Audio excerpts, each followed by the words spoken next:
Twisted Bonds, Book 4 in the Cora Chronicles, written by Cora Reilly, narrated by Emma Wilder and Teddy Hamilton. Chapter 1. Kiara. I lay in Nino's arms, overwhelmed by his confession, our breathing ragged from making love. We'd made love. Nino had told me he loved me, really loved me, no fake emotion, nothing false. Just love. Nino raised my hand and pressed a kiss to my wrist. "Your pulse picked up again," he said, regarding me closely. "Are you okay?" I smiled. I couldn't help it. It felt like a weight had been lifted off my chest, as if everything I hadn't even dared to dream, much less hope for, was suddenly in my reach. I'm just happy. For a while, I thought it was something about me, something inherently wrong with me. Why I couldn't be happy. Why bad things kept happening to me. Nino swiped his thumb over my pulse point. "Life doesn't work like that. Bad things are not fate or punishment of an almighty power. Sometimes bad things just happen." I shrugged. I know that now, or I think I do. But when I was a young girl, Father always blamed me or Mother when something went wrong. And so did my brothers, even when they had messed up, and I believed them. If you're told something often enough, you just take it for the truth. When Father hit me, I thought I deserved it. Nino's body became tighter, his gray eyes sharper. "Your father got what he deserved. Luca didn't give him an easy death." I pushed myself up onto my elbow. That was news to me. Felix and Egidia always told me Father had been killed by a bullet to the head. Luca tortured him? Nino's dark brows pulled together, his fingers on my wrist tightening once more. "You didn't know?" I shook my head. Nobody had bothered telling me the details. I wasn't sure if it was to protect me or because they thought I had no right to know as a mere girl.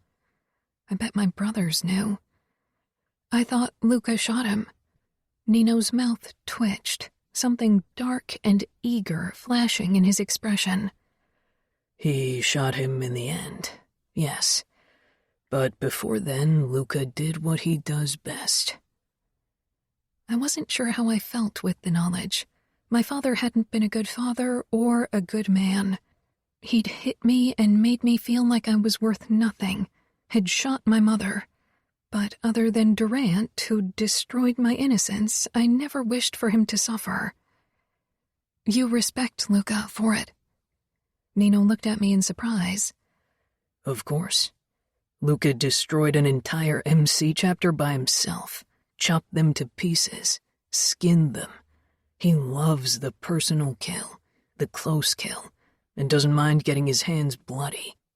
It's easy to give a kill order or shoot someone from afar, but killing them when you feel their terrified breathing, when you smell their cold sweat, see the terror in their eyes, that's something entirely different. Luca crushed his cousin's and uncle's throat. How many people could do that? Not just on a physical level. When Remo and I were still on the run and our father was still alive, we'd sometimes talked about how we wanted to kill him, and Remo's dream was to do it like Luca." For a moment, I only stared at the man before me. He looked so relaxed, so approachable. Not harmless, not nice, but not as monstrous as his words made him sound. They reminded me of his nature. Maybe that was why he had the tattoos of roaring flames and screaming grimaces, as a warning of what lay beneath his beautiful exterior. That sounds as if you and Remo admire Luca. "I wouldn't call it admiration, but he's one of the few men who might be able to kill me, and it wouldn't be quick or clean." I touched his chest over the inked image of a screaming skull that seemed to be swallowing a knife, feeling his calm heartbeat, and wondering if only their past had turned Nino and Remo into what they were today, or if it had always been in them. Savio harbored darkness as well. Even Adamo had killed, and I wasn't sure if he was really bothered by it, or only bothered by his lack of regret. Would our children harbor the same darkness? And even if they did, what would it matter? I'd love them regardless, like I loved Nino. Did your brothers ever hit you like your father did? Nino asked, throwing me off with the change of topic. Father occasionally made it their task to discipline me, yes. They are 7 and 9 years older than me, so... I considered Nino's expression. Nino, I said, quietly but firmly, I don't want you to kill them because of what they did when they were children. They must have been teenagers, made men when they disciplined you. Grown men, by our standards. I pressed up to him, touched his cheek, and shook my head. Don't. Promise me you won't dish out punishment for me. Nino's face remained the beautiful, cold mask. Did they ever ask how you were doing here? Did they worry that I might abuse and rape you? Did they talk to you at all, at our wedding or since then? I swallowed. I tried not to think of my old family.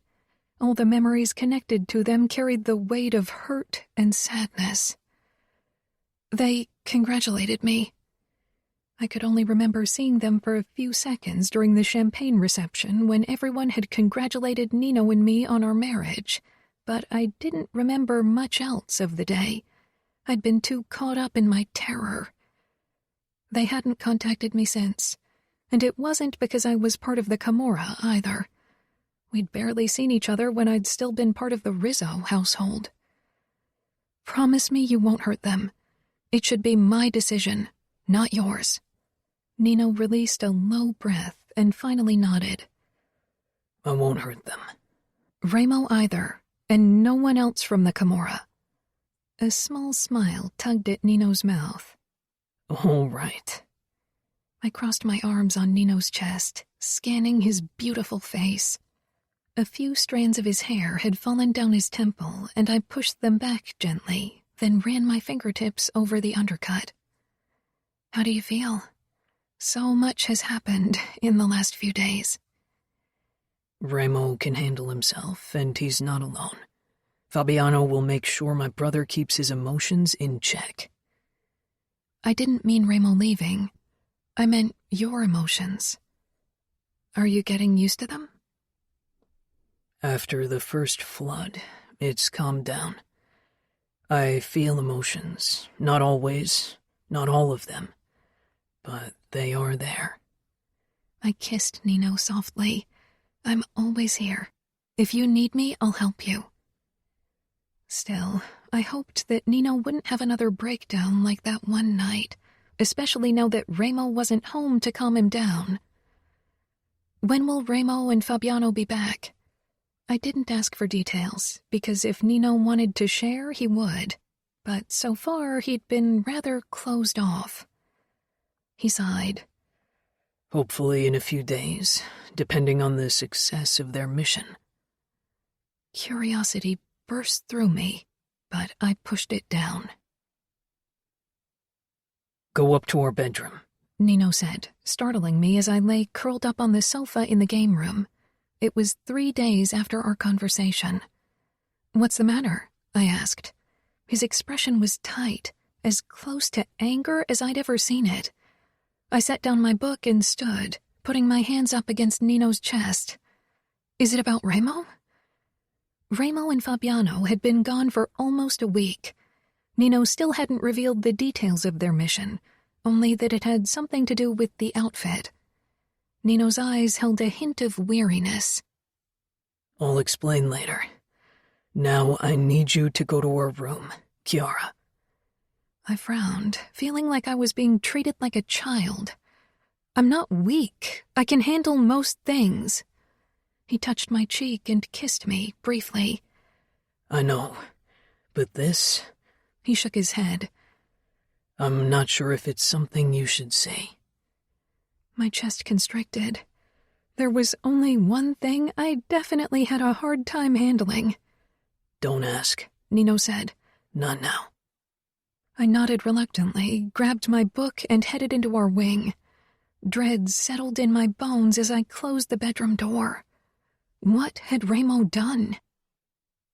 The sound of a sports car pulling into the driveway caught my attention, and I went to the window. I only saw a very small part of the front yard and couldn't make out anything. Despite my promise to Nino, curiosity gripped me, and I went back out, creeping to the main part of the house and peering through a window facing the driveway. I froze, my pulse throbbing furiously when I saw Ramo walking into the house. He was carrying a blonde woman, and they were both completely naked. The woman hung limply in Ramo's grasp, either unconscious or in shock. My throat tightened, my hands began to shake, and remnants of dark memories bit at my consciousness, wanting to burst forth and grip me. That's how Nino found me, still motionless before the window. Damn it, he whispered. He took my wrist, his fingertips pressing into the soft flesh. His other hand tipped my chin up, forcing me to meet his gaze. What did you say? Ramo carrying a naked woman, I said tonelessly. Nino shook his head. Come, he said, tugging me toward our wing. I resisted, needing answers. Nino, what's going on? I'll explain in our bedroom. No, I hissed, ripping out of his hold, breathing harshly. Explain now. Nino regarded me, his arms still raised, surprised by my vehemence. Slowly, he lowered his hand. I usually always tried to comply, to follow his decisions, but with this, I drew a line. Nino had said it himself. He wouldn't get angry if I stated my opinion. Ramo went to outfit territory and kidnapped Dante's niece. She was supposed to marry an underboss yesterday, but Ramo and Fabiano caught her on the way to church and brought her here. I shook my head, unable to believe what he was saying, and even worse, how he explained it as if telling me about the weather. What did Ramo do to her? I began shaking, wondering if he'd submitted her to the same horrors I'd gone through. I'd come to like Ramo for what he'd done for Nino and his brothers, but for this, I wouldn't be able to forgive him. Ever. Nino held my wrist again, tighter. Nothing. Now come. Nothing? I said incredulously, digging my heels into the floor. It didn't look like nothing. Why was she naked? I don't know everything yet. Savio mentioned that Ramo stopped one of our soldiers from assaulting her, and now she's here. That's it. That's it? I snapped. So he didn't rape her? The word felt like thousands of cockroaches crawling over my back, and I shuddered. No, Nino said. That's not part of Ramo's plan. Are you sure? Nino hesitated a heartbeat, and that was too much. I tried to storm past him, but he grabbed my arm. Don't. Let me handle this. Let me go. Nino shook his head and pulled me toward our bedroom again, ignoring my protests. I had no choice but to follow. The second we were inside, he stepped in front of the door, barring my way. It was the first time he had used his strength against me, and it made me unreasonably angry. Stay here until I've talked to Ramo. I won't let Ramo hurt a woman like I've been hurt, I whispered harshly. He won't, Nino said simply, trying to touch my cheek, but I took a step back. You knew about his plan all along, didn't you? Yes, I did. The kidnapping is meant to bring us Scuderi in exchange for Serafina. I blinked back tears. Serafina? You killed Durant because of what he did, but you allow your brother to kidnap an innocent woman? My voice broke, but I didn't let the memories of the past resurface.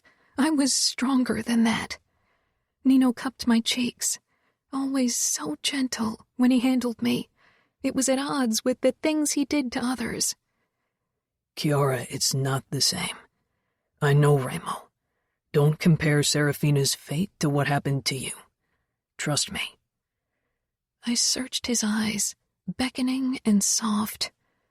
I wanted to trust him, and I did, but I wasn't sure if I could trust Ramo, not around a defenseless woman. Too much was broken inside him. "Okay," I said quietly. "Talk to Ramo and tell me exactly what he said. I need to know. No more secrets, please." Nino kissed me. I'll head downstairs and have a word with him.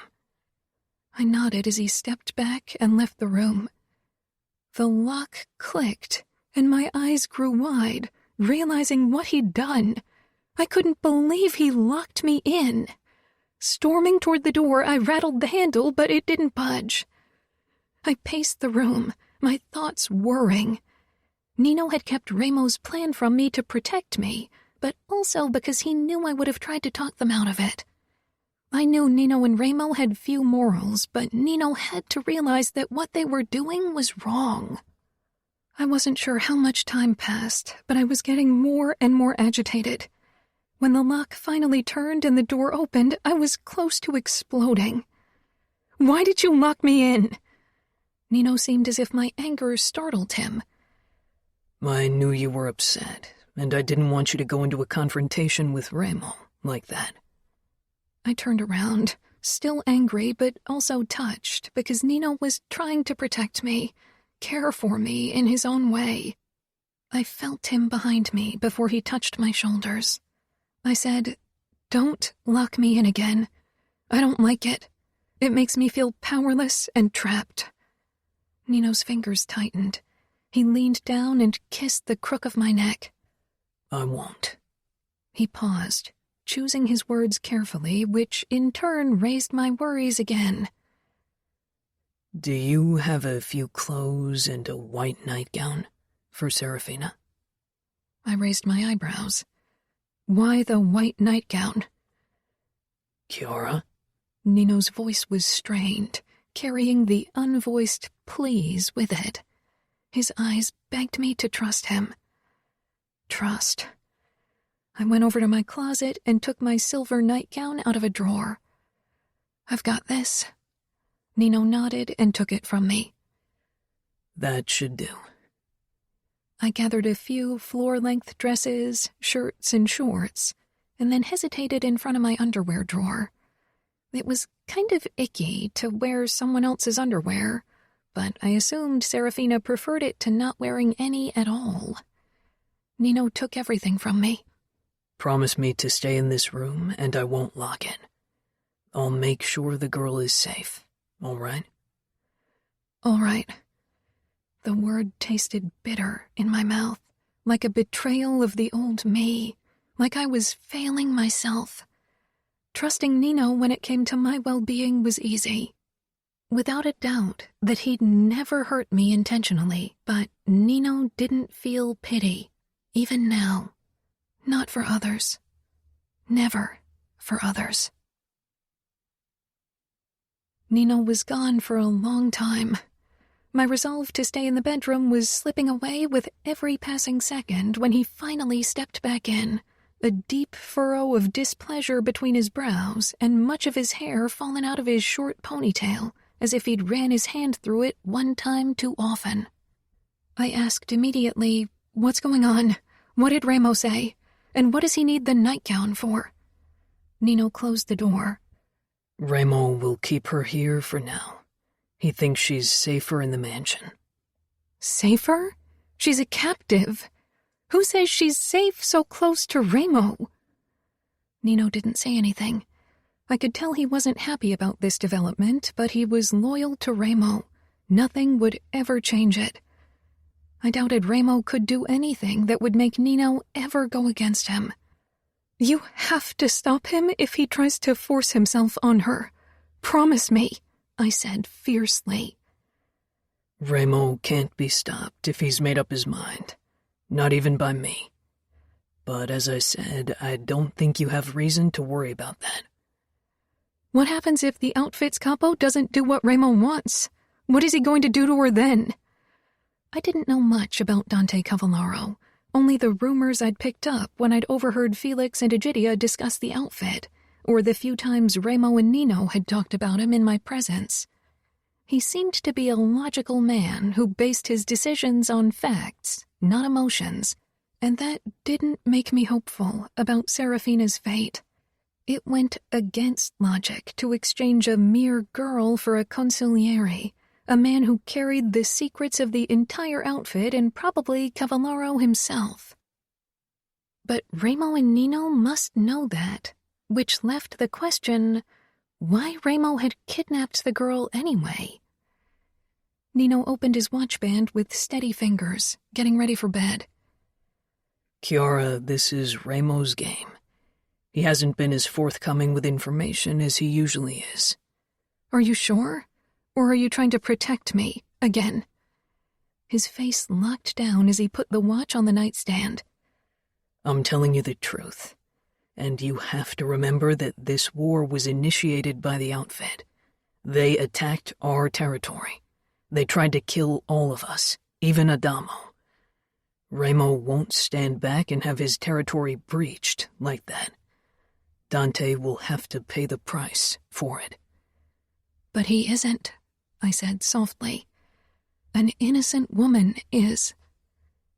Nino didn't contradict me. I wished he had. What about the nightgown? You didn't answer my question. If it was only so Serafina had something to sleep in, he wouldn't have asked for a specific color. He wants her to wear it when he records a video message for her family tomorrow. His emotionless eyes searched my face. We ordered pizza. Should I bring you some up? For a moment, I could only stare. Sometimes I tended to forget how Nino dealt with matters, how easily he could push aside the bloody part of the business from his mind because they didn't bother him. I'm not hungry. I'll take a bath. I don't feel so good. Nino didn't stop me when I walked into the bathroom, but his eyes followed me. I drew a bath, slowly slipping out of my clothes. When Nino had told me he loved me, I'd thought about bridging the subject of having kids. I'd started taking the pill before my marriage because I hadn't been sure if I could risk getting pregnant as Nino's wife. Now I knew that I and a baby would be safe in the Falcone mansion, well protected and even loved. But this new development with Dante's niece raised new doubts. Nino had only recently discovered his emotions, and Remo had a woman locked in his wing. Neither fact made me want to bring a baby into this world, this house.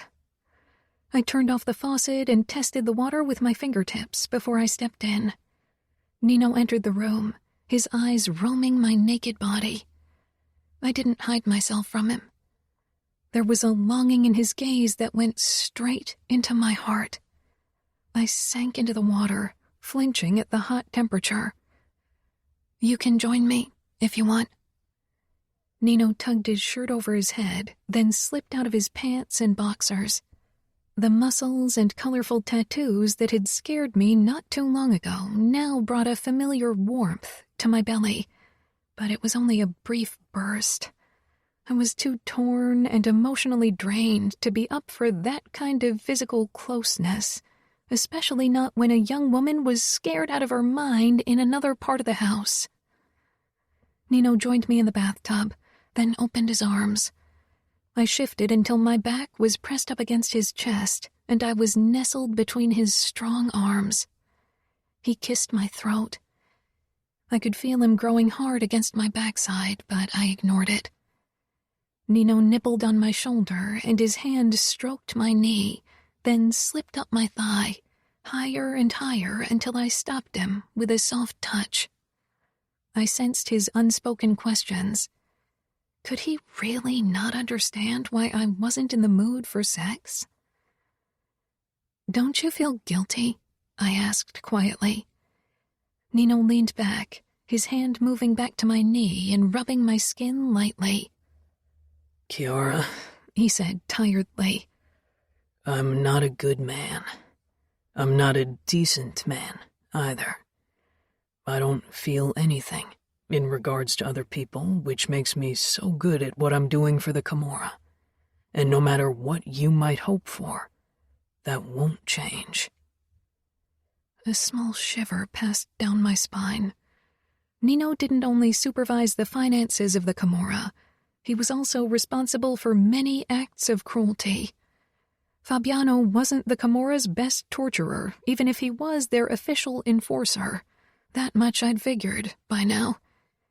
I'd seen small glimpses of Nino and Ramo's demons when they dealt with Durant, but it was only the tip of the iceberg. But you care about me and your brothers? I do, he murmured. But that's the extent of my feelings. I swallowed. What about children? Would you care for them? It was awkward, but I turned in the bath to face him. Nino became still.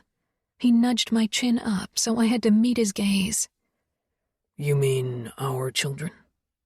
Yes, I said quietly. His face stayed impassive.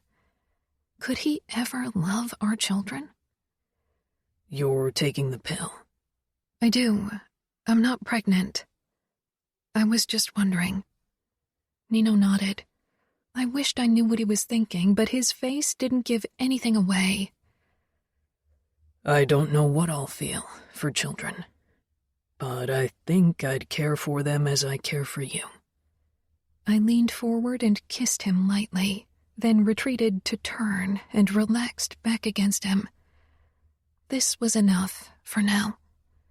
My thoughts returned to Serafina. She must be terrified. How could she not be? I had been terrified when I'd been given to Nino, and I'd had time to prepare for my wedding. This girl had been taken by force, ripped away from her home, her family. What she knew about the Falcones, about Las Vegas, was likely even worse than what I had been told. After all, the outfit and the Cora were still at war, and after this kidnapping, that would never change. I shuddered. Nino caressed my arm. Kiara, he said quietly. Don't let this drag you back into the past. It won't, but it's difficult for me to bear the thought of the girl's terror. I felt Nino nod, trying to understand my pity but unable to grasp the concept. He didn't care about Serafina.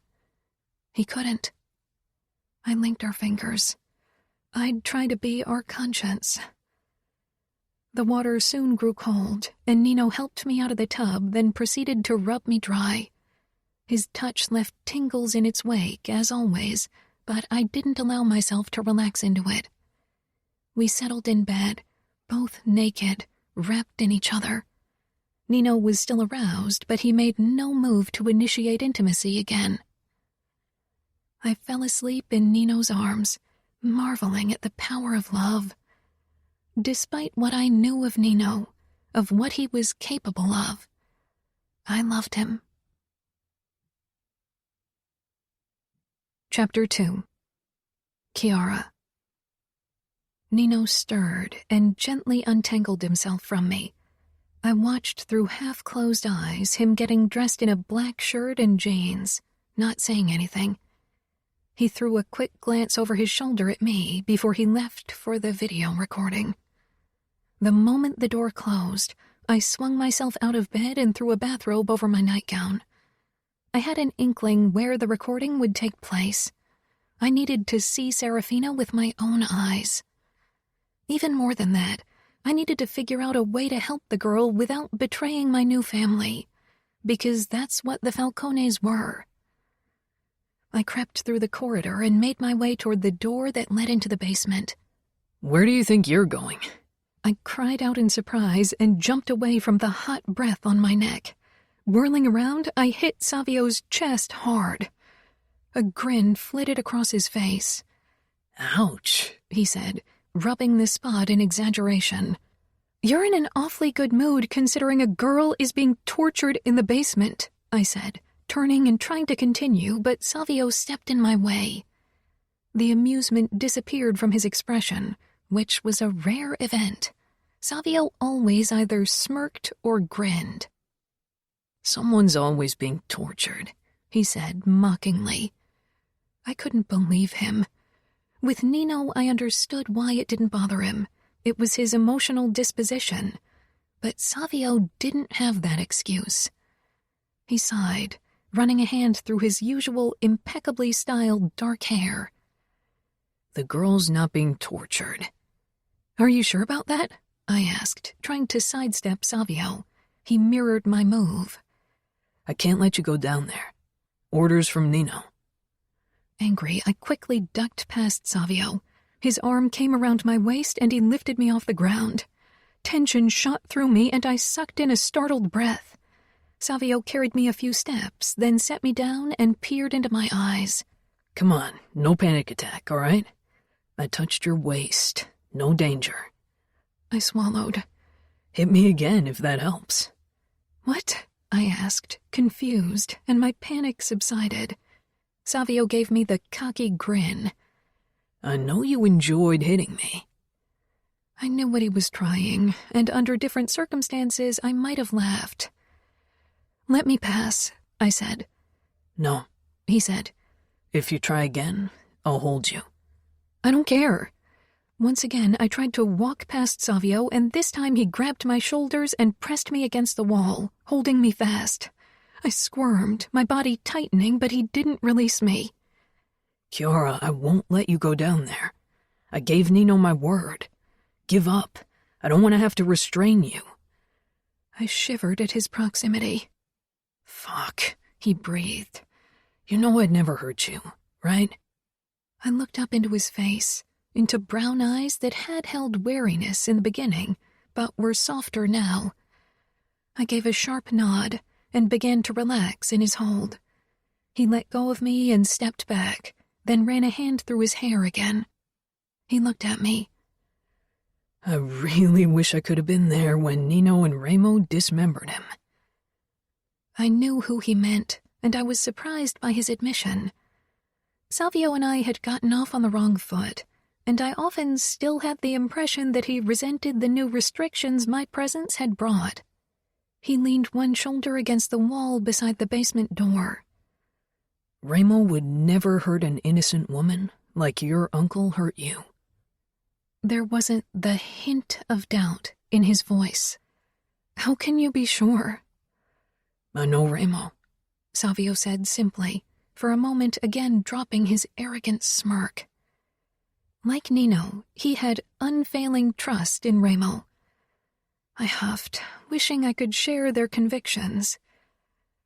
"I want to go into the kitchen, if that's still allowed." Savio stepped back after a moment of hesitation. I walked past him toward the kitchen. He followed me like an annoying shadow. I whirled on him. "Am I a captive in this house now, too?" Savio raised his palms. "This is Ramo's game, not mine. Talk to him if you don't like what's going on." He smiled in a way that suggested I wouldn't. Maybe the arrogant smirk was his protection. They all wore different masks. Nino, his lack of emotions. Ramo, his anger. And Savio, his arrogance. I wasn't quite sure about Adamo's mask yet, but he was wearing one too. I was sure of it. I turned on my heel and continued into the kitchen, wondering why these twisted Falcone men wormed their way into my heart a bit more every day.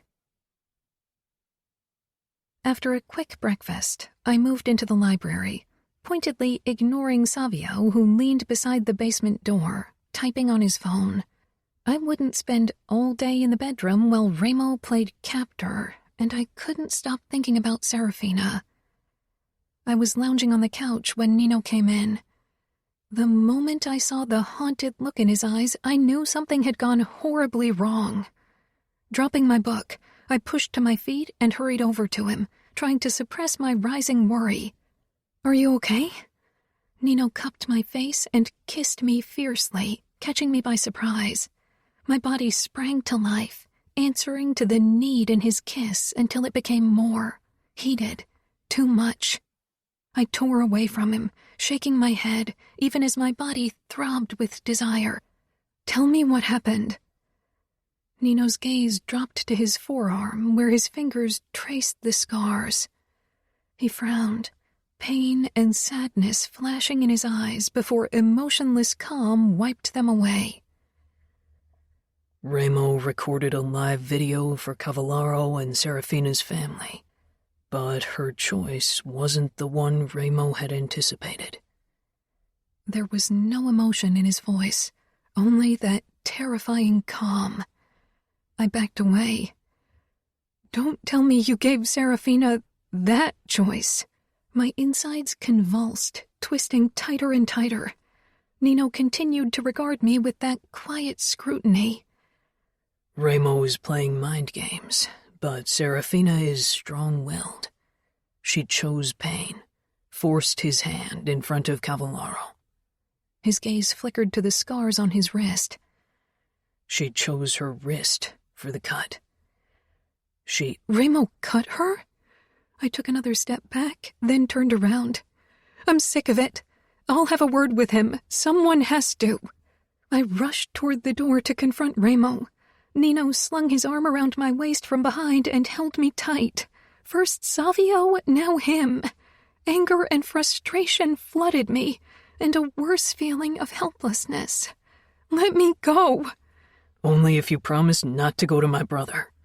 I squirmed in his grip. Let me go. No, he said firmly. I twisted and peered up at him, swallowing my hurt. You promised to never use your physical power against me. His arms loosened slightly, but not enough for me to slip away, and a pained look crossed his face. I'm protecting you. I'd never use my strength to cause you pain. I swear it. He kissed the side of my head. Don't compare me to your uncle. His voice rang with a note of vulnerability that startled me so much I turned in his hold to see his face better. It was impassive, but his eyes weren't. I'm not, I said. I'm not scared of you or of you restraining me like this, but it makes me feel powerless and I hate it. Your protection is always my top priority. I'll take making you feel uncomfortable if it serves that purpose. I sighed. I didn't want to fight with Nino. In his mind, his reasoning made sense. Where is she? I asked Nino, who followed close behind me as we headed into Remo's wing. My pulse was still up from my confrontation with Remo, but I was glad that I'd managed to talk him into letting me visit Serafina. Nino motioned toward a door to our right and stopped me before I could go in. Be careful. People who are backed into a corner are dangerous. Don't worry. Everything will be fine. I know. He said it in a way that made me pause because of this steely undertone. I knocked, and when no protest sounded, I turned the key and pushed inside. Serafina was on the bed, her eyes filled with surprise. She was beautiful in an angelic way. Long blonde hair, blue eyes, pale skin. Cora Reilly, she said. My name coming from her lips. I could practically hear all the stories she'd heard about me. People whispered about the bloody wedding, about what Remo and Nino had done, about the reasons for their actions. Chiara Falcone now, but yes, that's me. Nino stood close behind me as if he expected an attack any moment. His worry warmed my heart and annoyed me equally. I doubted Serafina would talk to me as long as he was present. She didn't have reason to trust me, but she had plenty of reason to mistrust him and his brothers. I told him, "You don't have to stay. Serafina and I are going to talk. She poses no danger to me." Nino wasn't looking at me, his calculating eyes firmly focused on Serafina. I will stay. he closed the door after him and leaned against the wall to watch everything. And if you make a move toward my wife, the consequences will be very unpleasant. How could he say something like that? I gave Serafina an embarrassed smile before I moved close to Nino and pressed my palms against his chest. He lowered his gaze to me, the remnants of harshness still in his eyes. She's an innocent woman, Nino. You shouldn't threaten her, much less consider hurting her. Nino's expression remained hard. I don't care who she is, woman or man, innocent or guilty. If she poses a threat to you, I'll cause her the amount of pain necessary to make her back off. I swallowed at his voice. When Nino was around me, he made it so very easy to forget what he was capable of. To me, he was loving and gentle, but not to others. I don't want you to hurt her. I always respect your wishes, but this is something I won't promise you. Protecting you is the only thing I care about. As long as she acts accordingly, she's safe from me. Nino, I tried again. He shook his head and made it clear I wouldn't be able to change his mind about the matter. I moved closer to Serafina, who eyed me as if I was the enemy. I was probably the only person in the house, except for Adamo maybe, who cared about her well-being, but our conversation showed that she had no intention of opening up to me. I doubt you've come to offer your help. You are loyal to the Falcones, she said at last, sounding almost accusing. I am. They are my family. Nino. Hearing Chiara say that she was family, my chest felt lighter, and some of the tension slipped away. She smiled softly at me, still loving and caring despite what she often witnessed us doing. I'd been content with our family, of just my brothers and me building a tight-knit unit. I hadn't seen any necessity to extend it, and still hadn't considered it when I'd been set up to marry Chiara for tactical purposes. It had seemed impossible that anyone could fit into our family, that anyone could become part of our life and gain our trust, especially a woman. But Chiara had surprised us all. She found her place in our family in her own quiet, thoughtful way, accepted us despite our many faults, and tried to better us in subtle ways. That she considered us capable of being better men was something that filled me with contentment, even if her attempts were bound to fail. Chiara turned back to Serafina and leaned close to her. I took a step in their direction. Sitting so close to the enemy was foolish. What was she telling Serafina? Vigilance and distrust were the foundations of my nature, but I couldn't imagine Chiara betraying us in any way. I didn't want to even consider the option that she could. After their talk, I led Chiara outside and locked the door. What did you tell her? Chiara peered up at me, frowning. Don't you trust me? I do, I said quietly, then cupped the back of her head, trying to remind her that she trusted me enough to touch her there. You remember the rule we established at the beginning of our marriage? No lies. Don't keep secrets from me, Chiara. Secrets aren't necessarily lying. You should know, Nino. I think you have more secrets than I do. That was true, but it wasn't because I didn't trust Chiara with them. Do you want to know every aspect of our business? Everything I do? Her lashes fluttered, hesitation clouding her expression. Chiara was clever. She knew the nature of my work, but there was a difference between knowing in general and knowing the sordid details. No, I don't think I could stomach it. That's what I thought.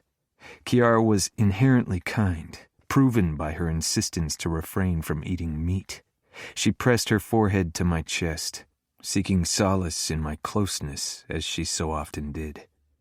I only said to Serafina that there's more to Remo than meets the eye, and that she might be able to get through to him, she said.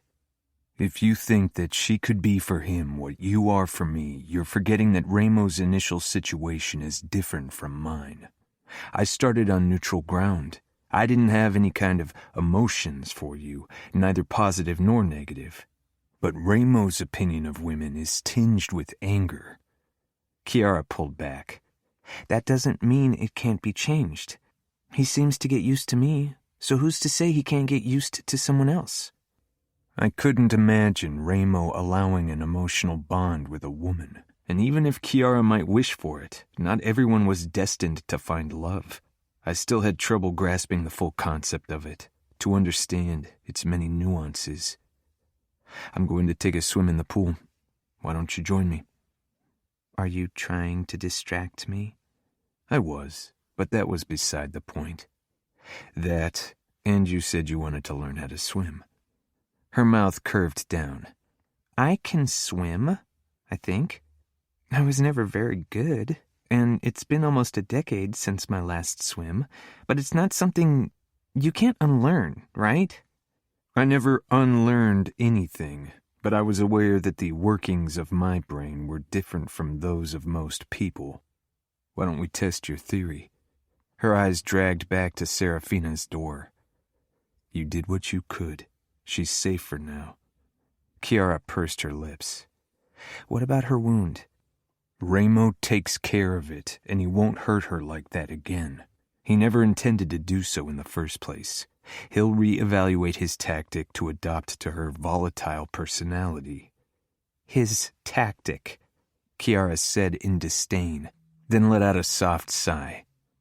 Come on, let's go for a swim. Kiara gave me a small, teasing smile. You only want to see me in a bikini.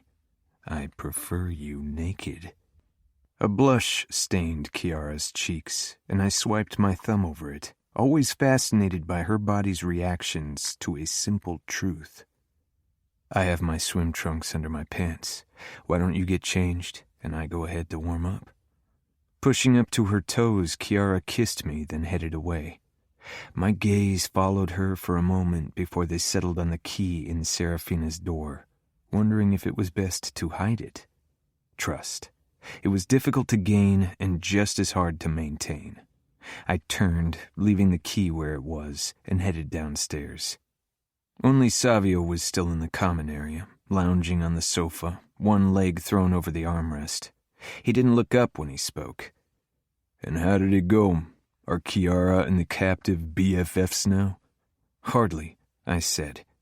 Where are Ramo and Adamo? Ramo went into the kitchen and Adamo's sulking in his room. He tore his eyes from the screen. I think he might refuse the tattoo. He won't. Savio put his phone down and swung into a sitting position. I wouldn't be sure if I were you. He's feeling rebellious, wants to be a better man, or boy, whatever. I think he might use the initiation ceremony to make a statement. Savio's lip curled. Come on, don't tell me you haven't considered it. He's trying too hard if you ask me. He's like us, and he can't accept it. That's all. He pushed to his feet, pocketed his phone, then shrugged. He's not listening to me, and I'm tired of hearing his whining. I'm off to meet Diego and Mick. I won't be back until after midnight. After all, I have to take my fucking elsewhere, and I don't want those girls in my wing. I continued toward the front pool, then thought better of it and headed for our recreational pool landscape. After I'd stripped down to my swim trunks, I dove in and emerged at the other end of the oval where Savio's flamingo float bobbed on the surface. I shoved it out of the pool before I began swimming rounds, even though the pool wasn't practical for that. In my peripheral vision, movement caught my attention, and I stopped my swimming and stood. Kiara was strolling toward me, a towel wrapped around her middle to protect her modesty. Her smile was secretive when she stopped at a sun chair and dropped her towel, revealing a red bikini. It was a very pleasing, albeit surprising sight. I doubted she'd owned it before becoming my wife. The tiny bottom was held on Kiara's beautiful hips by 2 ribbons, and the material covered only half of her round ass cheeks. The bikini top didn't cover much more, giving a tantalizing view at Kiara's ample breasts. I'd been hungry for her since yesterday, and this wasn't helping. It's new. I ordered it online. I thought you might appreciate it. Appreciation isn't a strong enough word for what your body is doing to me, Kiara, I murmured. She laughed, moved toward the pool, and sank down on its edge, dipping her legs into the water.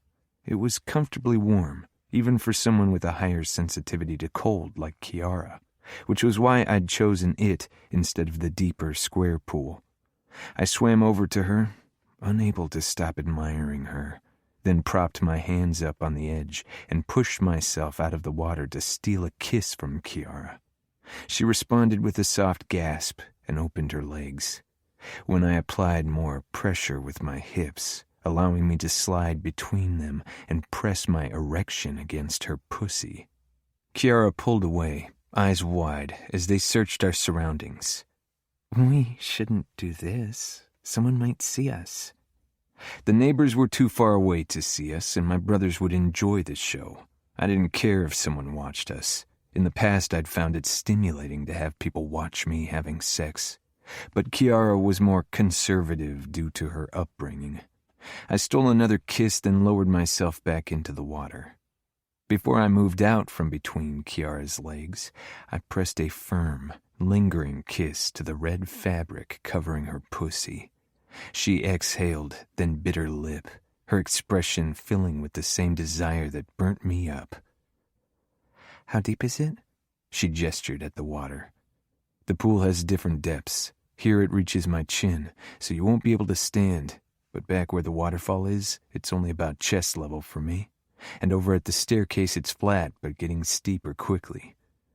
Kiara glided into the water slowly, clinging to the edge with a white-knuckled grip. I gripped her waist. I have you. I'll make sure you don't go under.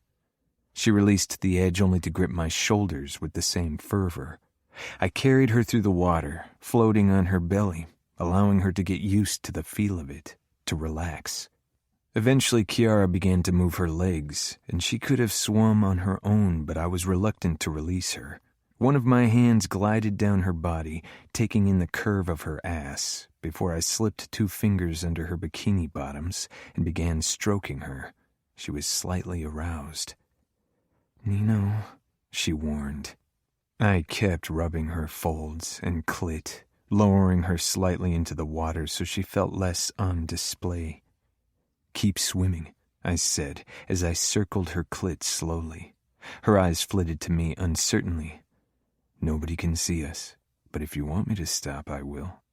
I really thought she'd enjoy it if she'd allow herself, but I wouldn't push Kiara past her limits, not with her hurtful past. She didn't say anything, and I kept teasing her until I could feel her become slicker. Kiara's strokes became less coordinated, and she kept swallowing water when she moaned. Turn over. Her arms slung around my neck as she drifted on her back in my arms. I nudged her bikini top aside with my mouth and latched onto her pink nipple while sliding a thumb into her. Kiara let out an astonished moan. Is this good? I asked against her breast, then drew it back into my mouth, my thumb rotating in her pussy. Yes, she whispered, eyes focused on my face as I sucked her breast. Then she averted her gaze shyly. Watch me. It turns me on if you watch me give you pleasure. Kiara smiled slowly, her breathing deepening, and her arousal quickly rose. Sometimes her eyes still darted back to the mansion, and I made sure to keep her distracted.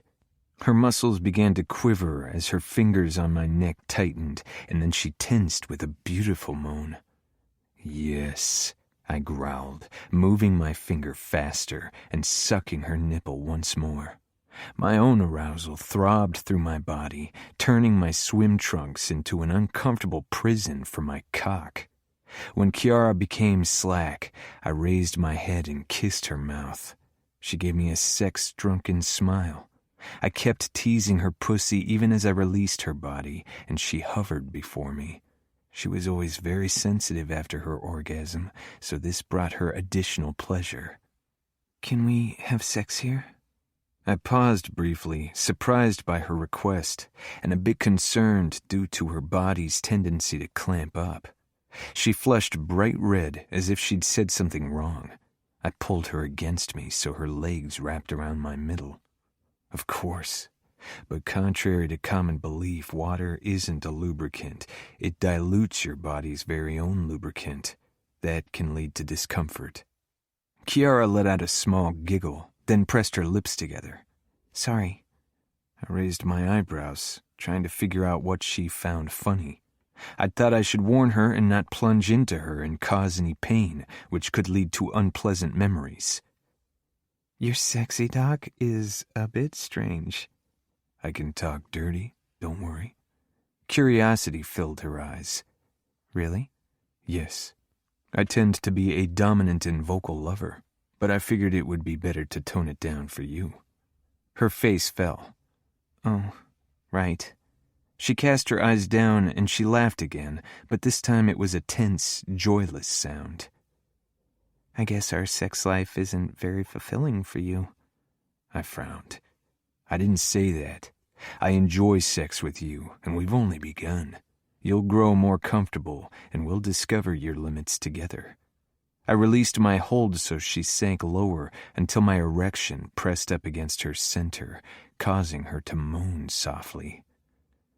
Would you like to try sex in the pool now? She nodded. I slid first one finger, then a second into her. It was a tight fit. Like I had suspected, the water wasn't helping. I swam toward the pool's edge and hoisted Kiara out before sliding her bottoms to the side and kissing her pussy. Nino. Let me help your body. I want to lick you. I pushed the flamingo into a position where it covered most of Kiara, if someone were to glance toward the pool from the mansion.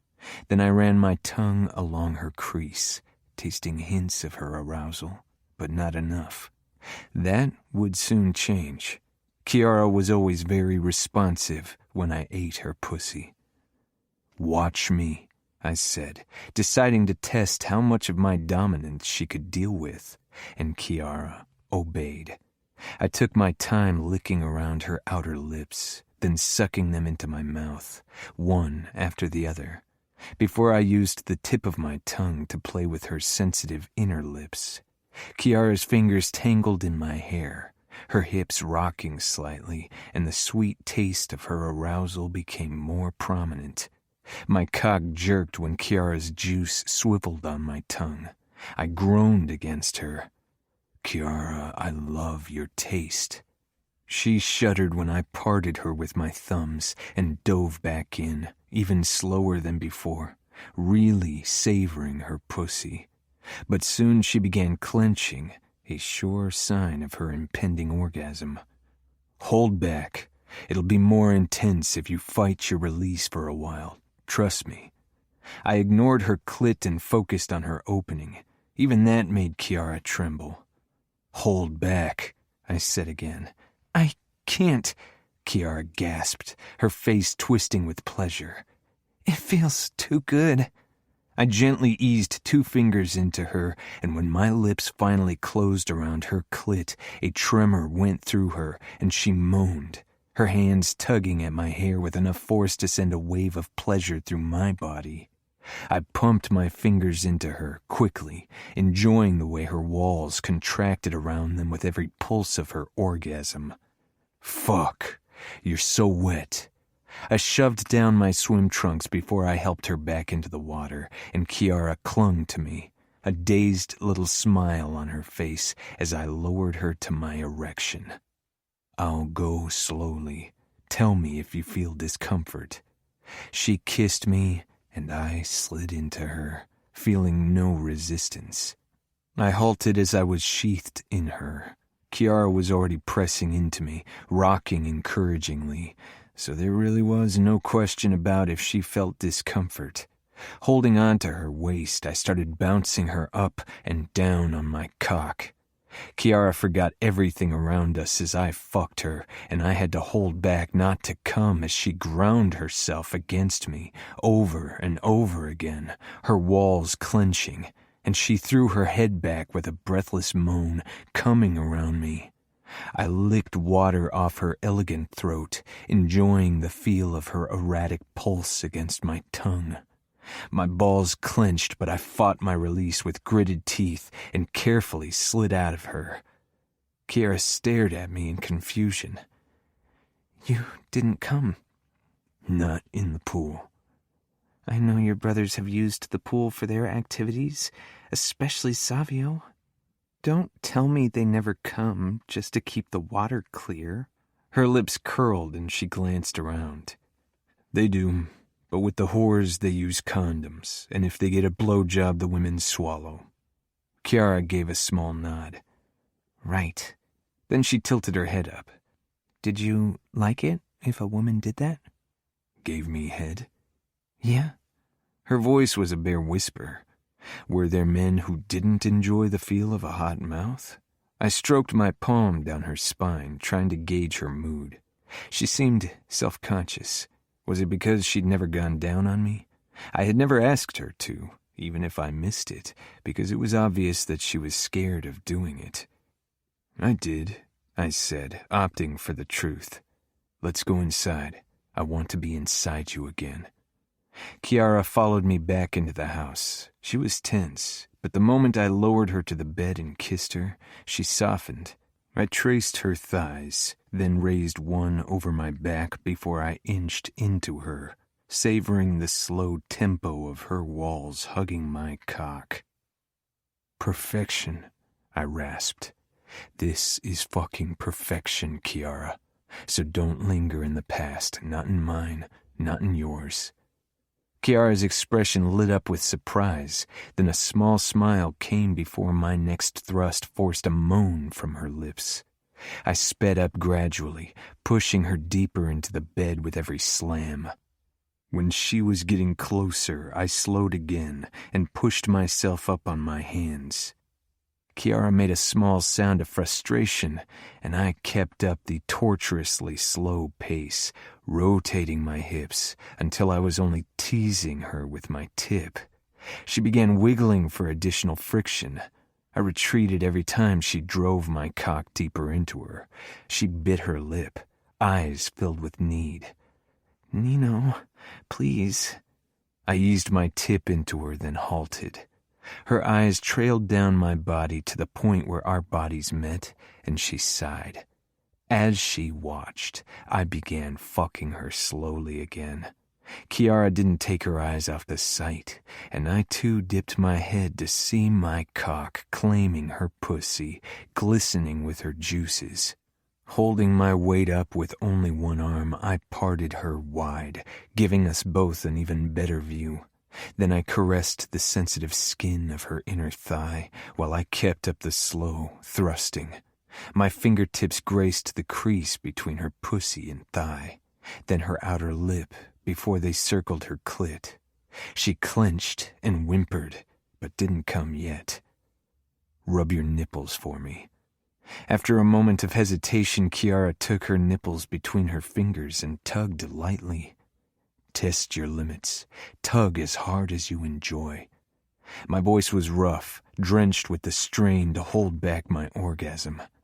Kiara worked her nipples harder, and she gasped in surprise and clenched again. My fingers on her clit sped up, and so did my thrusts, and finally she cried out, shaking with the force of her release, and my balls jerked violently as I came. I thrust harder, turned on by the look of utter passion on Kiara's face as I fucked her while she played with her tits. Fucking perfection. I stilled and lowered myself until I covered Kiara's petite body. She let out an astonished laugh. That was incredible. Whenever I think sex can't possibly get better, you do something new and just wow. I chuckled at the innocent wonder in her voice, raising my head to look at her flushed face.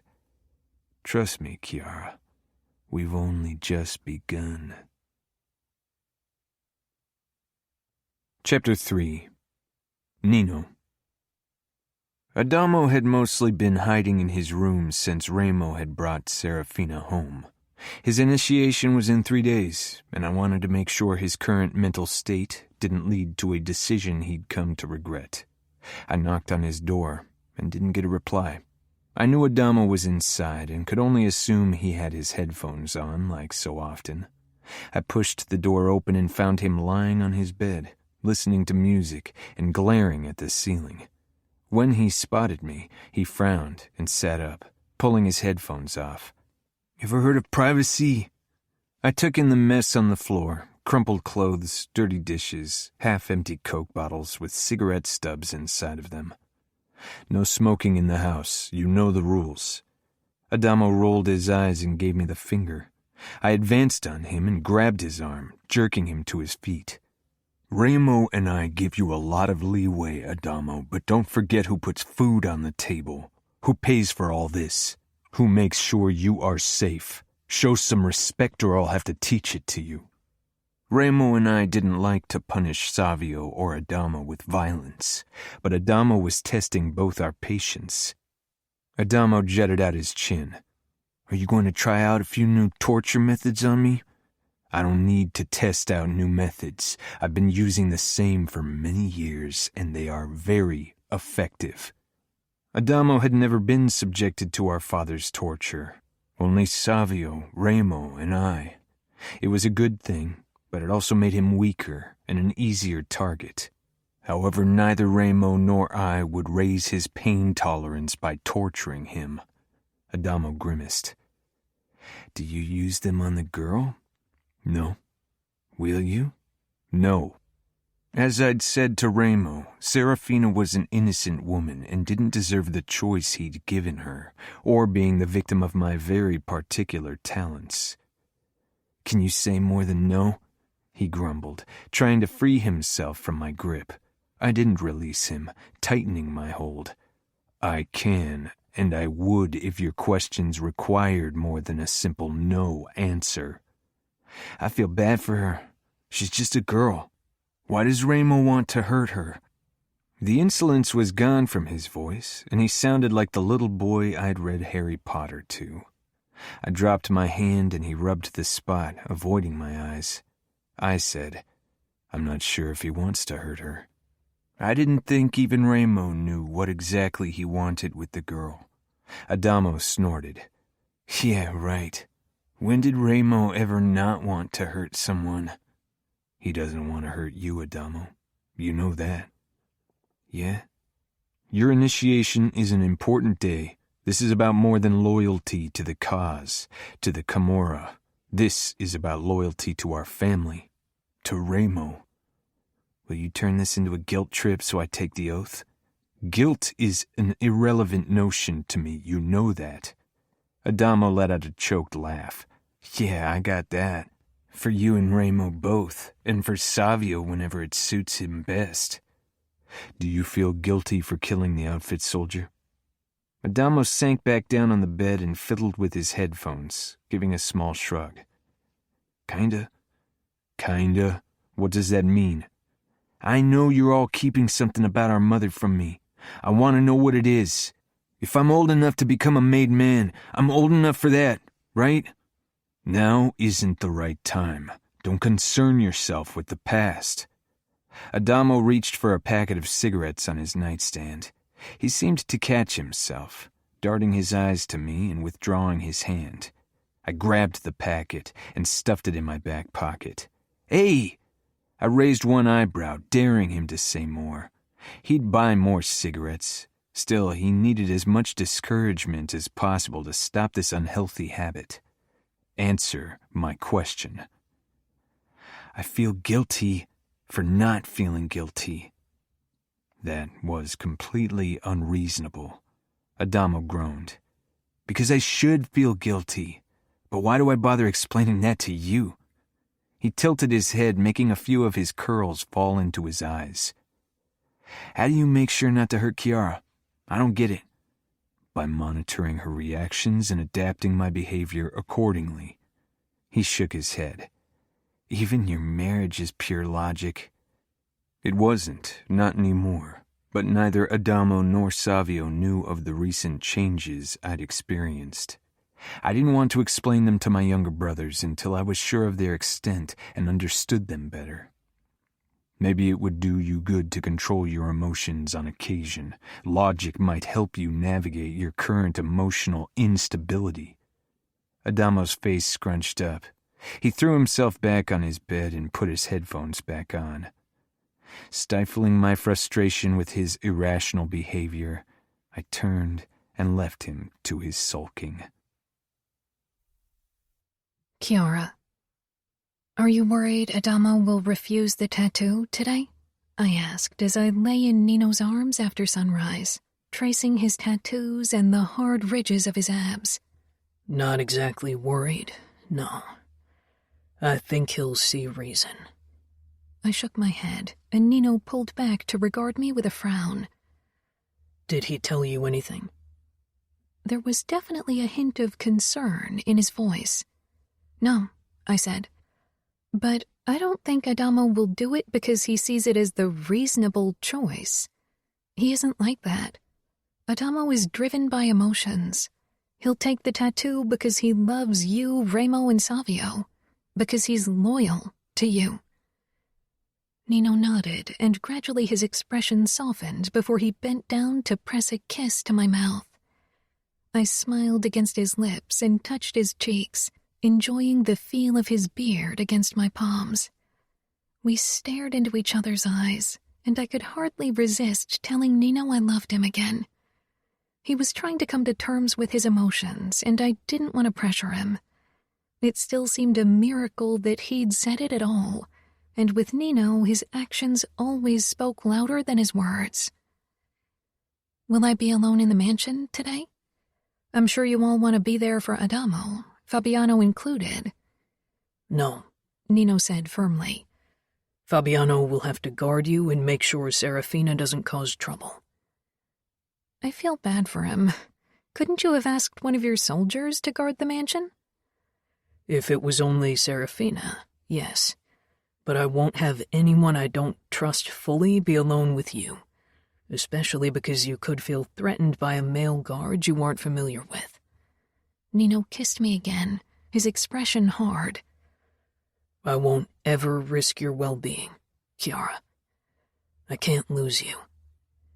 I swallowed, my resolve running like sand through my fingers. Do we have time to make love?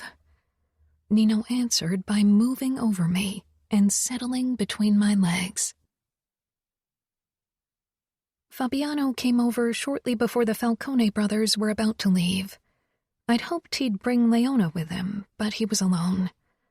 Trying to stifle my nerves about being in his presence for the first time, I wrapped my arms around Nino. Text me as soon as you can and tell me how it went. Nino kissed my ear. Fabiano is like a brother.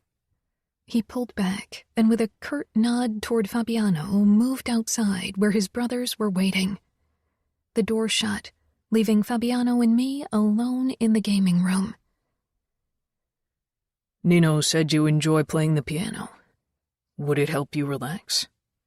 My cheeks heated. Is my fear that obvious? Fabiano's blue eyes softened. I didn't think you were scared, merely nervous. You know I'm here to protect you. You have absolutely no reason to be scared or nervous. I know.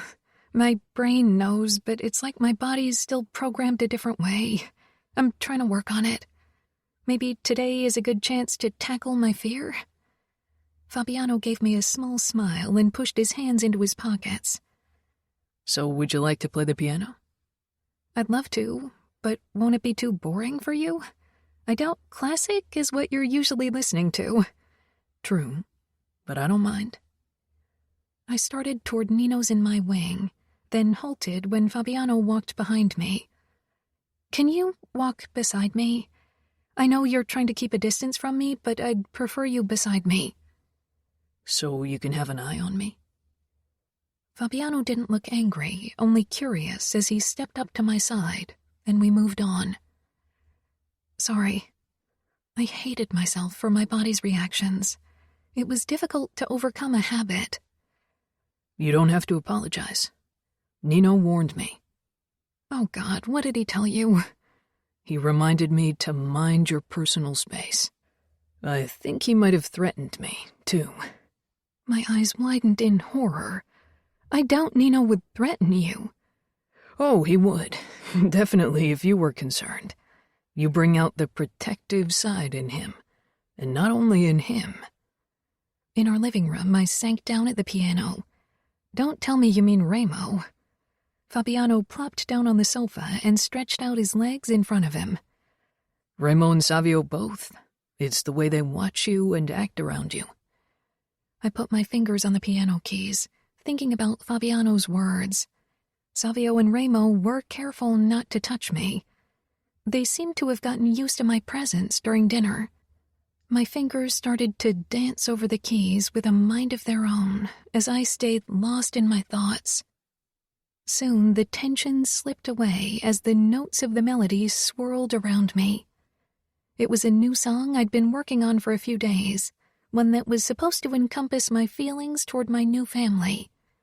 Like my song for Nino, it was dark, moody, and erratic in the beginning, conveying my initial fear and insecurity, but grew gradually calmer. I hadn't told them yet that I had every intention of creating a song for every Falcone brother, and once I knew him better, even Fabiano.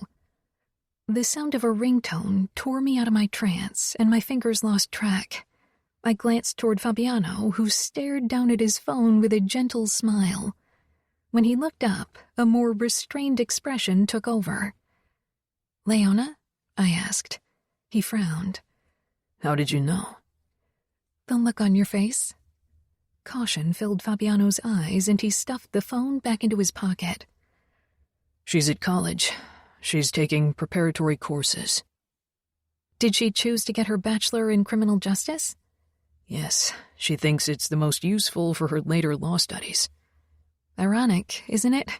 That she's taking criminal justice classes while being involved with the Camorra. She'll be very useful for the Camorra when she's graduated law school. That's still... how long? 7 years? Fabiano nodded. Won't you be married by then and have kids? The moment the words were out, I wanted to take them back. Fabiano and I didn't know each other that well. It was a question I should have asked Leona, not him. A few seconds passed before he replied, and his face was almost as locked down as Nino's could be in the beginning. We haven't discussed our future in detail, yet.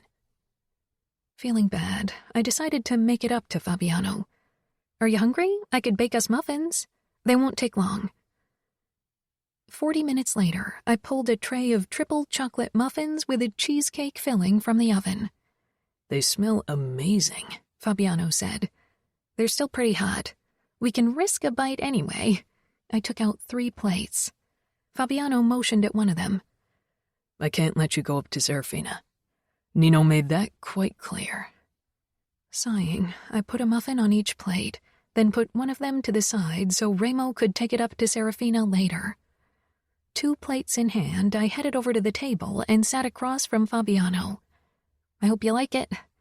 Fabiano dug in immediately. Perfect. It's strange that we're sitting at this table, eating muffins when we were raised to hate the Camorra. But we both found a family here. Fabiano regarded me. To be honest, I felt pity for you in the beginning. Even before I knew what happened to you, I thought living under a roof with the Falcones would be the end for a girl like you. Did you think they'd abuse me? No, I thought they wouldn't know what to do with you. Dealing with someone with your past takes patience I didn't think Remo or Savio possessed. Nino, yes, but he doesn't feel emotions, so that's a big problem. They've all been trying in their own way, and I feel like it's getting better every day. They see you as family now, so you've won. I bit my lower lip, wondering if it was true. Nino, of course, but the rest of them? I wanted nothing more than to be part of their family. We were still in the kitchen when Remo, Adamo, and Nino returned. Nino immediately scanned me from head to toe, which led to Fabiano rolling his eyes and saying, "She's in one piece." Nino came over, bent low, and kissed my ear. "Are you all right?" I nodded. "I made muffins. They're still warm." I looked to Adamo, who appeared a bit pale. "You should eat one. The chocolate will make you feel better. Trust me, and I didn't make them very sweet." I stood, headed over to the tray, and scooped 4 muffins onto the plates, then handed them to each man. Ramo cocked his eyebrow. "You know I hate sweet things." "Maybe you haven't had the right kind of sweet yet." Not waiting for his reply, I moved on to Adamo and gave him the plate. His forearm was wrapped with a bandage. "How did it go?" I asked softly. "Okay," he said with a hint of relief. Maybe he'd come to terms with everything now that he was initiated. I handed the last 2 plates to Nino and Fabiano. "Where's Savio?" "With 2 whores," Nino said, and I nodded. I shouldn't have been surprised.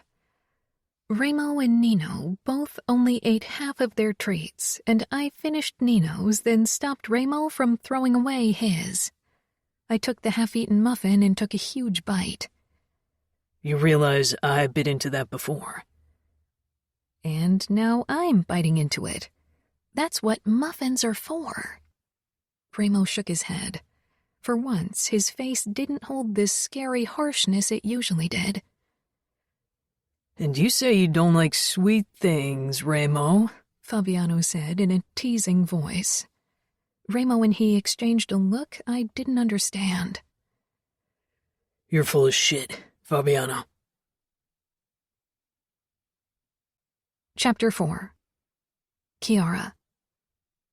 On Ramo's request, early the next day I went clothes shopping for Serafina. Nino was busy visiting a drug lab in the suburbs to discuss new designer drugs, and Ramo hated shopping, which left Savio with the task of playing babysitter. He was munching on one of the muffins when he swung himself behind the wheel of his Ferrari.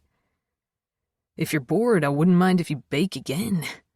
I smiled, happy that they all enjoyed my cooking when in the past I'd barely had the chance to try my hand at it. "What's your favorite?" "Red velvet." "Then I'll make those next." Savio tore his eyes away from the traffic to give me a curious look, but didn't say anything. "You have to turn right there." "I know Vegas by heart, don't worry." "Even boutiques?" "I like nice clothes." I tilted my head in agreement. Savio was always impeccably dressed and styled. He said, "Your new style works better for you, by the way." I flushed, glancing down at myself. I'd chosen a red, off-shoulder summer dress with white dots that ended above my knees. Because of the red? That, and you're not hiding your body anymore. With curves like yours, it was a fucking shame to hide them under those wide dresses. I laughed uncertainly. "Don't worry, I'm not coming on to you," he said with a smirk. "Nino would chop my balls to pieces like a tataki master. And you're like a little sister to me, I'm not that kinky." My cheeks burned, causing Savio to chuckle and shake his head after catching a glance at me. He said, "That you can still blush like that living under a roof with my brothers and me?" I couldn't get over the fact that Savio had compared me to a little sister. It made me emotional, and I really didn't want to cry. It would only freak him out. "If anything, I'd be the older sister. You're younger than me." "Yeah, but you've got the whole little sister vibe going. Needing protection, being tiny as fuck and all." "Tiny as fuck?" I repeated. Savio laughed again and pulled the car up in front of a boutique. "Let's go. I don't want to spend all day shopping with you. I'm meeting Mick and Diego later." "Mick? That doesn't sound very Italian." "Short for Michelangelo. His parents must have been high on something when they chose that name." Savio got out of the car and walked around it so he was by my side. With my flats, I only reached his chest, so I understood his tiny comment. As we strolled toward the boutique, I caught a group of 3 teenage girls checking Savio out. Of course, he noticed and winked at them, causing them to giggle, then look at me guiltily. Do you know them? Savio dragged his eyes back to me and held the door to the shop open.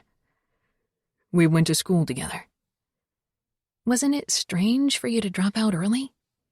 He gave me an odd look. Why? It was a waste of time. I need to help my brothers and protect the Kimura's interests. Nino homeschooled me a lot of the time, and I did graduate. I was advanced in most classes anyway. We stepped into the shop, and at once the vendor who'd served me the last few times appeared at our side. After a nervous glance at Savio, she smiled at me. I have a couple of new red pieces I could show you. Actually, I need clothes for someone else. I paused. But I'll try the red pieces as well. Savio huffed and headed over to one of the chairs in front of the changing room, sank down and pulled out his phone. The other chair was occupied by a middle-aged man whose wife was likely getting dressed. I'll put these in a changing room for you, the vendor said as she walked past me with 2 red pieces. I nodded distractedly as I perused the clothes for something Serafina might like. I didn't know Serafina, but she seemed the type who wasn't shy about her body. Taking a few shorts and summer dresses as well as shirts from the rack, I asked the vendor to get them for me in the size I suspected Serafina needed. Then I headed into the changing room to try on the other clothes. The first dress was an instant buy. The second piece, a jumpsuit with tight shorts and a wraparound top, I wasn't sure. Do you think that's something Nino would like? I asked. Savio peered up, eyes raking over me. Then his gaze shifted to the mirror behind me, giving a good view of my butt in the shorts, but he wasn't focused on that. His usual air of easygoing arrogance slipped off, and I realized why. The middle-aged man was checking me out, or rather, my ass.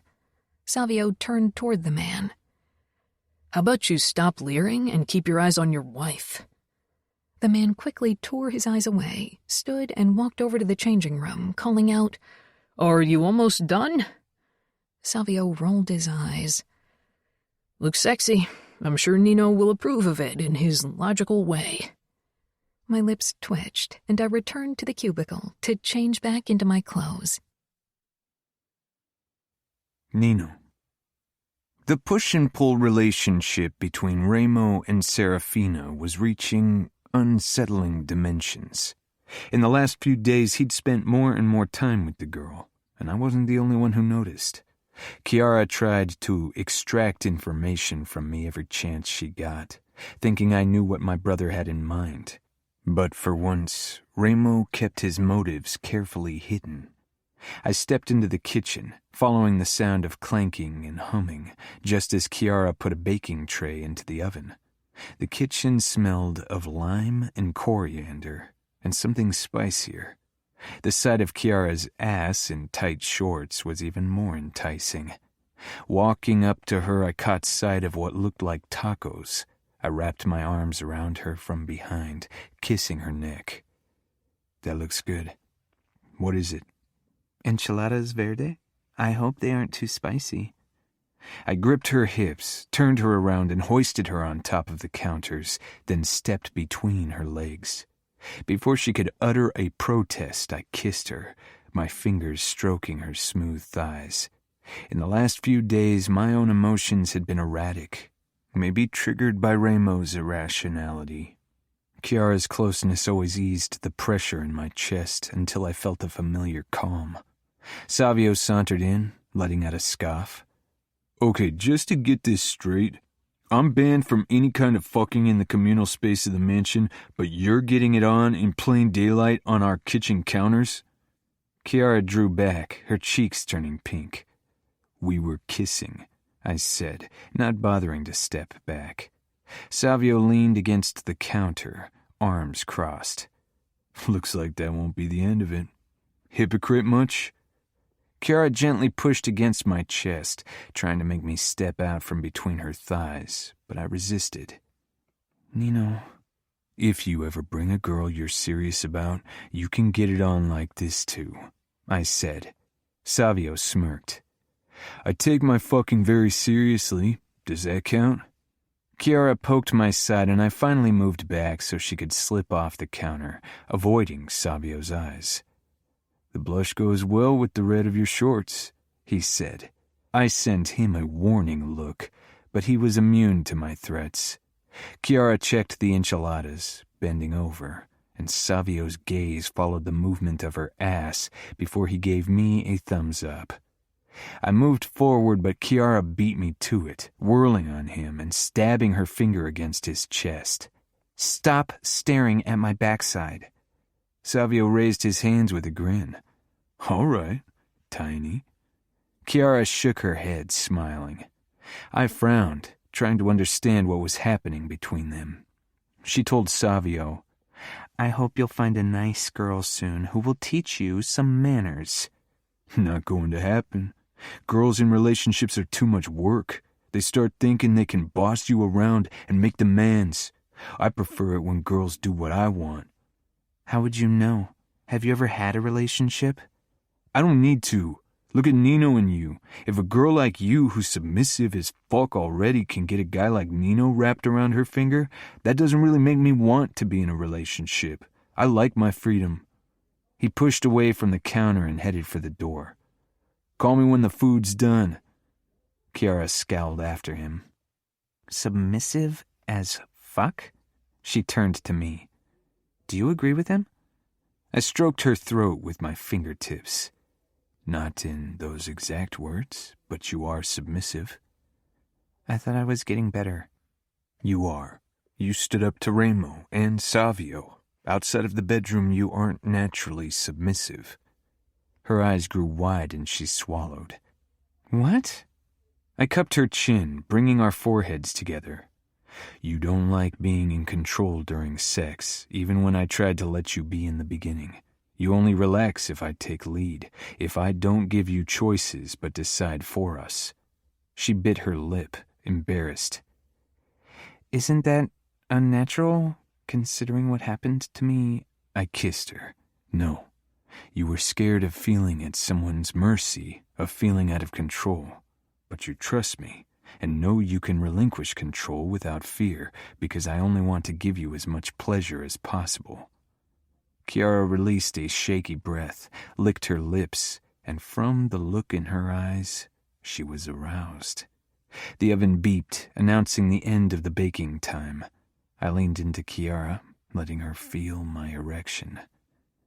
"Later," I promised. Kiara. I watched the cage fight of Savio's next opponent with Nino and his brothers, even though I'd have preferred spending the evening with Serafina, talking. Nino refused to let me be alone with her.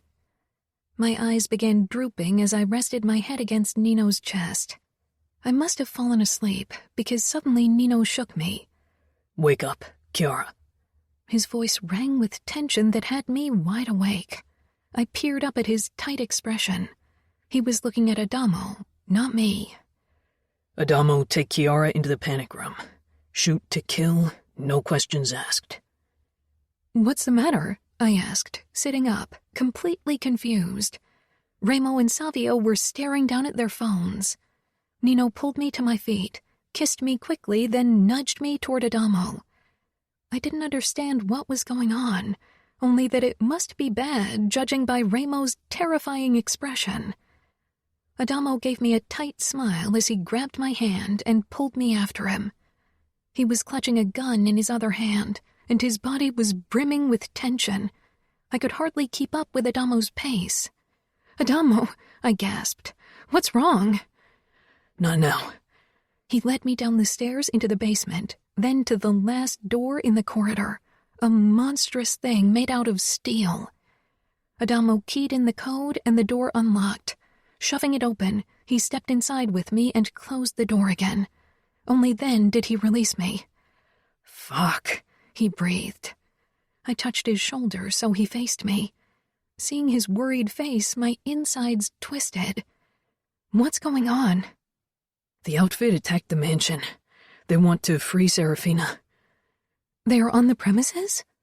He gave a terse nod, running a hand through his unruly locks. "I should go back out and help my brothers. I gripped his sleeve. "Don't leave me alone in here." The panic room was designed to keep us safe, but it felt like a grave of steel. Panic began to claw at my chest as I felt the walls closing in on me, and I started shaking. Adamo shoved his gun into his pocket and touched my shoulders lightly. "It's okay. I'll protect you." I swallowed, my throat tight. "Look at me, Cora," Adamo said gently. I peered up at him, trying to concentrate on his concerned eyes. For some reason, this was the first time I realized how tall he was, already a few inches taller than me. After a few deep breaths, I felt better. "Thank you." Adamo lowered his hands, his attention returning to the steel door. "Savio should have arrived with Serafina by now." "Do you think something happened to them?" "The outfit won't hurt Serafina." Adamo pulled out his gun once again. "And Savio can take care of himself, but sometimes he's too confident." "Go, if you want. I'll be fine in here," I said, even though I wanted him to stay. If Savio needed him, I didn't want to be responsible for any tragedy. Adamo gnawed on his lower lip, stepping closer to the door.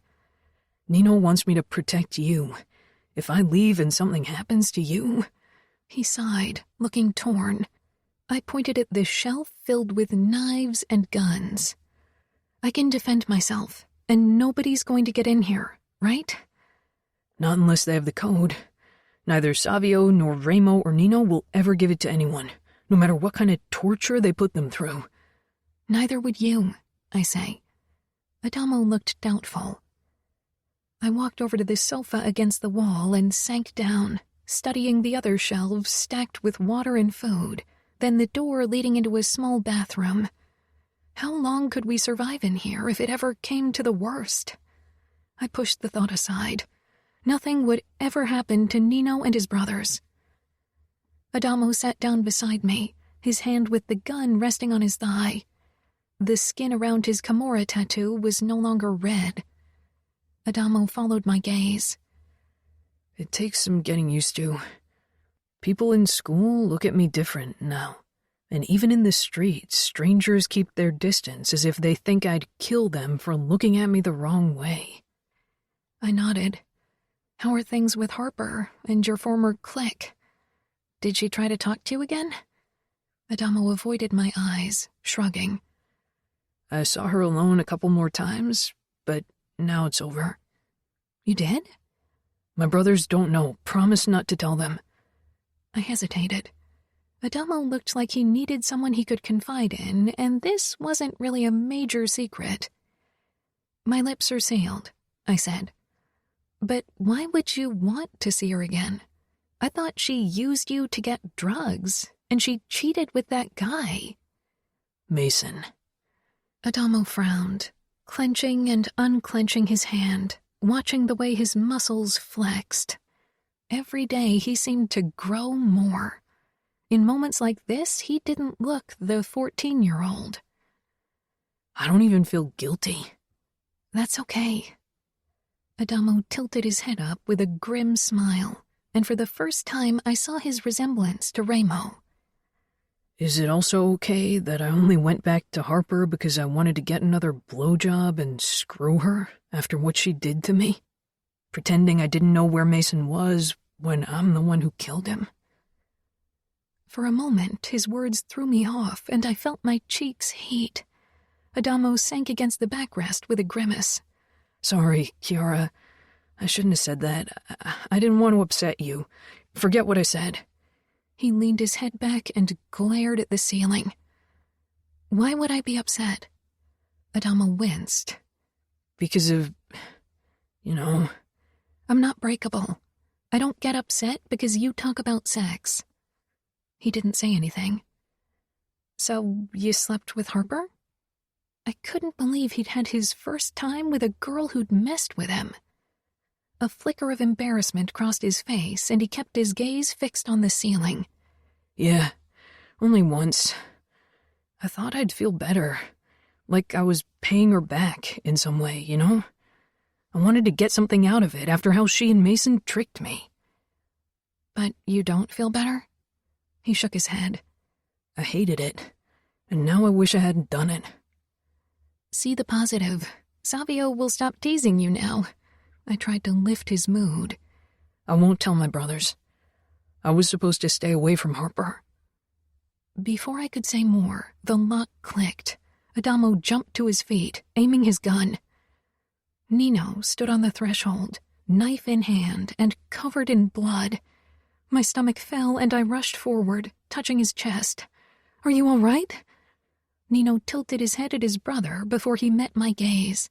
His eyes were blank mirrors, hard as steel. I'm fine. The threat is contained. The attackers are all dead? Adamo asked. Not yet. We spared 2 for questioning. Do you want to be present?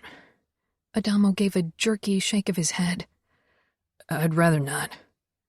Nino frowned momentarily, but he nodded. Then take Cora up to our bedroom. Nino, I said softly, worried by his demeanor. He touched my cheek, his eyes remaining detached. I'll be upstairs soon. I want you away from the basement when I'm dealing with the prisoners. He nodded at Adamo. Take her upstairs. Adamo held out his hand. Come on, Cora. With a last lingering glance at Nino, I slipped my hand in Adamo's and followed him. I shivered, causing Adamo to tighten his grip. Bloodstains littered the floor. It was silent in the house. At my request, Adamo left me alone in the bedroom. My thoughts strayed to Serafina, wondering if she was okay. She must be devastated, having her hopes crushed. And what if someone she knew died? Her father? Fiancé? Brother? I got ready for bed, even as my anxiety rose with every passing moment. Trying to focus on a book was wasted energy, and eventually I curled up on my side in bed, staring at the door, waiting for Nino to return. It was past midnight when he finally stepped inside, closing the door silently and looking surprised when he saw me. I thought you'd be asleep.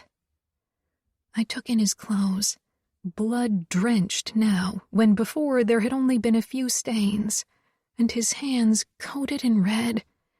Slowly, I slid out of bed, pushing down my revulsion. Tiredness filled Nino's face, and my protectiveness banished any hesitation. I opened the bathroom door for him so he didn't leave marks, and he walked past me. Turning on the faucet, I filled the sink with water while Nino undressed. Even part of his chest was stained pink from the blood, and a bruise started forming over his hip bone. Nino lowered his hands into the water and reached for the scrubbing brush. I put a hand on his. "Let me." Nino regarded me with a frown. You don't have to do this, Cora. I know the sight of blood unsettles you. I don't want you to feel uncomfortable. I kissed his bicep. "I want to." Nino nodded and allowed me to start cleaning his hands and forearms with the brush.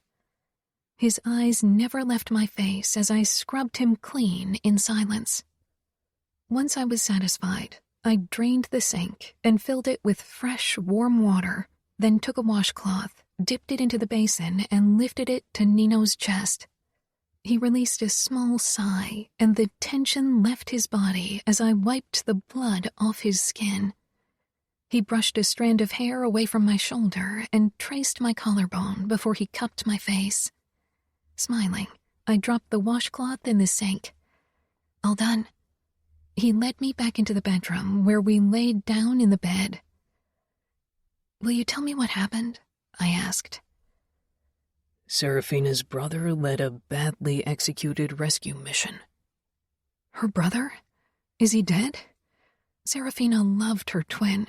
She'd be devastated if something happened to him. No. Remo decided to keep him alive and send him back with a warning. Disapproval rang clearly in Nino's voice, even as relief filled me. Serafina would have hated Remo if he'd killed her brother. "You disagree with his decision?" It's not logical. Killing an enemy after extracting information is the most effective tactic. I think Ramo's psychological warfare follows a different logic than yours. Nino shook his head. I'm aware of the usefulness of psychological warfare. Ramo's emotions are getting in the way, and that poses a risk for our mission and, worse, you. I'm fine. Nothing happened. But it could have. If Samuel had planned his attack better, if he'd had the support of Cavallaro or Mancini, he could have done real damage. What if they'd captured you? I promised I'd never let anything happen to you. I touched his chest. Nothing will happen to me. If someone ever tries to hurt you, I'll take them apart piece by piece, sinew by sinew, bone by bone. I know, I whispered, and I hoped it would never come to that. Chapter 5. Nino. 2 days later, we got word from one of Grigori's men that Samuel had returned to Minneapolis. Won't Cavallaro see it as a sign of weakness that we've sent back the asshole? Savio asked as we settled at the breakfast table. Chiara was making pancakes.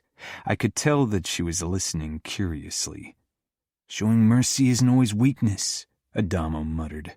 Savio shook his head. Are you sure he's our brother? Maybe they swapped him for another baby in hospital after birth. I froze as my chest constricted, remembering the days prior and after Adamo's birth. I looked at my scars. Chiara set down a plate stacked with pancakes and a bowl with berries in the middle of the table before she sat down close to me and touched my leg. I raised my eyes from my wrist and found Adamo and Savio watching me intently. Cavallaro knows it wasn't to show mercy. He'll suspect we have ulterior motives. Problem is, Ramo doesn't tell us what his fucking motives are, Savio said, then shrugged and piled his plate with pancakes. But this is his game. Aren't you hungry? Chiara asked when I didn't fill my plate. I nodded distractedly and grabbed a few pancakes. Digging in, my hunger returned, and Chiara smiled. The door swung open and Ramo walked in, only in briefs. He nodded and headed over to the coffee maker to pour himself a cup. One of you needs to take up breakfast to Serafina. It's not going to be me, Savio said. I need to get ready for training with Diego and Gemma. I can do it, Chiara suggested. Ramo cocked an eyebrow at me. I'll do it. I don't trust the girl's mental state so shortly after seeing her brother, I said. Why don't you go up yourself? Adamo asked Ramo. Ramo sipped at his coffee. Not in the mood to see her. It wasn't that. Sending my brother a disapproving look, I got up, grabbed a plate with pancakes, and left the kitchen. Ramo was losing track of his goals, which was a major problem. On my way back downstairs after dropping the pancakes off, I ran across Savio, who was already dressed in fight shorts. Listen, he began, grimacing. What happened in the kitchen? Your expression when I mentioned Adamo's birth was scary as fuck. My defenses rose. Ramo and I had tried to keep most of the horrors of the past from our younger brothers. Telling them everything didn't serve any purpose. You know as well as I do that Adamo wasn't mixed up. Savio groaned. Come on, stop the shit. You know it was a joke. Don't use this I don't get your emotions shit on me. I noticed that you changed in the last few weeks. I'm not blind. I frowned. It's nothing. Sure it is, he said. I don't remember what happened, and you and Ramo do, but that doesn't mean I don't want to know the truth. Savio wasn't a kid anymore, far from it. He'd been fighting at our side for years now. He knew our mother had tried to kill us all, but not what happened after. I leaned against the wall. Our father's men stitched us up so we didn't bleed out. Then they took us home where our father was waiting with the doctors of the Camorra. 2 of them tended to Ramo and me, while the others performed an immediate C-section on our mother, cutting Adamo out of her. Savio stared at me. They cut him out of her with you and Remo in the same room? I flexed my hand, staring at my scars. Blood's blood. Father thought it would make us stronger. Savio touched my shoulder and squeezed. Fuck. That twisted fucker. I wish you and Remo could have killed him. Regret over the past is wasted energy, I know, Savio said, then pulled back and ran a hand through his hair. Fuck. Now I really need to beat the shit out of someone. Diego is a decent opponent. He is, Savio said. But I'm supposed to fight his sister first. It requires too fucking much concentration not to seriously hurt Gemma. I nodded. Training with Kiara always proved much more stressful than fighting my brothers, because with them I didn't have to be careful of every move. If I made a mistake, I paid with pain. With Kiara, I could end up seriously injuring her. Does Adamo know? No, he doesn't know anything of what happened. Not even that our mother's alive, I assume? I shook my head. Adamo had been in a difficult phase, and it seemed unwise to burden him with the weight of the past. You should tell him. He isn't a little kid anymore, and this concerns him too. His phone buzzed, and he fumbled it out of his pocket. Need to go. Diego's already asking what's taking so long. He typed in a message, then looked back up. Are you going to come over to the gym later? I'd like to spar with you and go over possible moves for my cage fight. I'll bring Kiara along. I need to work on her defensive skills. All right. I watched my brother leave, considering what he'd said. Maybe he was right. Adamo deserved to know the truth about his birth, and why Remo and I were messed up. But Remo was even more volatile than usual with Serafina in the mansion, and Adamo was on edge because of the situation as well. When I returned into the kitchen, only Kiara was inside, humming as she stirred reddish dough in a bowl. She smiled over her shoulder at me. I asked, "What's that?" "I'm trying a recipe for red velvet cupcakes. I want to perfect them for Savio's fight. I'm sure he'll want a sweet treat after." Savio usually treats himself to a horror or two. Kiara pursed her lips. "Well, maybe they'd like a cupcake too." She laughed, shaking her head. My own lips twitched, seeing her joy. I thought we could head for the gym for defense training. After the attack on the mansion, I think it's absolutely crucial that you learn to defend yourself. Now? Kiara asked, glancing down at the dough. Yes, Savio asked me to spar with him later. Okay, she said hesitantly, and put the bowl in the fridge. I'll just grab my gym clothes. Kiara was always tense when it came to her defense training, which was why I decided not to tell her I planned on having her fight Savio. He'd trained with the young Bazzoli girl a couple of times now and knew how to hold back when faced with a petite woman. Kiara. When Nino and I entered the Falcone gym, I could already hear the sounds of fighting. Gemma, be careful, for God's sake! A familiar voice shouted. Shut up, Diego! You keep distracting me! The dojo came into view, and with it, the fighting cage. My eyes widened at what I saw. Savio was inside the cage with Gemma. The girl reached only his chest, but moved with a grace and confidence that showed she was used to fighting. It was still an unsettling sight. Savio was scarred and muscled, and this girl tried to land a hit in his side, which he blocked. You need to be quicker, kitty, if you want to hurt me, he taunted. Her face turned even redder, and she tried to kick between his legs. Diego, who was clutching the mesh of the cage, shouted, Gemma, stop this shit! Savio bent down, hoisted her over his shoulder, and threw Gemma over his back. She let out a surprised cry when she hung head down over his shoulder while he held her with one arm over her calves. Let me down! Savio! She wiggled desperately, but Savio had her trapped. She started pounding his thighs with her fists, and he turned to us with a grin, completely ignoring Gemma. For a moment, I thought he'd clap her butt, because it was typical for Savio, but he didn't. How old is she? I asked Nino, who led me closer. 13, I believe. Diego noticed us and glanced from Nino to me, his expression falling slightly. Maybe he remembered our last encounter when he'd suggested I was Savio's newest conquest. I tried to ignore that he, like Savio and Nino, was only wearing fight shorts. All these naked chests were making me uncomfortable. He straightened and held out a hand to Nino, shaking hands with him. Then he gave me a small nod. Mrs. Falcone? I stifled a smile. What, no nice catch comment today?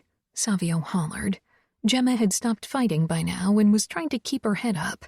Nino frowned at his brother, then glanced between Diego and me.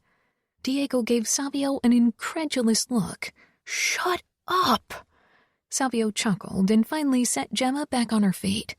She swayed slightly, then narrowed her eyes and shoved his chest, embarrassment unmistakable on her face. "Don't do that again!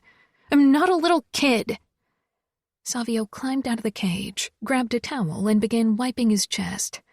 If you say so, kitty. Gemma glowered as she followed him. "Hello," she mumbled to Nino and me. I wasn't sure if her face was bright red from exertion or embarrassment. That didn't make her any less stunning. Despite her tomboy attitude, she looked like a doll. Long dark hair, olive green eyes, and sweet pout.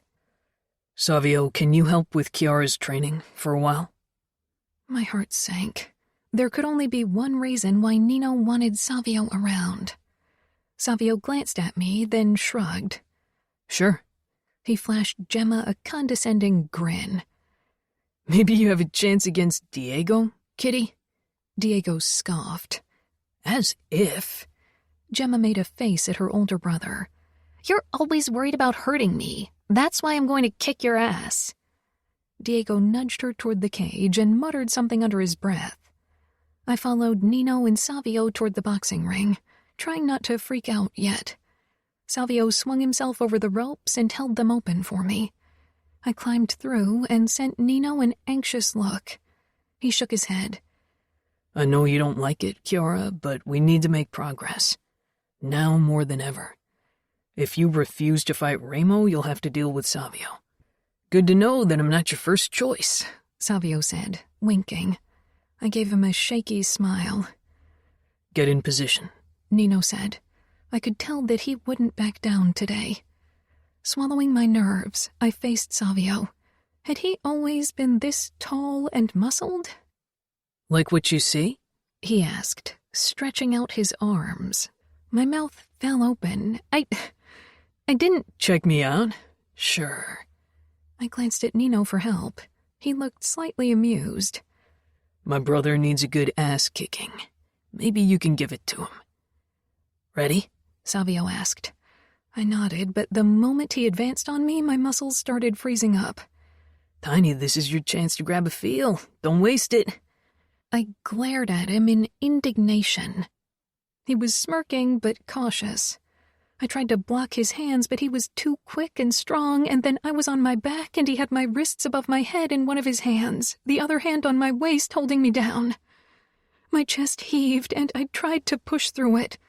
Savio released my wrists without backing off, still hovering over me. Try to push me off. I reached out with shaking hands. For some reason, I couldn't bring myself to touch his bare chest. Savio jumped to his feet and held out his hand, pulling me to my feet. Cora, I know this is difficult for you, but we need to condition your brain to unfreeze in situations like that, Nino said. Savio regarded me. All right, let's try a different approach. Come closer. He waved me toward him until our feet were almost touching and I had to tip my head back to look up at his face. You have a problem with my closeness, right? I nodded. Touch my chest. I glanced toward Nino, who was looking thoughtful. Savio stepped into my line of vision. Eyes on me. Nino can deal. You're not grabbing my dick, only my chest. I huffed out laughter and hesitantly pressed my palms against Savio's chest. Of course, I could feel a blush rise into my cheeks. Savio's mouth twitched, his eyes darting to Nino. Does she blush like that whenever she touches you? She must be lightheaded when she touches your cock. Without thinking, I slapped his chest. Savio grinned. See? Was that so hard? No. The amusement disappeared from Savio's expression. All right. I'm going to wrap my fingers around your wrists. Now. Savio gripped me like he'd said. I concentrated on his eyes, which held my gaze steadily. I'm going to force your hands down my body. Not lower than my waistband. Calm down. And you're trying to break my grip or stop me in some other way. Doesn't matter how. I'll move slowly, giving you plenty of time to consider your options. He cocked an eyebrow. Ready? Yes. Savio tightened his grip and pushed my palms down his pecs to the beginning of his six-pack. My gaze darted down to his fight shorts. Eyes off my dick. He's not your problem. I snorted, and that seemed to do the trick. I tugged at Savio's hold, but he didn't budge. Without thinking, I let myself fall back, startling Savio. His hands tightened to stop my fall, and I used the momentum to bring my leg up and aim a kick at his groin. In a stunningly fast move, he released one of my hands and blocked my kick with his hand and raised knee. He jerked me back to my feet. Not bad. I smiled proudly. Now we're turning the tables. I'm going to put my hands on your body. Shoulder blades to ass or hips to tits. What do you prefer? I blinked as if he'd spoken a foreign language. What? Savio stepped closer and slowly curled his fingers over my hip bones. Like this, and I'll move up. He explained quietly. I swallowed, having become completely still. He moved his arms around me so his palms rested on my shoulder blades, bringing us even closer. My breathing quickened as I craned my neck to hold his gaze. Or like this, and I'll move down. The first, I said. Savio nodded and dropped his hands. Okay, let's choose a safe word. Safe word? That's a word kinky people use because stop turns them on. I shook my head, not sure if I was on the verge of a giggling fit or hysterical breakdown. Maybe both. Let's choose a word, one you'll be reluctant to use. You should only use your safe word to stop our simulation if you really can't bear another fucking second of my touch. I want you to cross your boundaries. Okay. Savio tilted his head to the side. What would make you extremely uncomfortable? How about lick my pussy? I pressed my lips together and turned to shoot a desperate look at Nino, but he was gone. Savio nudged my chin, so I faced him. It's only you and me, Tiny. Focus, all right? I'm going to touch your hips now, and you're going to say, lick my pussy as a safe word. Stop won't change a fucking thing, got it? Stop me in any way you can think of. Ready? I took a deep breath, then nodded. Savio rested his hands on my hips. It was strange to allow this closeness. Slowly he slid up, fingertips brushing my stomach over the fabric of my shirt. Are you just going to let me feel you up? Savio said challengingly. I gripped his wrists, trying to pull them away, but he kept moving higher, reaching my rib cage. I raised my hands and brought my elbows down, trying to slam them into his wrists. Savio snatched his hands back before I could do real damage. He nodded. Good. That would have hurt. We repeated the same simulation 2 more times. Let's change things up. Turn around. I did. Savio stepped very close so I could feel his breath on the back of my neck. Nervous yet? Not really. Then let's change that. Savio startled me when he wrapped an arm around my waist, pressing his palm against my belly and pulling our bodies flush together. A choked sound burst from my lips. Squirming, I tried to free myself, but this position was definitely more challenging for me. Think, Tiny. Focus on the present. Pushing through the fog of discomfort, I tried to kick his shin, then ram my elbow into his side. I didn't manage to free myself. At least, Savio didn't seem unhappy with my progress. I think this is enough for today, Savio said eventually, releasing me. I wiped my sweaty, trembling hands on my gym shorts. Thanks for being patient. Savio gave a one-shoulder shrug. How about you show your gratefulness with a few delicious cupcakes? I grinned. Red velvet dough is in the fridge. He looked surprised. You're starting to grow on me, Tiny. His gaze focused on something behind me, and I saw Nino heading our way. Nino's going to work with me in the cage now. Savio and I climbed out of the boxing ring when Nino arrived. He wrapped his arm around my hip and regarded me questioningly. How did it go? Good, I said proudly. You'll probably have to deliver tonight, Nino. I riled her up with my magical hands. I pressed my forehead against Nino's chest as I laughed. You're impossible, Savio. I've been called worse. He nodded toward the cage. I'll go ahead and warm up while Nino makes sure I didn't misbehave too much. He sauntered off. You seem to be taking Savio's approach really well. Maybe I tackled your problem wrong, Nino said. Savio was really patient, and his humor helped loosening me. Nino nodded. Savio has a way with words and women. I huffed. I don't think he'd need to rely on whores if he bothered to use his charm on normal women. Savio is lazy. He rarely bothers charming women. But when he does, his success rate is impressive. He could take over Stefano's job without trouble. My lips curled, thinking of the Camora's romancer. Nino kissed me. It's good to see you improve. You've come far. So have you. Hey, lovebirds, I have a fight. I need to win. Shaking his head, Nino led me over to the cage. Diego and Gemma had pulled up chairs and were waiting for this spectacle to begin. Nino followed Savio into the cage, and I sat down beside Gemma, who gave me a curious look. Diego, too, regarded me for a moment. I supposed by now they knew all the rumors. In the past, it had always been my biggest fear that the truth about the rape would come out, that I'd be regarded as less because of it. But now I was glad everybody knew. It was freeing. Savio and Nino assumed their fight positions. They both looked impressive with their focused expressions and tight muscles. Go, Diego shouted. Savio was the less restrained fighter. He taunted and challenged Nino with words and his expressions. It didn't make his kicks and punches any less focused. I mainly watched Nino, the eager look in his face, the way every muscle was conditioned in fight mode. It was a surprisingly even fight. I wasn't sure if it was because Nino was holding back or because Savio had become an equally lethal fighter. I wasn't familiar enough with fighting to tell, and they both weren't giving 100% because they couldn't risk injuring Savio mere days before his cage fight. I glanced at Gemma, who leaned forward in her chair, arms propped up on her knees and lips parted as she followed the fight. I could tell that her focus was solely on Savio. It was obvious that she had a major crush on him, and it made me feel protective of her. Savio was an absolute womanizer, and while I doubted he'd go for a girl that young, I worried she'd get hurt. Noticing my attention, Gemma's expression became less infatuated, and she sat back in her chair, crossing her arms.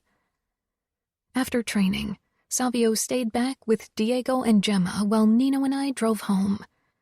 In the car, I touched Nino's thigh. Gemma is head over heels for your brother.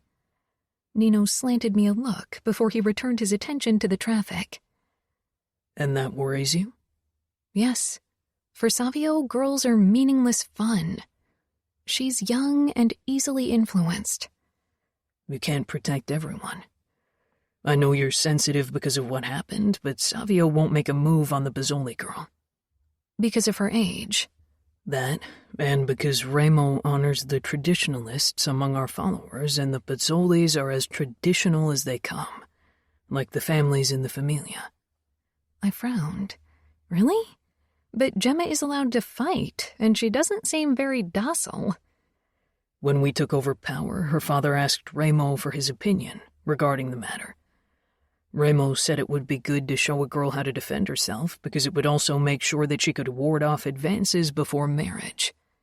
That convinced Bazzoli. Since then, Gemma has been learning how to fight. Diego is always with her, though. Nino covered my hand. You're too kind for this world, Cora. I can't help it. You aren't supposed to change. It's good that you are kind and caring, and inherently good. It balances out what my brothers and I are. You make me sound like I'm some kind of saint. I'm not that good. Nino pulled into the driveway of the Falcone mansion, killed the engine, and pressed a kiss to my knuckles. I doubt there's someone who's better than you. He said it so honestly, as if it was the unfailing truth, that tears sprang into my eyes. I tried to blink them away before Nino could see them. His eyes lingered on mine, and he leaned forward, cupped my head, and pressed a kiss to my temple. One day, I'm going to kill every single person who made you feel less. They should pray that your kindness stops me long enough. Deadly words shouldn't warm my heart, shouldn't feel like the most romantic declaration of love. But with Nino, they did. Chapter 6. Chiara. In the afternoon, I joined Remo on the terrace. He was still brooding after a fight with Serafina during one of their daily walks this morning. His hands were pushed into his pants, and he was glaring off into the distance. Standing beside him, I looked at his face, at the scar his mother had caused, at the cruel twist of his mouth. Serafina had told me she felt like she was losing herself, and I couldn't help but wonder if it was the same for Remo, and what did it even mean for a man like him? Say what you've got to say, he growled. There was so much I wanted to tell him, how I thought it was wrong to kidnap an innocent woman. But he knew that. And deep down, I wondered if maybe this was the only chance for Remo to ever be close to a woman, for him to overcome the hatred that had carried him through the years, that still carried him. I wanted to tell him that he needed to stop this game so he could be strong for his brothers, particularly Nino. I wanted to tell him that I wished to see him happy one day, even if he didn't believe in happiness. Remo growled, anger flashing on his face. He grasped my upper arms and brought our faces close. Say something. Don't just stand there with that fucking sad look. It's fucking annoying. Despite my body's tension, I didn't pull away. Do you think Nino could love a child? Remo released me with a jerk, eyes widening as he stepped back. Are you... No, I said quietly. But I want a baby. I've always wanted to be a mother. I want to hold a baby in my arms, cuddle it into sleep. I want to protect and love it. I want to give this baby everything we all never had. If there's only one thing in my life I can achieve, then that's it. Tears filled my eyes. I wasn't even sure why I was telling Remo this. Maybe because I could feel that he was on the verge of something either better or far worse. Remo looked like I had shaken him to the core. Silence stretched between us. I'm sorry, I said eventually. I turned, but Remo stopped me and leaned down, his expression fierce. Nino loves you. I don't understand how it's possible. I thought the part of him capable of that shit was lost, but you dug it out. I don't know what he can or cannot feel, but every child that grows up in this house will be cared for, will be safe and as fucking happy as it can be in our fucked up world. He straightened. And with you as a mother, it'll drown in love and sweets, that's for sure. Remo turned and left me standing there. I wrapped my arms around myself. Nino found me like that a few minutes later and pulled me against him. I'm fine, I said before he could ask. I smiled up at him and his frown smoothed. Once things had calmed down, once Serafina was back home, I'd ask Nino if we could have a baby. After following our new routine of swimming a few rounds in the pool together, Nino and I retired to our room to change. I watched Nino get out of his swim shorts, taking in his muscular, tattooed thighs, his narrow hips with the delicious V leading down to his hardening cock. He stalked toward me as I admired him, feeling the familiar tugging of desire. Nino kissed me, taking the lead as he always did. He unfastened my bikini top and bottoms, which fell in a wet heap on the floor, before he steered me backward until I fell on the bed. He climbed over me, his strong body pressing into me as he captured my lower lip in his mouth and sucked as he rocked his erection against me, sending a shockwave of desire through me. My mind wandered to the one thing I'd been thinking about often in the last few days. Finally going down on Nino. I'd been meaning to do it for a while, but always lost courage. For some reason, I couldn't forget how degrading and disgusting it had been to go down on my uncle. He'd forced himself into me until I felt I was choking, until my throat and mouth were tender. Whenever I considered pleasuring Nino with my mouth, the same horrible images flooded my mind, followed by a nagging worry that I'd still feel degraded and dirty when going down on him. I desired Nino, every part of him. I loved how he gave me pleasure with his mouth, and I wanted to return the favor. Cora? Nino asked quietly, drawing back, searching my face. I must have become still under him. I want to put my mouth on you, I said. Even voicing the wish cost me a lot. It felt wrong to say it, to want it, and I was scared that despite my desire to do it, the images of the past would win, that a small part of my uncle remained wedged in my brain. Nino didn't say anything at first, but I could tell by the brief flicker of desire in his expression that he wanted this. I supposed I shouldn't have been surprised. He'd been on the receiving end of that kind of attention in the past, with other women. And he pleasured me with his mouth almost daily. Of course he'd want it. On my cock? He asked carefully. Flushing, I nodded. I want to try to give you head. Nino's face softened. Okay. He rolled off me and lay down beside me. Come. I sat up and knelt beside his hips, then curled my hand around his shaft. Would you like me to tell you what to do? I considered that. I don't know if I... Nino squeezed my thigh gently. Take your time, and if you want to stop, stop. You won't go down my throat, right? I whispered, feeling a wave of shame wash over me. I won't thrust into your mouth unless you want me to. I'll try not to move at all. Okay, I said softly. I stroked him for a while, enjoying his silkiness and feeling my own arousal spike once more just from touching him.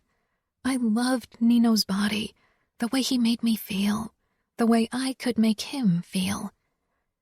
Gathering my courage, I bent my head down and cupped the tip with my lips, tasting him for the very first time. He twitched, and I tasted a hint of saltiness. I looked up, finding Nino watching me with unabashed hunger. Emboldened by his reaction and my body's need, I swirled my tongue around his tip before I began to bob my head up and down slowly, testing my limits. Nino brushed my hair away, then touched my neck. I became still, slowly pulling away, fighting the images of the past. My gaze darted up to his face, and as usual, I found solace in his calm. I wanted to hold your hair so it doesn't bother you. I won't tug at it, and I won't push you down, Nino said quietly, his thumb rubbing my neck. I know, I said, because I did know. My body reacted before my mind could catch up. With a small smile, I tasted him again, then ran my tongue around his tip, enjoying his softness, his scent, his taste. Everything kindled my own desire, and I could have cried from relief. I established a slow rhythm, Nino stayed true to his promise, lying completely still beneath me. Only his hand fisting the blanket gave an indication how much he struggled to stay put. Nino moaned, his muscles tensing. His hand on my neck tightened, then he relaxed it quickly. I'm going to come if you keep it up. I nodded and kept on sucking. My mind began whirring when I felt his muscles twitch. I tensed as I tried to decide if I could swallow, if I could do this for Nino. Cora. He gritted out another warning. I didn't pull back. I wanted to do this, to beat the last shreds of my past into submission. Nino's hand twitched a second before his body coiled tightly, and then his erection jerked. With a low moan, Nino came. He made small rocking motions as he spilled into me. For a second I was frozen, awaiting the inevitable. My past to bulldoze my present, for my body to do what it had done many years ago, to retch, for bile to travel up my throat. The feeling of choking, of suffocating as my uncle held me in place. But nothing of that sort happened. Nino stroked my back, and I swallowed, kept pumping, and felt a wave of accomplishment. I was free. Completely free. Nino pulled me on top of him as if I was a doll. He nudged my chin up as I lay sprawled on his strong chest, his eyes searching mine. He kissed my mouth, once, twice. Do you want me to get you a glass of water? Every time I thought I couldn't possibly love Nino more, he showed this kind of consideration. My lips pulled into a smile. Say something, Nino said with a hint of confusion. I love you. Nino kissed me again. And I love you, Cora. He ran his hand over my spine before palming my ass. But you didn't answer my question. Do you want something to drink? No, I whispered. I didn't feel the need to wash Nino's taste away. Not at all. Nino tilted his head, confused by my reaction and unsure what to do. And I was too, because giving Nino pleasure like that had turned me on.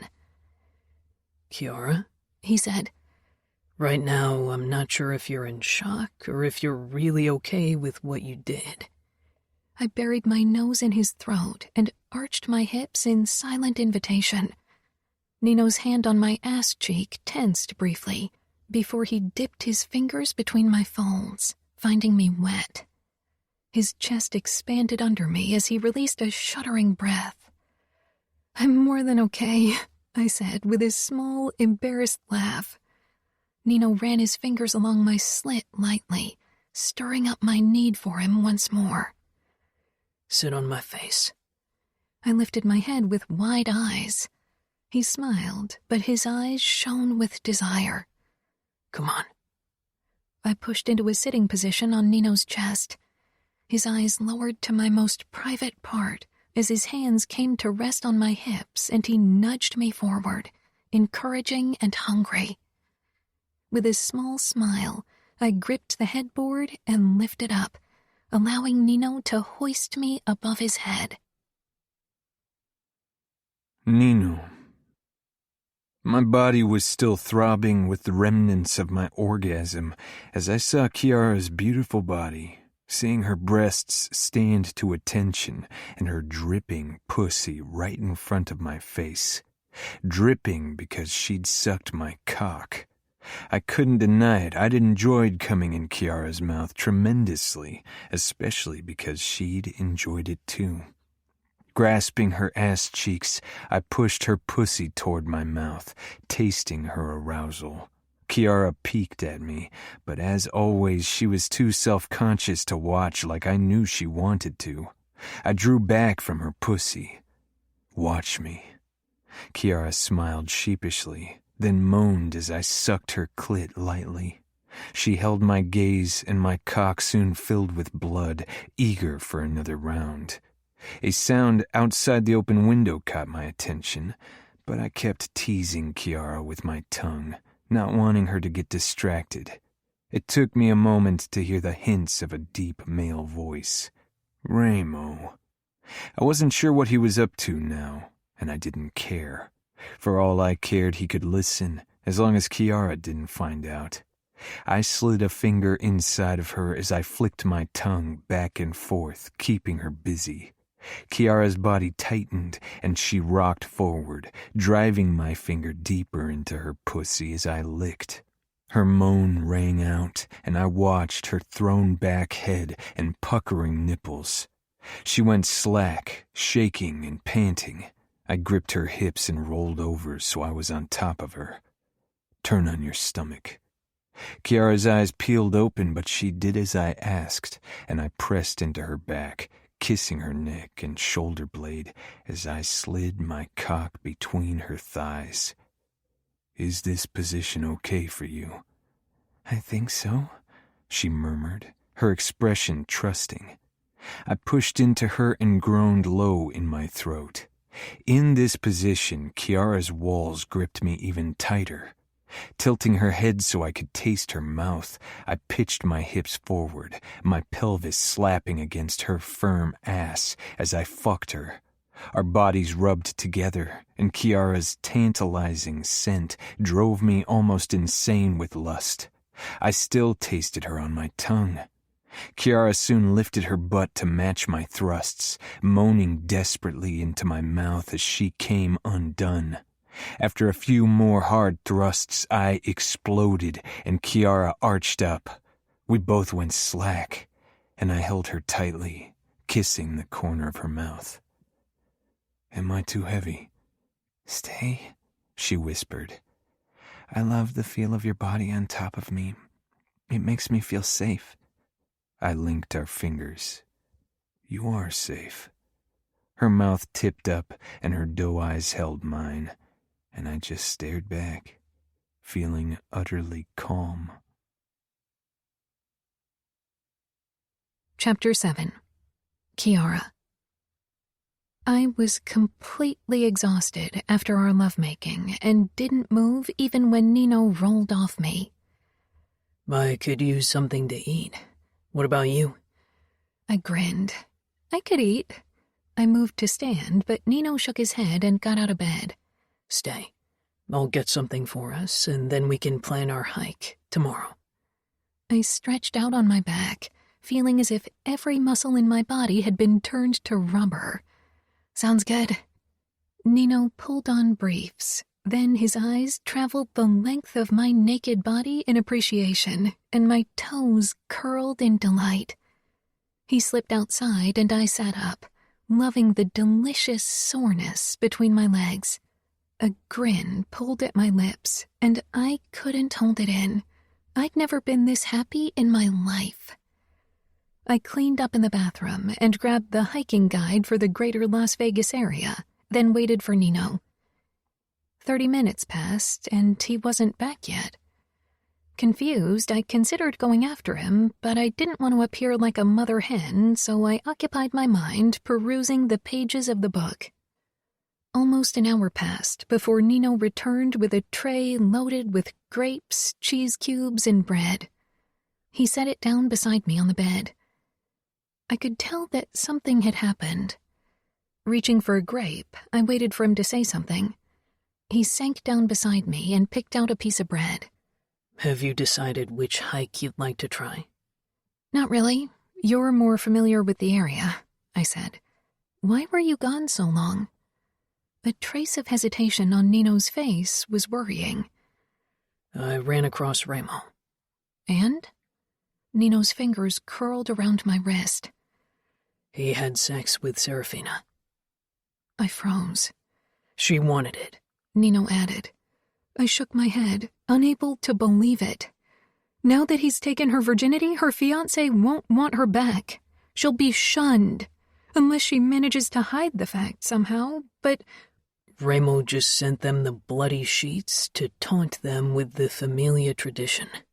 I tore my wrist out of Nino's grasp and pushed out of bed, too agitated to lie down. Nino swung his legs out and stood as well, as if he thought I'd storm out for another confrontation with Ramo. What the hell is wrong with him? Nino reached for me. I was so angry I slapped his hand away. He lowered his arm in surprise. "Sorry," I said. "I shouldn't have hit you." It's okay, Cora. I prefer your anger to terror. "Still, I don't want to hurt you." Nino smiled slightly. You can't. Trust me. He approached me again, and this time I allowed him to touch my waist. "Is Serafina all right? Does she need medical treatment?" Nino frowned. I told you, she wanted the sex. But it was her first time, with Ramo, of all people. I cringed as unwanted images tried to come to my mind. Ramo didn't mention anything of the sort. I assume, given his talent reading people, he adapted his sexual advances according to her inexperience and put some effort into making it pleasant for her. I burst out laughing, pressed my head against Nino's chest, and closed my eyes. Everything about our current situation was surreal, but with the Falcone brothers, I should have come to expect nothing else. Tomorrow, I'd try to talk to Serafina in private and make sure she was truly okay, on a physical level, at least. I could only imagine her inner turmoil over sleeping with her captor and family's enemy.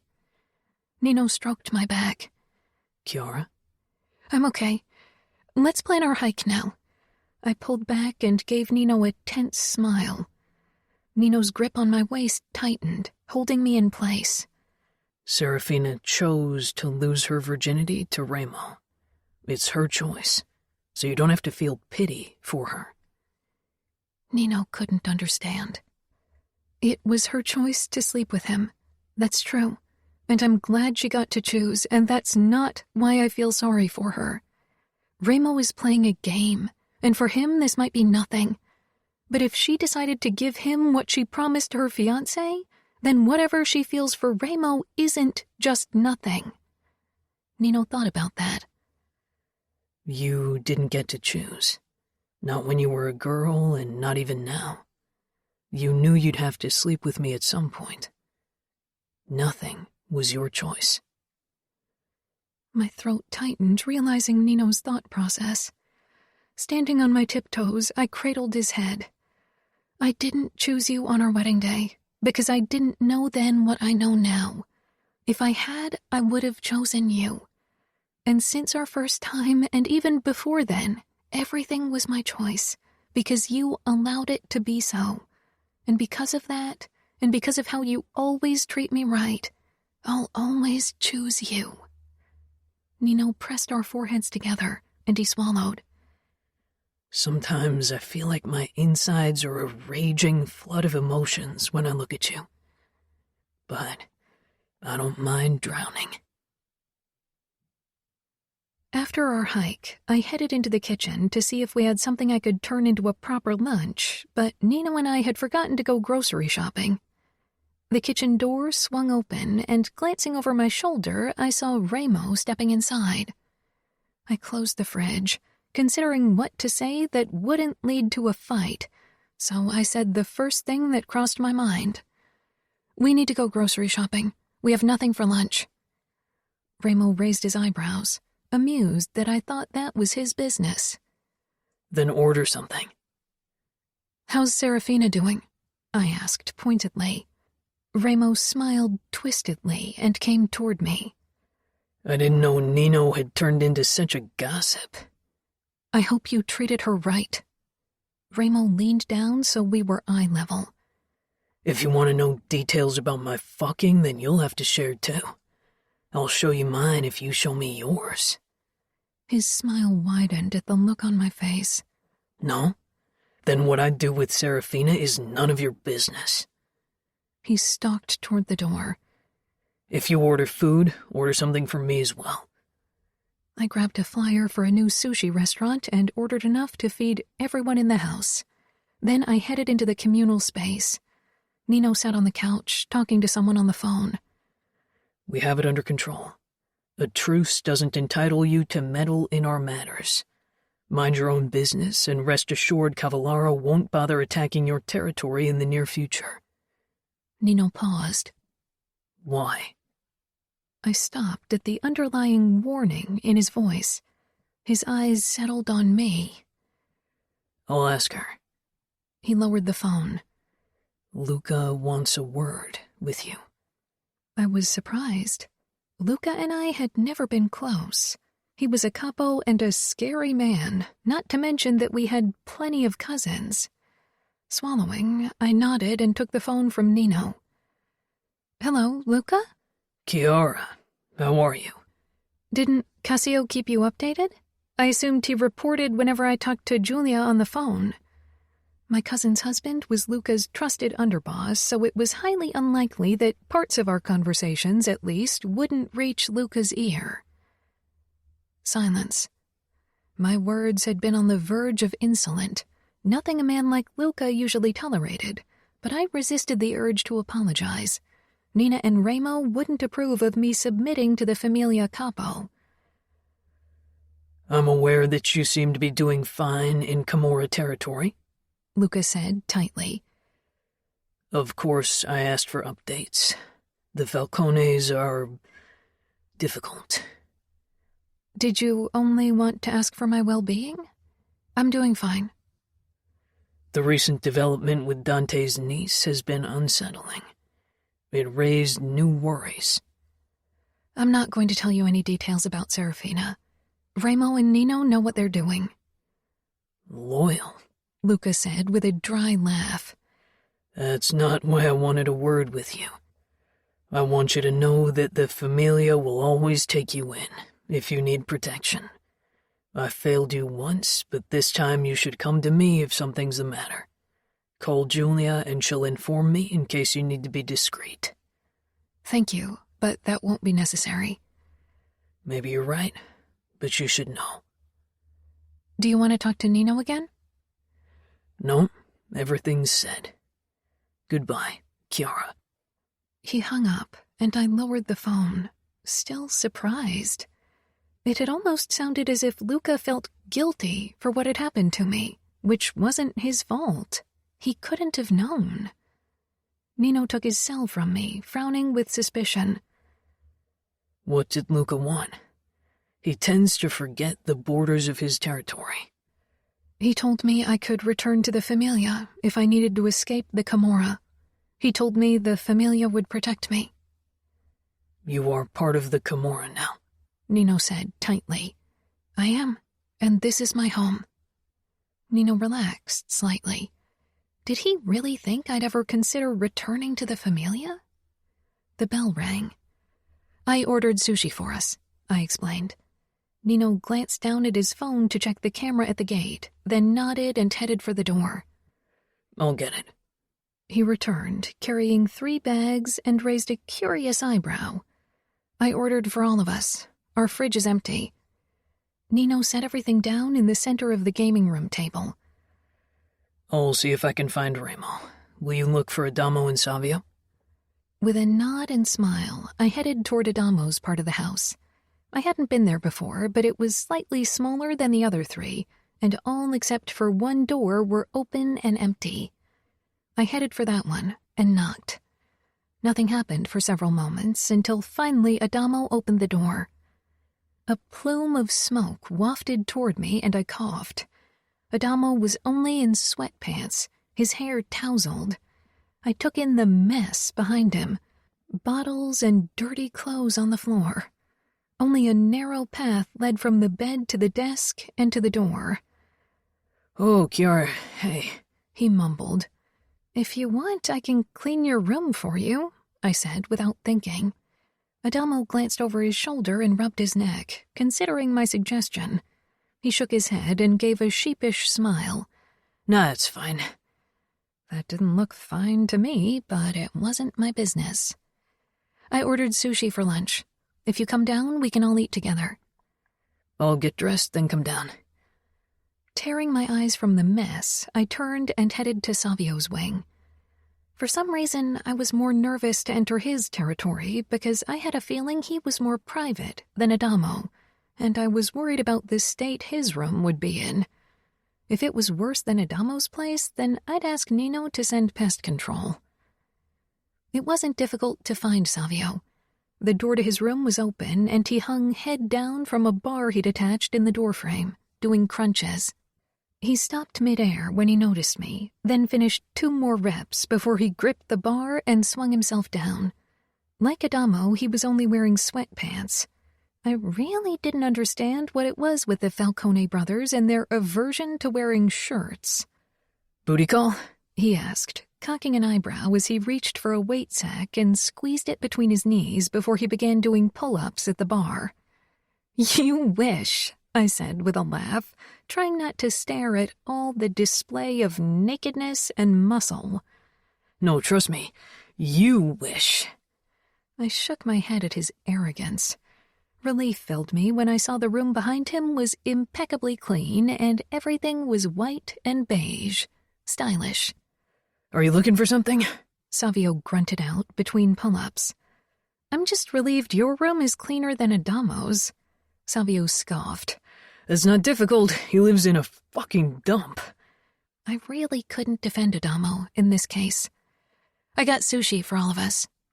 Savio dropped the weight and lowered himself to his feet, reaching for a towel on the ground. What kind?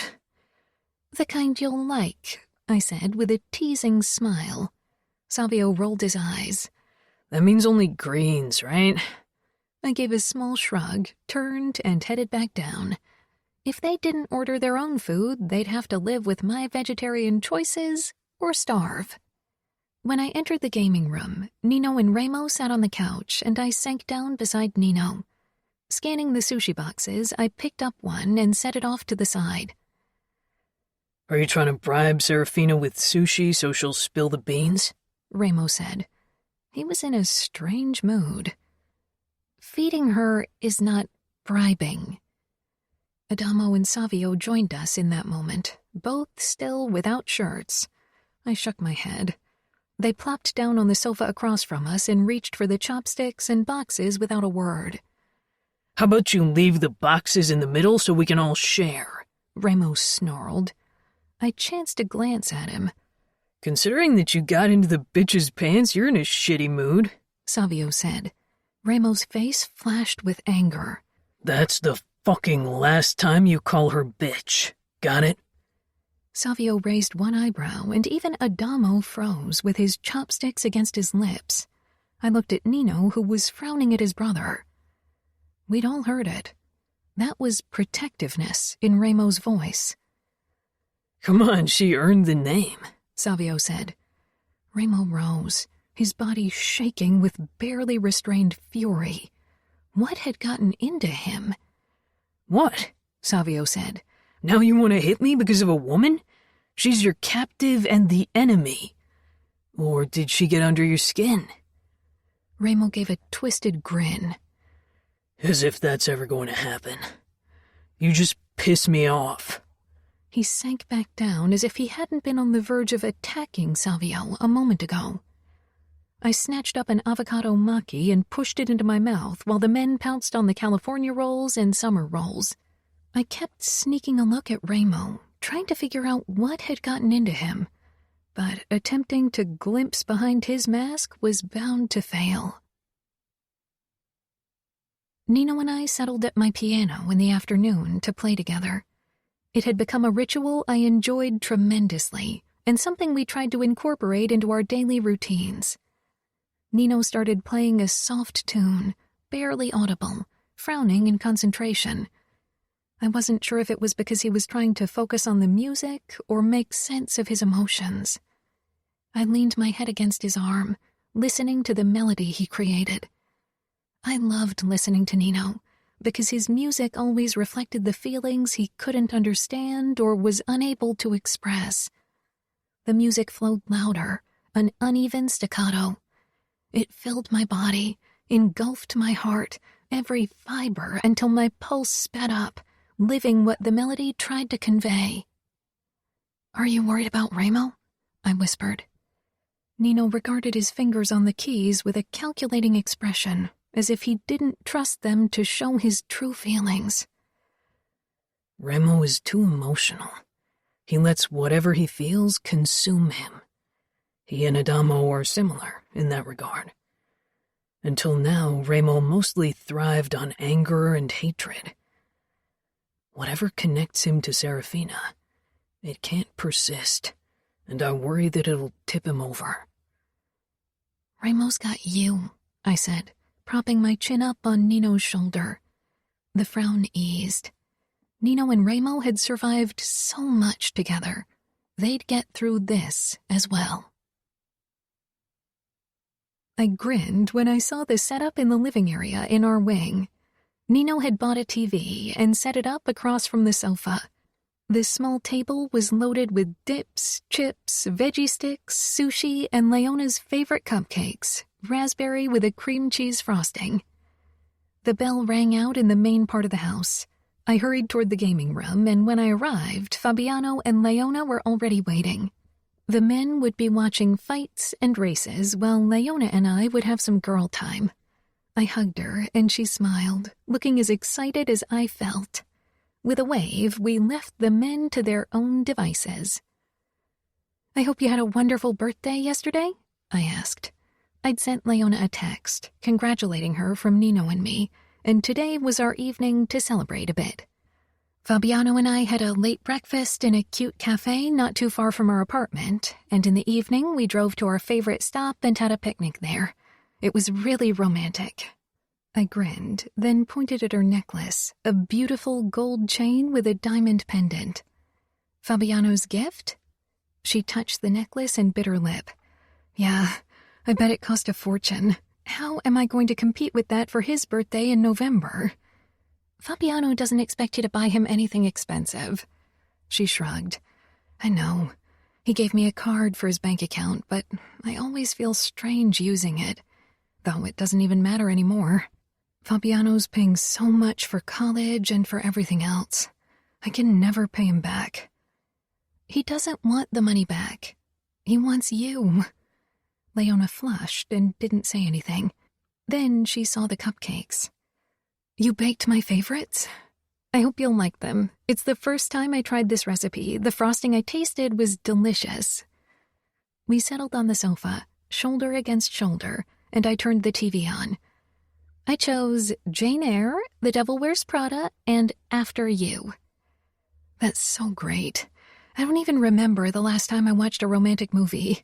Fabiano hates them and refuses to watch them with me no matter how much I beg him. "I never ask Nino to watch them with me," I said with a giggle, taking a piece of sushi. "He doesn't really like fiction or movies. He prefers documentaries and that sort of thing." With him, I get it. He wouldn't really understand all the emotional stuff, but Fabiano could if he wanted to. I shrugged. I hadn't told Leona about Nino's recent development, about how he'd told me he loved me and meant it, how he didn't have to simulate emotion for me anymore. It seemed like such a personal thing that sharing it would have felt like betrayal. Leona dipped a carrot stick in the sweet potato hummus I'd made. Then her gaze went to the ceiling, as if she was looking at something above us. "It feels weird that we have a girls' night while another girl is locked up in Remo's bedroom somewhere on the upper floor." "She's got her own bedroom," I said, as if that made things better. Leona raised an eyebrow, and we both started laughing. Leona covered her eyes, shaking her head, and her smile fell. "I really can't believe this is reality. My life's always been different, but now it's reached a new level of weird." I sobered. "I know. But Serafina is well, considering everything that's going on. I wish she could be down here with us, but Remo and Nino would never allow it." Leona nodded. "Fabiano warned me not to talk to Remo about it. He says his capo is a bit tense at the moment." "He is. Things with Serafina are complicated." Leona tilted her head, regarding me with a confused look. "Complicated how?" I bit my lip. "I don't know. I think there might be feelings involved on both sides." Leona choked. "You think Remo Falcone has feelings for a woman?" I reached for the bottle of Sauvignon Blanc Nino had opened for me and poured both Leona and me a generous amount. Leona didn't know Remo as well as I did. Not that I really knew him. Maybe I'm wrong, but just forget it. Let's not talk about it. I raised my glass, and Leona clinked hers against mine. I turned on the TV. My own eyes occasionally strayed to the ceiling, wondering what Serafina was doing and feeling guilty. But eventually the amount of alcohol that Leona and I consumed made me forget everything else. I wasn't sure what time it was when Nino and Fabiano walked into the room. Leona and I still sat shoulder against shoulder, temple against temple, hardly able to hold our glasses. The Devil Wears Prada was running on the screen, but I barely noticed anything. Too drunk. 2 empty wine bottles littered the table. Nino and Fabiano exchanged a look before moving over to us. Nino picked up the remote from the floor where I dropped it half an hour ago, but couldn't retrieve it because my head swam the second I looked down. He turned off the TV while Fabiano tried to get Leona into a standing position. He gave up, eventually, and lifted her into his arms. With a smile at me and a nod toward Nino, he carried her out. Leona gave a small wave before she closed her eyes with a sick look. Nino sank down beside me and gently pried the wineglass from my hand before he tipped my head up and scanned my face. I grinned. Couldn't help it. How much have you had? I nodded toward the empty bottles, then groaned when my vision swam. Nino touched my forehead, then got up. Wait here. Don't move. I'll get you some Coke to drink. It might help. Don't go, I slurred. Nino hesitated, then he unscrewed one of the water bottles we'd ignored and held it out to me. I only stared, too tired to even lift my arm. Nino hunched before me and brought the bottle to my lips. Small sips. I don't want you to choke.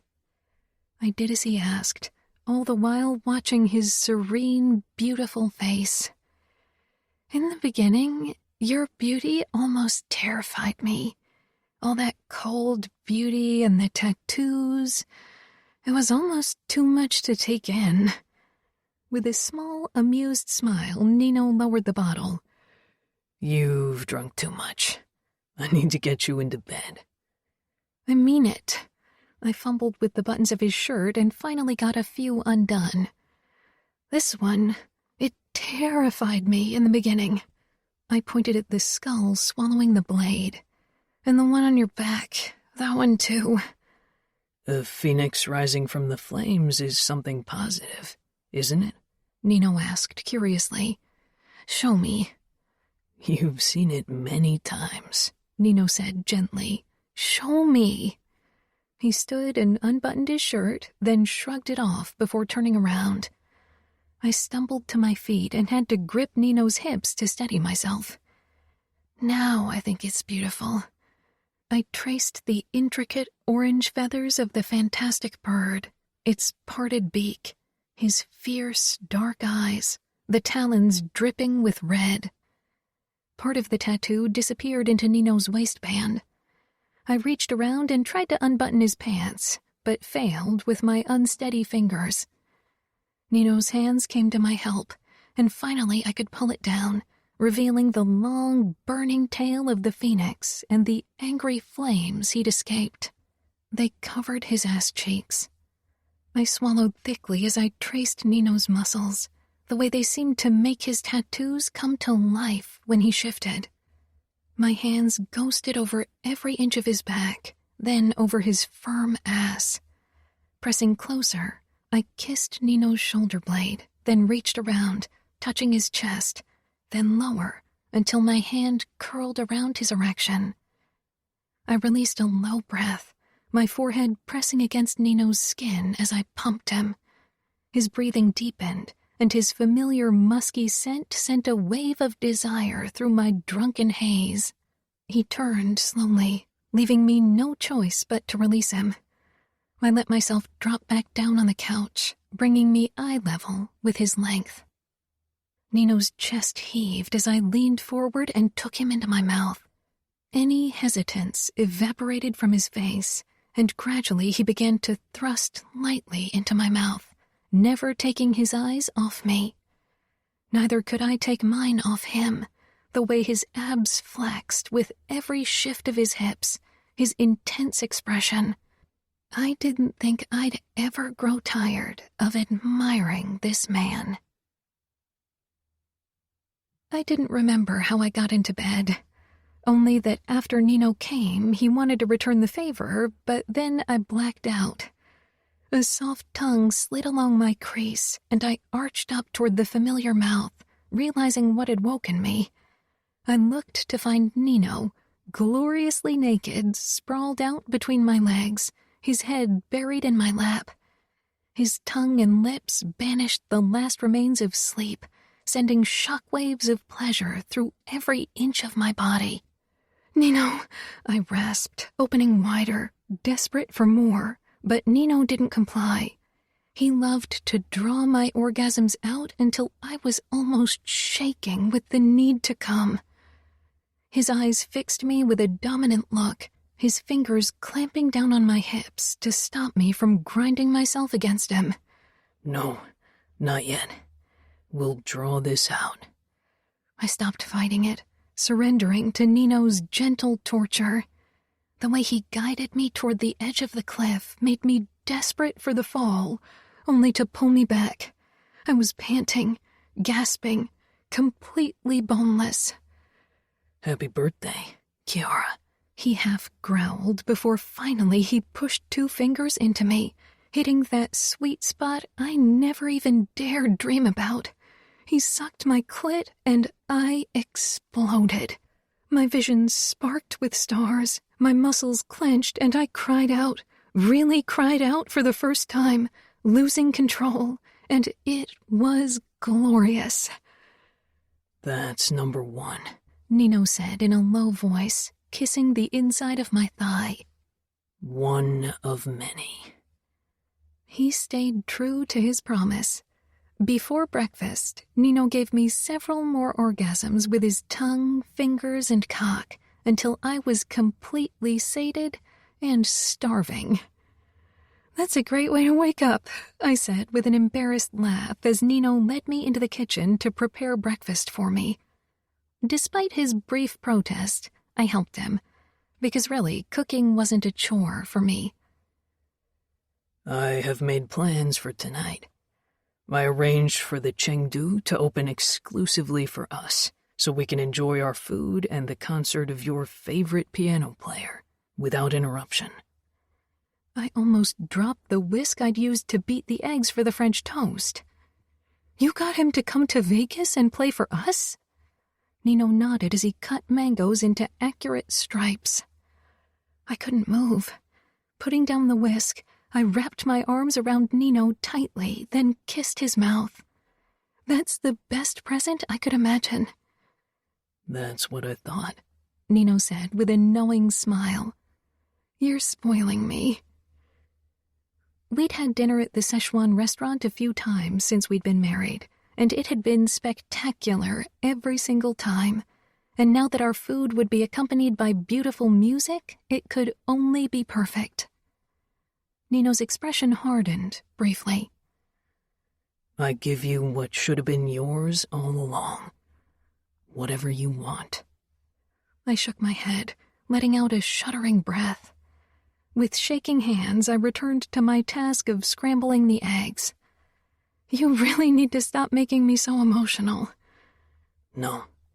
I enjoy seeing happiness on your face. It's as if I'm feeling it myself." There was really nothing I could say in return, and so I only smiled. Chapter 8. Nino. Ramo had finally decided to send Serafina back after 2 months. If he'd acted according to our original plan, he'd long given her back. But with my brother, plans always got ignored. Yet this time, with Serafina, he should have listened to my advice for once. Things between them were progressing in a dangerous direction. He knew that as well as I did. Sitting on the sofa, I took out my phone and dialed Luca's number. Kiara was playing a new song, an erratic, moody melody. I wondered if it reflected her feelings about Ramo's decision to send Serafina back. But she should be relieved. After all, she'd been strongly averse to the kidnapping from the beginning. "Nino, what do you want?" Luca never bothered with pleasantries. He was lucky I'd convinced Ramo that war with the Familia was the last thing we needed at the current time. "We have a present for you." Silence. "A present?" Suspicion rang in Luca's voice. "We'll have Scuderi soon. Dante agreed to exchange him for his niece tomorrow." "Fuck. I can't believe your insane plan actually worked. You and your brother are as cunning as you are crazy." My lips tightened. "I didn't call to have my personality analyzed by you. I want to invite you and your brother, and for all I care, even the Scuderi sisters, to join Fabiano in the dismemberment of Rocca Scuderi." "That's a generous offer," Lucas said carefully. "What do you expect in return?" I smiled, leaning back. "Nothing. At least not at this point. But if we ever approach you and ask for a favor, we'd appreciate it if you remembered that we did this." "Right. I bet your kind of favors won't be for the faint-hearted." "You aren't faint-hearted." Luca huffed out a deep laugh. "I'll have to talk to my brother. I'll call you back in a couple of minutes." "Don't take too long. You'll need to fly over." "Don't worry." Luca hung up. I put my phone down on my lap and watched Chiara as she played the same sequence for the third time, unhappy with her creation. The low, haunted hums of the piano reverberated in my chest, and when her fingers moved faster and the notes rang higher, sounding almost angry, my pulse spiked. Every song Chiara created overflowed with emotions. Her eyes were closed, those dark lashes fluttering against her smooth skin. Like her music, Chiara was a piece of art and always tore emotions from the darkest recesses of my soul. Less than 5 minutes later, Luca called again, but I waited for the last note of Chiara's song to fade before I bothered picking up. "Matteo and Romero are preparing everything for their flight. They'll take part in Scuderi's last hurrah." Surprise washed over me. "You won't?" "I hate the man and would certainly enjoy cutting off a few pieces of him, but my brother and Romero have a stronger incentive." "What about the Scuderi sisters?" "Arya and Lily are too kind-hearted for that kind of thing, and Gianna can't stand the sight of blood." "Tell Matteo and Romero to meet us in the sugar trap, and they better hurry. Fabiano is eager to deal with his father." Luca laughed darkly. "I bet he is. I can only imagine how pissed you and Ramo are that you never got the chance to rip your own goddamn father to shreds." My hold on the phone tightened. "Rumor has it your father didn't get the end he deserved either. I'm sure if it had been up to you and Matteo, his demise would have been less abrupt and more creative." "That's the past," Lucas said in a clipped voice. "True. And now you have a beautiful wife and children to take care of, which makes our cooperation even more important." "My family stays out of this, and if that was a veiled threat, Falcone, you'd better choose your words more wisely next time. I'm not the only one with people to protect." "It wasn't a threat, just a reminder, Luca. We have no intention of attacking your family, and I'm sure you won't attack our family either. After all, my wife is your cousin, and Fabiano is your brother-in-law." "That might be true, but I'd gladly wade through their blood and that of every fucker in Vegas to protect my family, and you'd better remember it." "Duly noted," I said, "but the same can be said for Ramo and me. We protect our family. Now enough of the unnecessary threats. Today is a day of celebration." I ended the call then, and kept listening to Chiara's playing. When she was done, she twisted around to face me. "You're going to torture Fabiano's father to death?" Her voice was carefully controlled, devoid of emotion, which was unusual for Chiara, and showed me how difficult a topic it was for her. Not me, no. Fabiano will, and Matteo and Romero will join him. Chiara kneaded her hands in her lap. But you'll be present? I stood from the sofa and headed over to her. Get up. Chiara did so without hesitation, looking at me curiously. I sank down on the bench and pulled her down on my lap, pressing a kiss to the nape of her neck before I touched my fingers to the piano keys. I need to make sure Scuderi doesn't die too quickly. My expertise is required. Chiara shuddered, and I scanned her beautiful face, those expressive dark eyes, always so kind and gentle. I buried my nose in her soft curls. I'm a monster, Chiara. Emotions or not, I'll always be that way. I like hurting. I like breaking others, slow or fast. If you hope for that to change, it'll only hurt you. Chiara rested her fingers on the piano keys next to mine and began to play the song she'd written for me. After a moment, I joined in. When the last chord floated away, she turned her head to me and kissed my cheek, then the corner of my mouth. I love you exactly as you are, and maybe you are a monster, but you are my monster. I wrapped my arms around her. I still can't believe he's sending her back. I didn't think he'd go through with it, Chiara said the next morning as we were getting ready in our bathroom. She brushed her hair and regarded me in the mirror as I trimmed my beard. It was bound to happen. We have Dante where we wanted him. We get Scuderi, and he gets Serafina. Nino, you can't really believe it'll be as easy as that. Ramo's connection to Serafina was definitely unsettling and intense. Ramo's determined to set her free. Chiara set the brush down, turned around and leaned against the marble counter. What's that supposed to mean? I shook my head. Ramo's mind worked very differently from mine. Chiara sighed, looking concerned. Promise to be careful. Don't get hurt. I don't like the idea of you meeting with the outfit, especially not when Ramo isn't himself, and Fabiano will be unfocused because he gets to see his father. Setting down my electric razor, I touched Chiara's face. We've got it under control. Trust me. We'll be back soon, and then things will return to how they were before the kidnapping. Chiara smiled strangely and kissed me. Okay. Savio and Adamo will make sure you are safe.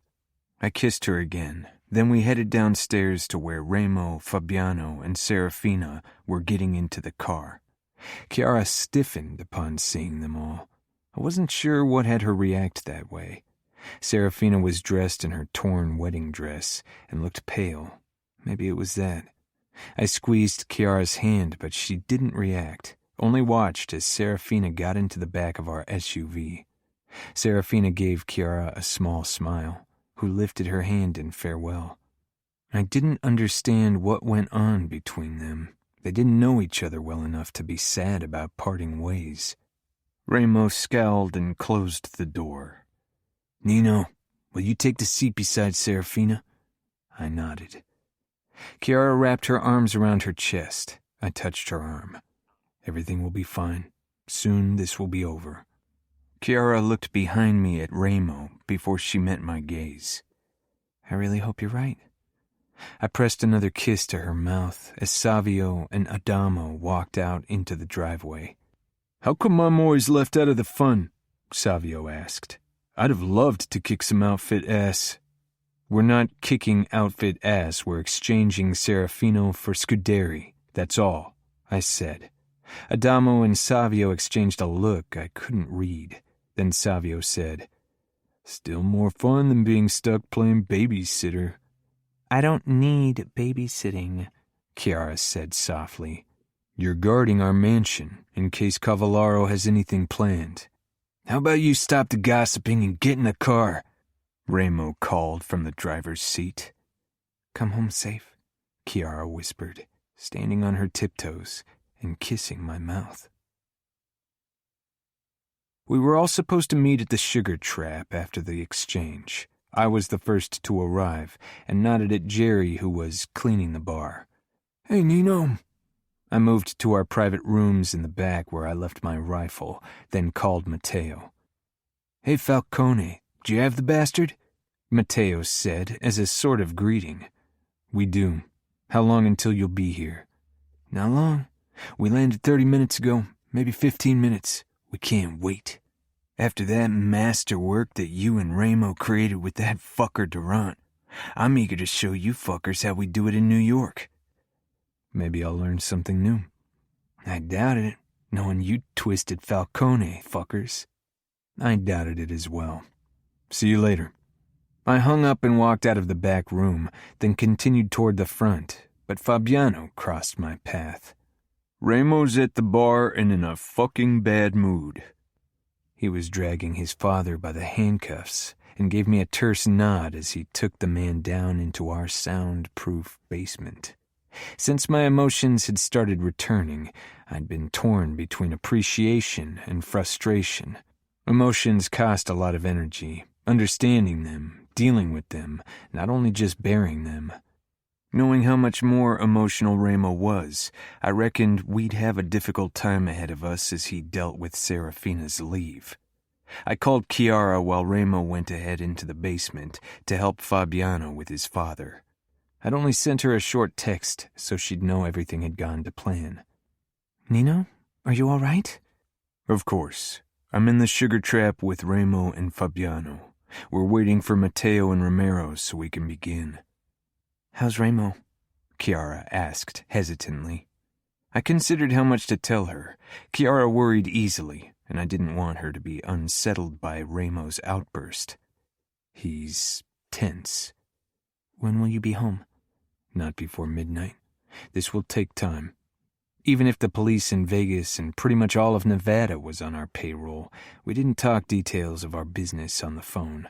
There was always the possibility that the FBI got involved." "Okay," Chiara said. "I'll try to wait up for you." "You don't have to." "But I want to." The familiar warmth only Chiara could summon spread in my chest. "All right," I said quietly. "Ask Savio and Adamo to take you out if you want." I hung up.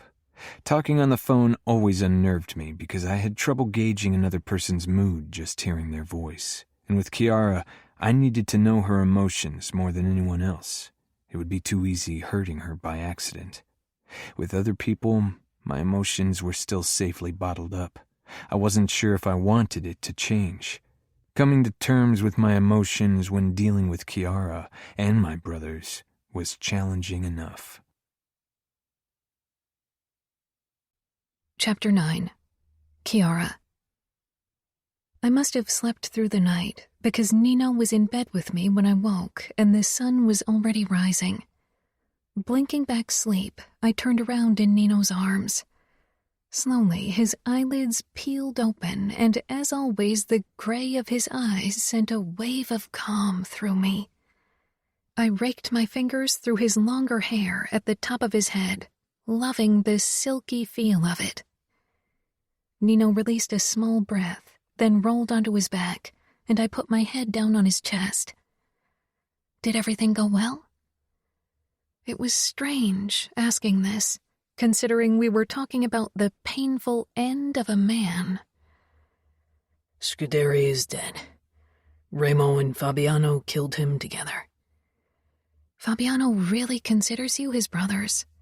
He does, but so do we. So you've forgiven him for everything that happened with Leona? It seemed impossible that Ramo and Fabiano had really faced each other in a death match. I was glad I didn't have to watch it. Ramo considered it betrayal, and so did I. But my view on things changed, Nino said slowly. We gave Fabiano an impossible choice, one we shouldn't have given him. I realize that now, and maybe Ramo does too. To choose between loved ones is cruel. Nino tilted his head with his small frown. I can't imagine being given that choice. Goosebumps rose on my skin. It won't ever come to that. Oh no. The look in Nino's eyes sent a small shiver down my back. He kissed my forehead, then sat up. I need to set up a death fight for Ramo. What? I blurted, stumbling out of bed after him. Why? Then it dawned on me. Ramo couldn't deal with his emotional turmoil. The only way he knew how to handle it was by causing and receiving pain, by spilling blood and killing.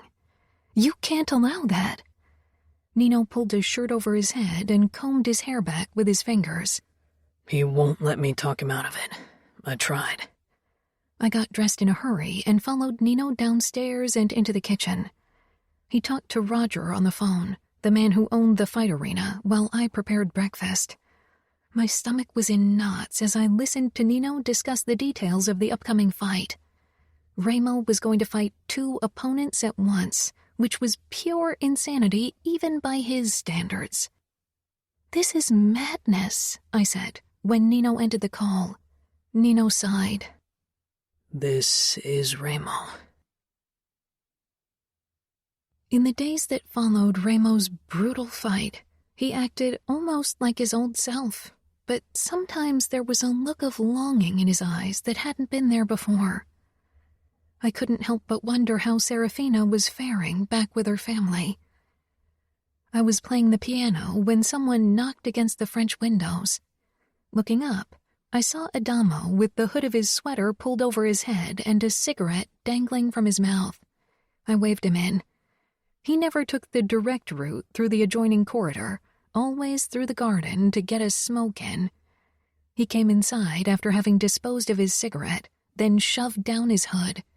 His hair half covered his eyes, but I saw they were red. "Are you okay?" Can I listen to you play?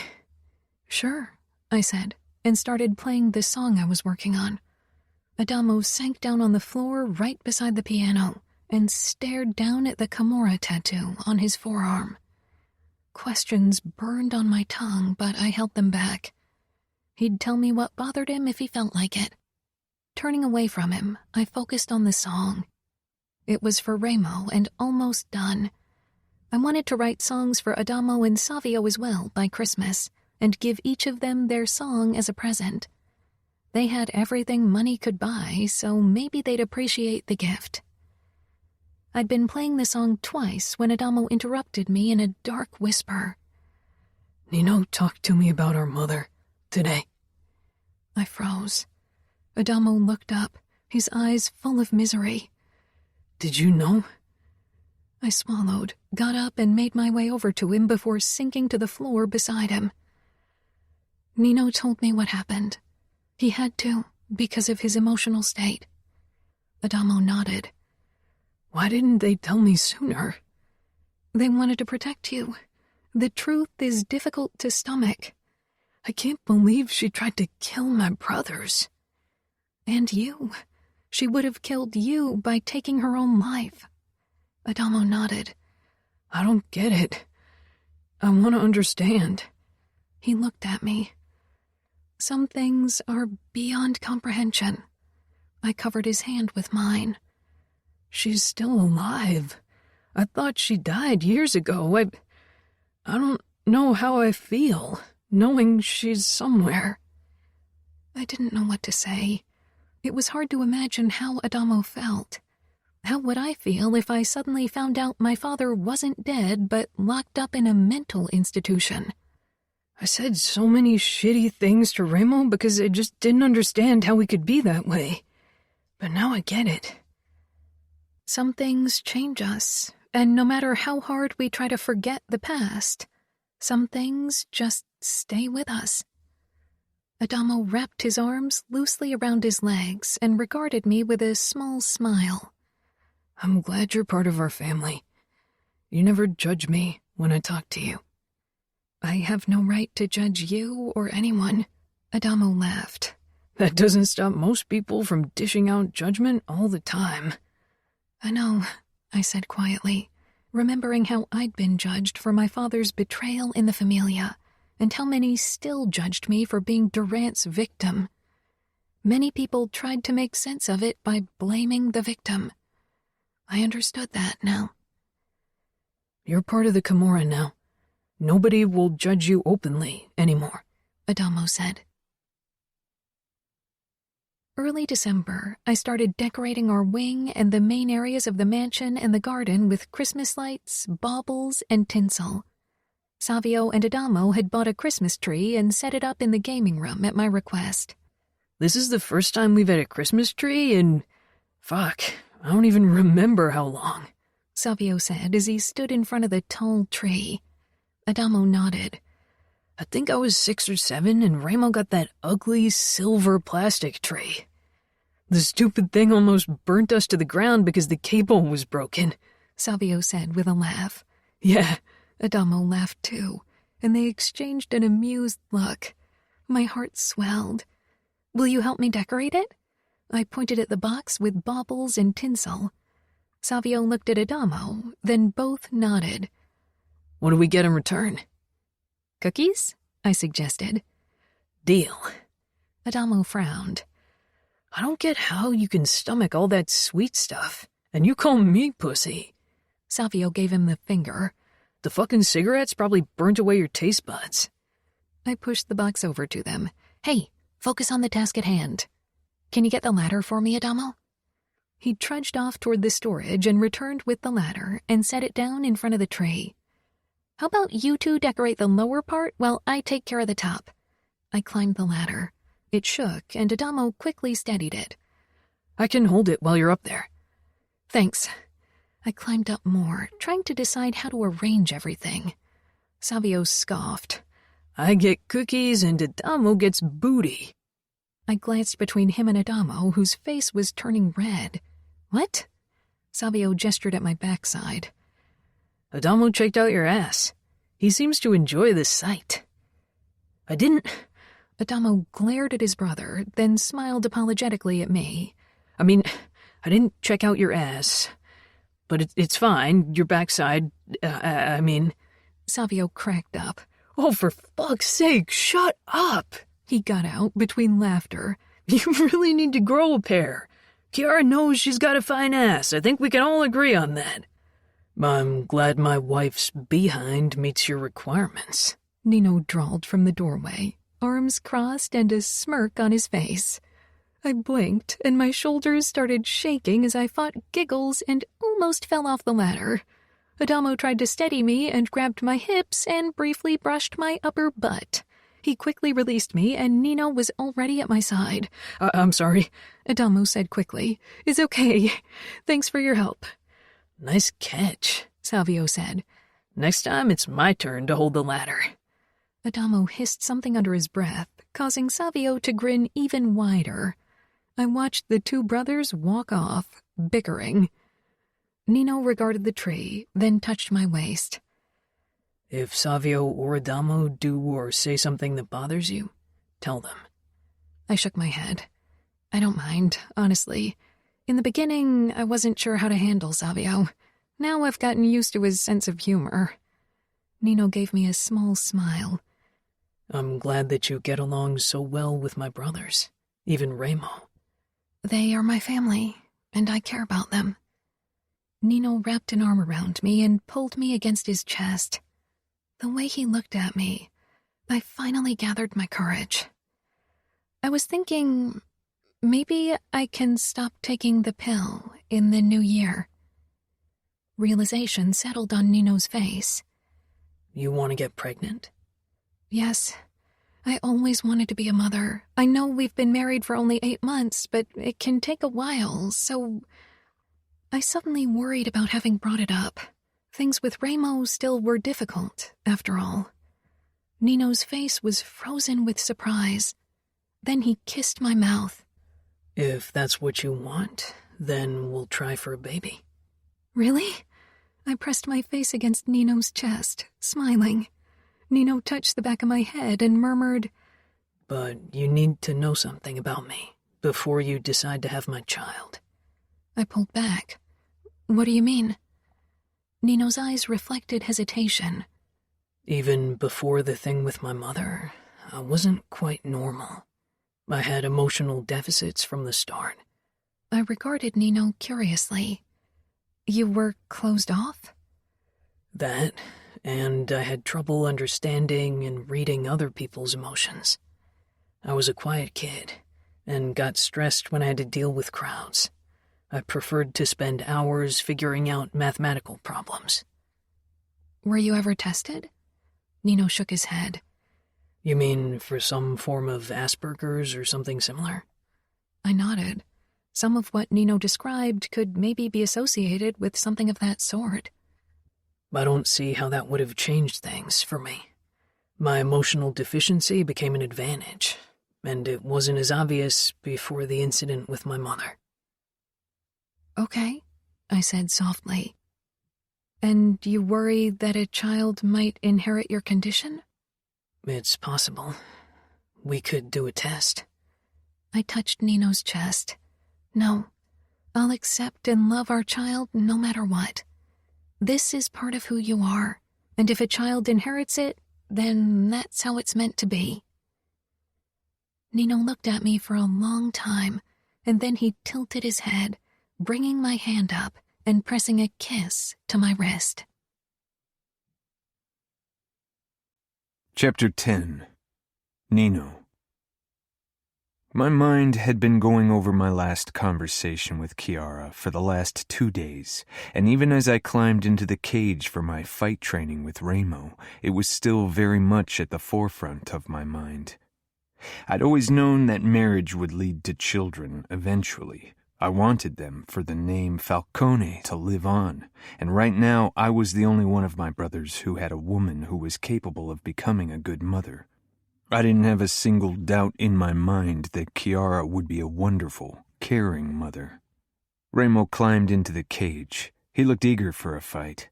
I was distracted and Ramo landed a few hard hits in my side and stomach in the first few minutes before I used an opening and rammed my knee into his kidney.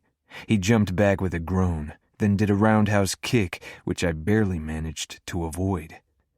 "What the fuck is wrong with you?" I held up my palm to stop the fight. "It's Kiara." Ramo frowned. "Is it because of yesterday?" "Yesterday?" Confusion showed on Ramo's face. "She asked me to train with her, had me chase her through the house." Kiara was getting more confident. It was reassuring to know that she was really taking her fight training seriously. I assume it's because she wants to be able to defend future children. Ramo narrowed his eyes and leaned back against the mesh. "So, is she pregnant?" "Not yet. She'll stop taking the pill in January." "She told me she wants kids." My eyebrows rose. "She talked to you?" He shrugged. "I got the feeling she was worried if I'd be okay with kids in the mansion." I looked at my brother, the scar on his face and his forearms, scars from defending me and our brothers against our mother. Then the scars on the rest of his body, many he suffered in the time we were in hiding, fights that put food on our table. "And are you?" He gave me a wry smile, which I returned. "If anyone can be a good mother, then it's Kiara," he said. "She's like a fucking mother hen, even to me." He shook his head. Kiara loved taking care of others. "Our children will be lucky to have her as a mother." "You'll be a good father, too. Even when you didn't feel a fucking thing, you managed to raise Adamo and Savio with me. And look how well they turned out, the little shits." He grinned twistedly. "The house is big enough even if you decide to have 10 kids. Maybe you'll have kids at some point as well." Ramo's face shut down. "No, I don't have the necessary patience for a woman. I'm better off fucking whores." I narrowed my eyes at him in thought. We both knew there was a woman he couldn't forget. Bringing her up would have led to a disagreement I wasn't in the mood for. Ramo pushed away from the cage. "What about that fight you promised me?" I prepared my tattoo machine in one of Savio's vacant rooms, not wanting Kiara to overhear the sound of the needle. When everything was in its place, I sat down and propped my left arm up on the table in front of me and turned on the machine. Savio leaned in the doorway and watched in silence as I began to outline Chiara's name on my wrist, over the scars and amidst the flames, then added a few music notes before I started filling each letter with ink. "I never thought you could care about a girl," Savio said, "and now you're tattooing a name into your skin." I briefly glanced up from my work. I don't think it would have come this far with any woman but Chiara. I couldn't even find the right word to describe Chiara properly, and I was rarely rendered speechless. "Yeah," Savio murmured. "That girl makes it fucking hard to dislike her. And I put so much effort into it in the beginning. All for nothing." He flashed me a grin. "She's the only girl I talked to more than a few sentences without getting at least a blowjob as a reward." I cocked an eyebrow. "Jealous?" he asked. "Jealousy requires an aspect of insecurity. I know Chiara is only mine. And people call me arrogant." Sighing, I returned to the task. "I've been thinking about getting another tattoo." "Not a girl's name, I assume," I said dryly. Savio scoffed. "The girl that puts a leash on me hasn't been born yet." "What kind of tattoo do you have in mind?" Savio grinned. "A bull's head." "Where?" I asked suspiciously. Knowing Savio, I had a good guess where he'd want that kind of tattoo. One corner of Savio's mouth curled. "That's going to be quite painful." Savio gave me a so-what look. "I can deal with pain." "Will you add a piercing to make the image complete?" "Nah, I'm not so keen on piercing my dick." "I can start drawing up a few images, and you can decide which one you'd prefer. If you want the tattoo to cover your entire pelvis and lower belly, we'll need a few sessions to get it done." "I know. I witnessed the progression of your artwork, remember?" "I should warn you that a tattoo in that area might stop your recreational activities for a couple of weeks, or at least make them quite uncomfortable." "We'll see." Shaking my head, I returned to working on my tattoo. I wanted to get it done today to surprise Chiara with it as a sort of early Christmas present. Chiara. I got up right after sunrise to cook and bake everything for Christmas Eve. This was our first Christmas together, and I wanted it to be special. The panettone dough was allowed to rise while I got everything done for the lamb roast. I didn't have much experience preparing meat. Nino and his brothers loved lamb, so I wanted to surprise them with it. After calling Julia and wishing her a Merry Christmas, I set out to work. Luckily, she could give me a few tips to guarantee the success of my cooking endeavor. It was close to dinner time, and I had changed into a floor-length red evening dress and was setting and decorating the dining table when Nino came in, dressed in form-fitting black pants and a black dress shirt with the top buttons undone, giving view to his colorful tattoos. His eyes took in the table with the red candles, gold-colored napkins, and silverware. "You should have asked one of us for help. It's too much work," he murmured as he ran a hand down my side until it came to rest on my hip. "And you look absolutely stunning." Smiling, I shrugged. I love cooking and decorating, so it doesn't feel like work. And thank you. You look very good, too. I have something for you. Part of your Christmas present. I hadn't been sure if Nino was the type to give presents. He and his brothers hadn't really celebrated Christmas in the last few years, at least not in any traditional way. Nino stretched out his left arm and rolled up his sleeve, revealing a new tattoo. My name amidst music notes. My breath caught in my throat as I took in the beautiful ink art. When did you do this? This morning. You were busy cooking, so I used the chance. I reached out to trace the letters, then stopped myself. If Nino had inked it only this morning, the skin must still be tender. It's okay. You can touch it. I don't want to hurt you. Nino smiled wryly. Cora, it's nothing. Nodding, I very lightly traced the skin under the tattoo, trying to keep my emotions under control. I just put on makeup and didn't want to ruin it with tears. Thank you. It's a wonderful present. I know how important your tattoos are to you, and having my name on your skin with your brother's, it means a lot. Nino cupped my face and pressed a gentle kiss to my lips. You and my brothers are all that matters in this life. I want you close at all times, even if it's only in name. I blinked. Don't make me cry. He frowned. I have no intention of making you cry. I know. I laughed and blew out a breath. What time is it? Fabiano and Leona are supposed to arrive at 6. We still have 15 minutes. He reached into the back pocket of his pants and pulled out a very small parcel. This is your second present. I took it and opened the velvet box, revealing ear studs with a big red ruby in the center and small brilliants all around it. Gorgeous. Let me, Nino said, taking them out and putting them into my ears. And? I asked. Perfect. Wait a sec, I said, then quickly walked over to the bar where I'd put Nino's present. It was quite heavy, so I was glad when I handed it to Nino. I could see curiosity in his eyes. Unwrap it. Nino ripped away the wrapping paper, revealing a leather-bound book about anatomy. It's a collector's edition from 1925 with hand-drawn images for all the body parts. I was hoping it was something Nino liked. Whenever we were in the library together, Nino was often drawn to medical books. Nino began perusing the book slowly, his eyes flitting as he scanned the pages with the drawings. When he finally looked up, his expression was alight with eagerness. That's perfect. I can't wait to read it and compare it to the newest books on anatomy. I stifled a laugh.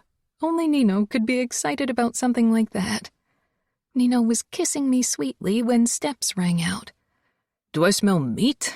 Savio asked, sauntering in, followed by Remo and Adamo, all of them wearing shirts, for once. I grinned. Soon Fabiano and Leona joined us as well, bringing wine. I hugged Leona tightly. How's your mother doing? Better. She'll be released from the hospital in 2 days. She never knows when to stop, Leona said with a small sigh. She would have wanted to celebrate with her mother for once, but after an almost fatal overdose, she was stuck in the hospital once again.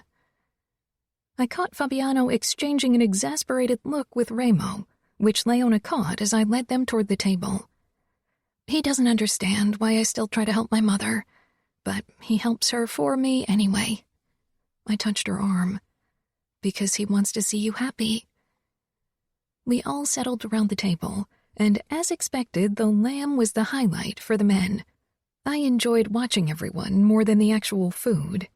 It was just beautiful having my new family at one table, celebrating together, and I couldn't help but wonder if next year at this time, I'd have a little baby to take care of as well. After dinner, I led everyone into the living area of Nino's and my wing, then settled at the piano. Why don't you stand around the piano? They all did, confused why I'd brought them here. I composed music pieces for each of you. They aren't perfect yet, and they might develop over time, but I think they're not bad, considering the limited time I had, I said quickly. Nino squeezed my shoulder. Your music is always marvelous. This is for you, Remo. I started playing the tumultuous melody, focusing solely on the keys in my fingers, not daring to look up for anyone's reaction. When I finally risked a peek, Remo's arms were crossed, and with an unreadable expression he leaned against the piano. I swallowed. This is for you, Savio. It was an easygoing melody, playful, only occasionally underplayed by darker tones. Savio nodded his approval when the last note rang out. That sounds fun and sexy. You nailed it, Cora. Adamo rolled his eyes. Now you, Adamo. This one had been the hardest. Recently, Adamo had been quiet and thoughtful, but I didn't want his melody to be haunting, so I chose to base it on the feelings he evoked in others. It was a smooth melody, one that made you want to relax in front of a fire with a glass of wine. It's so cool that you can create something like that, Adamo said. I felt my cheeks heat and shrugged, then cleared my throat before I looked at Fabiano and Leona. For the two of you, I created one melody. Surprise crossed their faces. You created something for us as well? Leona asked. You belong to this family, I said, then played the last melody. Leona bit her lip when I was done, came over and hugged me tightly. Savio pointed at Nino. What about Nino? Doesn't he get a song? He's had his song for a while now. Why don't you play it? Fabiano asked. I gave Nino a questioning look. Not saying a word, he came over to me and I made room for him on the bench so we could sit down.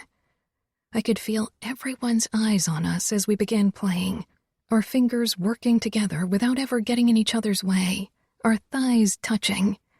Nino's warmth and his mere presence gave me new confidence playing this personal song. Nothing mattered in that moment but the two of us. The last note rang out, and our eyes met. I smiled, wondering how this melody would sound if I added a third string to it, one for our future child. When I finally turned to the rest of our family and caught a dark gleam in Ramo's eyes, a hint of worry flickered in my belly. I gave him a smile, which caused him to give me his own twisted version in return. Chapter 11. Nino. We were sitting on the sofas having pizza for dinner when I noticed the way Adamo began to fidget. His expression made me assume he'd say something to set Ramo off again. For the last few weeks since Christmas, my older brother had been surprisingly restrained, maybe as a favor to Chiara, but it was bound to end. He was bottling up whatever was bothering him, probably Serafina. Adamo finally sat up and stared at Ramo. "Why won't you tell me where our mother is kept?" Chiara stiffened beside me, her hand with the pizza piece hovering in front of her parted lips. She, like the rest of us, turned to Ramo. His expression was worrying, his mouth twisting cruelly, his eyes flashing with the unbridled rage that had consumed him almost daily in the past. Savio jabbed his elbow into Adamo's side. "Shut up." "No," Adamo said. "I want to know." "It doesn't matter where she is. She might as well be in hell for all it concerns us," Ramo gritted out. Adamo chose to ignore the warning undertone of my brother. This kid had tested our patience all our lives, but this time he really should know when to stop. "Why can't we visit her? I have a right to meet her. She's my mother, too. I want to get to know her." Ramo pushed to his feet, his body shaking. "She's the woman who tried to kill you and the rest of us. That's someone you want to get to know? Maybe she changed. Maybe they could heal whatever was wrong with her. The only thing wrong with her is that she's a psychotic, murderous bitch. She doesn't deserve to take another fucking breath," Ramo snarled. "That was a long time ago," Adamo said quietly. "Maybe she changed. She's a crazy bitch who wants to see us all dead because we are our father's fucking sons. For her, we are evil incarnate, Adamo. When will you get it into your fucking head?" Savio didn't say anything, only staring with a dark look down at his phone. I grabbed Ramo's forearm and squeezed hard. When he glowered at me, I told him, "Sit down, Ramo." Chiara was watching everything with wide, concerned eyes. Ramo shook me off and stalked toward the punching bag. Sighing, I turned to my youngest brother. "Adamo, she's not the mother you're hoping for. Whatever you're hoping to find in her, you won't. Trust me." The words felt heavy on my tongue. Talking about our mother never came easy to me. Most of the time, I tried to forget she'd ever existed. still existed now because of Ramos and my weakness. Ramo began kicking and punching the bag, hard, angry hits that filled every silent moment. "She was a victim too, wasn't she?" Adamo said quietly. "She had to marry our father and bear his cruelty." Adamo didn't know anything about our father's cruelty or our mother's twisted mind games. There was a reason why Ramo was so good at psychological warfare. Adamo had been too young to experience either of them, and when he'd been old enough to potentially remember, Ramo could already keep our parents at bay. Both of them had feared my brother like the devil. Ramo said, "She didn't have to. She chose to marry our father. He was initially promised to someone else, but our mother had set her sights on him, and so she got him." "They broke the engagement?" Savio asked, curiously. "The girl he was originally promised to supposedly ran off. Ramo and I suspect she had an unfortunate accident. Our mother has quite a ruthless streak." Adamo frowned down at his folded hands on his lap. "People can change," he said stubbornly. "Bullshit," Savio said with a glare. "Why can't you just accept that she's not going to be a nice mommy who'll hug you and tell you she wished she could turn back time? That's a fucking ridiculous cliche that's never happening." Adamo jerked to his feet.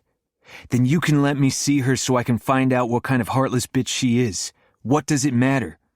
Savio stood and pocketed his phone. "Maybe Nino and Ramo don't want you to see her fucking face before they smash her skull in." Adamo looked shocked. "You're going to kill her?" Ramo stopped pummeling the sack and glanced over his shoulder at us with a look that had Kiara suck in a sharp breath. I took a deep breath myself, trying to control the twisting of my insides, a feeling as if acid was eating at them. "One day, yes," I said emotionlessly. "You can't," Adamo whispered. Savio shook his head. "I'm off. Maybe there's a piece of ass somewhere that can distract me from this bullshit." Adamo looked at Kiara for help, but she didn't say anything. I touched her thigh gently, knowing she'd agree with Adamo given her kind nature. "This discussion is over," Ramo said. "But Adamo," I said sharply. Ramo was in no state of mind for that kind of argument. Adamo scoffed, then whirled around and stalked away. "Even from miles away, the bitch still ruins everything," Ramo muttered. "Not always. We'll kill her." Kiara's compassionate gaze flitted between my brother and me. "We will," I agreed. Ramo and I stared into each other's eyes. It was something we'd been saying for years, and still hadn't been able to go through with it. Kiara. We went to bed early after Adamo bringing up the subject of visiting his mother. Ramo remained downstairs to destroy the boxing sack while Nino took a long shower, as if he could wash away the memories of their mother. I knew it didn't work. I'd tried to wash away Durant so often my skin had been red and sore from scrubbing. When Nino finally emerged from the bathroom, completely naked, hair still damp, I sat cross-legged on the bed, waiting for him.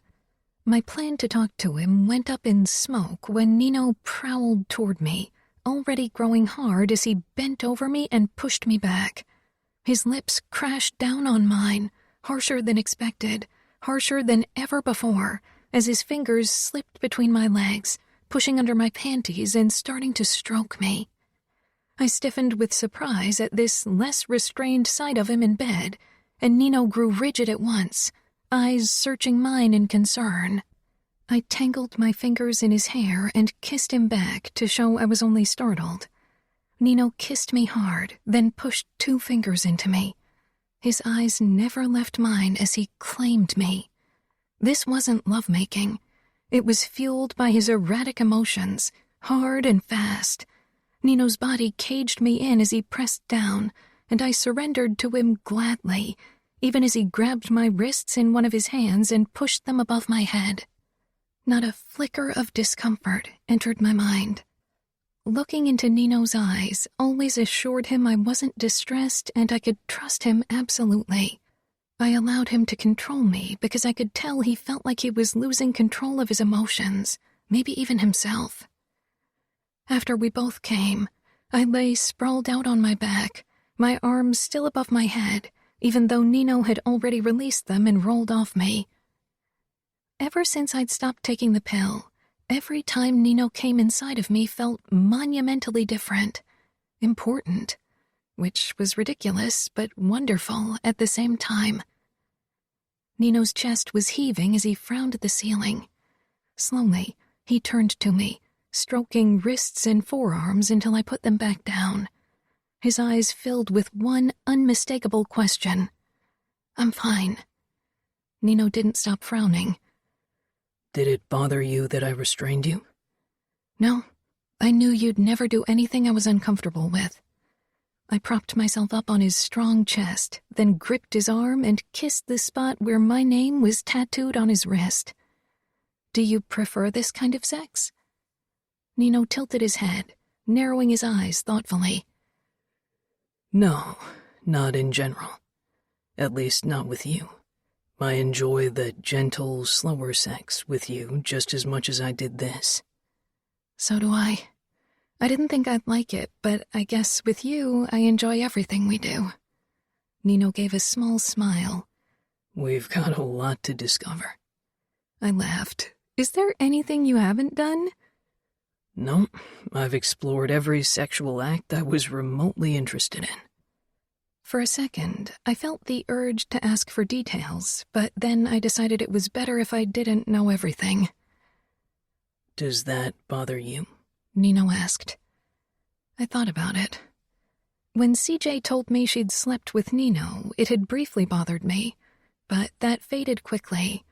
Nino had probably slept with every whore in the sex clubs of the Camorra, not that I had asked. "No, it doesn't really. I know you're mine now, and that's all that matters." I've never been anyone else's, Chiara. The women of my past, I didn't see them. They were there, but they might as well have not been. There's only you. All I've ever felt is only for you. I put my chin down on his chest, closing my eyes. This is too perfect. I'm always waiting for something bad to happen and take it away. It seems too good. Nino touched the back of my head. Nobody's going to take it away. I won't allow it. I'll kill everyone who dares to destroy what we have. We were silent for a while. I still wanted to talk to Nino about Adamo, even though it would mean breaking the moment. "Can I say something regarding your mother?" Nino stiffened.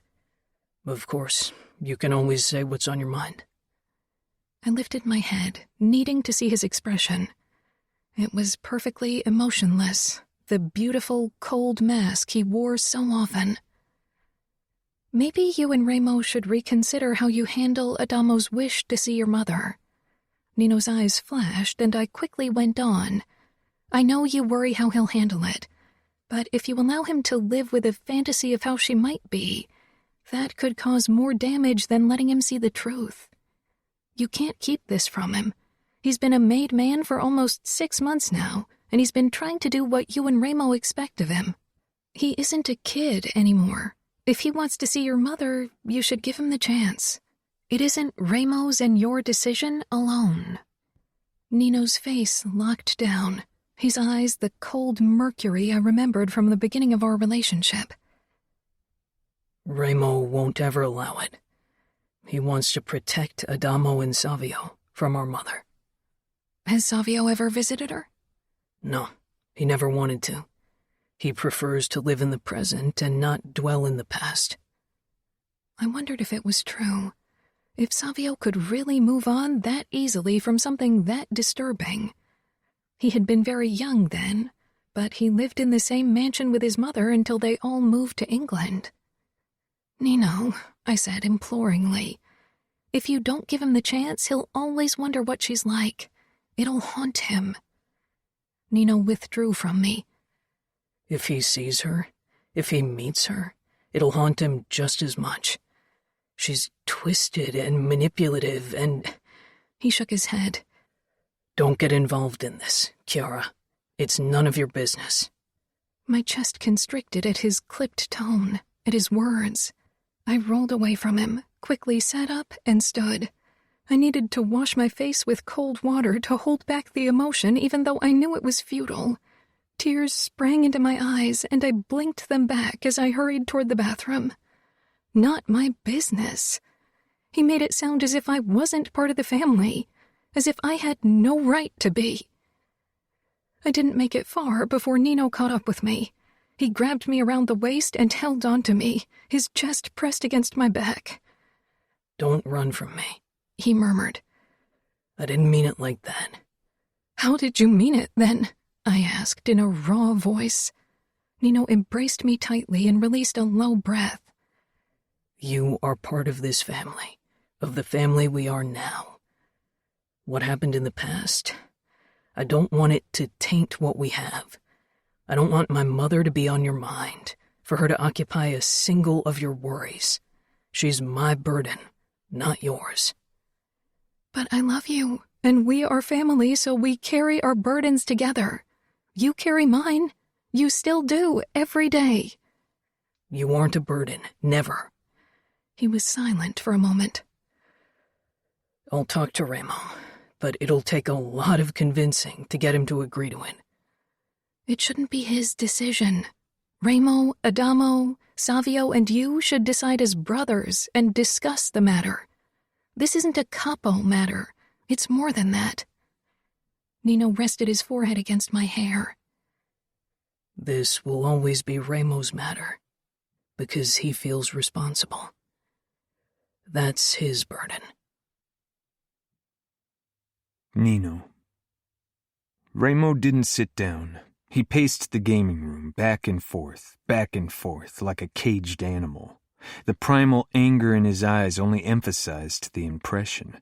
Savio said, "Let him see her. It's his decision. He needs to grow up, and you always coddling him isn't helping." For once he'd put away his phone and turned it off so we could talk this through, even if I had done most of the talking so far. Remo hadn't uttered a single word. Adamo sent Savio a scowl, but didn't say anything. "Kiara thinks so too," I said. "I knew Kiara was the reason you suggested this meeting," Remo said. "She's meddlesome. She needs to learn to stay out of other people's business." "We are her family. She wants to help," I said simply. Kiara gave me a small smile. I'd insisted she be here for the meeting because her presence usually led to more civilized discussions.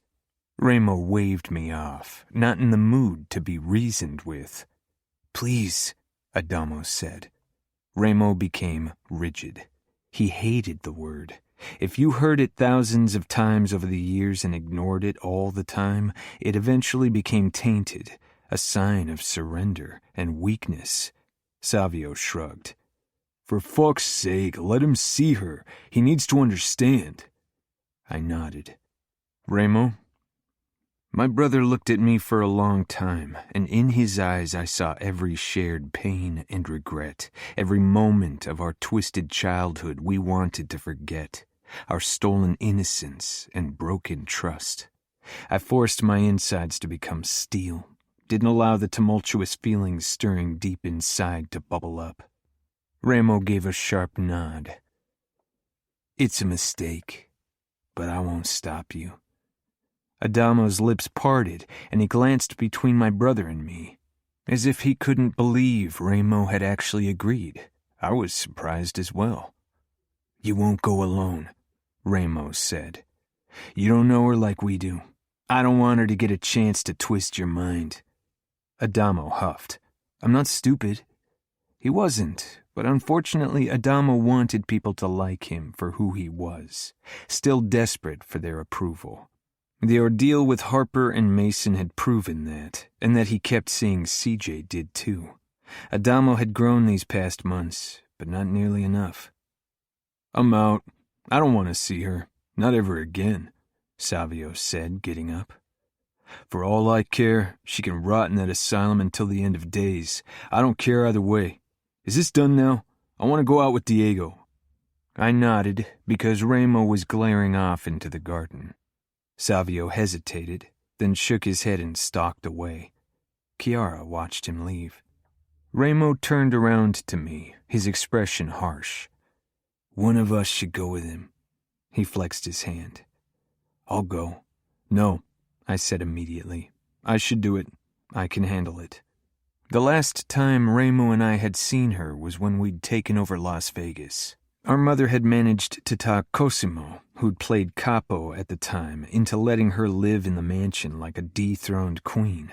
That had been a brief encounter, and yet something that had haunted us for a long time. "I could go," Chiara said. Ramo and I both said no at once. "Why not?" Chiara asked, coming closer. "She's in a hospital, heavily guarded. We're not going to be alone with her. I can support Adamo because I'm not as emotionally involved as you are. Do you really think it's a good idea if either of you is there?" I didn't want Chiara to be near our mother, but she had a point. Ramo would lose his shit around our mother. He and I had been discussing how to kill her for years now, but never had the necessary courage. I moved toward Chiara and touched her hip. "You are always compassionate and forgiving. I'm worried how you'll handle it." Chiara tilted her head up, resolute. "I know what she did to you all. I won't feel sorry for her." I shook my head. "I don't want you in a room with her." Chiara sighed. "Then what about Fabiano? He won't feel pity for her no matter what she says or does, and he's capable of doing what's necessary in case she tries anything." "That's a good idea. I'll ask him." "It's a fucking huge mistake. That's all I'm going to say," Ramo said. "One day, you'll see it too." Chapter 12. Chiara. "I'm telling you, it's a fucking mistake." Ramo's words still rang in my head, clear and loud, as we pulled up in front of the mental institution. Adamo and Fabiano got out. Nino and I remained in the car.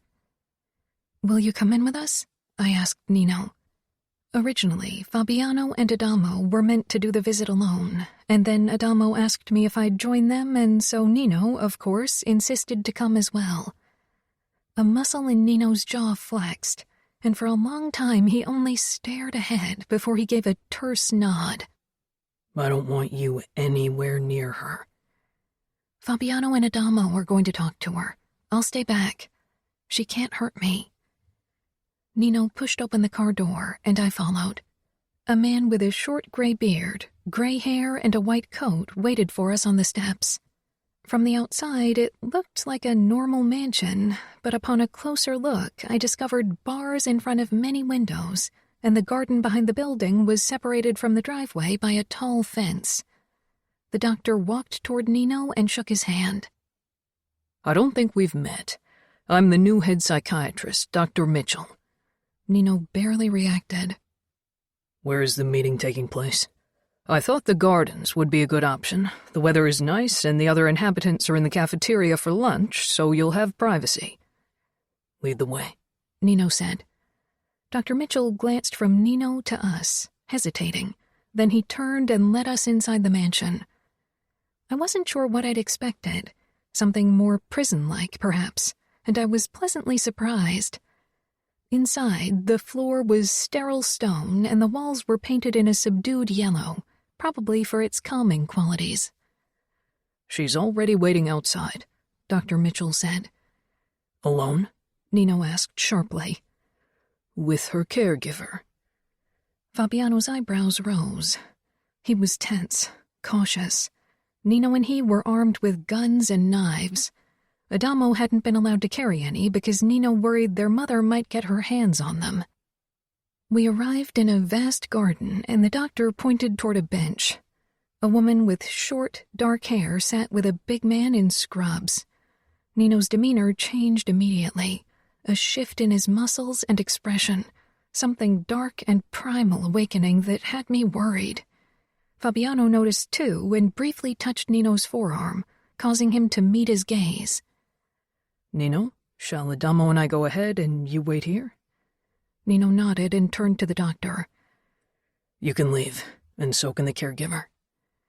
Dr. Mitchell looked like he would disagree, then thought better of it, and waved for the caregiver to come over. Adamo and Fabiano slowly headed for the bench. Eventually, only Nino and I remained at the beginning of the path, staring down toward the bench. Fabiano stopped right in front of it. Adamo spoke to his mother, and then sat down beside her. Nino walked a few steps closer, his body brimming with tension. We stopped still a good distance away, out of earshot, but close enough to see the burn scars on the woman's arms. Scars from when she'd tried to kill her boys by cutting their wrists and burning them alive. She turned around, glancing over her shoulder at us, and my breath lodged itself in my throat. Her eyes were gray like Nino's. Nino reached for his gun, but I touched his hand. His gaze flew to mine, foreign and hateful, but more than that, haunted. "Not today," I whispered. "Let Adamo have this moment." Nino nodded and lowered his hand. I linked our fingers, squeezing to show him my support. Mrs. Falcone was still staring toward us, though mainly at me. Her unfaltering attention made me nervous. Something about it was too intense. Adamo followed her gaze and said something, which made her nod and turn back to him. I released a shuddery breath. Nino watched everything closely, his eyes burning with hatred I usually only saw in Ramo's face. Fabiano eventually gave a sign, and Nino waved at the caregiver who waited in the door. Mrs. Falcone stared at us again as Adamo and Fabiano made their way back. I was glad when we were in the car, and so was Nino. He started the car at once and drove us away. "And?" I asked softly. She was nice, a bit confused. She called me Ramo a few times, Adamo said. Nino jerked, and the car briefly swerved. "Hey," Fabiano said, leaning forward. "Do you want me to drive?" Nino ignored him, his fingers around the steering wheel tightening. "What did you think, Fabiano?" I asked. He shrugged, his gaze still on the back of Nino's head. "Something about her was off, and I don't just mean her being insane." Adamo was staring out of the side window with a lost expression. "Do you want to visit her again?" I asked him. Nino made a small sound, but didn't comment. "I don't think so. It was strange, seeing her. I thought I'd feel something, but she is a stranger. The word mother is empty for me." Despite his words, I could hear the underlying longing in his voice, the wish for more, for a connection that might never be. I could tell that the encounter still occupied Nino's thoughts a day later as we lay in bed. He wasn't his usual calm self, and he hadn't slept at all last night. There was an underlying restlessness that had me worried. Ramo had gone off to work in the sugar trap when we'd headed out for the visit, and he hadn't returned to the mansion yet. He, too, had my stomach turning itself with concern. First the thing with Serafina, now this. Ramo was always towing the edge of a dangerous abyss. I had a feeling a small nudge could send him over the edge. I studied Nino's colorful tattoos, lingering on the shadowy figure amidst raging flames on his upper arm and Ramo's name making up the glowing embers. This will give Adamo peace of mind. Now you can all move on. Nino turned toward me, his eyes emotionless. Now that I knew how different they looked when he showed emotions, seeing them like this always cut me deeply. "Neither of us will have peace as long as she's there." "Pretend she isn't there. She can't get out of the hospital, so you don't have to worry about her. She's the past, Nino." "She's there. always at the back of our minds. I sighed. I know, but it's because you and Ramo keep her lodged there. Because you treat her like unfinished business. Make peace with the fact that she's alive, that you won't kill her, and then you can move on. Nino frowned as if what I suggested was impossible. I kissed his bearded chin. Move on from the past so we can move forward into our future. We want a baby. We want a family of our own. Don't allow your mother to ruin that. Nino cupped my head and pulled me in for a harsh kiss. Gradually it grew softer until he pulled away. Aren't you going to have an ovulation soon? I stifled a laugh. Trust Nino to know my cycle better than myself. I think so. Nino kissed me again, and his fingers ghosted over my body, alighting it with desire, and when we finally made love, it felt different, even if that didn't make sense. But looking at Nino's face, I could tell he felt the same way, because it felt like finally Nino wanted a baby as much as I did. Nino twisted and turned in his sleep, waking me. He was having a bad dream. I turned on the bedside lamp. The sounds of distress were familiar, and when I touched his shoulder, I expected the worst, another episode like the one he'd had before. I braced myself when Nino jerked awake. He stared at me for several moments, his eyes confused and agonized, before slowly realization set in, and the tension slipped away. Sometimes I think I've come to accept my emotions. And then this happens and I just want the quiet back, he murmured. I know, I said softly, but you'll be glad for your emotions when you hold your child for the first time. I'm glad for my emotions when I look at you. Love flared in my heart, and I snuggled up against Nino once more, resting my hand over the tattoo of my name on his forearm. I began to sing quietly, and gradually Nino's pulse slowed under my fingertips. His lips pressed against the top of my head, and he extinguished the lights. My voice grew quieter as tiredness dragged me down, and eventually I fell asleep with Nino's calm pulse beating under my touch. Nino. As the year passed, things quieted down for us. Adamo's interest for our mother decreased slowly.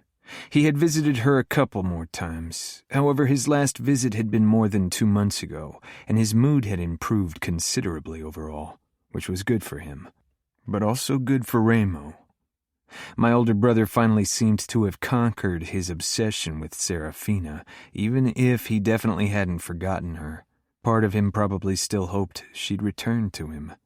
The problem with my brother was that if he allowed someone into his heart, he was a loyal fucker and never let them out again. Chiara was decorating the entire home for our second Christmas together and baking almost all day. Our freezers were already stacked with Christmas cookies.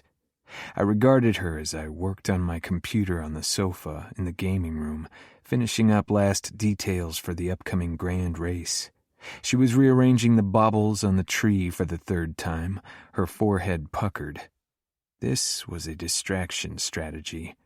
We'd been sleeping with each other without protection for 11 months now, and she still wasn't pregnant. In the beginning, she'd done a pregnancy test every month, but these last 3 months she'd stopped, or at least not told me about it. I wasn't sure how to lessen her sadness. Putting the laptop to the side, I stood and headed over to her.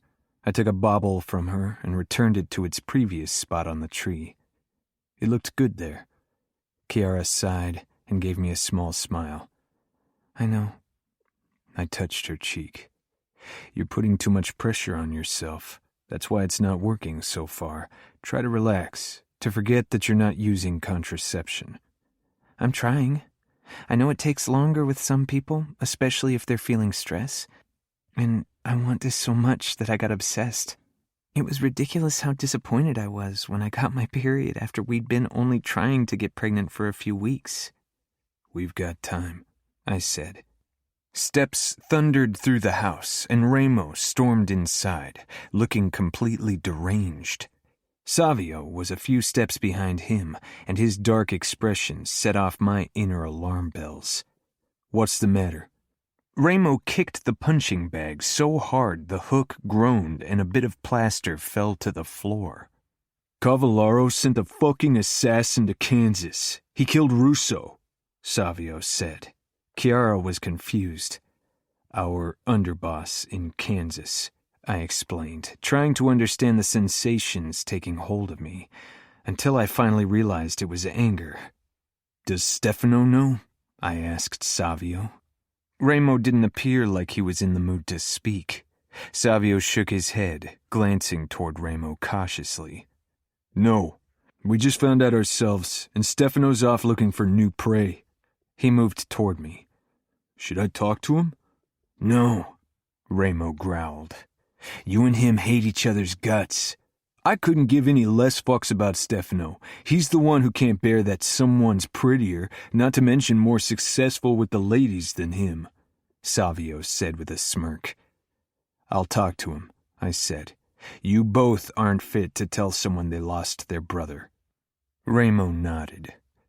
"I'll fly over to Kansas City right away to show presence. You come with me, Savio." "When will you be back?" I asked. "Tomorrow. I don't want to leave Las Vegas for long at the moment, not when Cavallaro's discovered his fucking balls." I turned to Chiara. "I'll have Fabiano come over to watch you." Adamo wouldn't come home from school for another 3 hours, and Chiara needed protection. I sent Fabiano a quick text, and as usual he arrived 5 minutes later. "I'm starting to like these new living arrangements," Fabiano said, with a grin as he walked in, but sobered upon seeing our expressions. "What?" "Cavallaro killed our Kansas underboss." "Fuck," Fabiano snarled. "That asshole! You want to strike back?" His eyes found Ramo's, because if anyone went on a crazy revenge mission, then it would be my brother. Ramo bared his teeth. "Not yet, but we will. Trust me, we will strike back." "Can you guard Chiara while I search for Stefano?" Fabiano nodded. "How about you come over to my house? I want to catch a workout in my gym."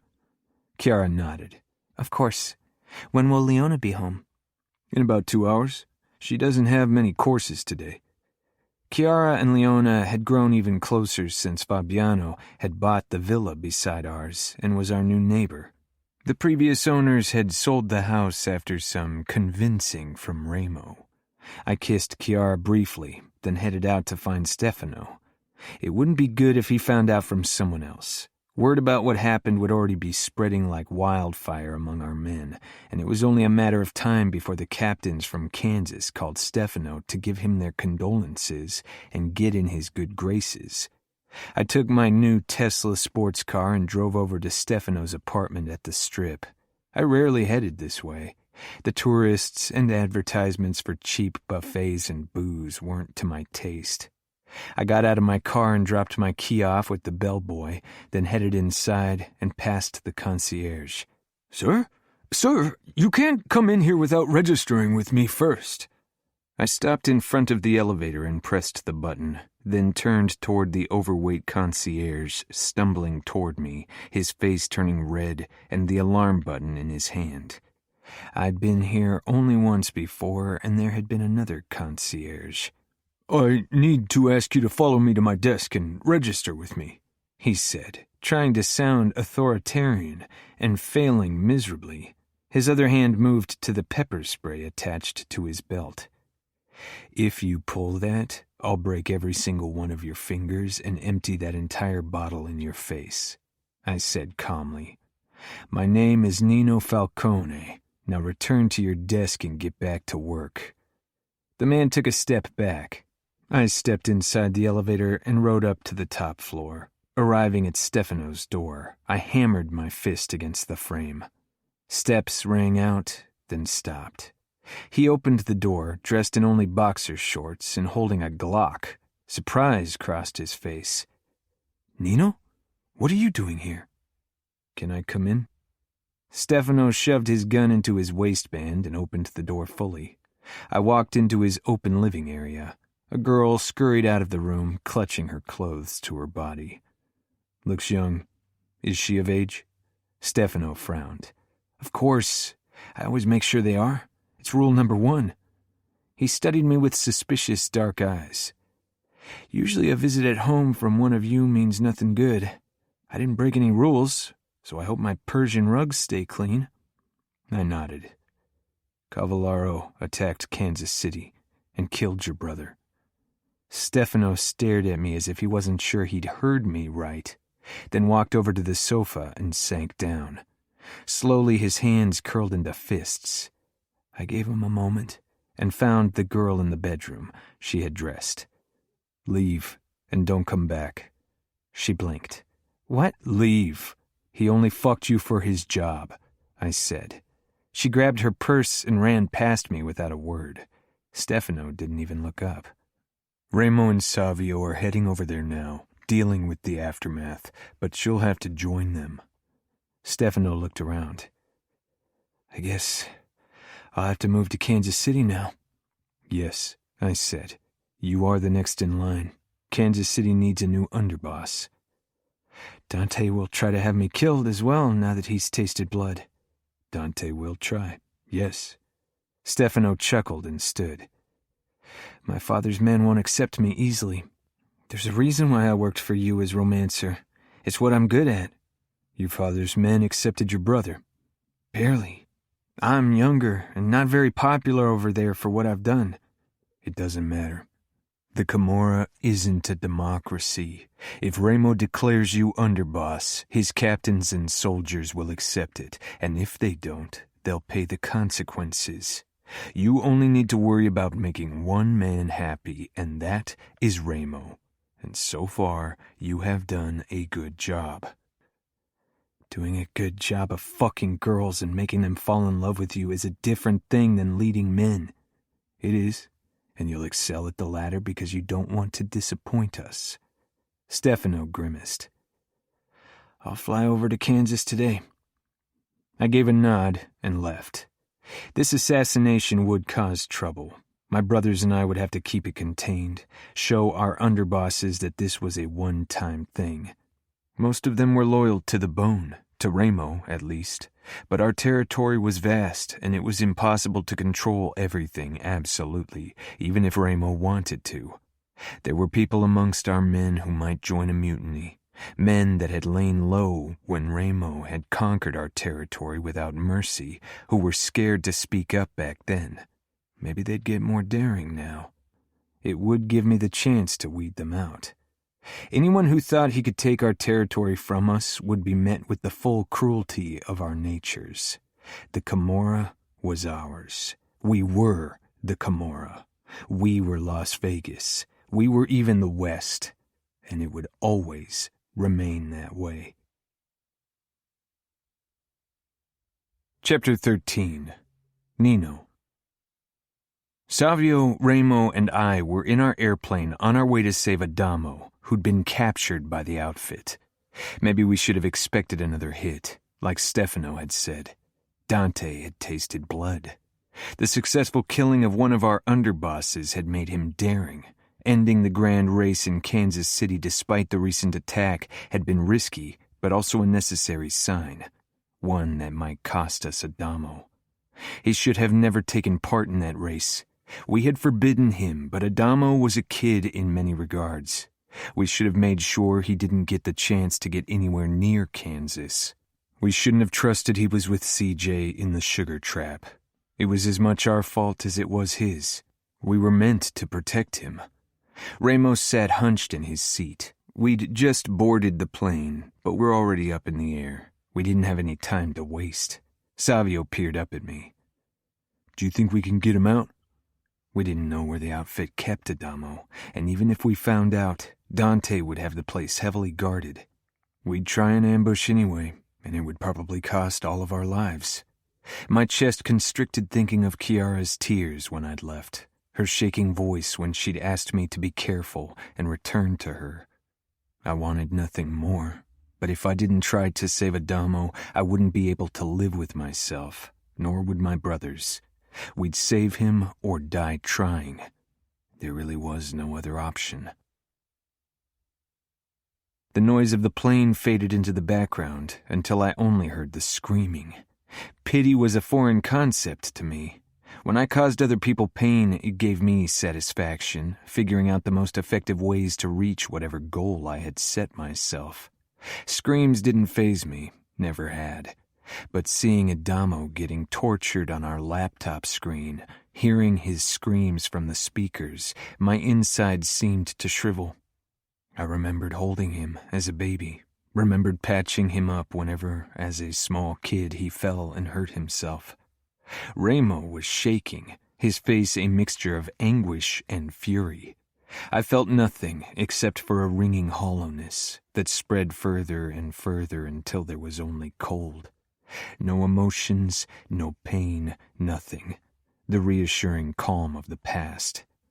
Ramo was right, we needed to watch Adamo's suffering, so we knew what was at stake. We'd seen and done worse, and not just witnessed it on a screen from afar. But this cut deeply. A blonde woman stumbled into view, stopping the torture, protecting Adamo. Serafina Mione.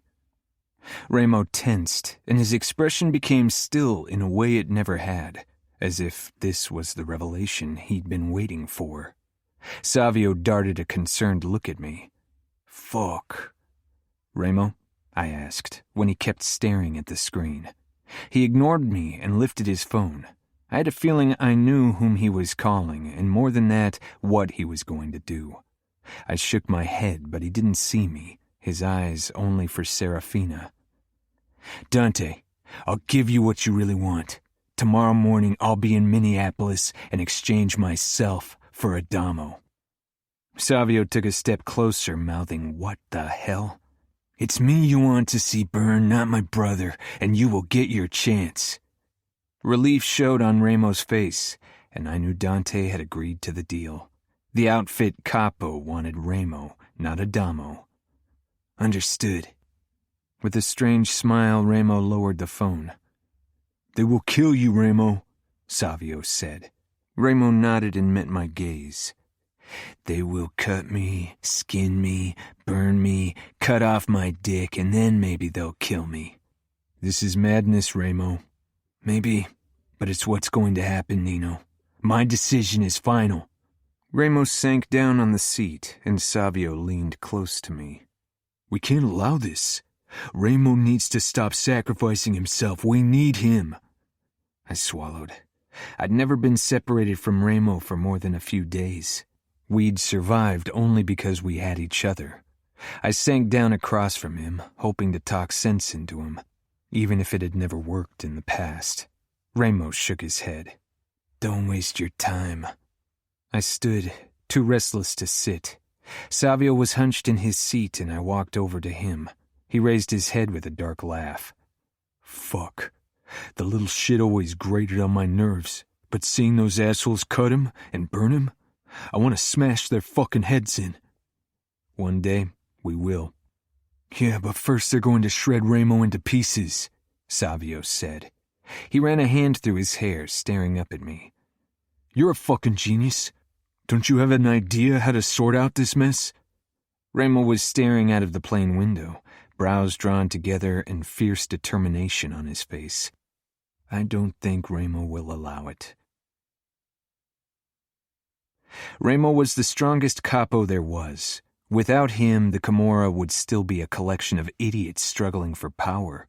Without him, Las Vegas would still be in the hands of unworthy men. Ramo was Las Vegas. Ramo was the Camorra. Ramo was a born leader. I was not. I'd never wanted to be. The Camorrista would follow me because they feared me, because of their unfailing loyalty to our family, but not because of me. They'd have no other choice if I didn't figure out a way to get my brother out of the clutches of the outfit, though. Ramo had said I needed to accept his decision, but as I watched Ramo being dragged away toward an outfit car, I realized it was something I could never do. I wouldn't rest until I'd killed every outfit soldier in the cruelest way possible for taking Ramo. I'd kill Dante last so he could witness one man after the other suffer for his mistake, so he'd live with the regret and guilt until I finally killed him. It would be an act of mercy after what he'd have to endure beforehand. Adamo groaned in pain when Savio and I carried him over to our car. Don't let them take Remo away. The cars behind me were already pulling away, taking my brother with them. We'll save him, I said automatically, because I couldn't imagine it being any other way. Savio sent me a questioning look, but I ignored him. We needed to get Adamo away from here as soon as possible so I could take a look at his injuries. His burnt skin was an angry red and would quickly get infected if not treated properly. Is it a clean break? I asked him as we hoisted him into the back seat. Adamo blinked at me, dazed. Never mind, I said. I carefully felt his arm, not feeling any protruding bones at least. Savio and I got into the front of the car and we sped away. Savio was driving as fast as the traffic allowed to get us to our plane quickly. We're staying close by, right? Savio asked, slanting me an anxious look. So we can figure out a way to help Remo? I nodded slowly, although I wasn't sure what we could do. When we reached the plane and were safely up in the air, I called Fabiano. He picked up after the first ring. Is Chiara okay? I asked immediately. Every Camorrista was on high alert. Still, I needed to make sure she was fine. Yes, but she's worried. We both are. Do you have Adamo? I glanced toward my little brother who lay on his back on the lowered seat, face pale and sweaty. We got him. He needs medical treatment, which is why I have to make this short. What about Remo? Fabiano rasped, and my throat became tight. He handed himself over, as he'd intended. Fuck! Fabiano exhaled. Fuck. We're going back and staying in Kansas for the time being, trying to figure something out. Let me join you. Let me help. We need to save Remo. You need to protect Chiara. Savio and I'll try to figure something out with the underboss of Kansas. All right. I'll take her back to the mansion, Fabiano said quietly. Chiara just wants a quick word. Give her to me. Nino, Chiara whispered desperately. Please be safe. All of you just be safe. You are my family. We will be safe. My throat got tighter and I hung up, needing to keep a clear head. I headed over to Adamo and Savio. Savio was talking to him quietly and looked up when I stopped beside them. We need to clean your wound and treat your broken arm. It's going to be painful. Adamo let out a choked laugh, eyes bloodshot. I can deal with the pain. I nodded, taking in his bloody face, the cut on his arm, the burn. His body spoke a clear language of the torture he'd had to endure. His eyes, they showed me that it had left more than physical injuries. Chiara. I lowered the phone, my heart racing in my chest. They had Remo. I clamped a hand over my mouth and handed Fabiano his phone back. For once, his face wasn't controlled.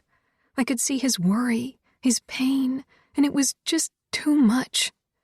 I bent forward and cried out, "They need to save him!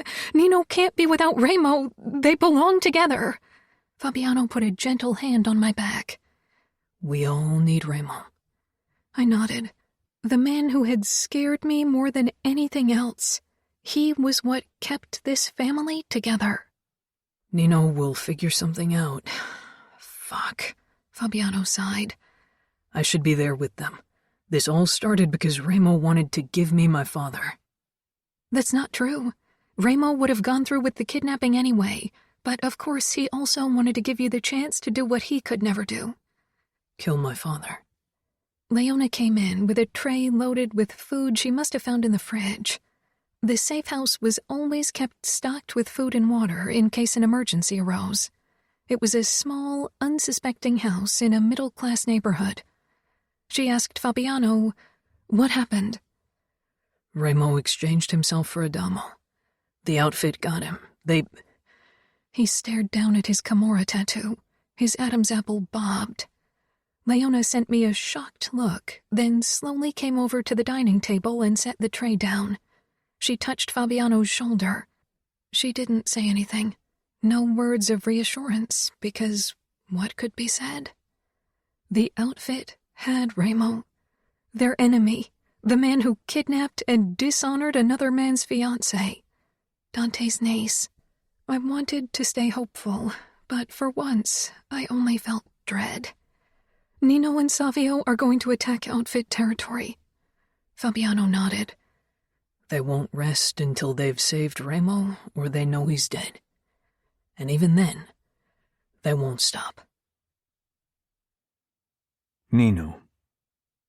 When we arrived at the Russo mansion in Kansas City, Stefano waited for us, looking like he hadn't slept since his brother had been killed by Dante Cavallaro's men. Savio and I supported Adamo, who was too exhausted to walk on his own. I prepared a room, and one of my doctors is around in case you need help, Stefano said with a curt nod. He'd officially taken over as underboss only 2 days ago, and his territory was already in uproar. It was his battle to fight. If he wanted his men's respect, he'd have to gain it by himself. We put Adamo into one of the guest rooms, then moved into the liquor lounge with Stefano, where we settled on the leather seats. One of my captains has been stretching out his feelers, trying to get intel on who organized the attack on the race. Savio's mouth curled. Do you really think that's something we give a fuck about right now? We need to save our brother. Stefano took a sip from the brandy and gave us a tight-lipped smile. If you'll let me finish, you'll see that it's relevant. My man told me that you didn't manage to crush all rats when you and Remo claimed power, Nino. Some rats left the sinking ship before you could get them, and apparently they found a new home in the outfit. My eyes narrowed.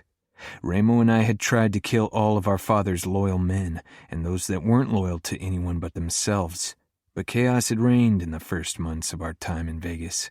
We'd wasted resources on capturing our mother, and let more important men slip through our fingers. Yet we'd hunted most of them down in the months that followed. Who is it? It's a group of men who followed the Anaidi brothers.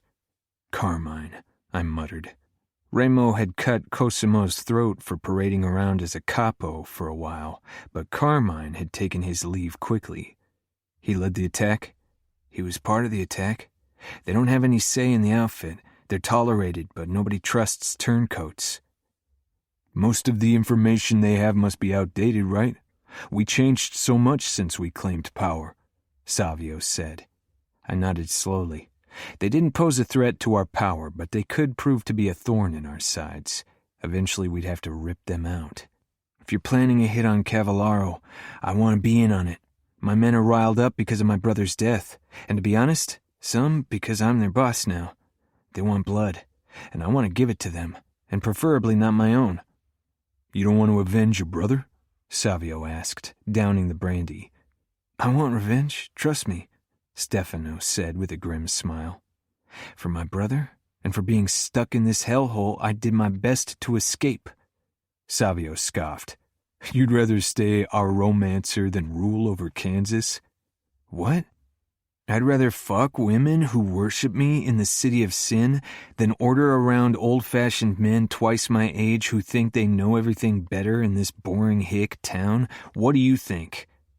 I think you need to focus on the task at hand, I said firmly. I want information on every possible place they could take my brother. I want intel on every MC chapter in Cavallaro's territory. Stefano took a sip of his whiskey, pulled out his phone and called his captains. Savio and I studied the map of Dante's territory that Fabiano had prepared for us. We couldn't rest until a plan was in place to save our brother. Savio and I had been trying to come up with a viable option to save Remo all night, but with our limited information about his whereabouts, we didn't have much to work with. Adamo had been sent off with our plane to Las Vegas, where he'd be safer than being so close to outfit territory. He needed to heal, physically and emotionally, before he should get involved in any fights. My phone rang, and the number from the sugar trap flashed on the screen. It was unusual for them to call me when they could talk to Fabiano, who was closer, so I picked up. "What's up? We're busy here." "I know. I'm sorry, boss. A woman claiming she was Serafina called and wanted to talk to you specifically. Said it was urgent." It took my brain a moment to process his words. "Did she give you her number?" "Yeah." "Then give it to me." I ended the call and took a moment to straighten my thoughts.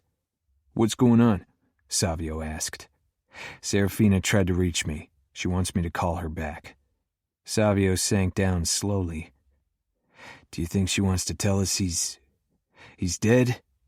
I stared down at my cell. I don't know. Maybe they'll make us listen when they end it. I curled one of my hands into a fist, trying to focus on the muscles in my fingers, on their flexing, instead of the throbbing in my chest, the tightness of my throat. My gaze lingered on my scars, and I sucked in a sharp breath through my nose. Savio closed his eyes, pressing his mouth together. "I'll hunt them all down, every fucker." After another deep breath, I dialed Serafina's number, trying to find my calm, but my insides seemed to twist and turn. The moment she picked up, I asked, "Is he dead?" Savio pressed his palms against his temples, his eyes reflecting the same fear I thought myself incapable of. "Not yet," she said tightly. Savio and I landed with the helicopter where we were supposed to meet Serafina. I gave the pilot the sign to keep everything prepared for immediate takeoff in case this was a trap. "I don't trust her," Savio said, scanning our surroundings, gun in hand. "Neither do I." Savio nodded. "It's a trap I'm willing to step into if there's a tiny chance we get Ramo back." A car pulled up, a Mercedes limousine with tinted windows. I climbed out of the helicopter, and so did Savio, pointing our guns at the car. The driver's door opened and Serafina got out, a gun in her hand. I motioned for Savio to stay near the aircraft while I headed for the car. Her barrel was directed at me, but I was the better shot. She watched me, then glanced over to Savio before she sighed, lowered her gun, and walked around to the passenger side. I stayed a few steps back, still wary of her intentions. Savio came up behind me, as usual bad at following orders. "Will you help me, or do you want Ramo to die?" Serafina hissed, glaring at us. I took a step closer and peered inside the car, spotting my brother covered in blood. I sheathed my gun. He was unconscious, cut and bruised and beaten, but breathing. I wedged my hands under his arms and Savio gripped his legs. We needed to get him to a hospital quickly. A high-pitched wail rang out. Tension shot through my body at the unexpected sound, and my head shot up toward the source of the noise. An infant, a girl judging from her pink clothes and longer, slightly curled hair. Beside her, a second baby woke up in his seat, a little boy with dark eyes, almost black. Ramo's eyes. My gaze darted between the boy and the girl. Twins. Both Ramo's children, no doubt. Savio inhaled sharply beside me. Holy fuck. They are Ramo's. Ramo was a father. I was an uncle. 2 new Falcones. Chiara would be ecstatic to have them in the mansion. I looked toward Serafina, who seemed frozen. Something had shifted in her posture. She was tense, protective, ready to pounce if we dared to do something to her children. She needn't worry, never again. Ramo began to tremble in my hold. "Quick," I said, and Savio sprang into motion, helping me carry our brother over to the helicopter. We put him down on the floor of the chopper, and I crouched beside him, touching his throat. "I'll ask Serafina if she needs help with the babies," Savio said, stunned. "Do that." "They're coming home with us, right?" I glanced up at Savio. It's where they belong. Savio turned and headed toward Serafina while I checked Ramo's chest for broken ribs, finding 2, then felt his arms. Cuts littered his skin, some of them opening old wounds, others creating fresh ones. I sighed. This was the first time Ramo was this helpless. I quickly attached him to a drip to make up for the blood loss he'd suffered. I'd checked every inch of his body for injuries when Savio and Serafina appeared in front of the helicopter, each of them carrying a baby. Savio held up the little boy to me and I took him. His dark eyes peered at me, bringing back memories of raising Adamo. Serafina and Savio got in with the little girl, then settled on the opposite bench with the babies. I hadn't been sure how I'd feel for a baby. I'd always cared for my brothers, and I cared about Chiara, but I didn't know if I'd feel the same way for a baby. Yet seeing those babies who looked like Remo, like Adamo when he was a baby, I felt an overwhelming sense of protectiveness. Remo never considered having kids, but he'd protect them with all he had, from this day on until his death. I knelt down beside him again, feeling his pulse, needing the reassurance that his heart was still beating. I wouldn't let him die. Chapter 14. Chiara. I had to stifle a gasp when I saw Adamo. A few soldiers brought him to the mansion, and Fabiano supported him as he limped into the gaming room. His shoulder was in a cast, and his forearm covered in bandages. His face was swollen and bruised, and the sight sent a stab of worry through me. But nothing, absolutely nothing, prepared me for the look in his eyes. They'd always been warm, soft, but now they were haunted, dark, harsh, and again I couldn't help but notice how much like Remo that Adamo looked in that moment. I don't need your help, Adamo muttered, and freed himself from Fabiano's hold. Don't be stupid. You're fucking messed up. Fabiano tried to reach for Adamo again, but he lashed out with his uninjured arm. "No!" he roared, stumbling and falling to his knees, wheezing. I took a step toward Adamo, but Fabiano held up his hand, palm outward, shaking his head. Leona leaned in the doorway, and the look of shock on her face could have been mine. This wasn't the Adamo we knew. "Adamo," I whispered. Slowly he looked up, and for a moment I thought he was crying, but his eyes were almost feverish with anguish. You want to know what's really messed up? That I'm here, and Remo is in their fucking hands. He should have never exchanged himself for me. You should have stopped him. Remo can't be stopped. He would do anything for you and your brothers. Absolutely everything. He'll gladly put his life down if it means you get to live. Adamo laughed darkly, still kneeling in front of us. They aren't only going to kill him. They're going to tear him apart. He started ripping at his bandages, shoving Fabiano back, who tried to stop him, and finally his forearm came into view. Half of the Camorra tattoo was burnt away. They're going to send him through hell, and we're just waiting for it to happen. Fabiano's chest heaved as he stared down at Adamo. Nino and Savio are going to figure something out. It'll be too late then. It'll be too fucking late, Adamo rasped. If they kill Remo, I'll go back and kill them.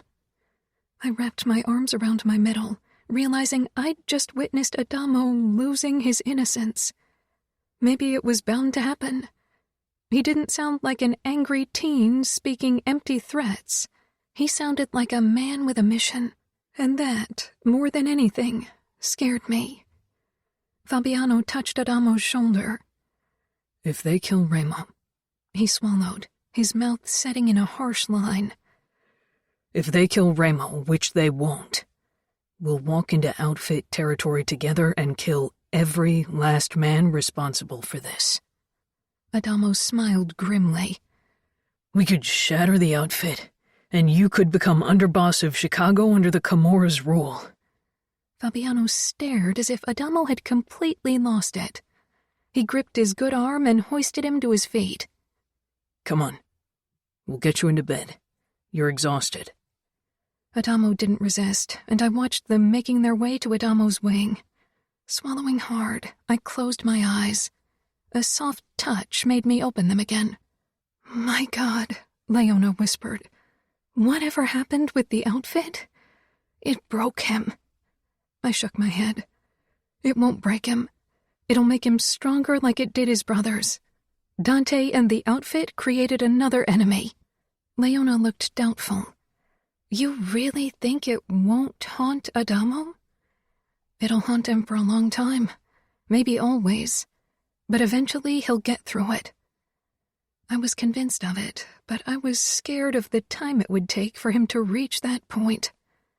But he won't be the same, Leona said. He already isn't the same.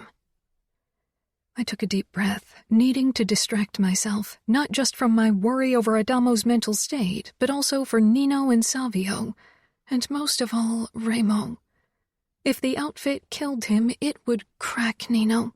He'd lead the Camorra into war, logical or not. He'd avenge his brother in the cruelest way possible. I wasn't sure if the man that Nino became afterwards would still be the man I'd come to love. I'm going to cook Adamo's favorite spaghetti. Will you help me? Leona nodded, and together we headed into the kitchen and began to work in tense silence. I knocked at Adamo's door, the spicy scent of garlic swirling in my nose. My stomach was knotted too tightly to consider eating anything. Come in. Pushing open the door, I stepped inside, carrying a tray with a bowl of spaghetti aglio e olio. I made your favorite pasta? Adamo lay on top of the covers, in sweatpants, revealing a bruised upper body. His forearm with the burnt tattoo lay on display as if he'd been staring at it before I'd knocked. Adamo awkwardly pushed into a sitting position. Thanks. I made my way through the narrow corridor of dirty clothes and positioned the tray across his legs. Can I stay? Sure, Adamo said. He picked up the fork and began eating. It's good. I'm glad you like it. I looked at the bluish marks over his ribs, his swollen cheekbone, the burnt eye of his Camorra tattoo.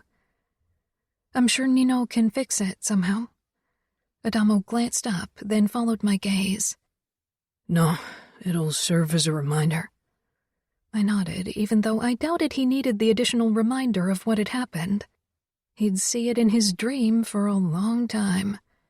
The past was a difficult enemy to beat. I never got what it meant to feel helpless, he said when he was done eating, looking at me with angry eyes. I was in their hands and they could do to me whatever they wanted. I was at their mercy. Bile traveled up my throat when I remembered that feeling, being at the mercy of another. Sorry, Adamo mumbled. No, I said firmly. I'm done running from the past. I'm strong enough to bear it. Adamo nodded. I never want to feel helpless again. I never will let it come that far again. Adamo glared down at his tattoo. I always thought my brothers were full of shit for insisting I work out and fight as much as possible. I thought they were trying to be annoying to show me who was boss. Even after the outfit attacked Roger's arena and tried to kill us all, I didn't get it. Not really, because my brothers were there to protect me. They always were. All my life, they protected me. They had to, because I was weak, because I didn't want to own up to what I was. You were a child. But I'm not anymore, Adamo said harshly. And even back then, I could have been stronger if I tried. Remo and Nino had already fought for their lives when they were kids, and even Savio understood what it took to survive. He got what it took to make sure we all survived. But I didn't, because I didn't want to. And because of that, because of my selfishness, Remo is going to die, and I won't ever forgive myself for that. Neither will Nino, Savio, and Fabiano. I touched Adamo's hand. Of course they will. They shouldn't, he roared, startling me so much I got to my feet, away from his fury. Adamo stared at me with wide, anguished eyes. Then he dropped his head and began to laugh softly, shaking his head. Just go, Cora. Go. Try to get some sleep, Adamo.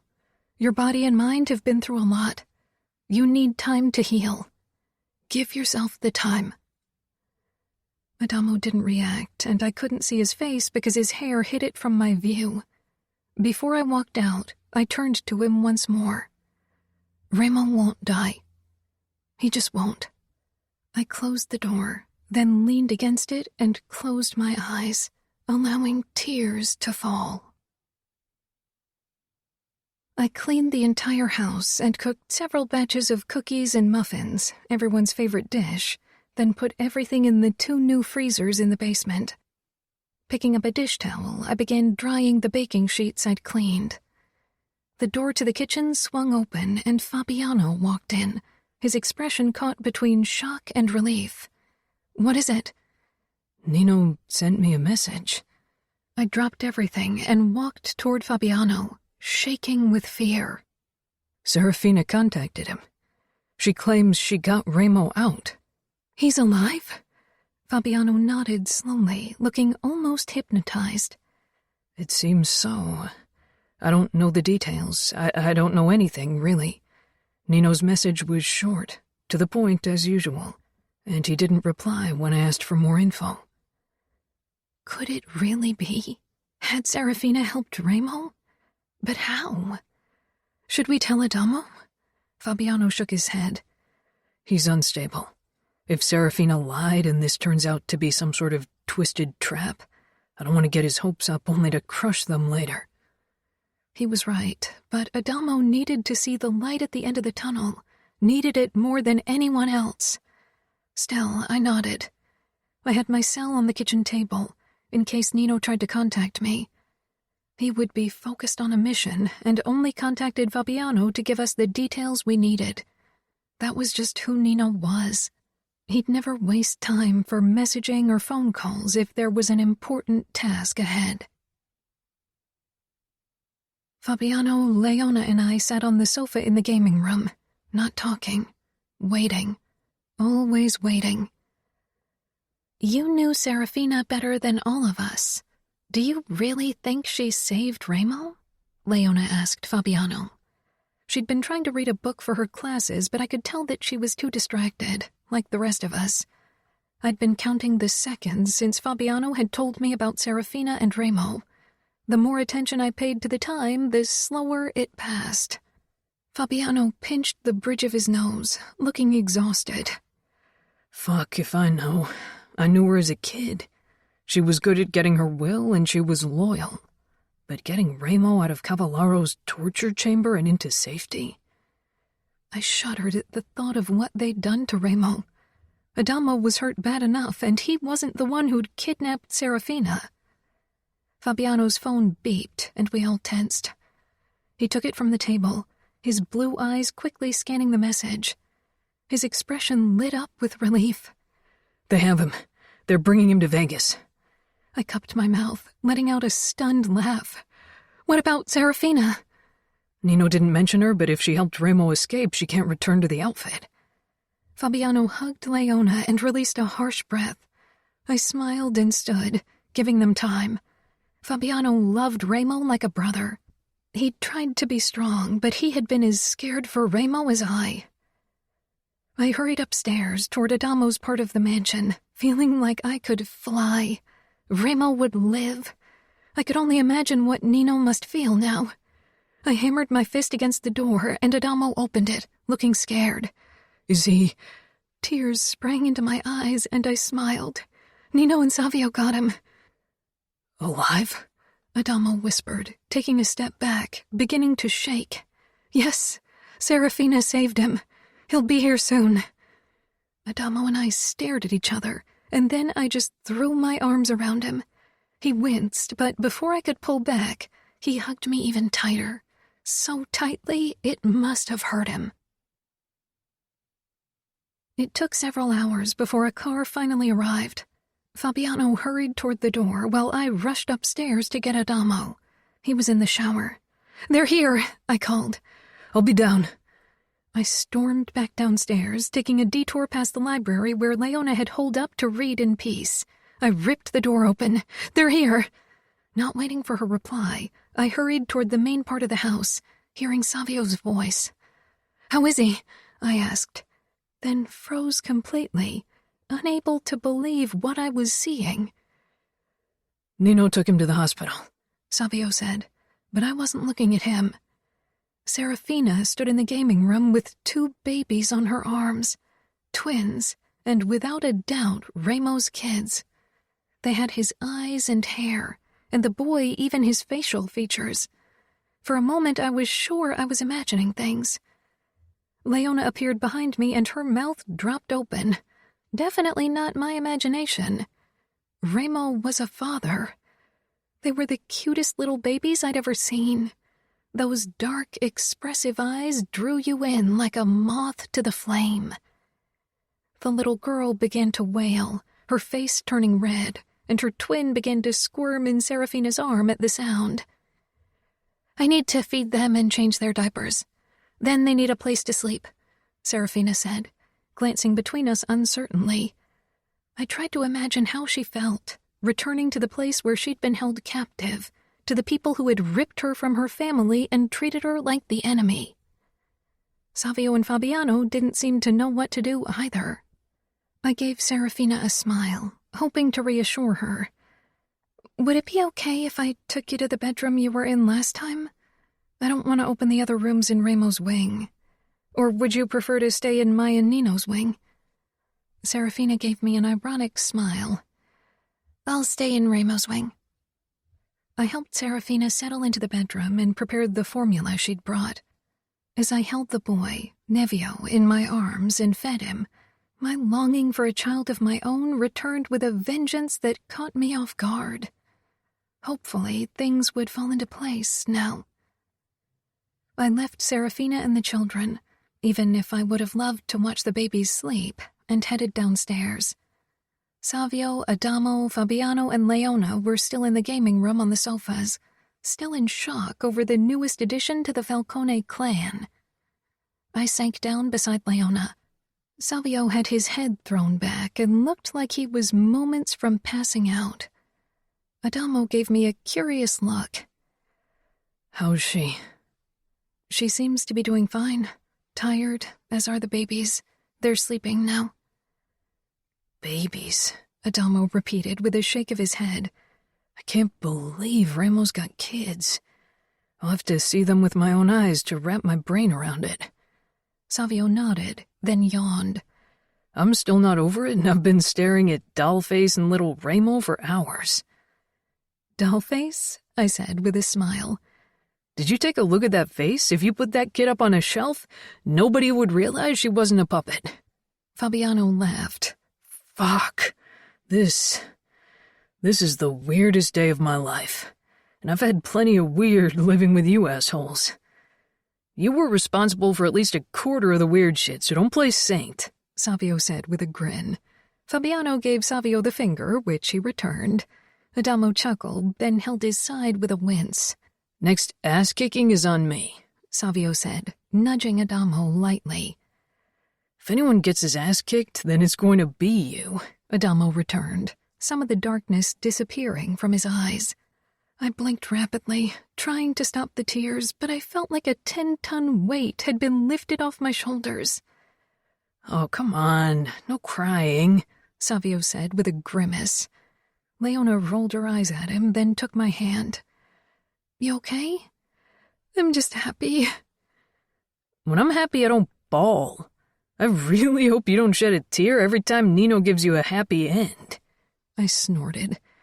"You're full of bullshit," Fabiano said to Savio. "Well, if all the girls started crying whenever I make them happy, Las Vegas would have its own Salt Lake." "Oh, shut up," Leona said with a giggle.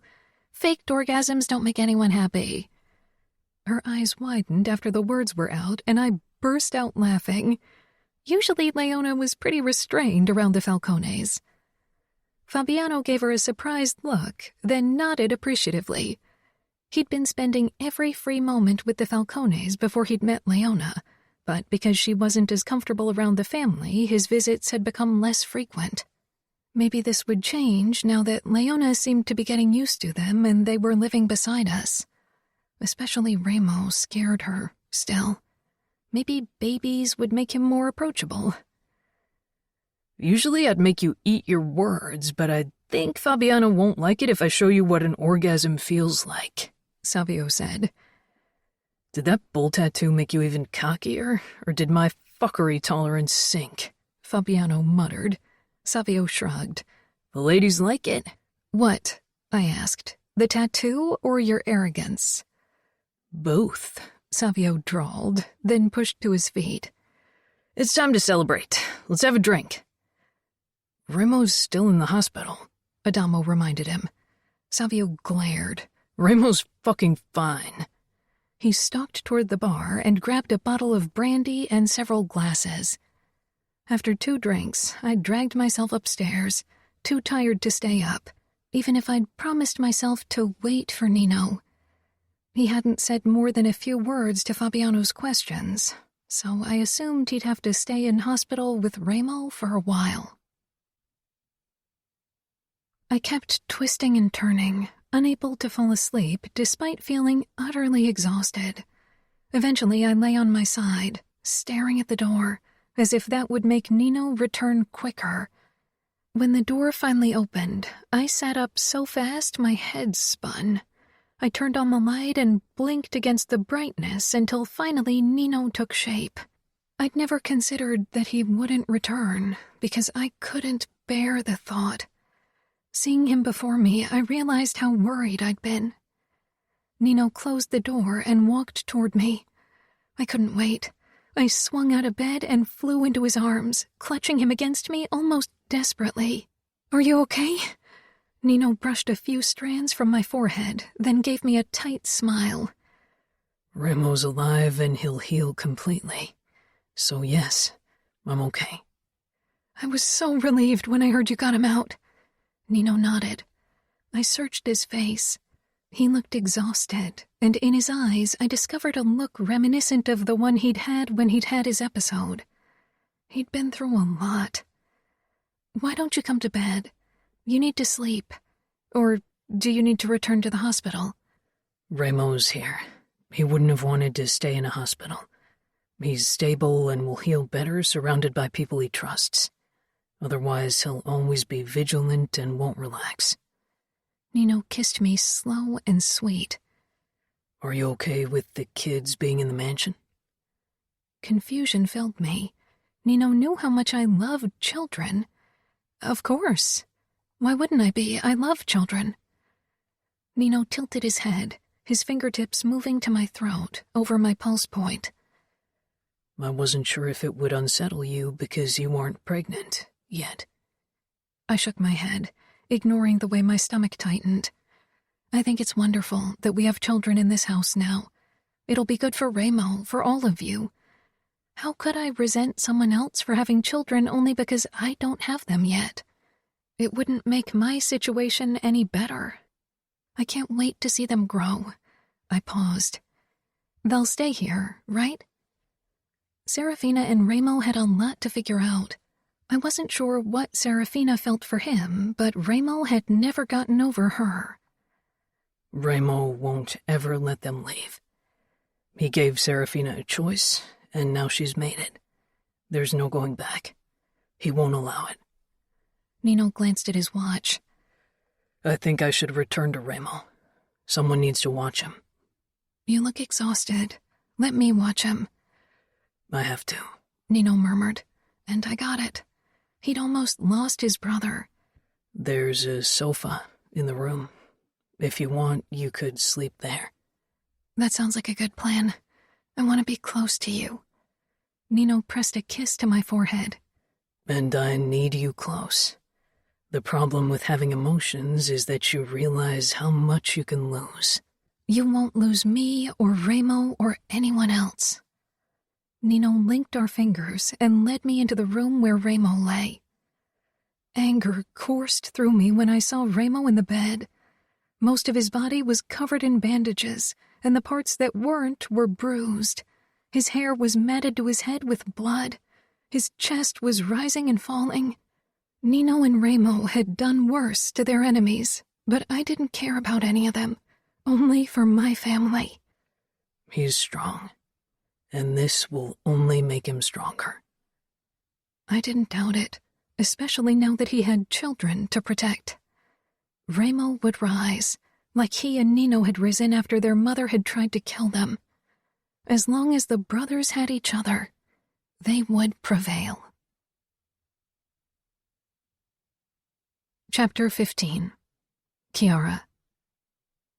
Nino and I both fell asleep on the sofa in Ramo's room, and as usual, Nino woke around sunrise. While Nino did a checkup on his brother, I took a quick shower before I headed downstairs to prepare breakfast for our new, bigger family. Things with Serafina were still strange, not so much between her and me, but definitely with the Falcone men. It would take time for her to grow used to this new life. After breakfast, I helped Serafina keep the twins entertained. We'd spread a blanket on the floor of the gaming room and had created toys from ordinary things like jars filled with dried chickpeas, which worked as a rattle, pans and wooden spoons so Nevio could make noise. "We'll have to go shopping soon. You and the kids need so many things." Serafina sighed. "I left everything behind." I had a feeling she wasn't only referring to material things. Since she'd arrived, I'd been wondering how she'd managed to save Ramo, but I had a feeling she wasn't ready to discuss the events yet. Nevio began fumbling with one of the picture books, and I reached for him, then looked at Serafina for permission. She nodded with a smile before she turned the page in the book she was showing to Greta. The little girl had ignored me mostly, except for a few shy glances. Nevio was the total opposite. He giggled when I lifted him on my lap and reached for my hair. Careful, he likes to tug. I pushed my hair away, then pressed him to my body so he sat upright before I held out the picture book in front of his face. Nino stepped into the room. He'd been taking care of Ramo all morning. Nevio was blabbering happily, and I couldn't help but smile at his adorable antics. Ramo just woke up. Serafina quickly left to see Ramo, while Nino and I kept watch over her babies. I began to sing a song my mother had sung to me when I was a little girl, and to my relief it calmed Greta.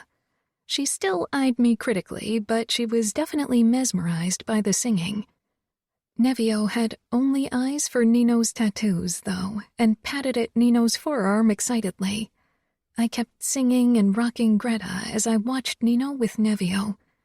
It was beautiful, seeing how patient and calm Nino was with Nevio, who was bouncing and grasping at his skin as if he could tear the tattoos off.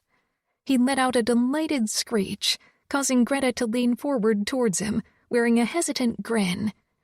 My heart was close to exploding from the cuteness. Savio sauntered in and shook his head, seeing us. "Don't tell me you want a few of them as well."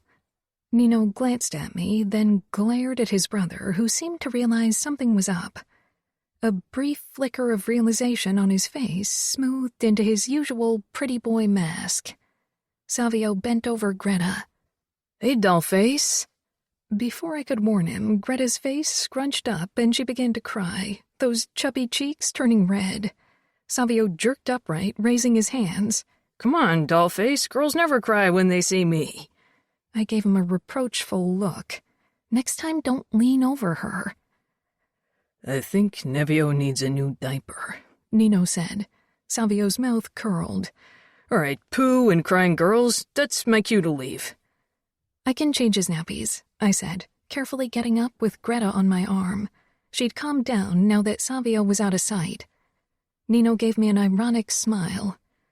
"I've changed more nappies than you, I think." "Adamo," I guessed. Nodding, Nino rose with Nevio, and together we walked into the guest bathroom that held a few nappies, then put a towel down on the floor. "We need to buy everything for the babies and prepare a nursery." "That's what Ramo said," Nino murmured. I smiled down at Greta, stroking her arm. She peered at Nino, who was trying to undress a squirming Nevio. "You don't have to worry about your brother, Greta. Nino's going to be very careful with him." Nino glanced over his shoulder at me. "It's good that you talk to her and don't use baby babbling like some people do." "I knew you'd approve," I said with a laugh. Nino nodded before he turned his attention back to Nevio, whose legs he was holding in one hand to stop the kicking. "You'll be the best mother," Nino murmured. I bit my lip, watching as Nino finally removed Nevio's diaper and threw it into the trash. You will have a child, or as many as you want, Kiara. You will. Nino looked up, and the determination in his eyes calmed my anxious mind as it always did. I know. I was trying not to be nosy, but I was bursting with curiosity over how Ramo's first encounter with his children had gone. Since I was eager to see him anyway, I grabbed a plate with a sandwich and headed up to his bedroom around lunchtime. After knocking, I stepped inside without waiting for a reply. Ramo sat on the edge of the bed, perspiration glistening on his forehead and his expression strained. I hurried over to his bedside and put the plate down. "What are you doing? You're supposed to rest," I said, trying to push Ramo back. Even injured, he was too strong. I'm not bedridden. "You're being unreasonable, that's what you are," I scolded. "Now lie back or I'll get Nino. Maybe he'll tie you to the bed or knock you out with painkillers." Ramo's mouth twisted. Are you worried about me? "Ramo, lie down, please." Because you said please, he said, and slowly lay down, his legs still halfway out of the bed. "Do you need help?" No, he said firmly, then slowly dragged himself further onto his bed despite the obvious pain he was in. Happy? "Yes," I said softly. "Very." I held his gaze, not saying more because really I didn't have to. Ramo was perceptive. Swallowing, I reached for the plate and handed it to him. "I got you pastrami because it's your favorite on a sandwich." You must have been really worried if you put meat on my sandwich, he said, then took a bite and nodded appreciatively. Nino would have been fine without me, eventually. You know? He's got you. He wouldn't have broken down. I shook my head and sank down on the edge of the bed. That's not the only reason why I was worried. Like I said, we are family, and I would have missed you. Ramo took another bite. I hope you're not getting more emotional once you're pregnant. I tensed briefly, then relaxed. Ramo sighed. This emotional talk isn't my thing, Kiara. I know. I'll deal with your abrasiveness, and you'll have to deal with my emotionality. That's just the way it is. I looked at Ramo. I can't believe you've got 2 children. Is this your way to ask me how meeting them went? My cheeks heated. Am I that obvious? You're not the best at mind games. I don't want to be. I shrugged. I'm happy for you. Nevio and Greta are the cutest babies I've ever seen. I can't wait to see them grow up in this house. Realization settled in Ramo's eyes. It's a fucking miracle, isn't it? And kind of ironic. Then he let out a dark laugh. The woman who hates me gives me 2 children. Serafina doesn't hate you, Ramo. She didn't even when she was still a captive in these walls, and she doesn't now. Ramo's face shut down, and he took another bite from his sandwich. Get some rest, I said again, and pushed to my feet. I left, giving Ramo some time to rest, even though he'd no doubt try another escape attempt soon. Nothing Nino or anyone else did would keep Ramo in bed for long. Nino. Ramo was a difficult patient, which didn't come as a surprise. He'd never liked to look weak in front of others, even me. Adamo didn't make it much easier for me. The first time I checked on him the morning after I'd brought Ramo home, he wasn't in his bed resting, but outside smoking. Nicotine is a poison. Your body has to spend resources cleansing those toxins, which it should rather be using on healing your injuries, I told him. He glanced up. His face was still swollen, so it was difficult to read his expression. What doesn't kill you makes you stronger, right? I frowned at his bitter tone. I need to take a look at your injuries. I pointed at his forearm. You should have kept the bandages on. You're risking dirt getting into your burn wounds. Adamo took another long drag from his cigarette before he squashed it under his sneaker. I'm fine. You are not. Now let me check on you. I'd suggest we head inside. You should take care of Ramo, not me. I did, and he's recovering, but we need you to heal as well. Adamo rose to his feet and followed me. Don't blame yourself for what happened to Ramo, I said, as I led him toward the infirmary we'd furnished a few months ago. Who else should I blame? I got myself caught. They would have never got Ramo without that happening. I didn't contradict him. Focus your anger on things you can actually change. Focus on getting stronger, on making wiser choices. On getting revenge? That too, I said quietly. You made CJ cover for you when you disappeared to that race against Ramo's clear orders. No, Adamo said harshly. Leave her out of it. She didn't know where I was going. I asked her to pretend she was with me, that's all. I regarded Adamo for a long time. What's going on between you and her? Nothing, he muttered, turning his eyes away. Nothing wouldn't make her keep secrets for you. You're spending a lot of time with her. If this is so you can gather experience, that's understandable, but don't turn it into more than that, Adamo. People always try to gain something from being close to us, and a whore from one of our establishments certainly won't be the exception. Adamo ignored me in favor of glaring at his wound. He wouldn't reveal the details of his relationship with CJ to me. I'd have to talk to her myself. In the afternoon, I headed over to the sugar trap, knowing CJ had a shift. I nodded at Jerry in greeting as I stepped inside. Is CJ in her room? Yep, but she's with a John. They should be done in 10, only booked 30 minutes.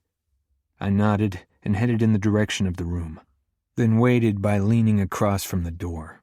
Like Jerry said, the door opened 10 minutes later to CJ and a middle-aged man with glasses and a slight paunch.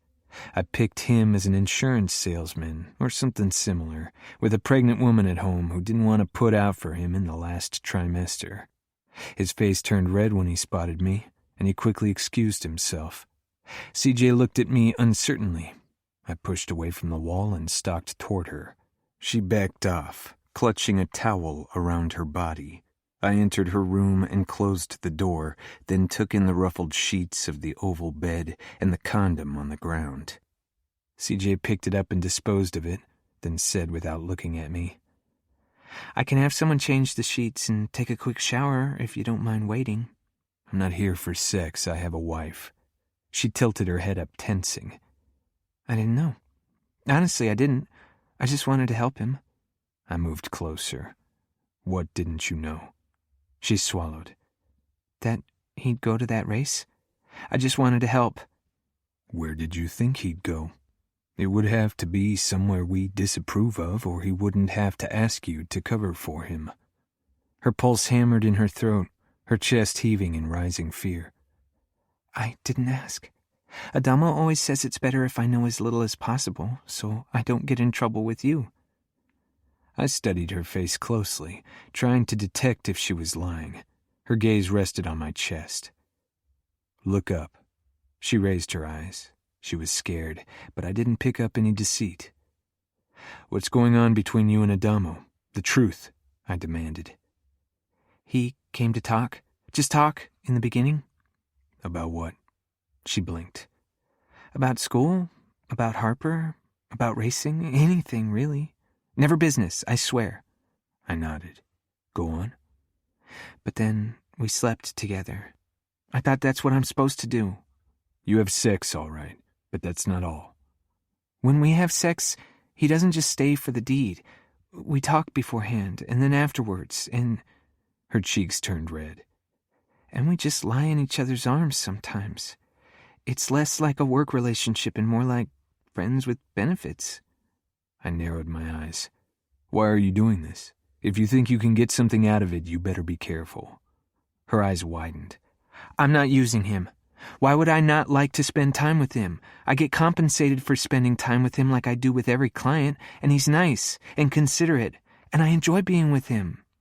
Her face turned even redder. So you're only doing this because sex with my brother is pleasant for you and allows you to take on fewer of the unpleasant clients. She looked away. Yeah, All right, I don't have a problem with that, but don't cross any lines, CJ. Understood? She gave a small nod. Adamo might need you now more than ever, so take good care of him. I left, satisfied with my findings. I didn't care if Adamo only fucked CJ, even if his longer sessions cost a fortune. It's not like my brothers and me hadn't used the services of our whores. Of course, we never had to pay that much because we didn't keep them around for hours. If Adamo needed the additional time, he could get it. In his current mental state, I was glad for anything that managed to distract him.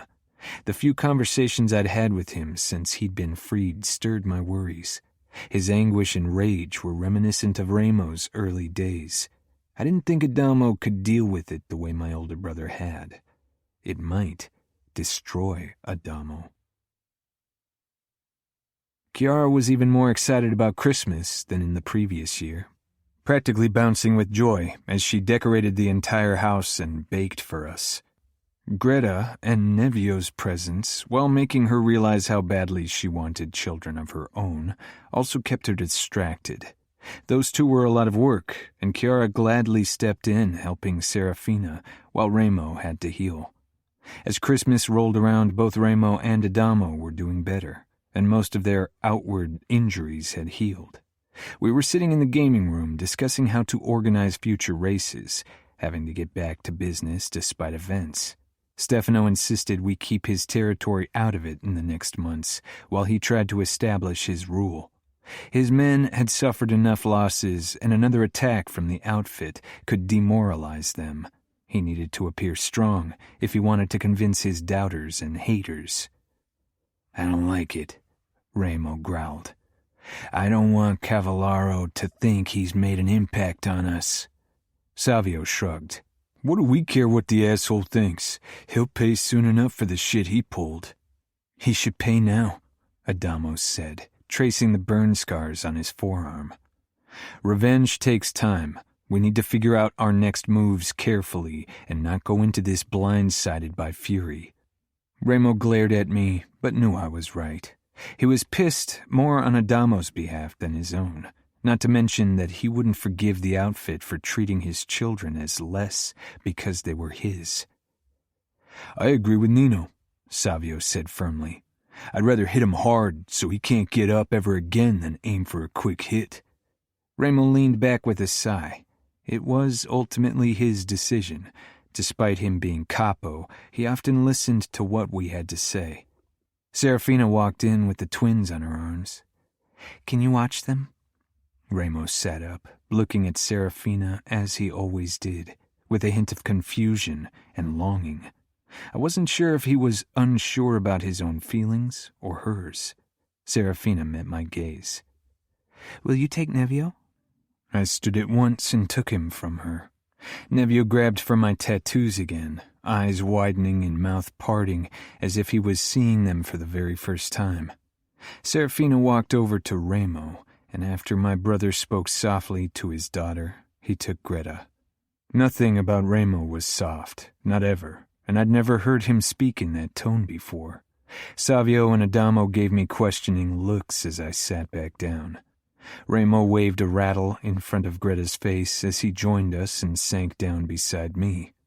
The look in his eyes as he gazed down at his daughter gave me a better understanding why Chiara wanted children so badly. It spoke of an altruistic, untainted love that was rare in our world. "I suppose that's the end of my whoring days in the house," Savio grumbled. Ramo looked up from Greta, his eyes narrowing. "I don't want a fucking whore anywhere near my children." Greta cried at the harshness in his voice, and Ramo's lips tightened. He quickly managed to calm her again. Nevio began to chew on my forefinger. He didn't have any teeth yet, so he couldn't do any real damage. Greta eventually settled peacefully in the crook of Ramo's arm and watched everything with those big eyes. Adamo gave her a small wave, and she watched quietly while Nevio was trying to crawl off my lap. I let him discover the sofa, holding him by his waistband whenever he got too close to falling off. "He's going to be a little PIA, I can tell," Savio said. Ramo's mouth twitched as he watched his son try to take another nosedive from the sofa. I've had practice with PIAs raising you and Adamo. Savio grinned, leaning back against the sofa and stretching out his arms. I'm sure I've been a delight. He nodded toward Adamo, who hunched forward beside him. He's got PIA written all over his forehead and MIA all over his crotch. Fuck you, Adamo said, but he didn't look as pissed as he'd done in the past. He hardly seemed to care about the jab. Ramo sent me a meaningful look. Of course, he'd noticed it too. Adamo was growing up faster than expected. No reprimand for using fuck you in front of your precious offspring? Ramo stroked Greta's arm. Growing up in this house, my kids will probably say fuck before anything else. Or I could try to teach them a more interesting word, Savio mused, exchanging a look with Adamo, who shook his head with a small laugh. If one of my children says pussy, dick, or cock as their first word, I'll send you to Kansas City to help Stefano get his people under control, got it? They could pick it up from someone else. Ramo raised his eyebrows, and Savio smirked. Kansas City, Savio. He sighed. There's really no fun to be had in this house anymore. Chapter 16. Chiara. Have you heard? I asked excitedly as I headed toward Leona. She was sitting on their terrace with a book on her lap. I loved that I could go over to visit her whenever I wanted, now that the fence between the houses had been taken down. Ramo asked Serafina to marry him. Well, it wasn't really a question, but with Ramo that was to be expected. Leona looked up and nodded with a tight smile. Yeah, Fabiano mentioned it. When are they going to marry? I sank down in the chair beside her, confused by her mood. May, after the twins' first birthday. I can't wait to organize everything. It'll be amazing. Will you help me? Leona nodded again. Sure. I caught the hint of uncertainty on her face and paused. Everything all right? It's nothing. I mean, it's ridiculous. She shook her head. I'm being stupid. Ignore me. No, I said, leaning forward. Is it because you want Fabiano to ask you to marry him? No. I mean, perhaps. We've been together for 2 years, which isn't long considering normal standards, but I know how things are in your world, even in the Camorra, which isn't that conservative, and Fabiano's been growing up in the outfit, and that is still very traditional, so I'm wondering what's holding him back. Maybe he's just waiting for the right moment. Leona stared down at the bracelet adorning her wrist. What if he realized that he wants an Italian woman? Fabiano is traditional in many aspects, so maybe he decided I wasn't fit to become his wife, a Scuderi. Now you are being ridiculous, I scolded gently. Fabiano loves you. It's obvious from the way he looks at you. And he even got this mansion for you. Just give it time. He'll ask you eventually. He got this mansion because he wants to be close to his brothers by choice, Leona said softly. Brothers by choice. That was the perfect term for Fabiano and the Falcones. I gave Leona a reprimanding look. And because he wants you two to have enough space for each other and a family. You're probably right, and I really should be focusing on my classes and not worry about getting married. I smiled. Leona stared off into the distance, then smiled. What about a bridal shower? A hen party where we, for once, get ridiculously drunk and have fun. I considered that. I've never partied. Leona's eyes grew wide. We need to change that. Have you been allowed to go party? Leona laughed. Well, Fabiano was with me every time I went to a club. He's a great dancer. We could take Serafina to a club, dance, drink, have fun. It would only be us because Serafina's friends are in Minneapolis, so... I stopped. I hadn't really made friends in Las Vegas. Not that I'd tried to, and I just hadn't gone out to meet new people. Leona and I loved spending time together, and I had a feeling that soon Serafina would be an important part of our close-knit group. You think you can talk Nino and Remo into letting you go party? I don't think they'd mind if you disregard the security aspect. That'll be a problem. They'll insist we have guards, and they don't really trust many people around us. It's not a hen night if one of our men is there. Yeah, maybe Savio and his friend Diego could guard us. That could work. I'll try to convince Fabiano, and you work your magic on Nino and Remo. Serafina can't know beforehand. I sighed. Convincing both Remo and Nino wouldn't be easy. Leona and I talked about the latest series we watched until I finally left so Leona could get a bit more reading in, and because I wanted to work on an... We'll be back with more in just a moment.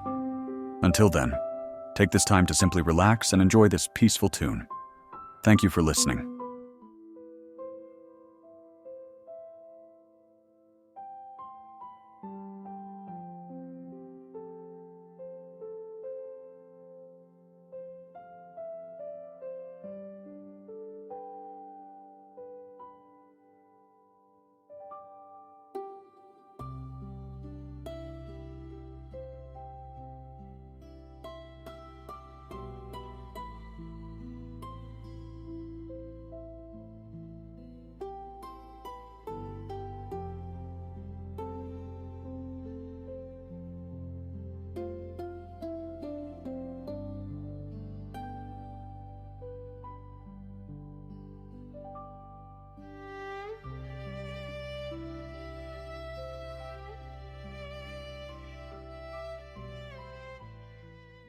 New piano piece.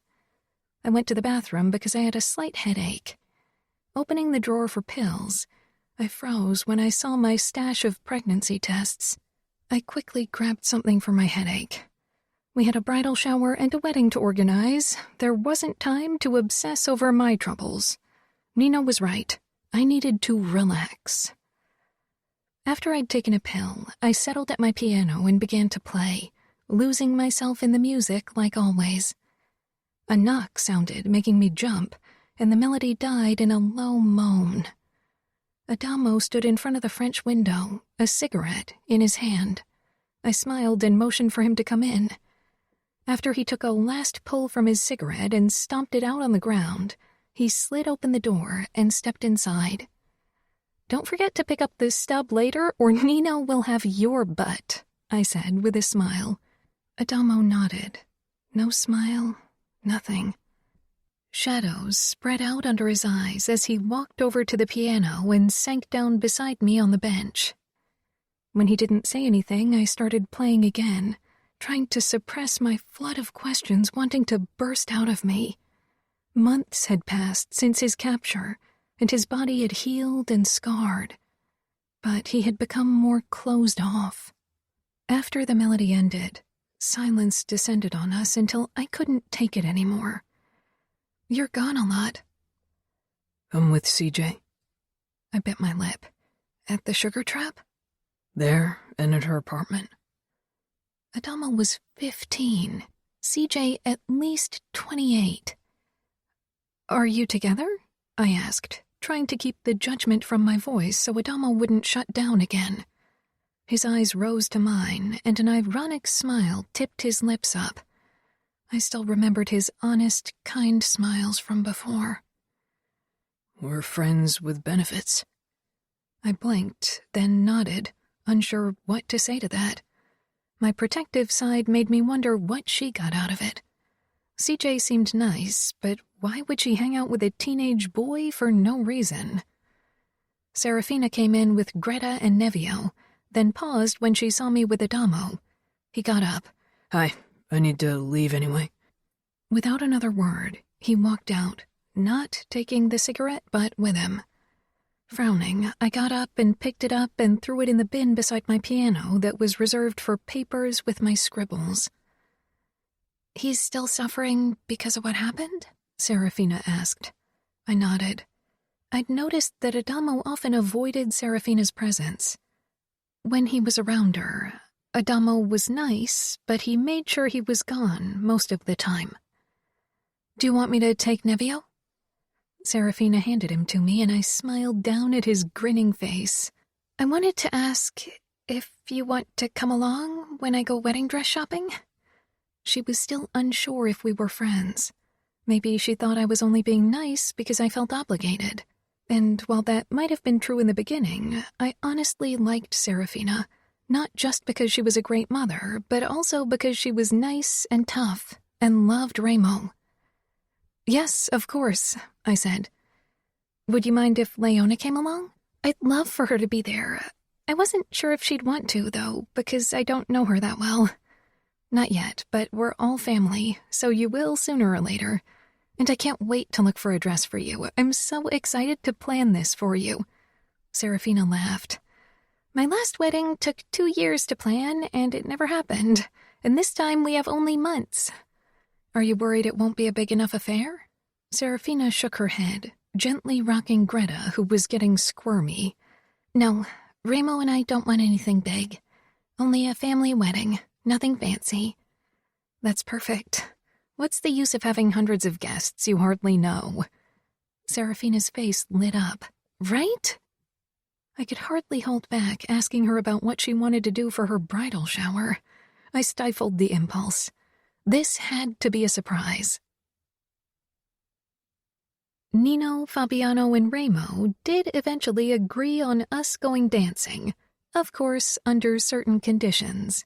The 3 of them would stay home and watch the twins while we had to take Savio, Adamo, and Diego with us.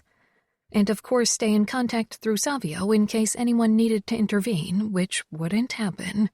It was already April, and there was only 1 month until the wedding, so it was high time we finally got around to our hen party. Serafina, Leona, and I got ready together in Leona's vanity while the men were over in the Falcone mansion. I had bought a tight mini dress for the occasion that made my blood pound faster with nerves when I wore it, and matching red high heels. Leona shook her head. Men are going to trip over themselves for a dance with you. My eyes trailed over Leona in hot pants, a tight shirt, and high heels, and Serafina in a glittery mini dress. I think they'll have a hard time choosing. We giggled and clinked glasses. We'd finished off a bottle of sparkling wine while getting ready, and were already feeling a nice buzz. Serafina downed the remaining wine and set the glass down with an audible clang. Let's head over and show our men why they'd better appreciate us. Leona grinned, and I shook my head with a giggle. They're going to decide that we're not allowed to go out after all, Leona said. Fabiano is super jealous. He won't like this. He'll get over it, Serafina said. Is Ramo jealous? I asked curiously.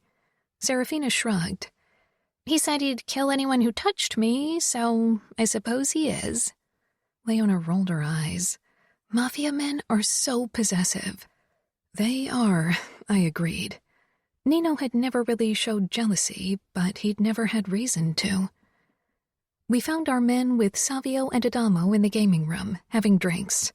Fuck, Savio exclaimed when he spotted us, setting down his glass. He was already dressed for the occasion. Form-fitting dark blue slacks and an even tighter white dress shirt that showed off his muscled body. He'd have more trouble fending off admirers than we would. We're screwed, Adamo. We can only lose this gig. The other men turned, and their reactions were a mix of slack-jawed surprise and disapproving scowl. Adamo and Savio the former, Ramo, Nino, and Fabiano the latter. What the hell is that thing you're wearing? Savio asked me. It's a dress, I said, flushing. I know what dresses look like, and that's not it. That's the love child of a tank top and a bandana, Savio said. Ignoring him, I gave Nino a hopeful smile, and he came over and touched my waist before whispering in my ear, Don't get too drunk. I want to shove up that dress and bury my face between your legs tonight. I want you to think of my tongue in your pussy when you dance later, to imagine how hard you come when I lick you. And you will again, tonight, if you stay lucid enough. My cheeks heated, and I had to suppress an embarrassed laugh. Nino pulled back, looking cool as a cucumber. Savio let out a low whistle. Your face goes well with the color of your dress. I considered throttling him with the strap of my purse. How the fuck are we supposed to stop men from slobbering all over them? That's going to be a hell of a job. If someone touches Kiara, you'll give me a call, Savio. Nino, I said with a small giggle, you won't ruin Serafina's hen party by killing anyone. Nino regarded me with that stoic calm that told me nothing I said would change his mind. I'll only capture them today. I'll kill them tomorrow. That sounds reasonable, deadpanned Serafina with a roll of her eyes. Leona was busy talking Fabiano out of whatever overprotective mode he was in. Only Remo looked surprisingly calm. He gave me a twisted grin and kissed Serafina fiercely. The look she gave him after would have made me blush further if I wasn't already red-faced. You keep a close eye on them, got it? Remo told his brothers after he'd pulled away from the kiss. Savio sighed. Let me guess, you're going to send me to Kansas if I don't, right? If you're lucky, Remo said. Nino lightly caressed my butt. Remember what I told you. The Cosmos is the best club in Vegas right now, Savio said as he parked in the side alley. Leona, Serafina, and I sat on the back seat of the SUV while Adamo and Savio made up the front. Have you ever been to a club, Adamo? I asked curiously. Adamo glanced back. Sure, a few times. Savio nodded toward the front. There are Mick and Diego. We all got out of the car and headed for the waiting men. Like Savio, they were dressed in form-fitting slacks and dress shirts that accentuated their muscular bodies. Diego and Mick lost their composure for a moment, seeing us. I'll give you one more second to get a grip on your fucking dicks, or I'll kick your asses, Savio called. Diego and Mick tore their eyes away. Diego was the bulkier of the two, broad-shouldered, wrestler-like, while Mick looked like a runner, tall, with more sinewy muscle. Savio clapped each hand briefly before he nodded toward us. Leona, Fabiano's girl, Serafina is Remo's wife, and Chiara, Nino's wife. I don't think I'll have to say more. Diego gave us a polite smile. His gaze had trouble not straying below our faces. Adamo came over to us. Hey. He shook their hands, then shoved his own back into the pockets of his black jeans and checked our surroundings. At the end of the alley, we saw part of the queue waiting to get inside. So how do we do this? Diego asked, rolling up his sleeves. One-on-one? Mick suggested, doing the same. Savio narrowed his eyes in thought. His sleeves were already rolled up. Leona sent me a questioning look. Sleeves up, Adamo, Savio said. Adamo scoffed, but did as he was asked. Diego and Mick's gazes dropped to the burnt tattoo on his forearm, and Adamo's face darkened. Many people know this means they better stay away from us, Savio explained, indicating his tattoo. Scare tactics, Serafina said with a laugh. We'll need them, Savio muttered. You girls probably want to dance on your own? I shrugged, not having given it much thought. We want to have fun together and not have you attached to our hips all night, Serafina said. All right, Savio said. We'll dance close to you, but if guys are too touchy, each of you will have to dance with one of us so the assholes think you're our girlfriends. You're younger than us, Leona said. Savio flashed her a cocky grin. Barely, and we don't look it. He was right. They appeared like grown men, not teenagers, hardened by what they'd seen and done, and with a confidence usually reserved for older guys. Savio gave his friends a sign. Let's go. Together, we headed for the end of the alley and past the queue toward the two bouncers, tall, tattooed guys. Savio gave them a curt nod and they let us through. Does this club belong to the Camorra? I asked Diego because he was closest to me. Surprise crossed his face, then pride. Every club in Vegas does. The Falcones kicked the Russians and the MCs out when they claimed power. Savio turned briefly and smirked. Diego returned the look. A hard beat which pounded in my body greeted us inside the club. Everything glowed in a pinkish light, and the ceiling looked as if it was made of thousands of crystals which threw the light right back. The club was crowded with convulsing bodies, trapped in the thrall of the music. I took everything in, the way everyone seemed to lose themselves to the bass, some of them with eyes closed. People rarely understood what music did to me, but in this moment, in this club, everyone was a slave to the melody. Excitement bubbled up in me and my pulse picked up, caught up in the magic of the fast beat. Serafina flashed me a grin, and Leona, too, looked ecstatic. We headed over to the bar and ordered a cosmopolitan for each of us. "This is cool," Serafina shouted over the noise. I nodded, sipping my drink, taking in everything. Savio, Adamo, Diego, and Mick were at the other end of the bar, pretending to be on a boys' night out, and maybe to strangers it looked convincing, but I saw the concentration and vigilance on their faces. I turned away from them, taking another sip, and began to bounce to the music. Soon all three of us were buzzing with the need to dance, so we drank faster. "Here they come," Leona shouted. I followed her gaze and saw a group of 3 guys heading our way, nicely dressed, smiling. I was trying to come up with a nice way to let them down. Serafina was quicker. She shook her head at them and lifted a finger, looking like the ice princess she told me she'd been known for in the past. The men came to a stop, unsure if Leona and I shared Serafina's opinion. I shook my head as well, and finally they turned away. I gave Serafina a grateful smile. I didn't think it would be this easy to keep them away. Serafina shook her head. "They'll return later once they've had more drinks." We made our way over to the dance floor and began to dance close together, grinning at each other. I raised my arms, twisted and turned, letting the music guide my movements. Trying to ignore the looks of the surrounding men soon became difficult, and I noticed how several of them danced closer and closer to us, so Leona, Serafina, and I had to build an even tighter circle.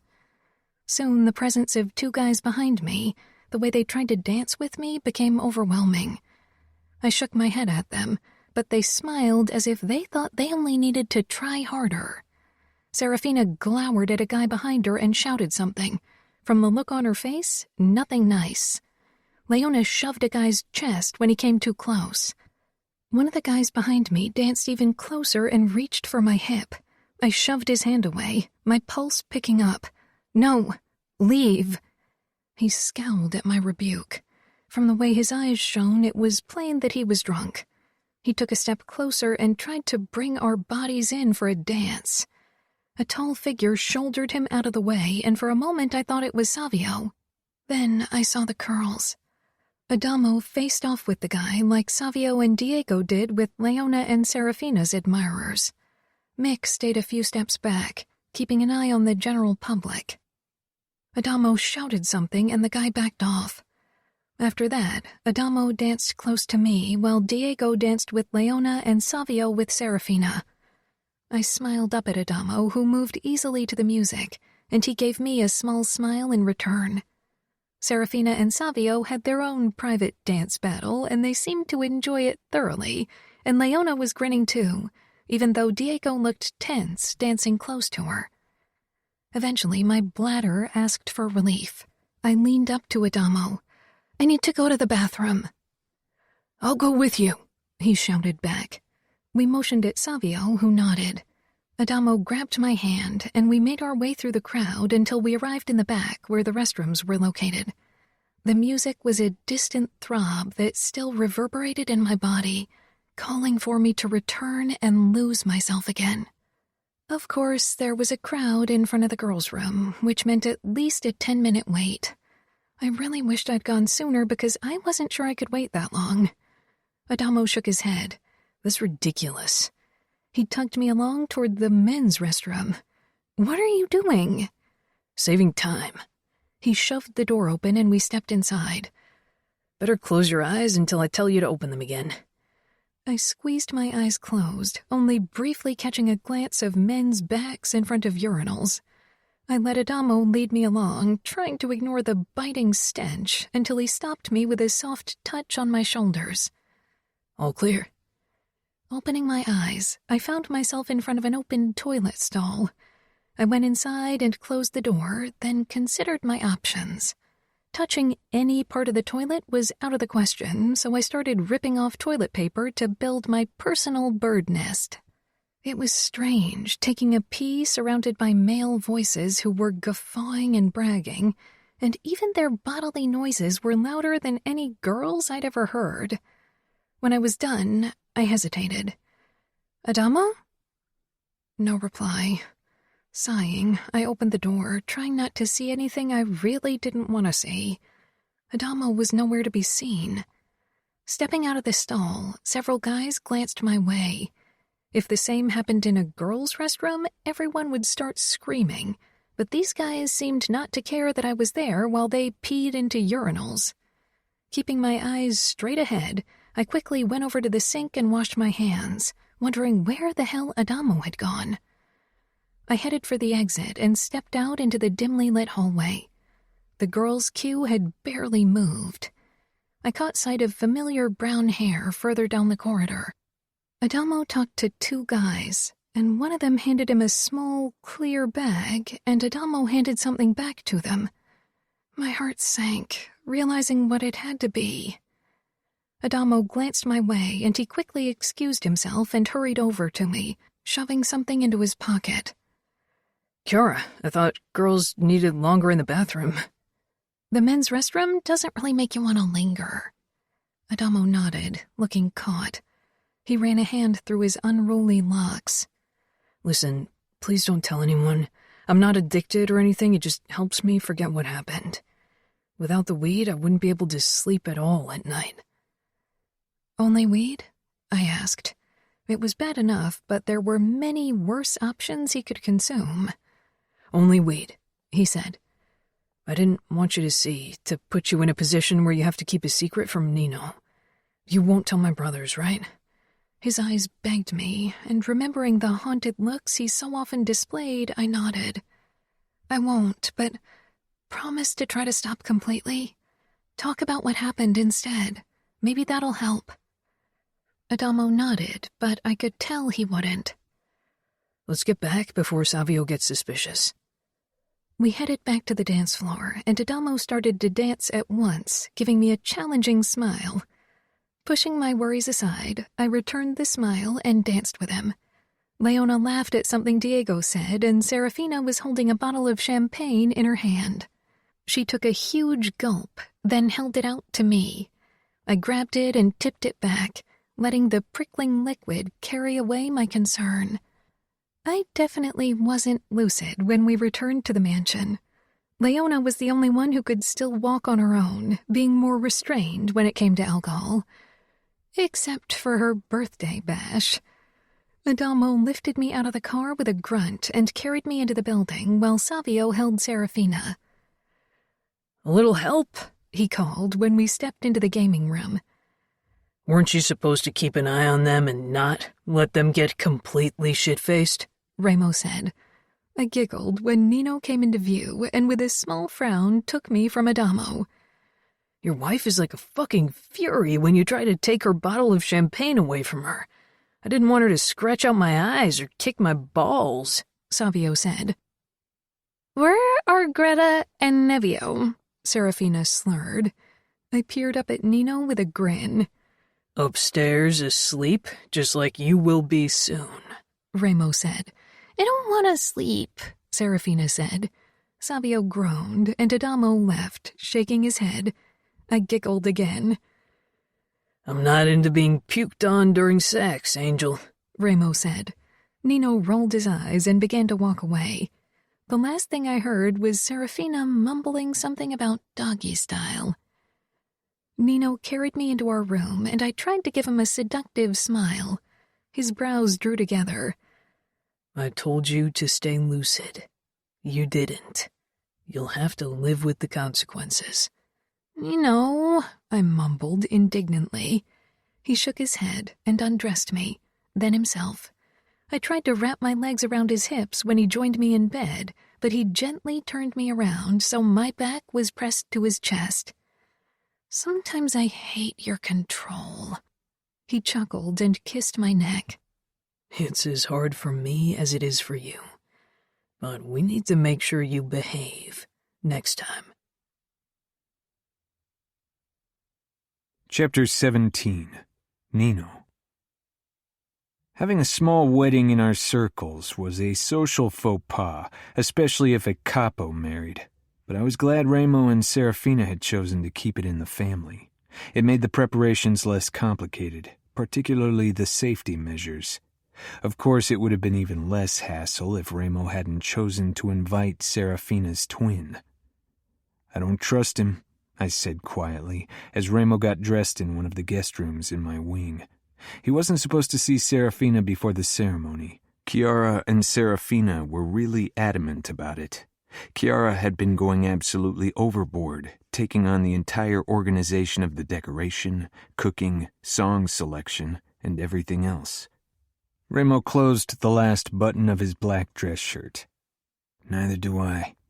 But Samuel would do anything for his sister. I see how close Nevio and Greta already are, even though they're still small. Serafina and Samuel have formed a bond all their lives. He won't do anything that could hurt her.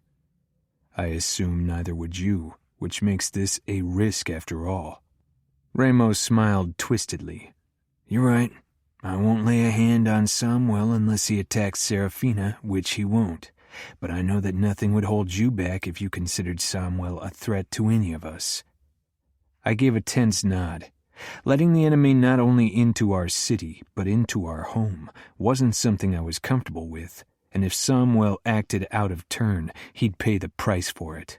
I would have killed him last time we captured him if it hadn't been for Remo's veto.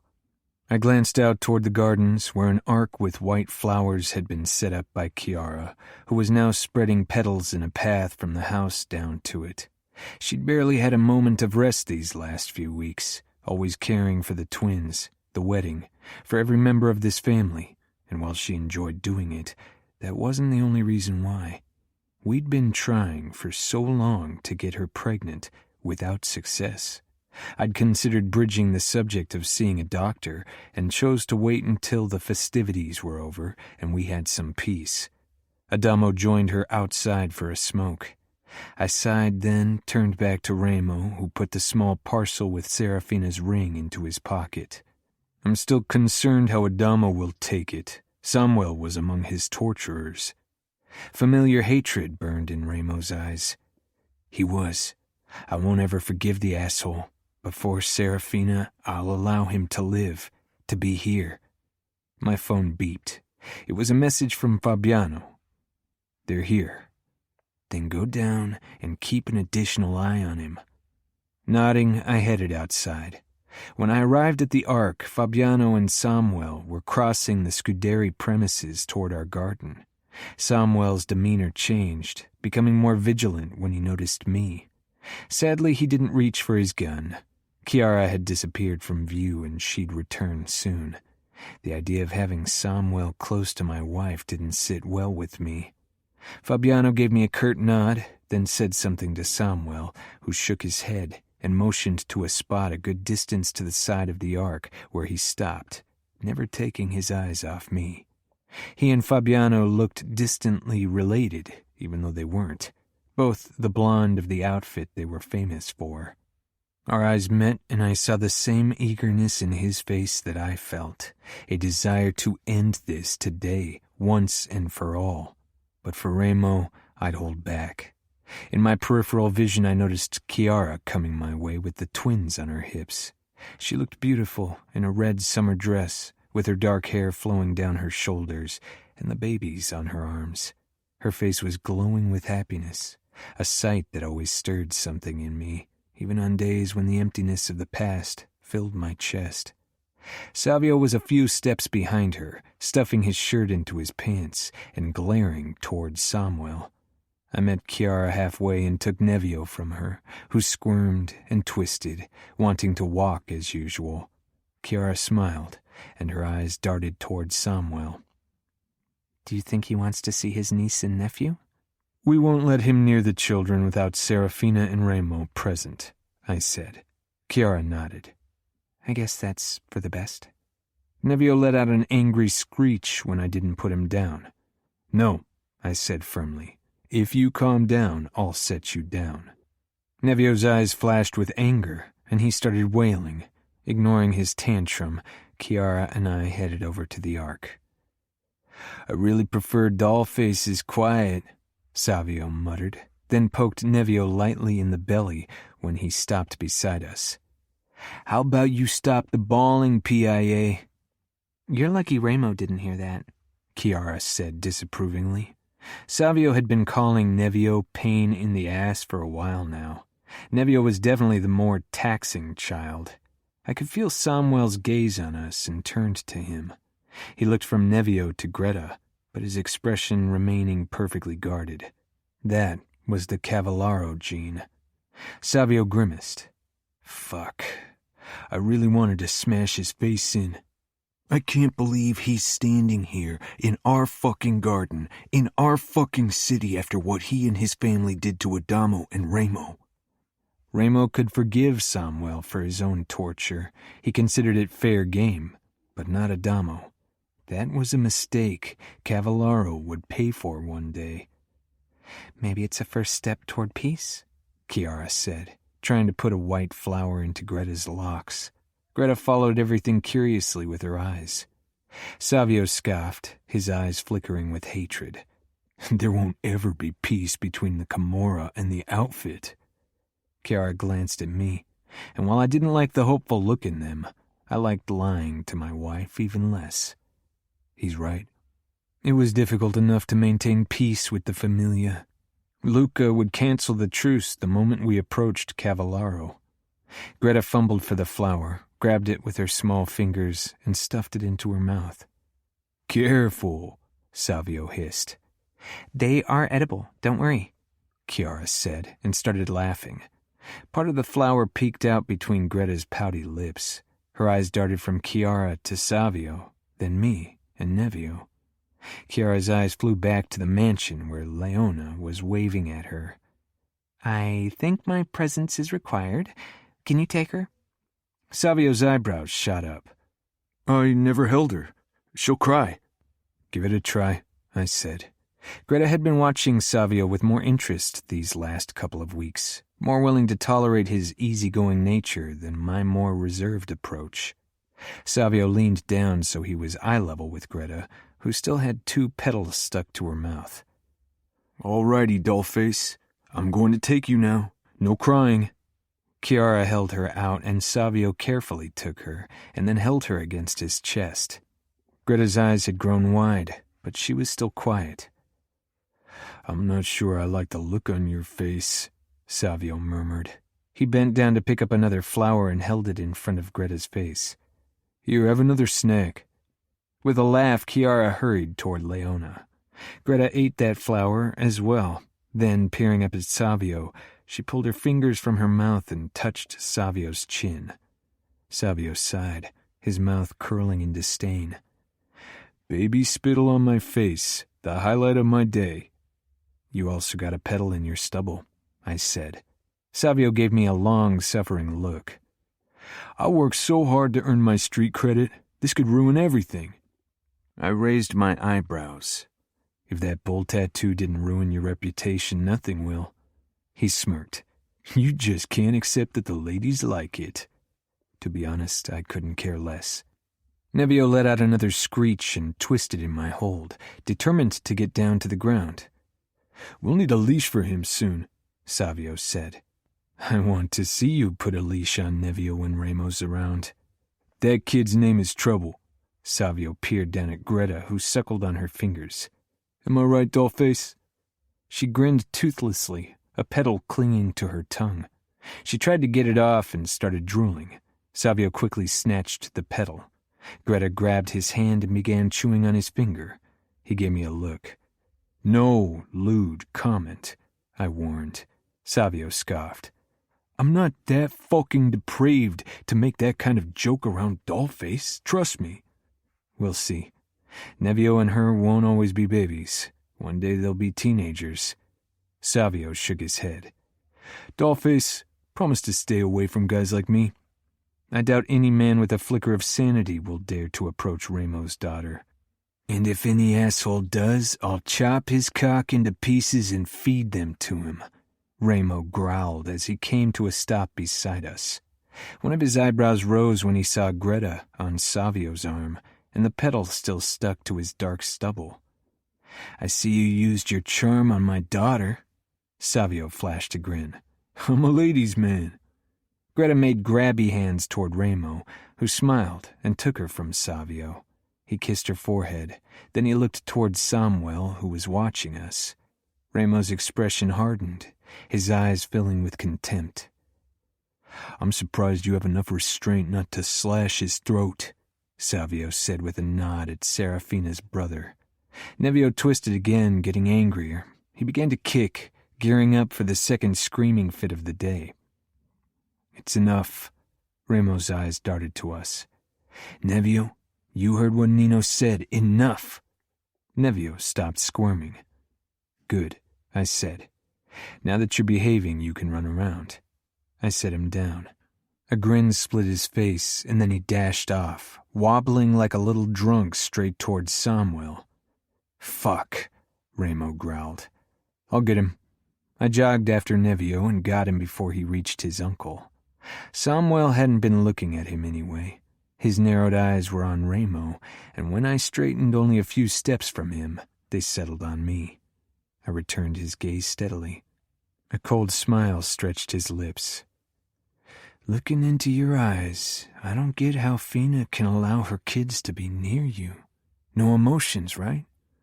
I didn't say anything, only regarded him coolly while Nevio squirmed in my arms once more. You could probably kill us all, even the babies, without blinking, and then have a piece of that wedding cake while you're still covered in our blood. I smiled. I could kill you now and have my cake with my clothing unsoiled. Samuel's eyes flashed with eagerness. Nino, Chiara said, stepping between Samuel and me. Serafina will be ready soon. Why don't you take your place by the ark? Then she turned to Samuel. Hello, Samuel. I'm sure your sister will be very happy to see you. She misses you. Samuel's brows drew together, but he inclined his head politely. Chiara took my hand and led me toward the ark. I know you don't like him, but today is about Serafina and Ramo, not blood spilling. It's not a matter of liking. He poses a threat and almost killed my brothers. A wedding is about bringing people together, so please ignore him. I gave her a small smile that was meant to set her at ease, even though my insides yearned for violence and revenge. You don't have to worry, Chiara. I won't make a move toward him. I'm in this for the long run. Chiara stood on her tiptoes so she could kiss me. Nevio let out another screech, causing her to laugh. Time for your mom and dad to marry. I hope you'll behave. Chances are slim. He's a fatal combination of Ramo, Savio, and Adamo. Chiara tilted her head. Nothing of you? I glanced towards Greta, whom Ramo carried around. Greta's like me. I know. And so does Ramo, right? I nodded. Ramo and I hadn't talked about it, but he was too perceptive not to realize it. The wedding ceremony passed without incident, and Serafina was very happy about her twins' presence, which led to my brother being happy as well. Seeing Ramo content at all was a rare experience, so I tried to make peace with Samuel's attendance. There would be enough time to kill him later once Serafina had gotten used to being without him. I didn't miss Adamo's furious eyes when he saw one of his tormentors. He hadn't argued when Ramo and I had asked him if it was okay for Samuel to attend. I made my way over to him while Serafina and Ramo talked to Samuel. Adamo stood off to the side smoking. Ramo and I had given up trying to bring an end to this habit. He was almost 16, old enough to decide for himself. Taking another drag, he tore his eyes from Samuel when he noticed me. Are you all right? I asked. Sure, he murmured, Then put out the cigarette on his forearm where the burn scars marred his tattoo. I gripped his wrist hard to stop him. What are you doing? Adamo frowned. With the kids running around, I don't want to leave butts on the ground. Adamo, I said tightly. What the hell are you doing? I jerked his arm toward me, checking the small burn. There were similar marks all over his burnt skin. I looked into his eyes, but he merely stared back. It's not like I'm feeling much. The skin there is pretty much dead anyway. I released him, peering over my shoulder toward the others. No one was looking our way. This needs to stop. Why? Didn't you listen? The skin is numb. It doesn't matter. It does, I growled. Is this because Samuel is here today? You should have said something. Remo wouldn't have allowed him into the city if we'd known you're dealing badly with it. Adamo glanced toward Samuel again. I'm not dealing with it badly. It's good that he's here. Maybe there can be peace.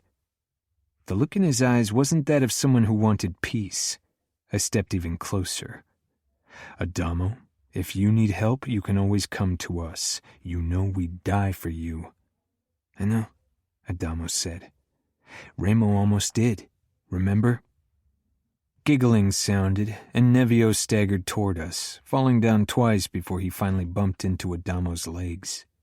Adamo smiled and ruffled his hair. Hey, kiddo. It was strange to see him like that.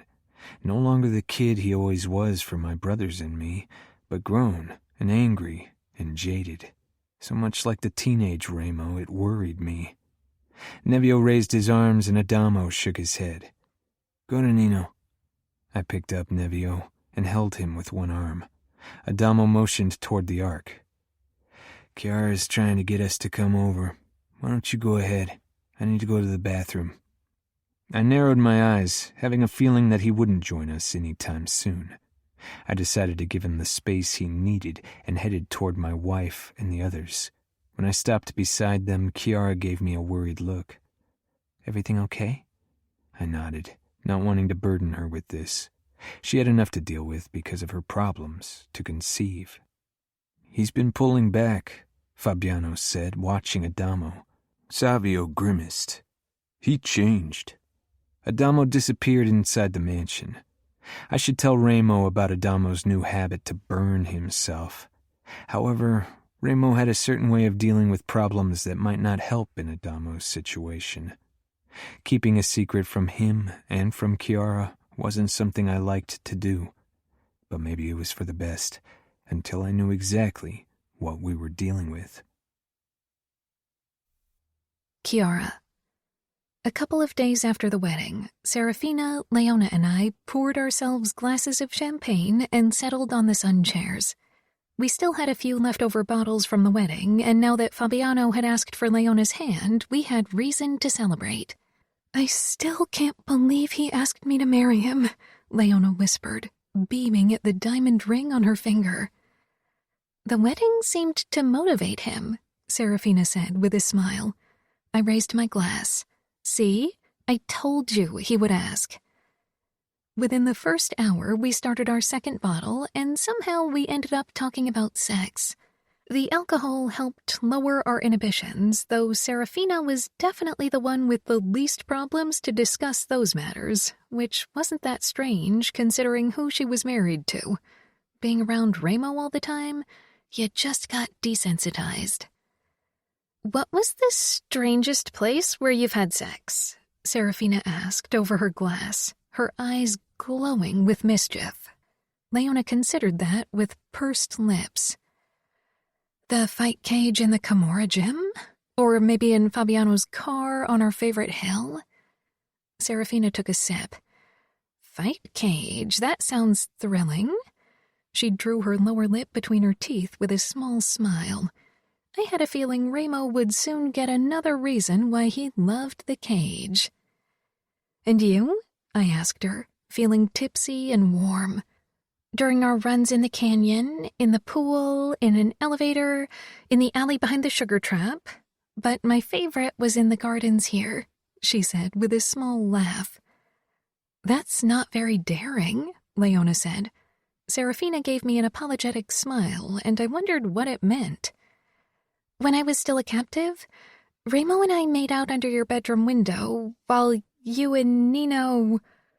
Leona's mouth fell open, and she clapped a palm over it with a giggle. Acute embarrassment washed over me. Really? Serafina gave a small nod. Oh, God, what did you hear? I shook my head. No, don't tell me.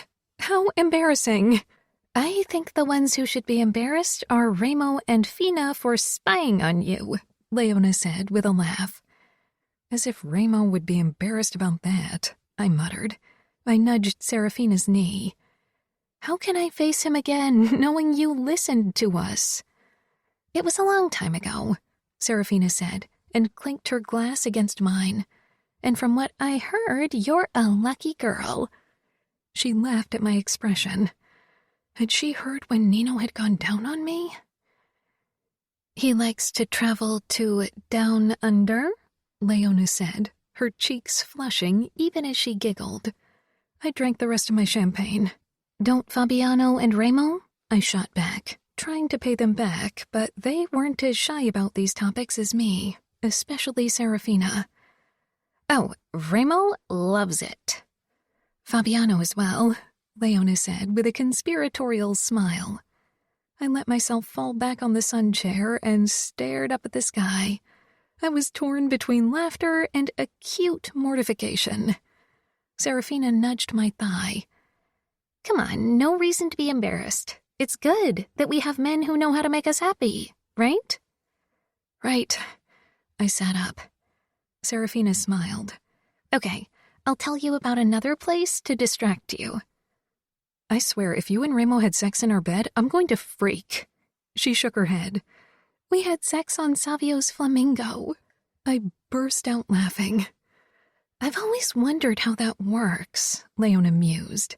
You can't really be both up there without the thing turning over. Serafina filled our glasses again, emptying the bottle. Luckily, there was a third one in the cooler waiting for us. I had a feeling I'd need more alcohol. Okay, we had a form of sex on there.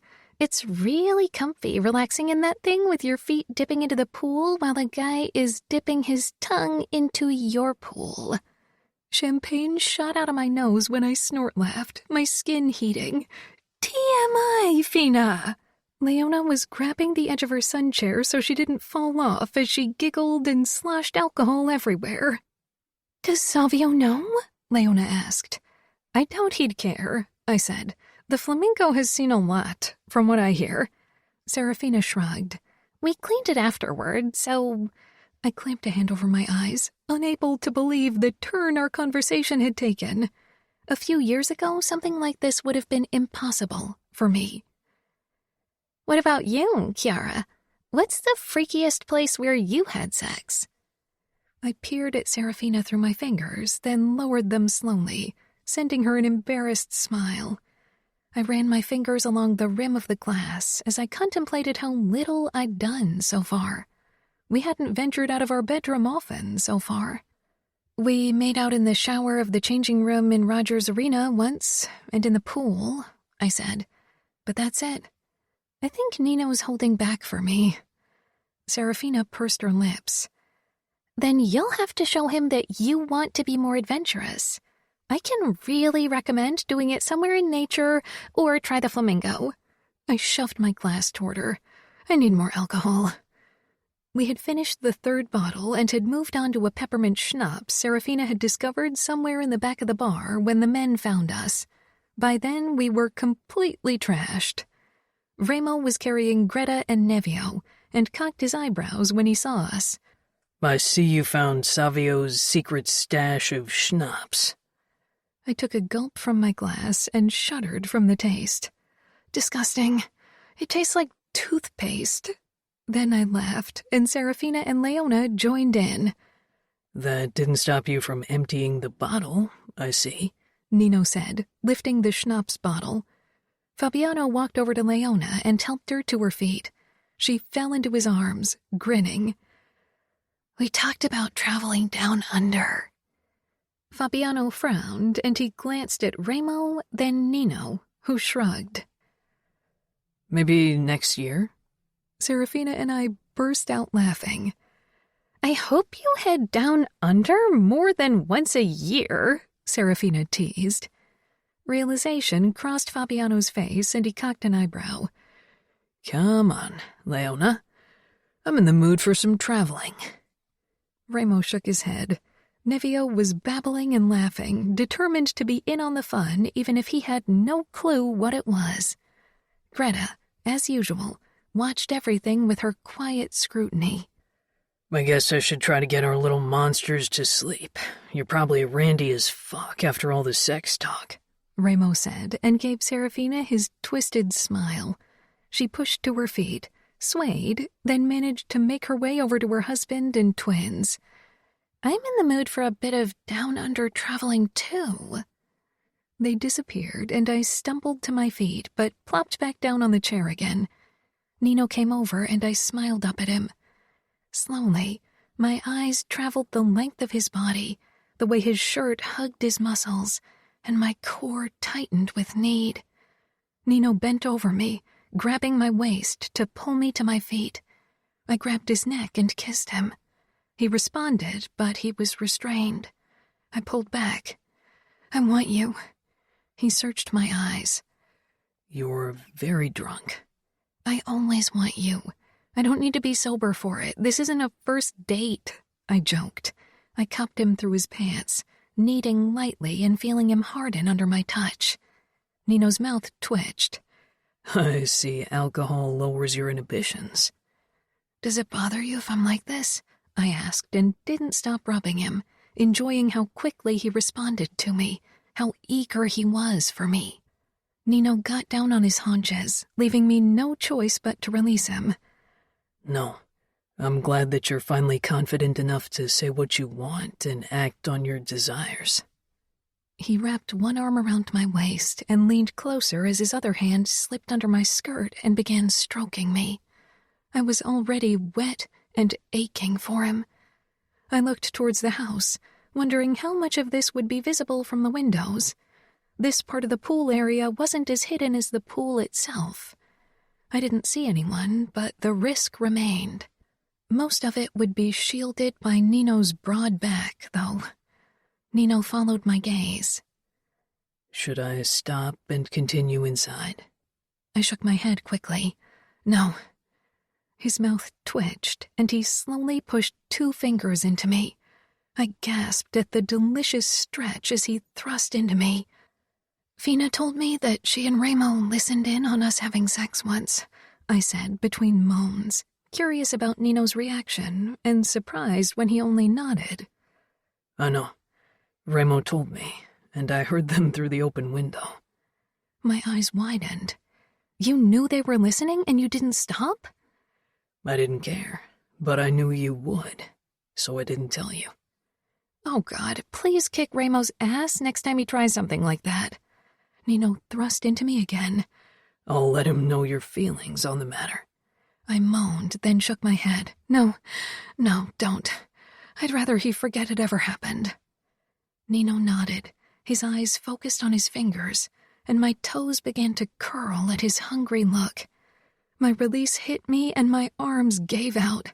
I fell back on the chair, moaning and giggling, completely overwhelmed and also increasingly dizzy. Nino's head appeared above me. I think that's it for now. What about you? Tomorrow, he murmured and picked me up gently. I nodded groggily against his chest. Then my vision turned black. Chapter 18. Cora. I had the headache of my life. Every time light met my eyes, a sharp pain slashed through my brain. Holding my temple, I stumbled out of the bedroom.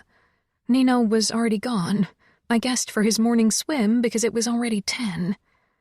When I stepped into the kitchen, Serafina was hunched over the table, looking like a zombie. She barely glanced up and gave me a weak smile. I tried to return the gesture, but only managed a grimace. Ramo's mouth pulled into his twisted grin. Nevio and Greta were busy picking at the food cubes on the plates in front of them. I trudged toward the coffee maker and poured myself a long black. For once, no milk or sugar. Making my way over to the table, I clung to my cup as if it was my lifeline. I'd never felt like this, and I definitely would never drink as much again. It had felt good to let loose yesterday, but the morning after... Nevio let out a happy screech when I sat down, and I whimpered at the twinge the sound caused in my brain. "Shh," Serafina murmured, half pleading. Ramo chuckled. You two look like death warmed over. Neither of us reacted. I hope you don't expect me to make breakfast. I can't cook, and I have no intention of learning it. I glanced up. Maybe you should. Nope, that's the perk of being capo, he said, then smiled dangerously. Serafina mentioned she finally told you about us listening in. Ramo, Serafina hissed, then groaned and touched her head. I told you not to mention it. I shouldn't have. My cheeks heated and I grimaced. Don't talk about it. Ramo leaned forward. Next time I'll give you a signal so you know what's going on. I raised a warning finger. Don't you dare. Keep your nose out of my bedroom. Ramo would have said something else to embarrass me further. Luckily, Savio, Nino, and Adamo were drawn into the kitchen by the scent of coffee, and they all settled around the table. Nino regarded me closely. How do you feel? Horrible. Nino watched me a moment longer. Cause and effect. I really love you, but that's making me want to hit you with a spoon. Surprise flashed in Nino's eyes. Keep your kinky dominatrix shit in your bedroom, all right? Savio said, a bit too loudly. Can you tone it down? Serafina muttered. Savio grinned. What? Don't tell me you've got a headache. This time he spoke even louder. Don't we get any breakfast? Adamo asked after a moment. Our resident cook is nursing a hangover, Ramo said. I'll make omelet, Nino said and got up. I sent him a grateful smile. Ramo was trying to feed Greta pureed carrots while Nevio fed himself.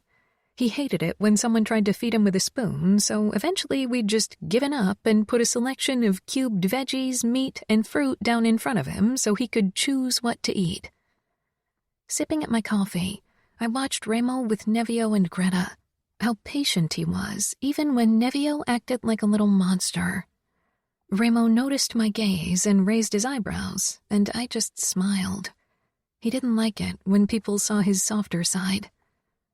A few minutes later, Nino came over with a huge pan filled with scrambled eggs. I thought we'd get omelet, said Savio. If you're not satisfied with the provided food, you're free to cook for yourself, Nino drawled. Savio held out his plate. I see we're all in a bad mood this morning. I stifled a laugh, then winced. Despite my protest, Nino put some eggs on my plate as well. You need to eat. I sighed, then picked up the spoon and pushed a bite into my mouth. Everything tasted stale this morning. After returning the empty pan to the stove, Nino set down Tylenol and a big glass of apple juice in front of me. This might help. He sank down beside me. Nino squeezed my thigh gently, and I forced the painkillers and a large gulp of juice down my throat. When did you come home last night? Nino asked Adamo. Dark shadows spread under his eyes, and he smelled faintly of smoke and beer. Around 4. Tomorrow's school. I don't want you out all night again. It's almost the end of the school year. Holidays will start soon. It's not like anything exciting is happening, Adamo mumbled, clinging to his coffee cup. Savio's partying all the time. Savio's not in school and never gets shit-faced, Ramo said sharply. Greta peered up at him, her mouth smeared with puree, ignoring the spoon Serafina now held out to her. Savio's also of age, Savio said, rolling his eyes. Man, you look like shit. Even worse than our two beauties over there. I just had some fun, Adamo said defensively. Nino frowned. You can have fun, but you need to know your limits and not constantly cross them. Serafina and I exchanged a look. We hadn't set the best example last night, but it was only the second time we'd gotten drunk. All right, Adamo grumbled, raising my suspicions. Usually he was more confrontational with these matters. Remo narrowed his eyes. Greta leaned forward and made grabby hands for one of Nevio's avocado pieces. Nevio picked it up and held it up so Greta could grab it. The piece was smashed between their hands, but Greta brought the green mash to her face and stuffed her fingers into her mouth. "I can't stand the cuteness," I whispered. Savio's lips curled. I guess table manners don't matter anymore. Serafina rolled her eyes, then kissed Greta's head. "You'd rather eat what Nevio has?" Greta didn't reply, and when Remo held out a piece of steamed carrot to her, she took it and shoved it into her mouth, then grinned. By the end of breakfast, both Nevio and Greta had food all over their faces and hair, but looked sated and happy. After that, Nino and Remo left for a meeting with Stefano, who was in town, while Serafina and I tried to clean the mess the kids had caused while they played on their blanket on the floor. I leaned against the counter and watched the two, how they interacted, peacefully sharing their toys, how Nevio quieted when it was only him and Greta. The constant longing became more prominent, and I squashed it. Some things took time. It was mid-June when I was on my way to take a swim. I'd come to love getting in a workout in the pool early in the morning like Nino, and it helped me relax. Spotting Adamo leaning against the wall all by himself, I went over to him. Adamo's eyes were almost feverish as I settled beside him. I guessed he'd only just returned from wherever he'd spent the night. He'd been even more withdrawn since the wedding. Maybe seeing Samuel had done something to him after all. He took another drag from his cigarette before he glanced at me. It took his gaze several seconds to fully focus on me. He had taken something. The look in his eyes could only be from drugs, and I didn't think it was only weed. "Adamo?" "Yeah?" he croaked. "What's wrong? You can tell me. You know you can trust me." He nodded toward the burn scars on his forearm. It was the first I'd seen him with short sleeves in a while, and my stomach tightened when I saw the many small cigarette burns that hadn't been there before. I can't forget it. I dream about it every single night. About the helplessness, the agony, and worst, the unrestrained hatred in their eyes. They wanted to destroy me in the most brutal way possible, only because I was a Falcone. My throat became dry. This was probably the first time he admitted it aloud. "Because they knew it would break Remo." Adamo nodded. Sometimes I catch myself staring into Fina's eyes just to summon the memories of that day. They are like Samuel's, and close enough to Dante's. Oh, God. What was I supposed to say to that? Adamo avoided Serafina, but for this reason I hadn't expected. "Why do you try to remember?" "Because I can't forget. It gives me a sense of control when I choose the moment the memories arise." "I understand," I whispered. He tossed away the cigarette. I thought I was different. I tried to tell myself that I was, but I'm not. "What do you mean?" I want revenge. I want to make them bleed, even if I know it's not going to change a thing, only lead to more violence, to more misery. He ran a shaking hand through his hair. "What did you take?" "What?" "You were high," I said quietly. I could see his defenses coming up. Adamo had learned to keep secrets, and I worried how many he hid behind his mask. Adamo stood. "Nobody in the Camorra would sell me drugs, Chiara. How could I be high?" "I saw you buy something from those guys at the club."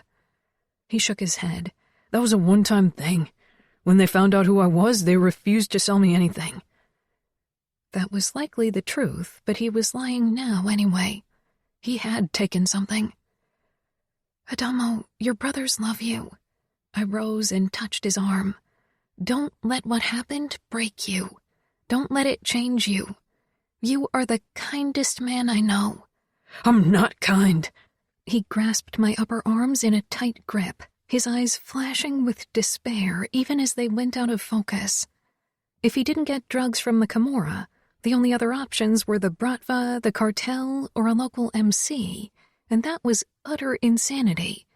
Las Vegas was firmly in Camorra hands. It meant he had to get his supplies when he was allowed to race in other states. I'm not kind, he repeated, his fingers tightening further. You're hurting me. Adamo's gaze darted to his hands and he jerked away from me, shaking his head over and over again. I'm sorry. I'm messing everything up.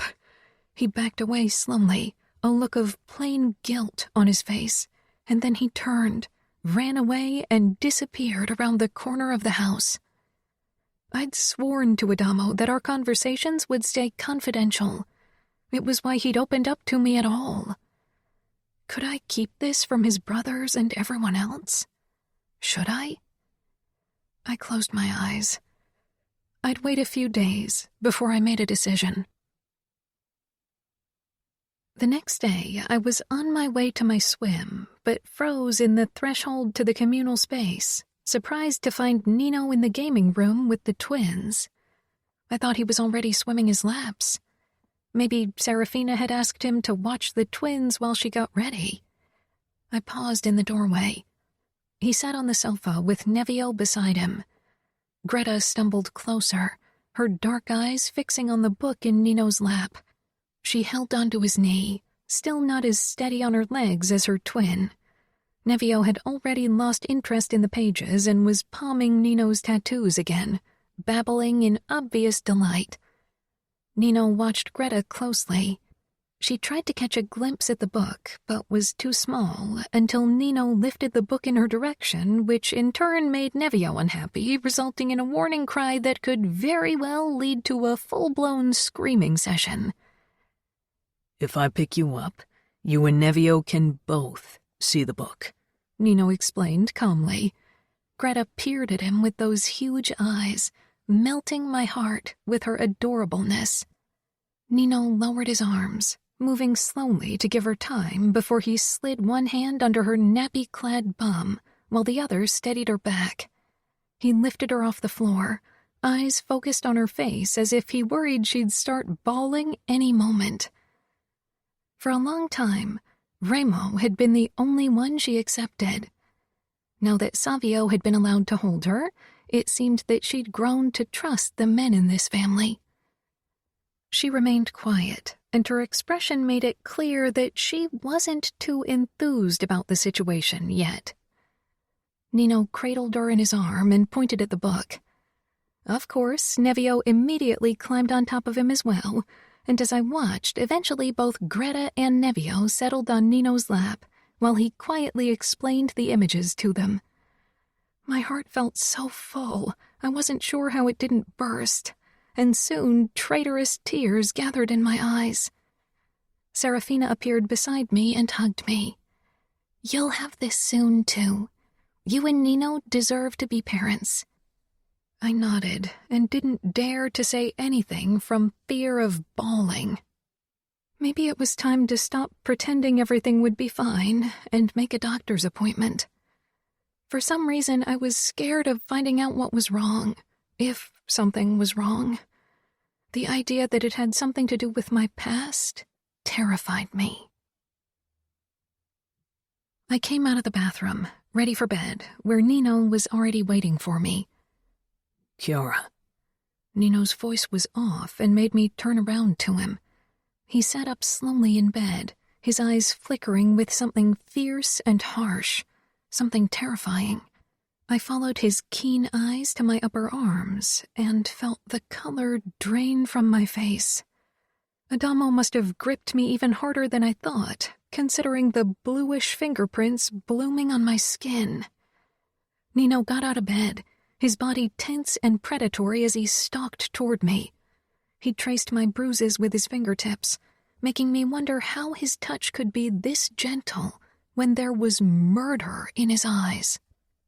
Who did this? Nino, I began, unsure what to tell him, how to tell him anything without breaking Adamo's trust, and wondering if maybe there was no other way to save the youngest Falcone brother. Who hurt you? Nino rasped, and the fury in his eyes, albeit not directed at me, sent a stab of fear through me. It's nothing, I smiled, even as my face felt stiff with the forced emotion. I reached for my bathrobe, desperate to cover up the bruises and banish the brutality from Nino's expression, but he wouldn't have it. He curled his fingers around my hand, stopping me. Who hurt you? His eyes beckoned me to reveal the truth, but to what outcome? He didn't mean to hurt me. It was an accident. I swallowed because Nino's mouth pulled into a scary smile. An accident? He cupped my face, kissing my mouth sweetly, lovingly. Who did it? Don't you trust me? I trusted Nino with my life, knowing I was safe with him. But with the same certainty, I knew no one else was. He didn't mean it. He's hurting. Adamo. Nino breathed, closing his eyes, and the gentleness slipped off his face. He released my cheeks and stormed out of the room. Nino! I stumbled after him, but he was running too fast. Nino, don't! Adamo wasn't in his room, which was even messier than in the past. Without stopping, Nino whirled around and stormed downstairs. I managed to catch up to him when he halted for a moment in the doorway to the gaming room. Savio was on the couch, and so was Adamo for once, a fight running on the big screen. Remo looked over from where he was pummeling the boxing sack. What the fuck? He didn't get further. Nino advanced toward Adamo, who was stretched out on the sofa, gripped him by the throat, and thrust him to the floor. Nino, don't! Please! I rushed toward him, trying to stop him. Nino was kneeling over Adamo, fingers digging into his throat, a look of stark brutality on his face. The muscles in his naked back flexed, making the phoenix and the flames come alive. You hurt Chiara? Nino grated at Adamo. Remo saw my bruises. He asked harshly, Nino? Adamo's head turned red under Nino's choking hold. He made no move to defend himself, only stared up at his brother with eyes full of misery, looking almost desperate for Nino to end what he'd begun. Maybe Remo saw it too, because for an instant his expression flickered with a look he only ever showed when their mother was mentioned. Then he grabbed Nino's shoulder and pulled. Nino, stop this shit. Nino didn't unfasten his hold until Savio grabbed his second arm and both he and Remo tore at him. Nino released Adamo and let Remo drag him to his feet while Savio checked his younger brother. You okay? Adamo didn't react. He stayed on the floor, massaging his throat. His eyes came to rest on me, taking in my upper arms, and once more his expression twisted with guilt. I'm sorry, Chiara. I know, I said softly. I made my way over to Nino, whose shoulder Remo was still gripping hard, and touched his chest. After several moments, Nino tore his gaze away from Adamo and faced me, and as always the anger disappeared in favor of something gentle. I'm okay, all right? Adamo didn't mean to hurt me. What happened? Remo asked his brother and me. Adamo sat up slowly, and keeping a close eye on Nino, he dared to stand. It was an accident. Nino took a step in his direction. That's an excuse someone who hasn't fought most of his life could use. Someone who wasn't familiar with violence and pain. But you, like me, don't cause pain by accident, Adamo.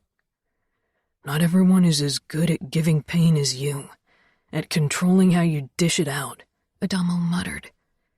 I want to know what happened. Remo snapped, forcing me to meet his harsh gaze. Nino moved between us, pushing Remo away. That's enough, I said, sidestepping Nino to face Remo. Nino, you know Remo won't hurt me. Remo smiled without humor. Why did Adamo leave bruises on your arm? Adamo regarded me with trepidation, fearing what I'd reveal. What would be the consequences? Remo had made it clear that he wouldn't tolerate Adamo taking drugs. But Adamo did. And not just that, he was getting them from our enemies. It couldn't be any other way. That look you're sharing? I don't like it one fucking bit. Remo growled, touching my arm to bring my attention back to him. It was an accident. Nino made a small sound in the back of his throat, looking at me as if I was betraying him. Bullshit, Remo said. One of you is going to spill the fucking beans or I'll seriously lose my shit. Steps rang out and Serafina appeared with the twins on her arm. She frowned at the scene in front of her. You better leave. We have something to discuss, Nino said, and Remo nodded. Serafina's eyes darted from me to Adamo, who gave her a small smile, and all I could think about was that he looked at her to remind himself of the torture he'd suffered. She turned with a last questioning look at Remo and left. The fucking truth. Now, Remo said to me. I told you everything. Remo's mouth thinned, and he exchanged a look with Nino, who stood completely still. Chiara, Remo said in warning. I'm still capo, and I want the truth from you. I won't say more than I did. If you want to get more information out of me, you'll have to use your fancy torturing skills. Yeah, right. With those fucking doe eyes of yours looking at me like a broken puppy. You know as well as I do that Nino and I can't hurt a single of your unruly hairs. I knew Nino couldn't hurt me, and I'd always suspected that Remo would at least hesitate before hurting me. But hearing him admit he was incapable of inflicting me pain filled me with warmth.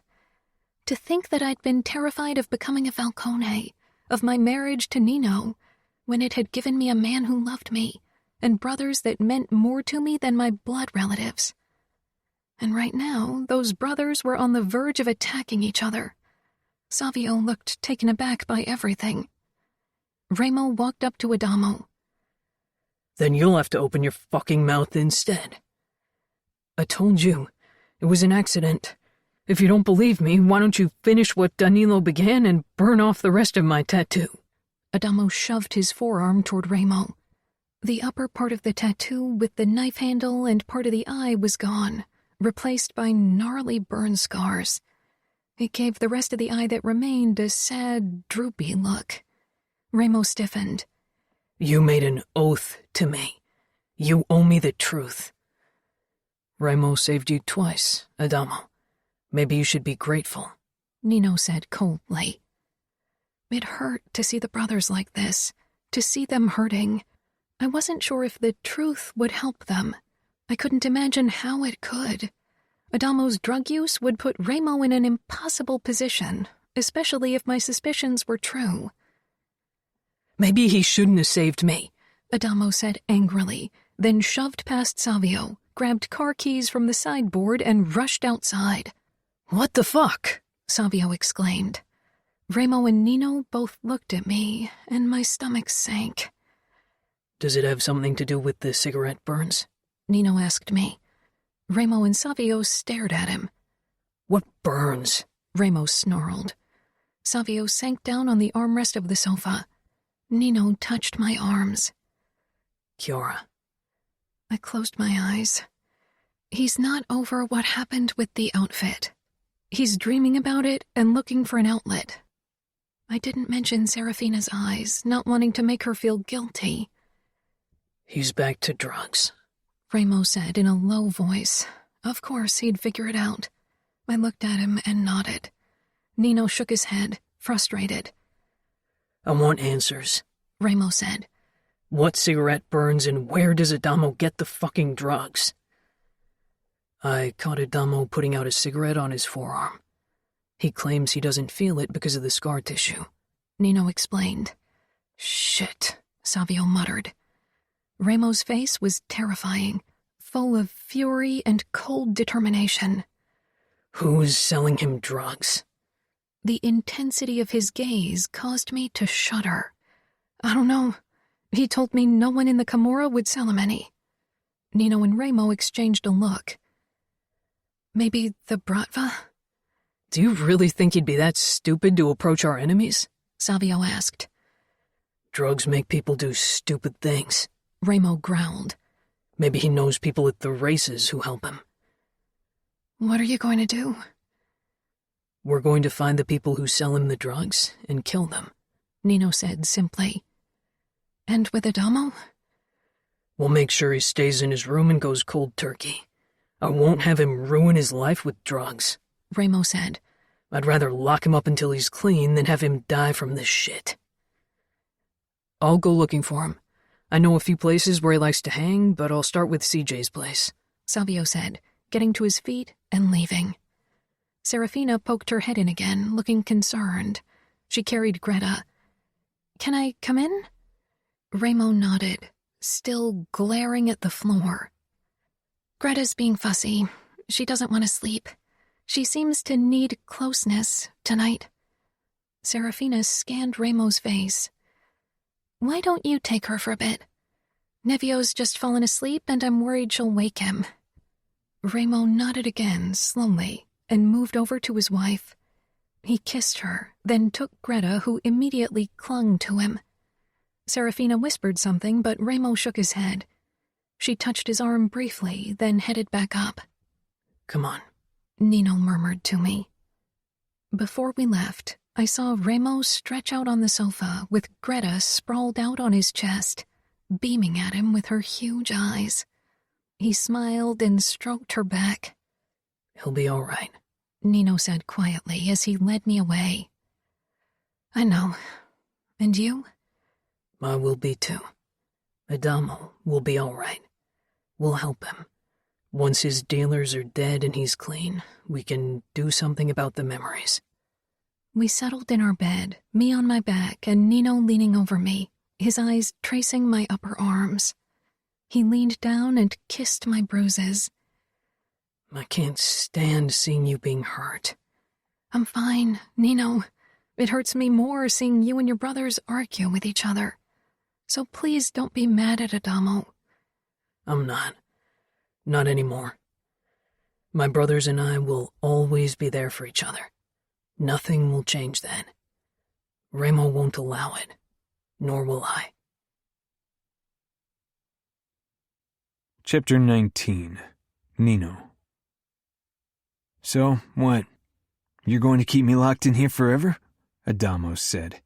A captive in my own home?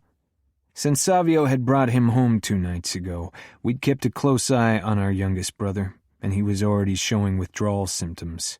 Erratic movements, perspiration, shaking fingers. He must have been taking the shit longer than anyone expected. You'll stay here until we're sure you're clean, I said calmly. Adamo glared. Why can't I stay in my room at least? Because there aren't bars in front of your window and we don't want to have them installed.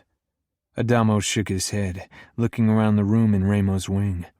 It was where Remo used to keep Serafina. This is ridiculous. You can't treat me like this. Remo staggered toward him and got in his face. You know what I'd do to any other soldier who takes drugs and doesn't tell me where he got them, so maybe you should shut the fuck up. If you tell us who gave you the drugs, it would make things easier. For whom? Adamo crossed his arms with a bitter smile. Remo released a harsh breath, and then his smile turned dangerous.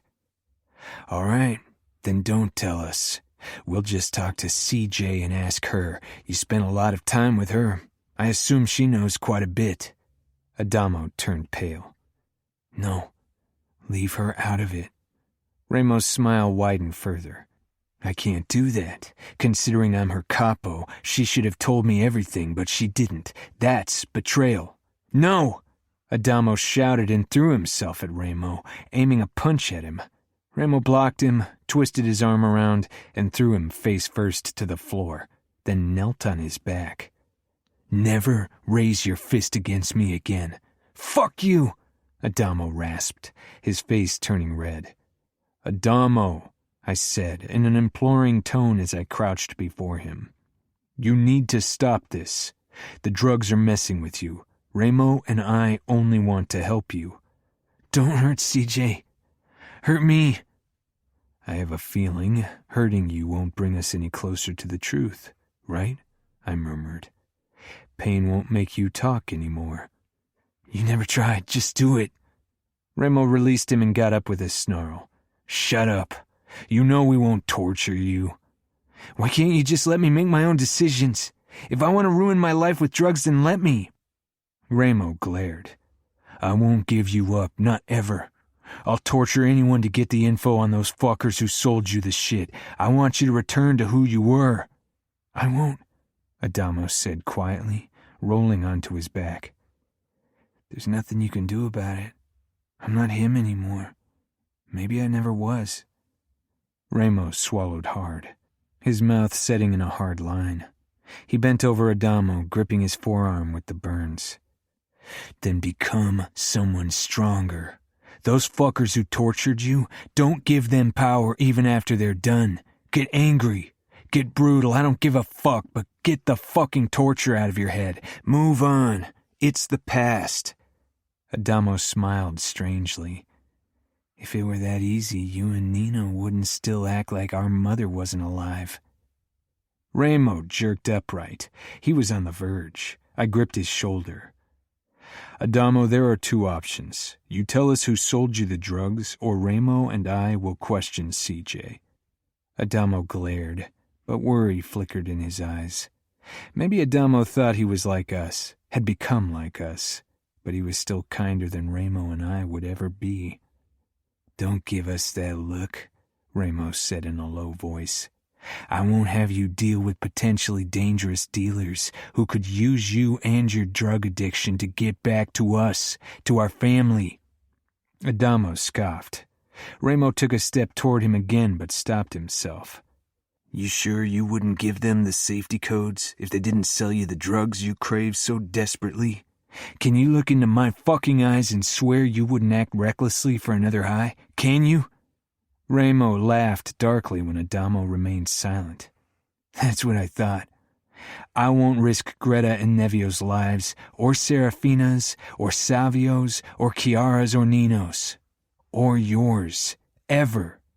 If I have to torture a whore so you give me the info I need, I'll do it without a fucking flicker of remorse. Then he nodded toward me. And believe me, Nina wouldn't even blink dismembering anyone to guarantee Chiara's safety. Adamo pushed himself into a sitting position. I would never give away our codes, not even for drugs. Tell us who sold you the shit. Adamo lowered his eyes. There are these guys at the races. They're taking stuff themselves. I pay them double so they buy for me as well. They know who you are? Ramo asked. Adamo nodded. Everyone knows who I am. Ramo turned around and stalked out. Names, and if you know where to find them, I demanded. Kay and Josh. They're always staying with the main race crew in the camp. I held out my hand to Adamo and he took it. Back on his feet, he sighed. I really tried to stay away from drugs, but the weed, it made things better. And then one of these guys said the heroin would make it even easier. Nothing that's worth anything comes easy, Adamo. You are right. Ramo and I, we sometimes still struggle with the past, but we still move on because we have people who rely on us. And you have too. We rely on you.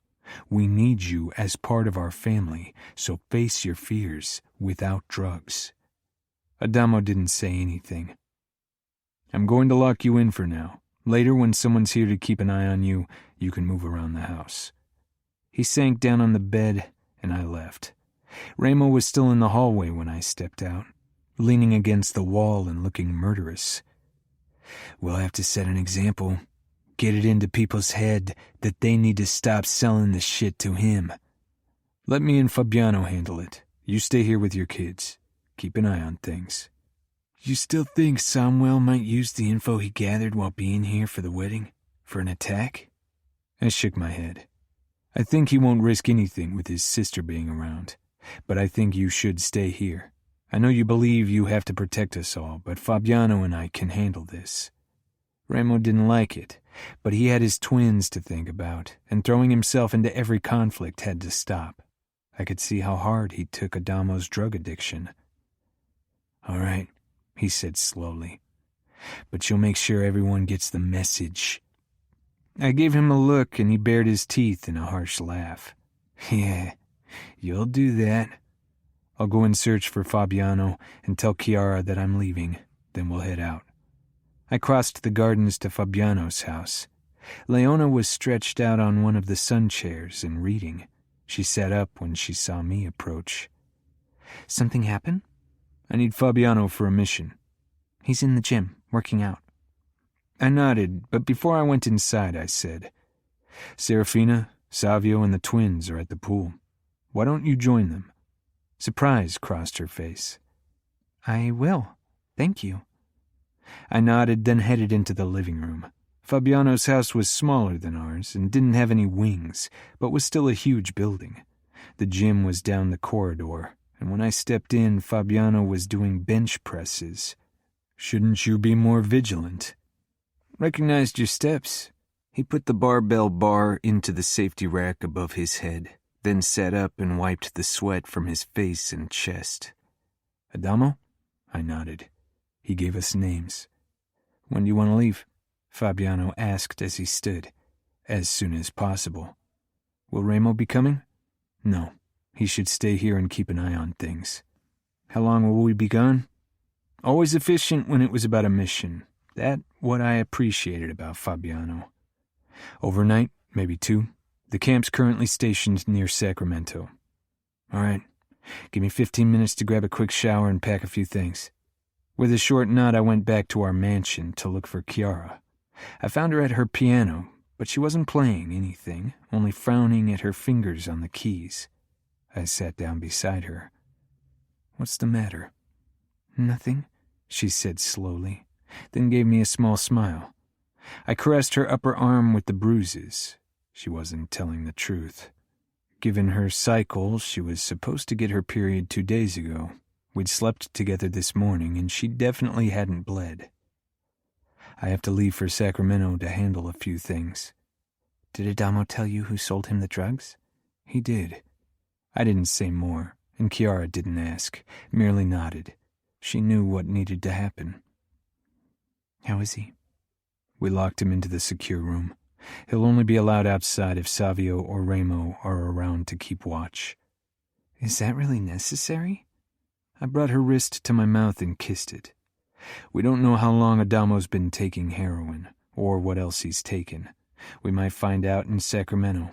But if his addiction is serious, which I fear it is, he might do something stupid trying to get them. "I really hope he can get past this." "He will." I searched her eyes for a hint that Chiara needed me. "Will you be okay?" "Of course. You need to handle this. I'll be fine. I am." I kissed her slowly, trying to decide if I should ask Savio to go in my stead. "I am fine," she said firmer. "Go. Handle things." Chiara. I watched Nino and Fabiano drive off, then returned into the house. Serafina was on the terrace with the twins and Leona, and Remo and Savio were in the gaming room, discussing Adamo. For a moment, I considered going outside, distracting myself from the nagging thought that wouldn't leave me for 2 days. Only 2 days. My period was overdue for only 2 days, and yet I couldn't stop thinking about it, even if it had never meant anything in the past. I wanted it to mean something, to mean that I was finally pregnant. At some point, it just had to work. It had to. I touched my belly and shook my head. Crossing the entrance hall, I locked myself in the guest bathroom with one of my pregnancy tests from my stash. 10 minutes later, I stared down at the small window as disappointment shattered my heart into tiny splinters. Not pregnant. Again. I felt sick and desperate. Trying to hold back tears, I stumbled out of the guest bathroom and toward the gaming room to fix myself a drink at the bar. I hardly ever drank hard liquor, but right then I wanted to numb my sadness. Luckily, Savio and Remo were no longer in there. They'd likely joined the rest on the terrace. Reaching for the first bottle I could get my hands on, I poured myself a generous glass and managed to down half of it before I started to cough. Tears finally burst forth, and I wasn't sure if they were because of the alcohol or because of the hollowness in my chest. This crushing feeling that the one thing I wanted most wouldn't come easy for me, or at all. Remo came into view, coming in from the garden. I quickly wiped my eyes and rushed away, wanting to drown in my misery, but his steps sounded behind me, and eventually I gave up escaping because it was futile anyway. Remo never gave up, and I was tired of running. Sniffling, I leaned against the wall and slowly slid to the floor. His legs came into view, but he didn't say anything. I could imagine him watching me. "Since you hate extensive displays of emotions, you should leave. It'll only get worse from here." Even to my own ears, I sounded bitter. Remo sank down across from me, holding my half-full glass. He scanned my face and looked at the pregnancy test in my hand. I hadn't even realized that I was still clutching it like a memorial of my failure to conceive. I held it out to him so he could see the result. "You'd think it would get easier. The disappointment after getting your hopes too high once more." Remo took a sip from my drink, then swirled it in the glass. "That was mine." You left it standing there. It's a limited edition Don Papa rum that costs a fortune. I'm not leaving it there so Adamo can desecrate it into a fucking Cuba Libre." I choked out a laugh and held out my hand. "I need another sip." Remo handed the glass to me, and I took a large gulp, shuddering at the strength of the alcohol. Fucking waste of good rum. You hate hard liquor. "I do," I said, and returned the drink to Remo. "I thought it would help." Remo smiled. When has alcohol ever helped with anything? "It can help you forget." For a few hours, but it lets you crash all the harder when you remember again. I bit my lip, knowing he was right. Adamo had been trying to cope the same way, and I could see where it had gotten him. "We've been trying for so long." Remo tilted his head in consideration. There was no pity in his eyes, which was good, and why I loved talking to Remo. Is Nino shooting blanks? I blinked, still, after all this time, stunned by Remo's directness. "I don't know, but I don't think it's him. It's my fault. I just know it deep down. Something is wrong with me. Maybe I don't deserve to be happy. First my parents, then Durant, and now this." I started gasping in air as despair and sadness crowded in my chest. I couldn't believe I'd said those words aloud. They'd been haunting me for a long time now. Cora, stop it. I couldn't. Remo grabbed my ankle, startling me. My head jerked up. He rarely touched me. I swallowed as I focused on his face. It's no one's fault, and nothing's fucking wrong with you. Got it? "It's unfair," I whispered desperately. Remo downed the remaining rum. Life's fucking unfair. It wants to crush you, but you can't let the bitch win. You've got to force her to play by your rules. You make it sound so easy, but for me, it's not. You are strong. Nobody could ever force you to do anything. Remo leaned forward, squeezing my ankle. Do you know how many people dare to tell me the truth to my face? How many don't shit their pants when they're alone with me? I shook my head. I guess there weren't many. Serafina, his brothers, and Fabiano. Even Leona was still wary around the Camorra Capo. You are strong in your own way, Cora. And you are Falcone. The world's yours. If you want a kid, you'll get one. I laughed. I know you are powerful, but some things are out of your control. You can't kidnap one. If Nino's shooting blanks, you can have my sperm to get you pregnant. I choked. Are you being serious? He cocked an eyebrow. I shook my head. You're really being serious. You think Fina would be okay with you being a sperm donor? We're all family. I want you and Nino to get your wish, and Serafina would understand. That won't work if it's me. There's all kind of shit doctors can do nowadays. You and Nino should have a checkup. Once you know what's the problem, you can find a solution. Maybe there's no solution. There always is. You can adopt. Might not be the worst idea anyway, considering how messed up Nino and I are. That's because of your childhood. Trust me, part of it is inherited. His mouth curled as if he remembered all the things they'd done over the years. I've been thinking about adoption. I looked at Ramo. But I don't want the kids to be less because they aren't blood relatives. The only blood I give a fuck about is that of the fuckers who'll treat your kids less for some shitty DNA bullshit, and only because I'll bathe in it after I slit their throats.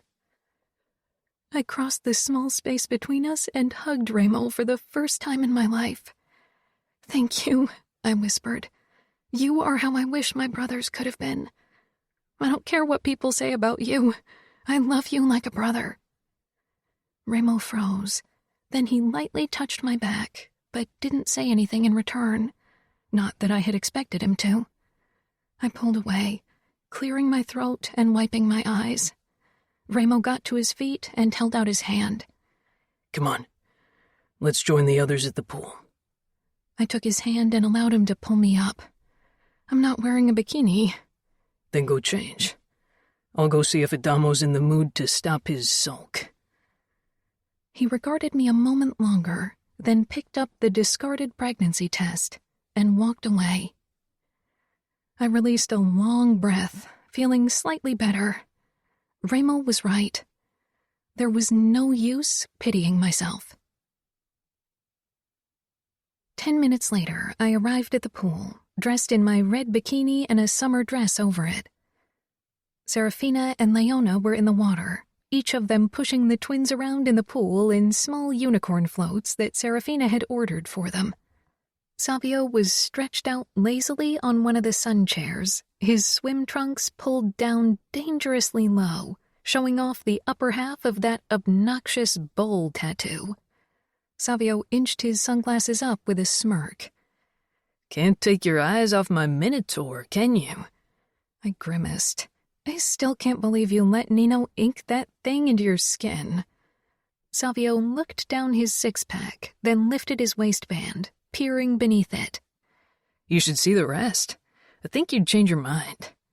My cheeks flushed. A wet ball flew toward Savio's head and he blocked it with his forearm. Hey! Behave, Serafina warned. Savio crossed his arms behind his head, looking entirely too pleased with himself.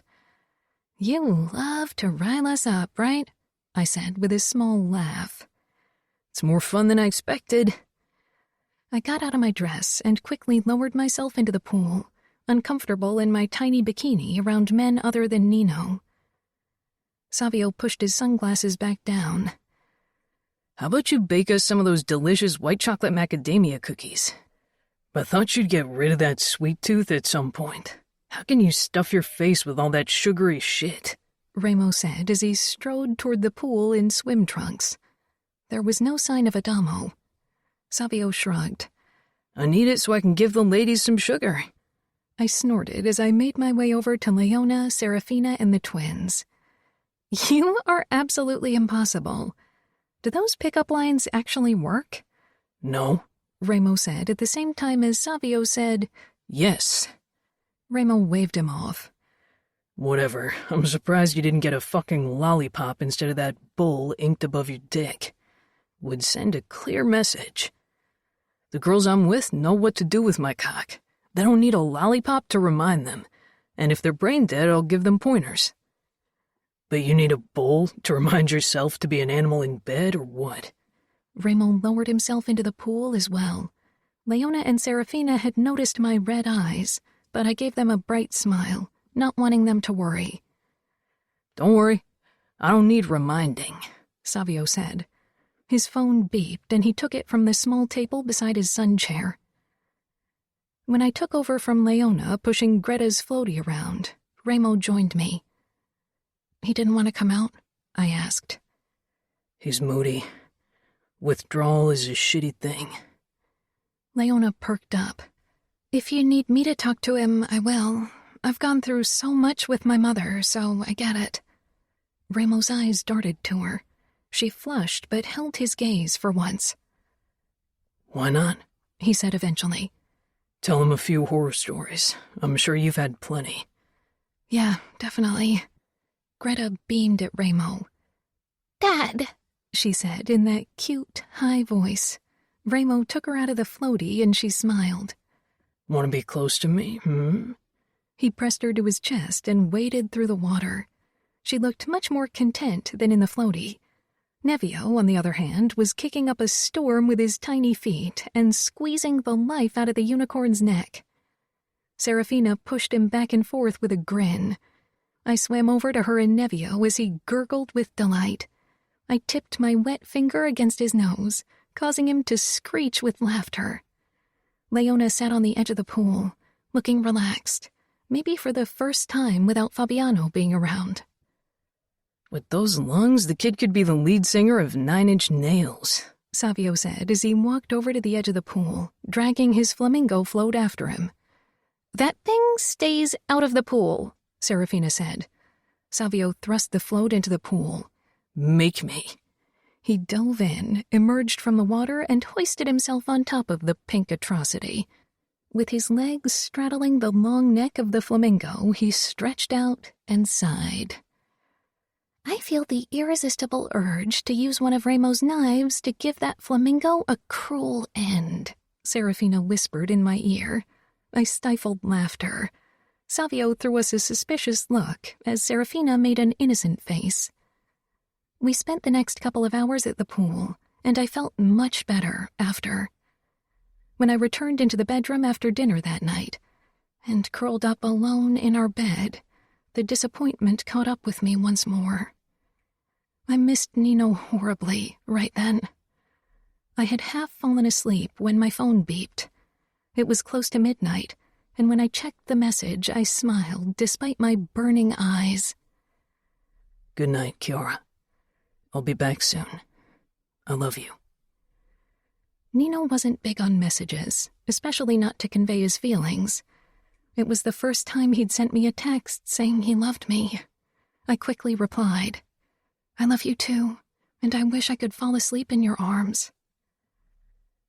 I wasn't sure why Nino had sent me those words, or if maybe someone had mentioned my teary breakdown, and it didn't matter.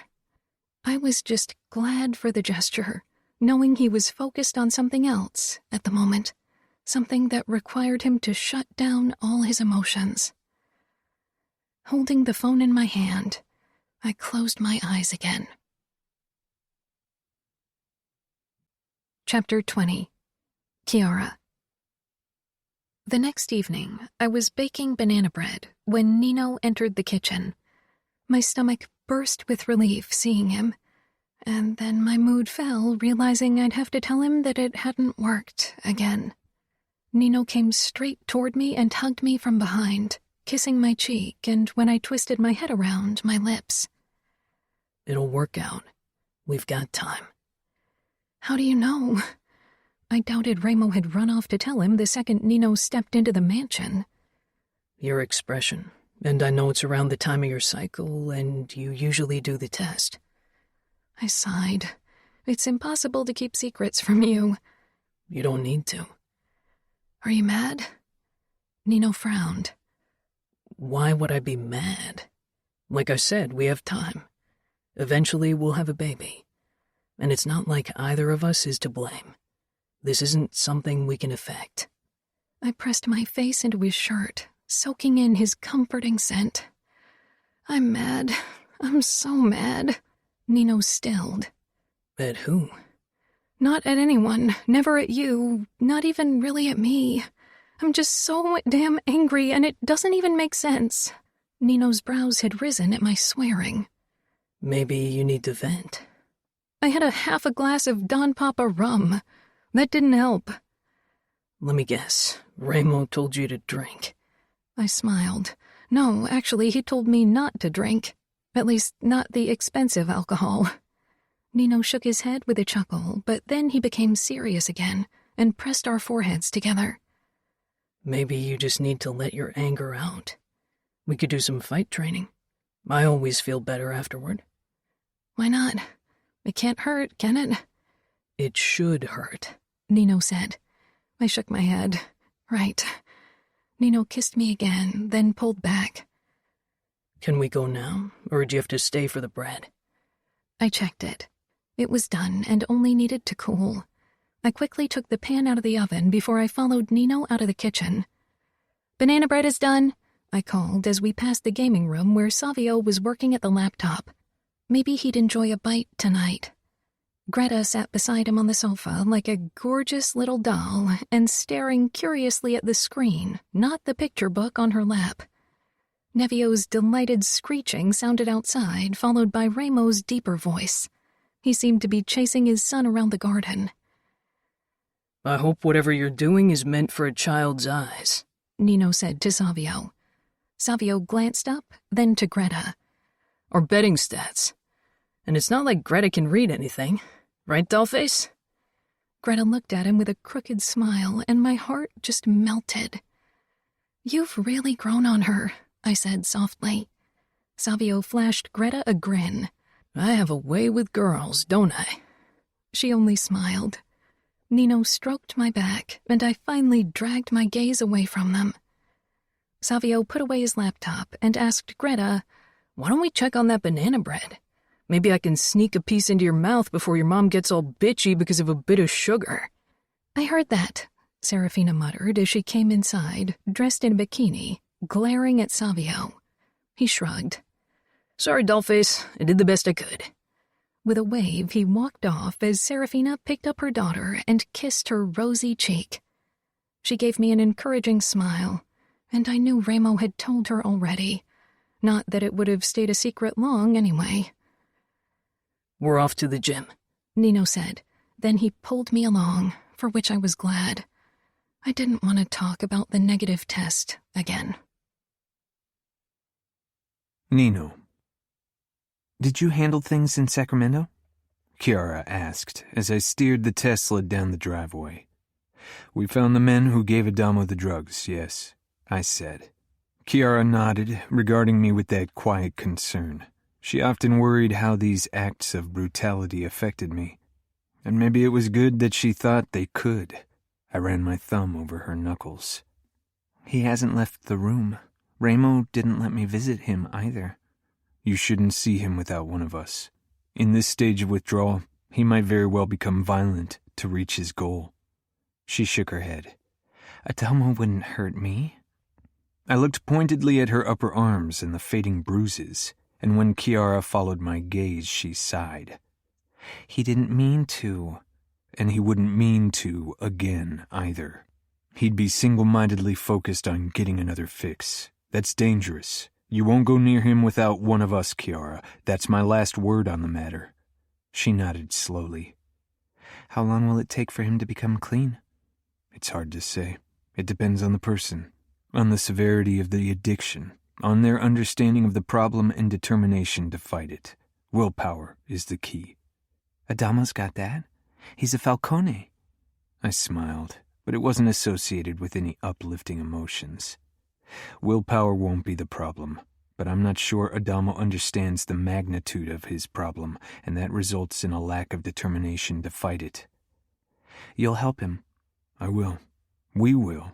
But it's a fight we can't fight for him. Only he can win it. We arrived in the gym 10 minutes later, and after changing into our workout clothes, Kiara and I entered the boxing ring. She'd gained strength in the time of our marriage, not just mentally but also physically. I wasn't sure she realized just how much. I helped her put on boxing gloves. She gave me a curious look. We'll both wear them to do some sparring. I think you need a more active training today. I put on gloves as well. They would soften my blows further. "Ready?" I asked. She nodded and took a deep breath. It didn't loosen the tension in her body. Kiara had been bottling up her frustration over her inability to conceive and tried to distract herself, but at some point it was going to be too much. I raised my hands. Left, right, quick." Kiara landed the instructed blows against my gloved palms, her brows drawing together. "I want to really spar." "All right," I said with a nod and got in position, fists up. I feigned an attack, which Kiara avoided, then she aimed a punch toward my ribs. Not bothering to block her blow, I allowed her the hit. She needed to release her emotions, and I wasn't sensitive to pain, at least not to the amount Kiara could summon. She landed another hit against my stomach. "Stop it," she gasped. I looked at her. "Stop letting me win. I want you to fight me. Stop holding back." She tried to punch me again. This time I blocked her with my fist, not my elbow, which would have hurt her. "If I don't hold back, I'd seriously injure you." Anger flickered in her eyes. It didn't make sense. "I'm not helpless. Not helpless." Her punches were unfocused, fueled by her overflowing emotions, and I blocked each of them. "I didn't say you were," I said calmly, but that only seemed to enrage her further. "But you treat me like I am. Stop it. Just stop it." She was screaming now. I wasn't sure what to do about her unreasonable behavior. She began pummeling my raised fists again. "Hit me back so I can fight." "Kiara," I tried again. She didn't stop. "Not helpless. Not helpless." I couldn't hit her, so I allowed her to hammer against my chest until she only leaned against my skin, letting out a sob. She sank to the floor, and I knelt down as well, and quickly took off the gloves, then pulled her on my lap, holding her tightly. "I am feeling so powerless, helpless. I just want a baby." "I know," I murmured against her hair. "I hate feeling helpless again, like everything is out of my control. I thought it would never be like that again. I hate it. I hate it so much. And you know what's the worst? That I wonder if the rape did something to my body, something that stops me from getting pregnant." She sucked in a choked breath. "Durant would have loved that. I can practically see his triumphant smile, knowing that even in death he still ruins my life." I pulled back and nudged her chin up until her teary eyes met mine. "Kiara, stop. Durant suffered. He suffered for what he did. He paid for what he did. And even if it'll never be enough in comparison to what he did to you, in the end he was a broken man. But you, Kiara, you aren't broken. You'll have a wonderful life and you'll get your wish. Trust me, one day you'll have your baby. Don't pressure yourself. You're still young. We have time." She gave me a wet kiss. "But I don't want to wait." I stroked her cheek, wiping away a few tears. "We'll make a doctor's appointment, okay? We'll figure it out, and then we find a solution." "Okay," she whispered. Chapter 21. Nino. 1 week had passed since we found out that one of Kiara's fallopian tubes was blocked. It could be a result of the rape, of an untreated sexually transmitted disease. I had always only used condoms with the women I'd been with in the past and done a test before I'd started having sex with Kiara. After the initial shock, Kiara seemed to be doing well, having returned to being the caretaker of the household. I leaned in the doorway and watched her cooking up a batch of toddler banana cookies without sugar that Serafina had approved. She froze with a cookie against her mouth when she spotted me. With a smile, she took a bite, then headed over to me and held up the cookie. I took a bite despite my dislike of all things sweet. "What do you think?" "Not bad." Kiara pursed her lips. "They aren't very sweet. Bananas are the only sweetener I used." "I'm sure Serafina will appreciate the effort." Kiara took another bite, then shrugged. "I like them." I gently grabbed her wrist, causing her to give me an exasperated look. Nino, I'm fine, honestly. It was hard at first, knowing that it's my fault. It's not your fault, I growled. That the cause lies in my body, she corrected. But it could have been worse. It's only one blocked tube. It could have been both, or something else that would have made conceiving naturally impossible. But as it is, it still might work out without any additional help. If we give it time, I told her. Yes, and I'm trying to be patient. I'm on a good way, and maybe it'll work out in a few months or years, and if not... It will work out, she nodded. I'm just relieved that we finally know what it is. The not knowing was worse than the diagnosis. I brought her wrist up to my mouth and pressed a kiss to her pulse point. You know, I was thinking of getting a tattoo there. Your name. I froze with my lips against her soft skin, my gaze meeting her kind eyes. It's a very tender place, very painful. It's okay. I know you'll be careful. I don't want to cause you pain. I won't. Then let your tattoo artist do it, the one who did parts of your back. No, I said firmly. I won't allow anyone to lay a hand on you, to cause you pain. I would have to kill him. Kiara's brows crinkled. That's a bit extreme. I won't have anyone cause you pain. She stared at me. I want that tattoo. It's my choice. I'll gladly take the pain. Let me think of a design, something beautiful, I said quietly. She stood on her tiptoes. As long as it's not a bull. My lips twitched. That wasn't my idea. Kiara sat down across from me and stretched out her arm. I disinfected the skin of her forearm, still reluctant to ink her. I knew the tattoo would look beautiful on her, but the process would be more than a little unpleasant.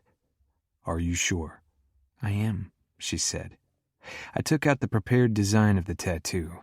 Kiara's eyes widened, seeing it as I pressed the stencil to her skin to transfer it. With delicate tattoos, it was always best not to tattoo without a stencil as guidance. A rose? A red rose with thorns. Why?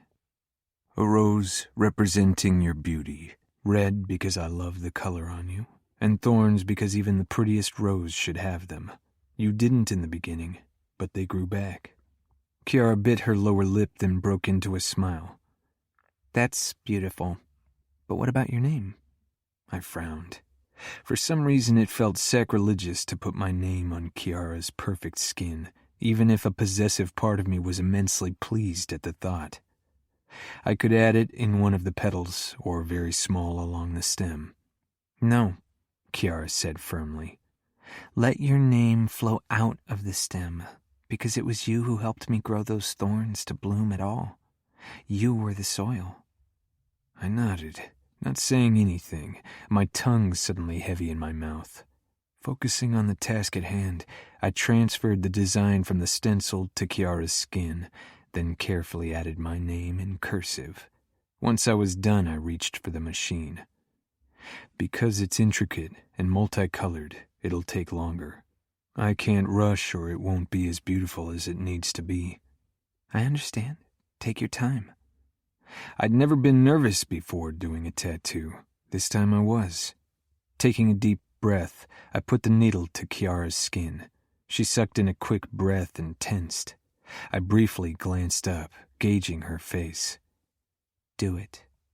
I continued, checking Kiara occasionally.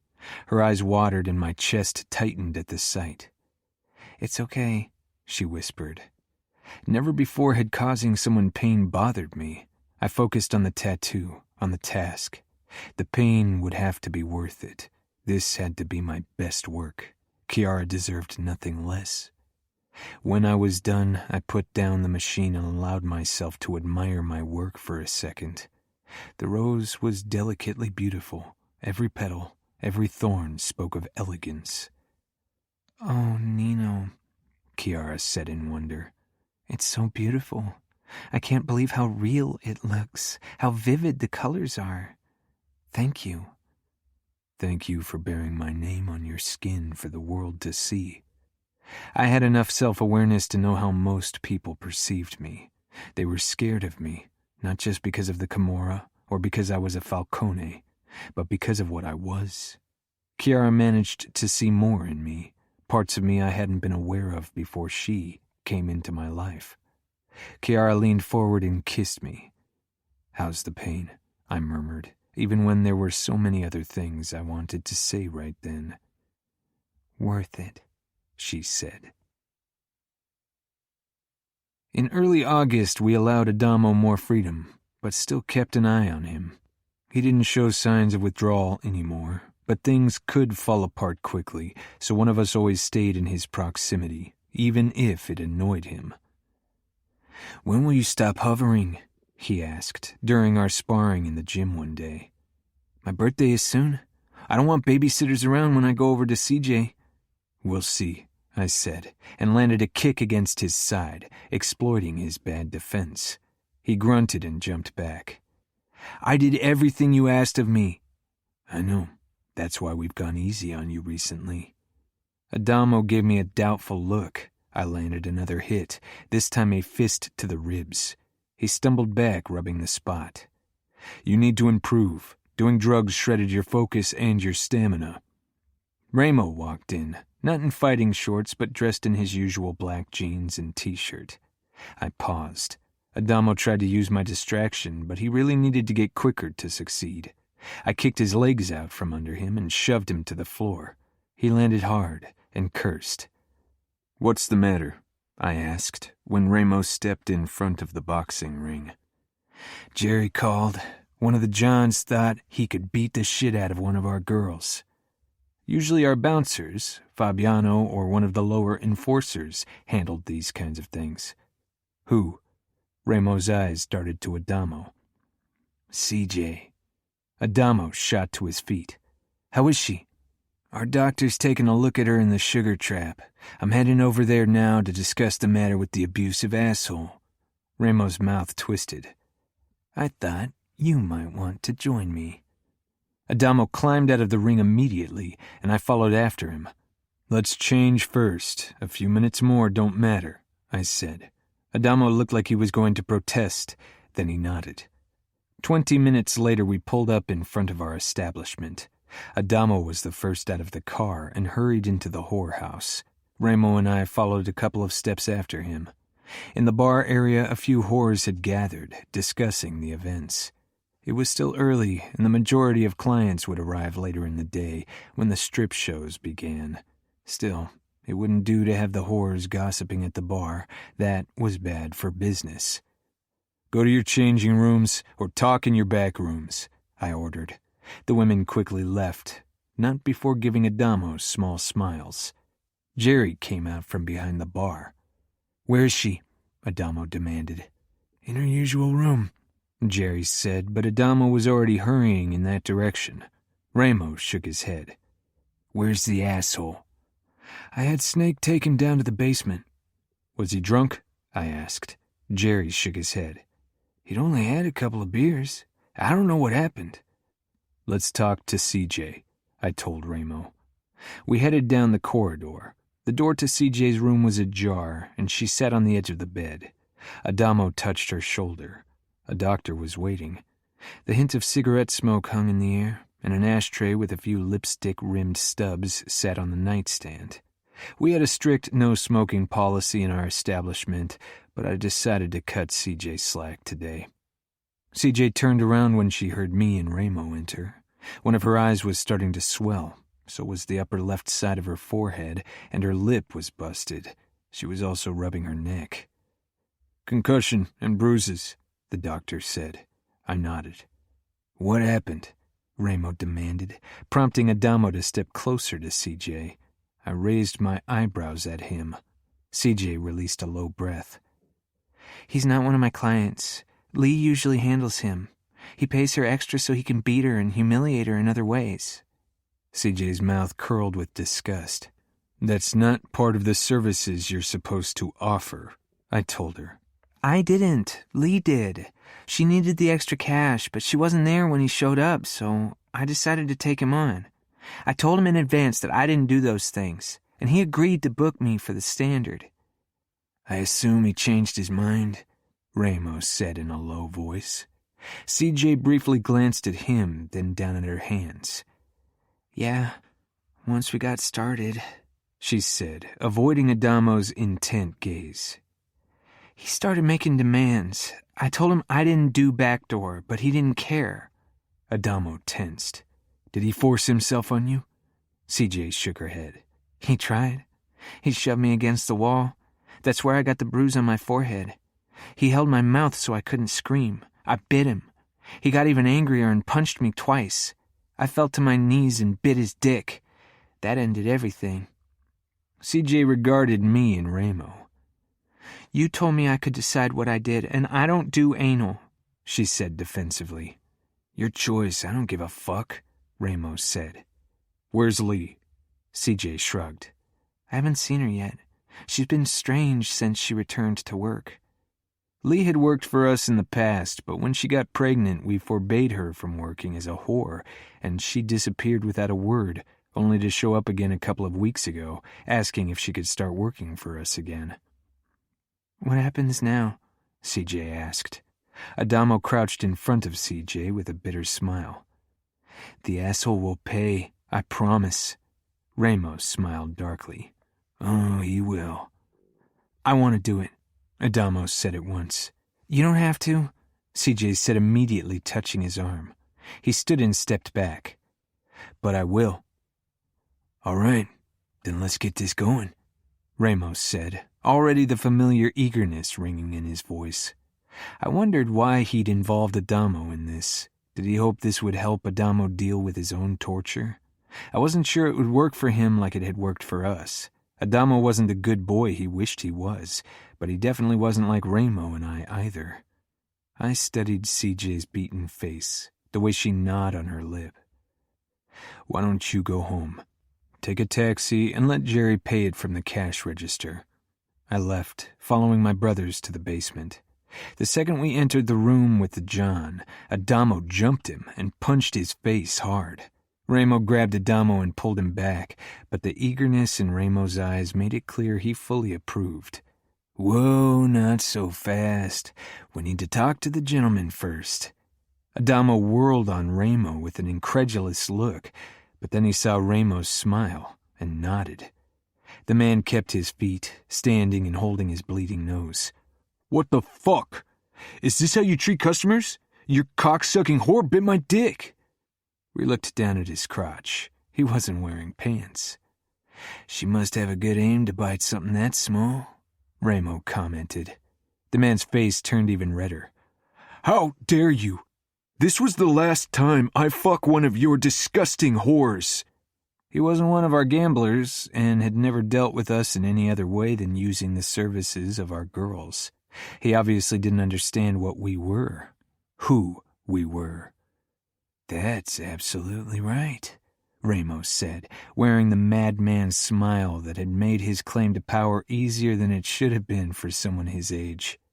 The man stilled like a rabbit that realized he'd taunted the wolf. I'll talk to the police, Adamo snorted. How stupid are you? He obviously doesn't realize just in how much trouble he is, Ramos said pleasantly. How about we show him? Adamo nodded with a grim smile. He pulled out a cigarette and lit it up, then took a drag. Ramos' eyes flashed with anger, then Adamo pulled the stub out of his mouth. You like to humiliate girls? I watched as Adamo advanced on the man who let out an uncertain laugh. How old are you, boy? Adamo took another pull from his cigarette and stopped right in front of the man, then chuckled. He fell silent and regarded the glowing tip with a small frown. What the hell is this? What's wrong with you? The man shouted. Ramo and I exchanged a look.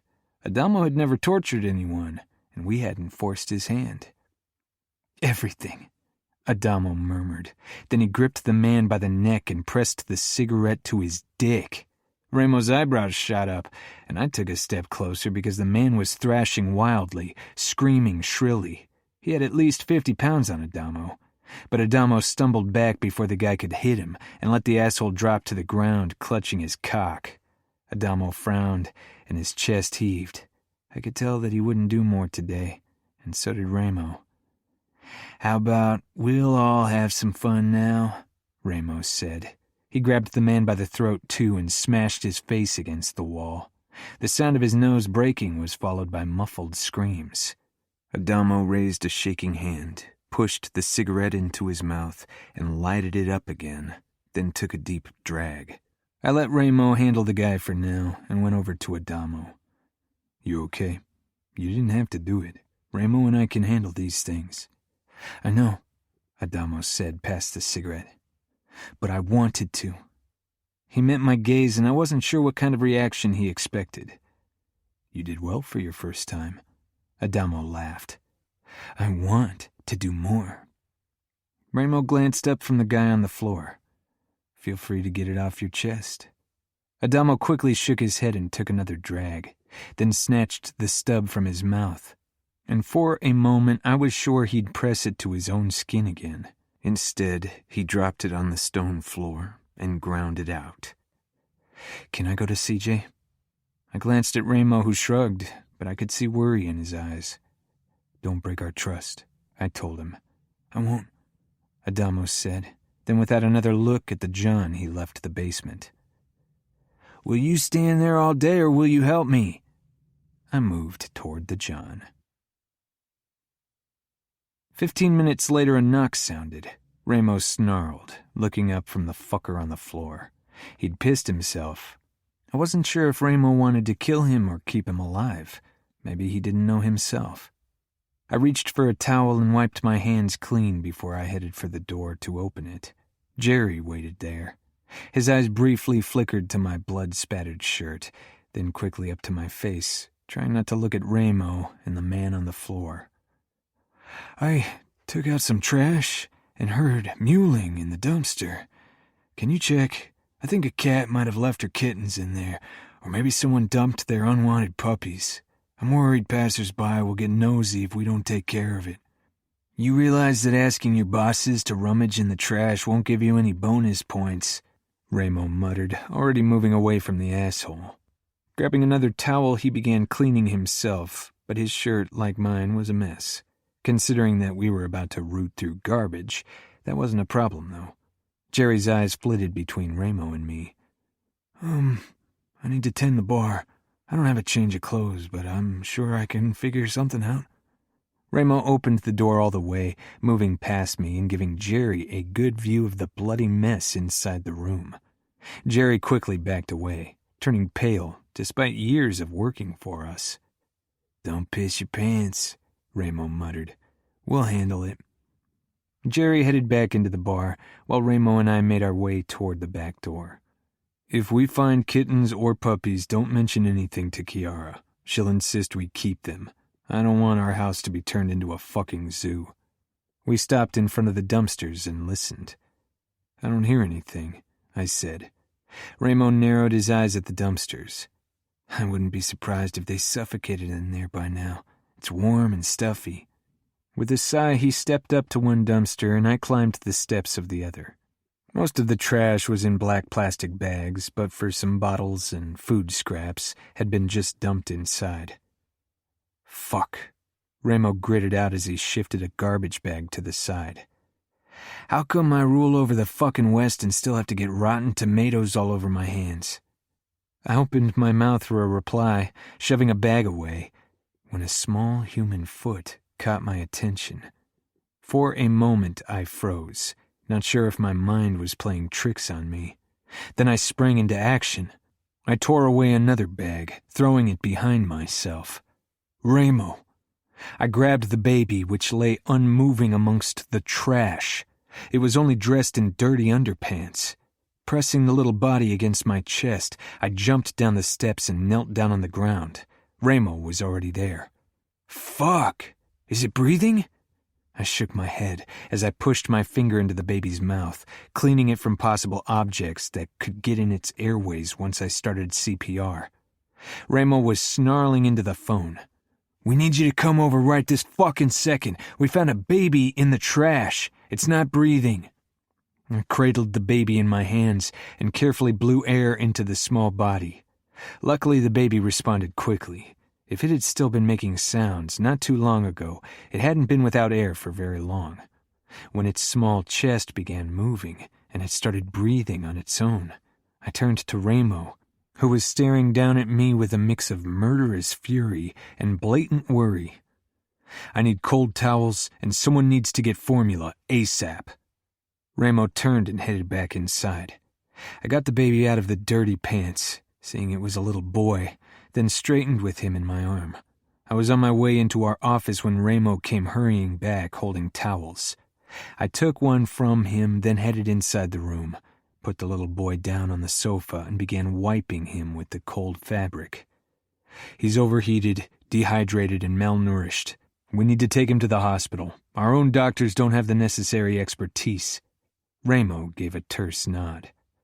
"All right, I'll take him and make sure the doctors and nurses do their job and keep their noses out of our fucking business. And after that, I'll have a talk with the boy's mother." Only one whore had been pregnant in the last year, Lee. When she'd returned, Lee told us she'd given her child up for adoption. She'd started working again to pay for her heroin addiction. I said, "I can take him to the hospital." Ramo touched my shoulder, looking from the baby up to my face. "You are going home and talking to Kiara." I stared down at the little boy in my arms, realizing what Ramo was saying without actually saying it. I nodded slowly and handed him to Ramo, who held him carefully against his chest. "I'll wait for you in the hospital and make sure he's protected." With a last glance at the dirty baby in Ramo's arm, I turned and hurried back home. Chapter 22. Kiara. I hummed as I cooked a batch of vegetarian sweet potato chili for tomorrow and didn't turn when the door swung open behind me. To think that in the past I would have tensed, fearing the worst. It made me smile at how far I'd come. Arms came around me, and Nino kissed my throat, then my cheek. I turned in his embrace to peer up at him. Something in his expression, a flicker of hesitance, made me put the spoon down and turn to him fully. Had something happened to Adamo? He'd been doing better, right? Or had it just been pretense? What's wrong? One of the whores got pregnant, and when Ramo found out, he forbade her from working. She returned a couple of weeks ago, telling everyone she'd given the baby up for adoption. Today, Jerry heard mewling coming from the trash. He thought a cat had given birth to kittens in the dumpsters. My heart was already squeezing tightly with realization. Jerry told Ramo and me because he still needed to work the bar. We found a baby, a few weeks old, malnourished, dehydrated. I swallowed. She threw her baby in the trash. She didn't take good care of him even before. Ramo's taken him to the hospital. He's waiting for us. I blinked at Nino, understanding what he was suggesting. I sucked in a sharp breath, tears springing into my eyes, and I began to tremble. Nino frowned, worry flickering across his face. I know you want to get pregnant, give birth to our child, but... I interrupted him with a desperate kiss, cupping his face, crying, "I'll love this baby with all my heart. Thank you so much." It was Ramo's idea. Nino pressed his forehead to mine for a moment.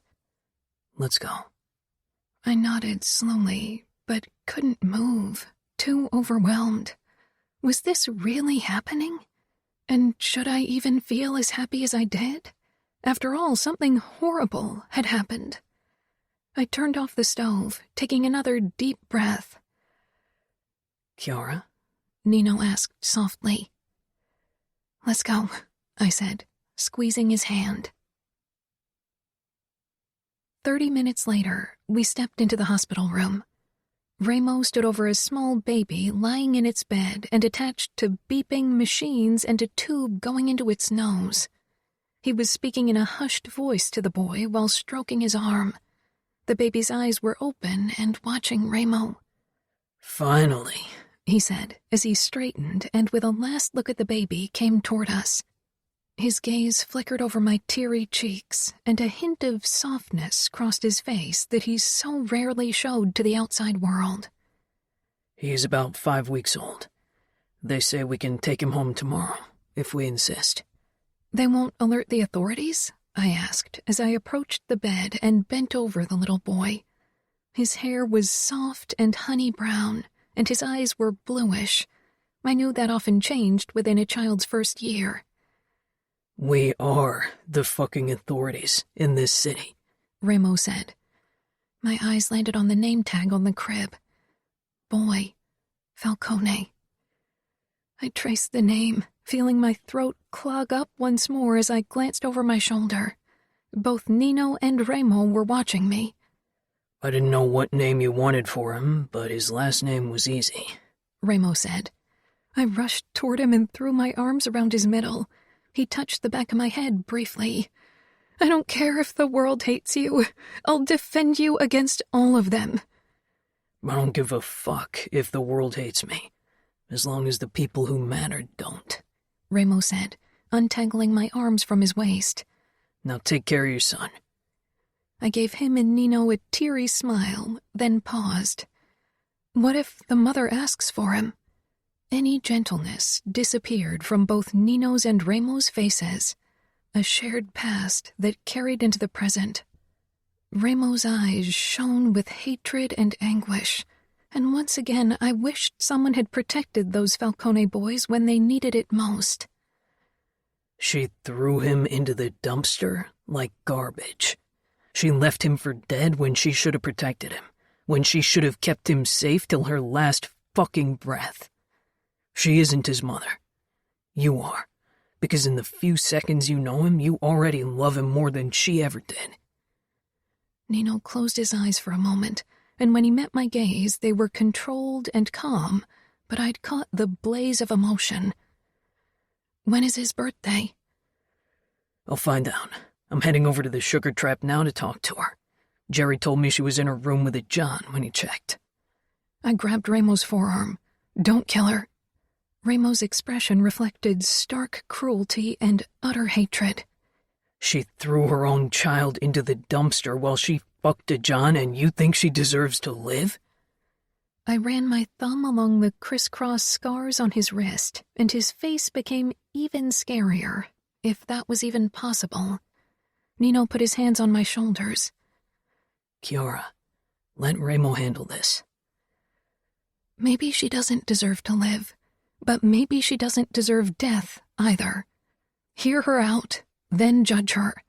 There must be other options than killing her. Her death won't change anything, not for the baby or for you.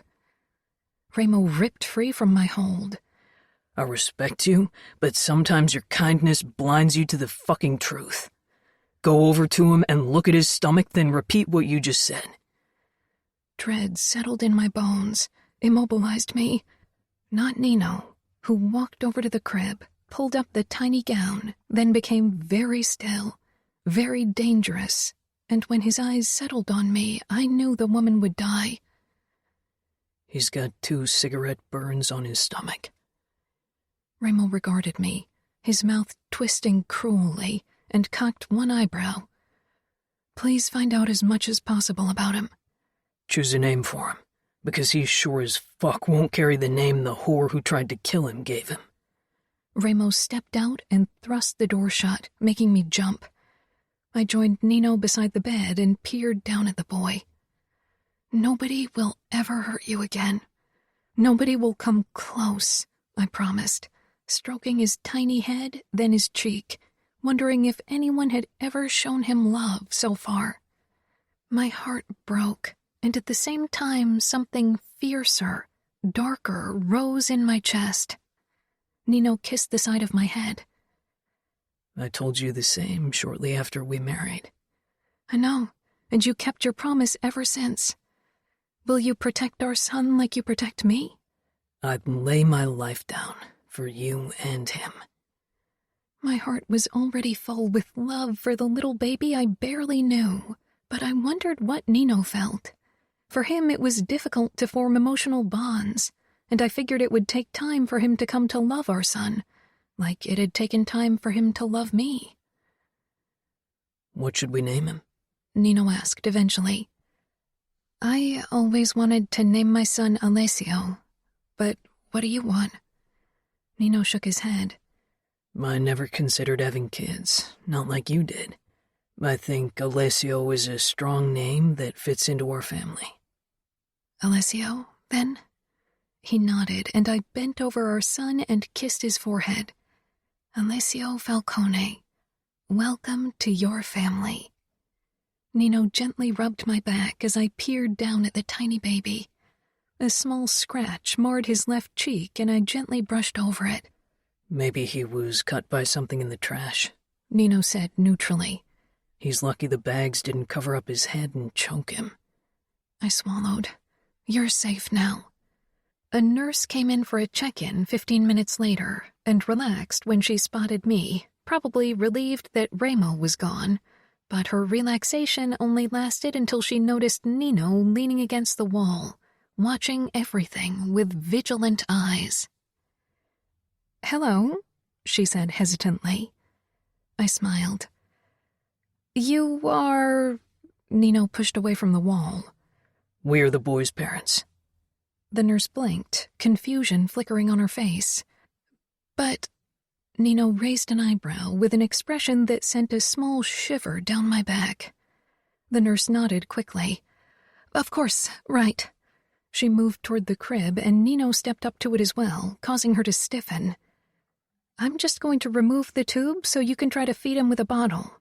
If that's okay?" Nino gave a sharp nod. "Go on." The nurse was careful and gentle with Alessio, but he began to cry when she pulled out the feeding tubes from his nose, and my heart broke hearing his wails, even if it was necessary. I couldn't stop imagining how often he'd cried in the past, how often those cries had gone unanswered or even been punished. The nurse said, "I'll get a bottle for you." The moment she was outside, I rested my palm very gently on top of Alessio's chest, trying to show him that I was here. "Shh, you're safe. Your dad and I will protect you." I could see the surprise on Nino's face as he was mulling over his new role. A father.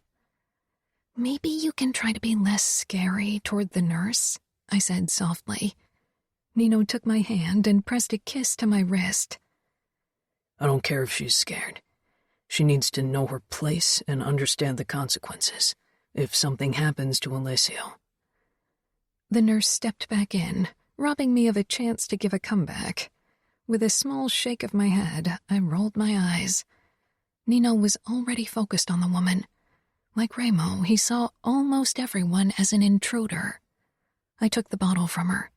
"Thanks." Alessio looked smaller than the babies I'd seen so far. The nurse hovered beside me. "We can handle this," Nino drawled. "We'll call you if we need anything." She turned and left without another word.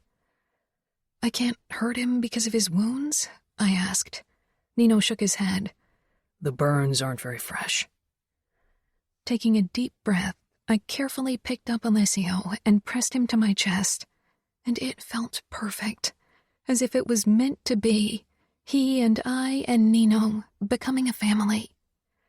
"Maybe it's fate," I whispered thickly.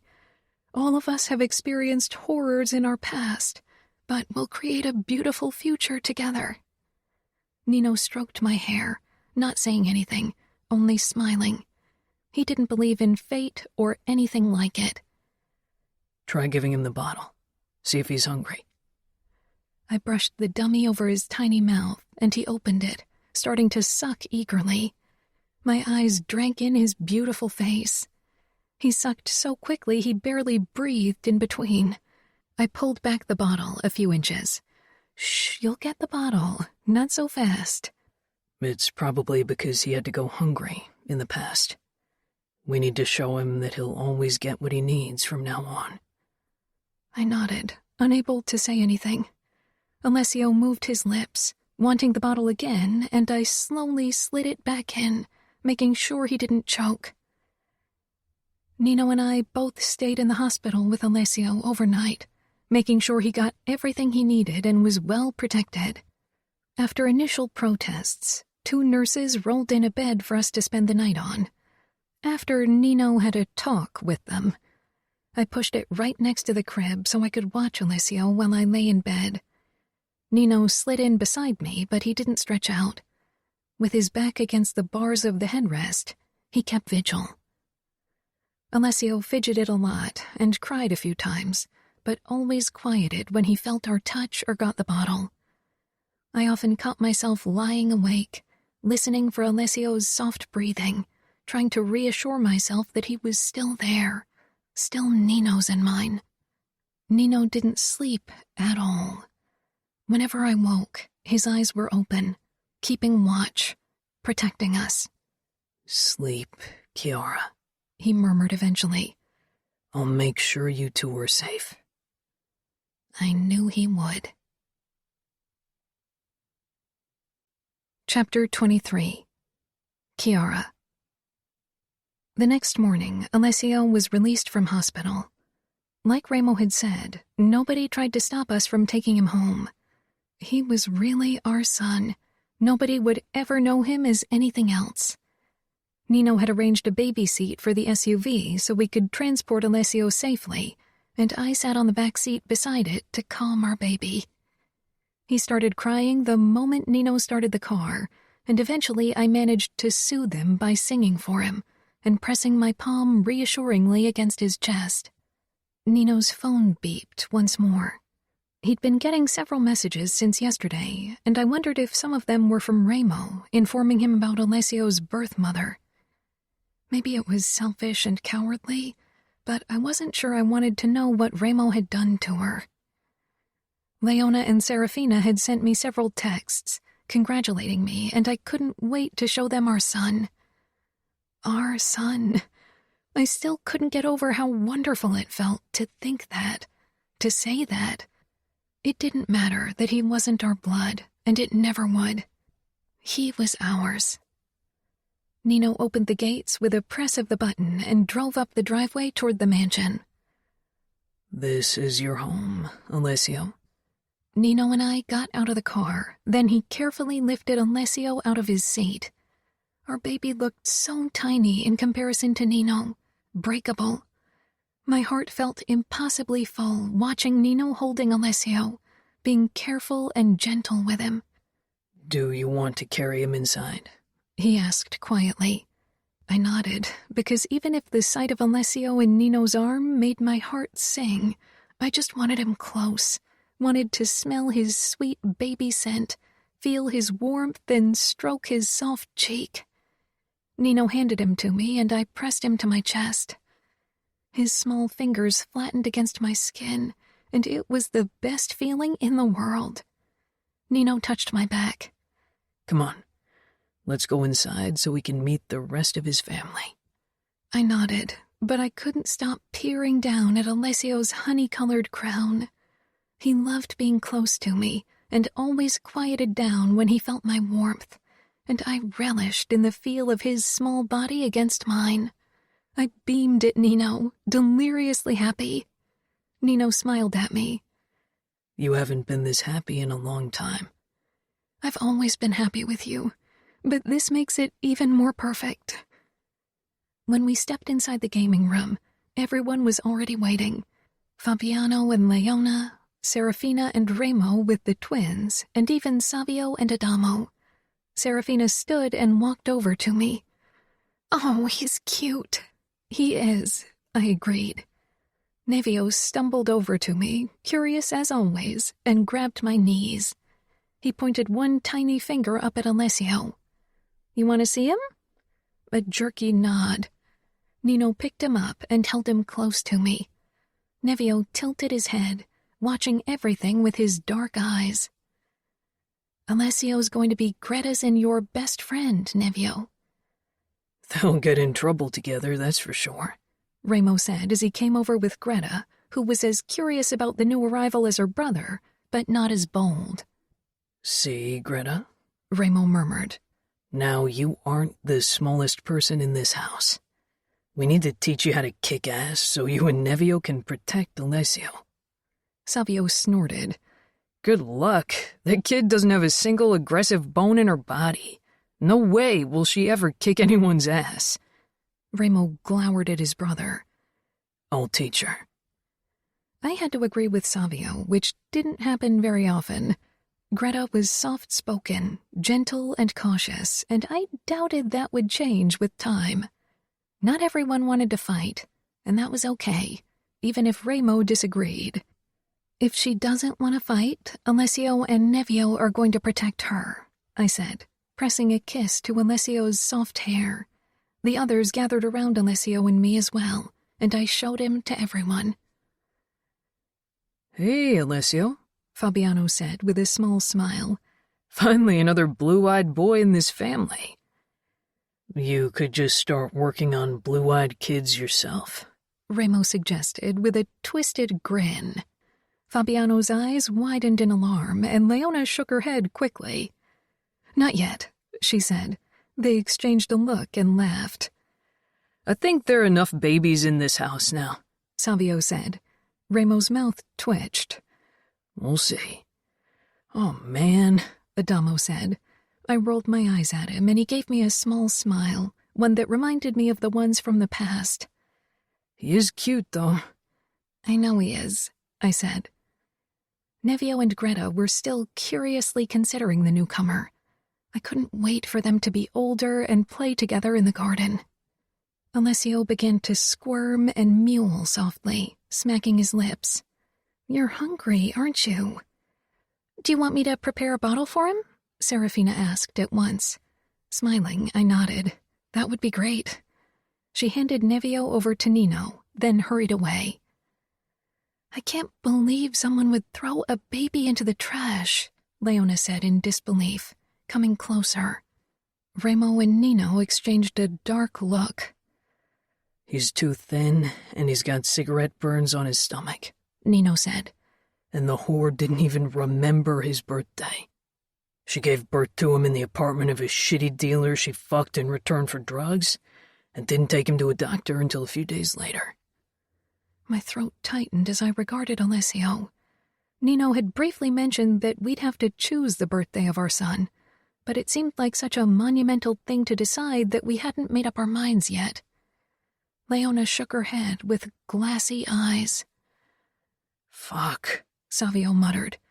We've done some crazy shit, but dumping a baby? Burning it? That's just fucked up. He's safe now, Remo said. And in a few years, he'll be strong enough to defend himself, Fabiano added. You'll be as strong as your dad and your uncles, I told my boy. I settled on the sofa with Leona and Serafina while the twins played with each other on the floor. I couldn't stop looking at Alessio as he drank from his bottle, resting peacefully in the crook of my arm. He was a small baby, with thin arms and an almost elfish face, too thin. We'll work on those chubby cheeks, won't we? I murmured as I stroked his soft cheek, then trailed up to his hair. He watched me quietly. Even if his fussy moments would be a lot of work, I preferred them to his very quiet moments, because I always worried that they were a sign of the things he'd already had to endure at such a young age. Serafina cooed softly and tugged at his small feet. Makes me want to have another one. Nevio threw a wooden block away, then another, grinning like that was an achievement. But I'll give it a few more years, she added. Nevio continued throwing things around. Or maybe even longer. Leona laughed. I can't believe you want more after giving birth to twins. Well, I'm not too excited about labor. You didn't miss anything, Serafina told me, then grimaced. I shouldn't have said that. I shook my head. No, it's okay. I'd love to give birth, even if it's painful, but I'm perfectly happy with Alessio. It doesn't matter how he came to us. He's our son. He is, Serafina murmured, and pressed a kiss to my cheek. And you'll be an amazing mom.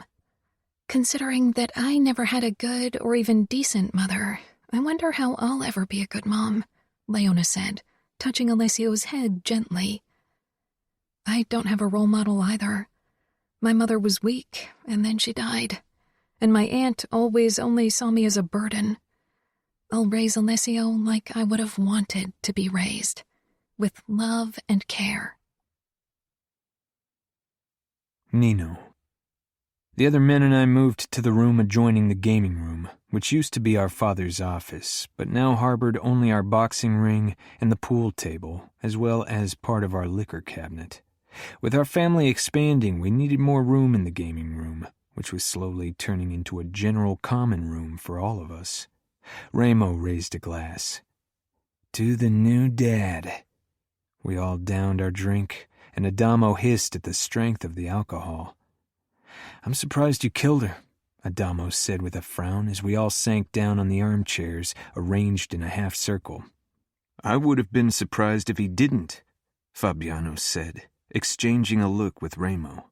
She deserved death. Savio shook his head. What was he supposed to do to her? Let her go? Hand her over to the police? Not really an option. Adamo shrugged. She could have worked in one of our other establishments. I said, for one, it would cause discord among the whores if one of them was known as a child murderer. Second, I don't want her to cause any kind of trouble for Alessio in the future. I get it, Adamo mumbled. But you are still pissed at our half-brother for killing our father, yet you took from Alessio the chance to kill his mother or meet her. Mentioning growl around Ramo was never a good idea. My personal feelings toward our half-brother bordered on indifferent, but I didn't want another fight between Ramo and Adamo. Our mother had caused enough discord between them. I leaned forward, narrowing my eyes. She isn't his mother. Chiara is. Alessio won't ever find out he isn't our blood. Ramo downed his drink. From this day on, this kid is a Falcone. Anyone who dares telling him differently will have to deal with the consequences. I gave Ramo a grateful smile. Lying to family wasn't something Ramo or I liked to do, but this was for Alessio's benefit. Finding out about his real mother would do nothing good, only bring pain. You'll have to decide his birthday, Ramo reminded me. If it was up to me, I'd have simply chosen a random date at the beginning of July. Alessio would never know that it might not be the day he was born, and in the long run of a life, a few days more or less really weren't of importance. Chiara, however, needed time to consider the possible dates. Do you know who his sperm donor is? Savio asked. Ramo's lips curled. She went bareback with several customers in the past. There's no telling who got her knocked up, and like I said, it doesn't matter. Could be important for genetic diseases, Savio said. The whore who gave birth to him was a junkie. She consumed drugs when she was pregnant. The doctors warned us that it could have long-term effects, lead to Alessio having deficits concentrating, or have a penchant for drugs himself. Adamo sank deeper into his chair. He had returned from CJ like promised, and hadn't taken any drugs despite not being under supervision. Maybe he was on the right track. I hoped Chiara and I wouldn't have to see Alessio through something similar in the future. But this was a good reminder that we still have business to attend to as well. Ramos said in a low voice, holding my gaze with the familiar look of hatred in his eyes. We do? Maybe it's time. Adamo asked, worried. You want to kill our mother? She deserves death, I said, trying to sound poised and calm despite the chaos in my chest. That's not your decision alone, Adamo said. She's mine and Savio's mother as well. I don't care if they kill her. She's dead to me anyway. But I don't want to be involved in it. I don't want to see her ever again, not dead or alive, Savio muttered, filling his glass again. Ramo began pacing the room. Silence fell over us as we watched him, knowing he was close to an outburst. She tried to kill us all, Adamo. She would still kill us if she got the chance. Sick or not, she's dangerous. You weren't there. Not really. She isn't the same woman as she was. You have no right to kill her without all of our consent, Adamo insisted. Ramo leaned down, bringing his face close to Adamo's. Do you really think you know her? Don't be naive. You keep trusting the wrong people." Adamo jutted out his chin. I raised a hand before this could get out of control. "We don't have to decide it today.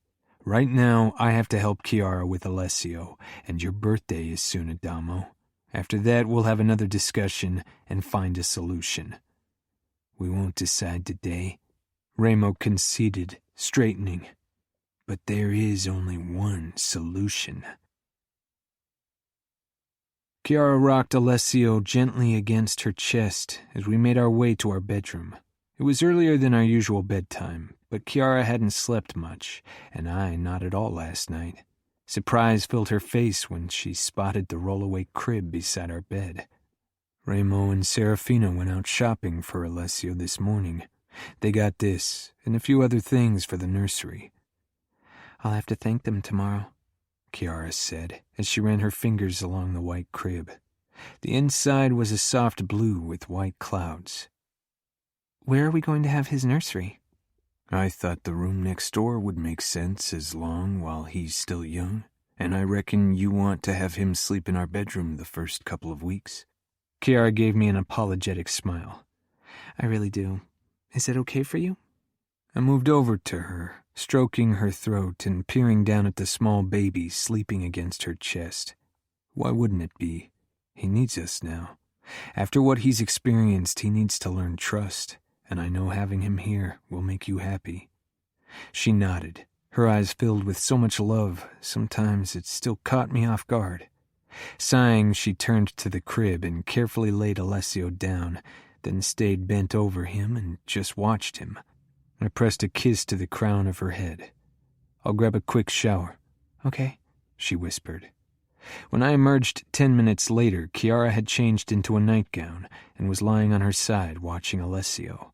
She'd removed the bars on the side of the crib facing the bed and was stroking his belly gently. I climbed into bed behind her and pressed against her back. She released a small breath. "Sometimes I'm scared he'll disappear if I close my eyes, and that this will turn out to be a dream." "It's not," I murmured against her neck, "and nothing will take him away from us. He's ours. Have you chosen his birthday?" Chiara released a small sigh. "I've been thinking about it all day. It seems wrong to decide something like that for a small person." "We have no way of finding out his birth date." "I know. And I think we should just say he was born July 1st. It's the beginning of a new month, a new start, the possibility of new adventures." She trailed off. "I know I'm putting too much meaning into a simple date, but I feel like he needs a special day." "That sounds good. 1st of July it is then." She nodded. "I'll always be grateful to Remo and you for bringing him into this family. Many men in our circles wouldn't want a child that wasn't their blood, especially not a child from a prostitute. They'd insist to have an heir."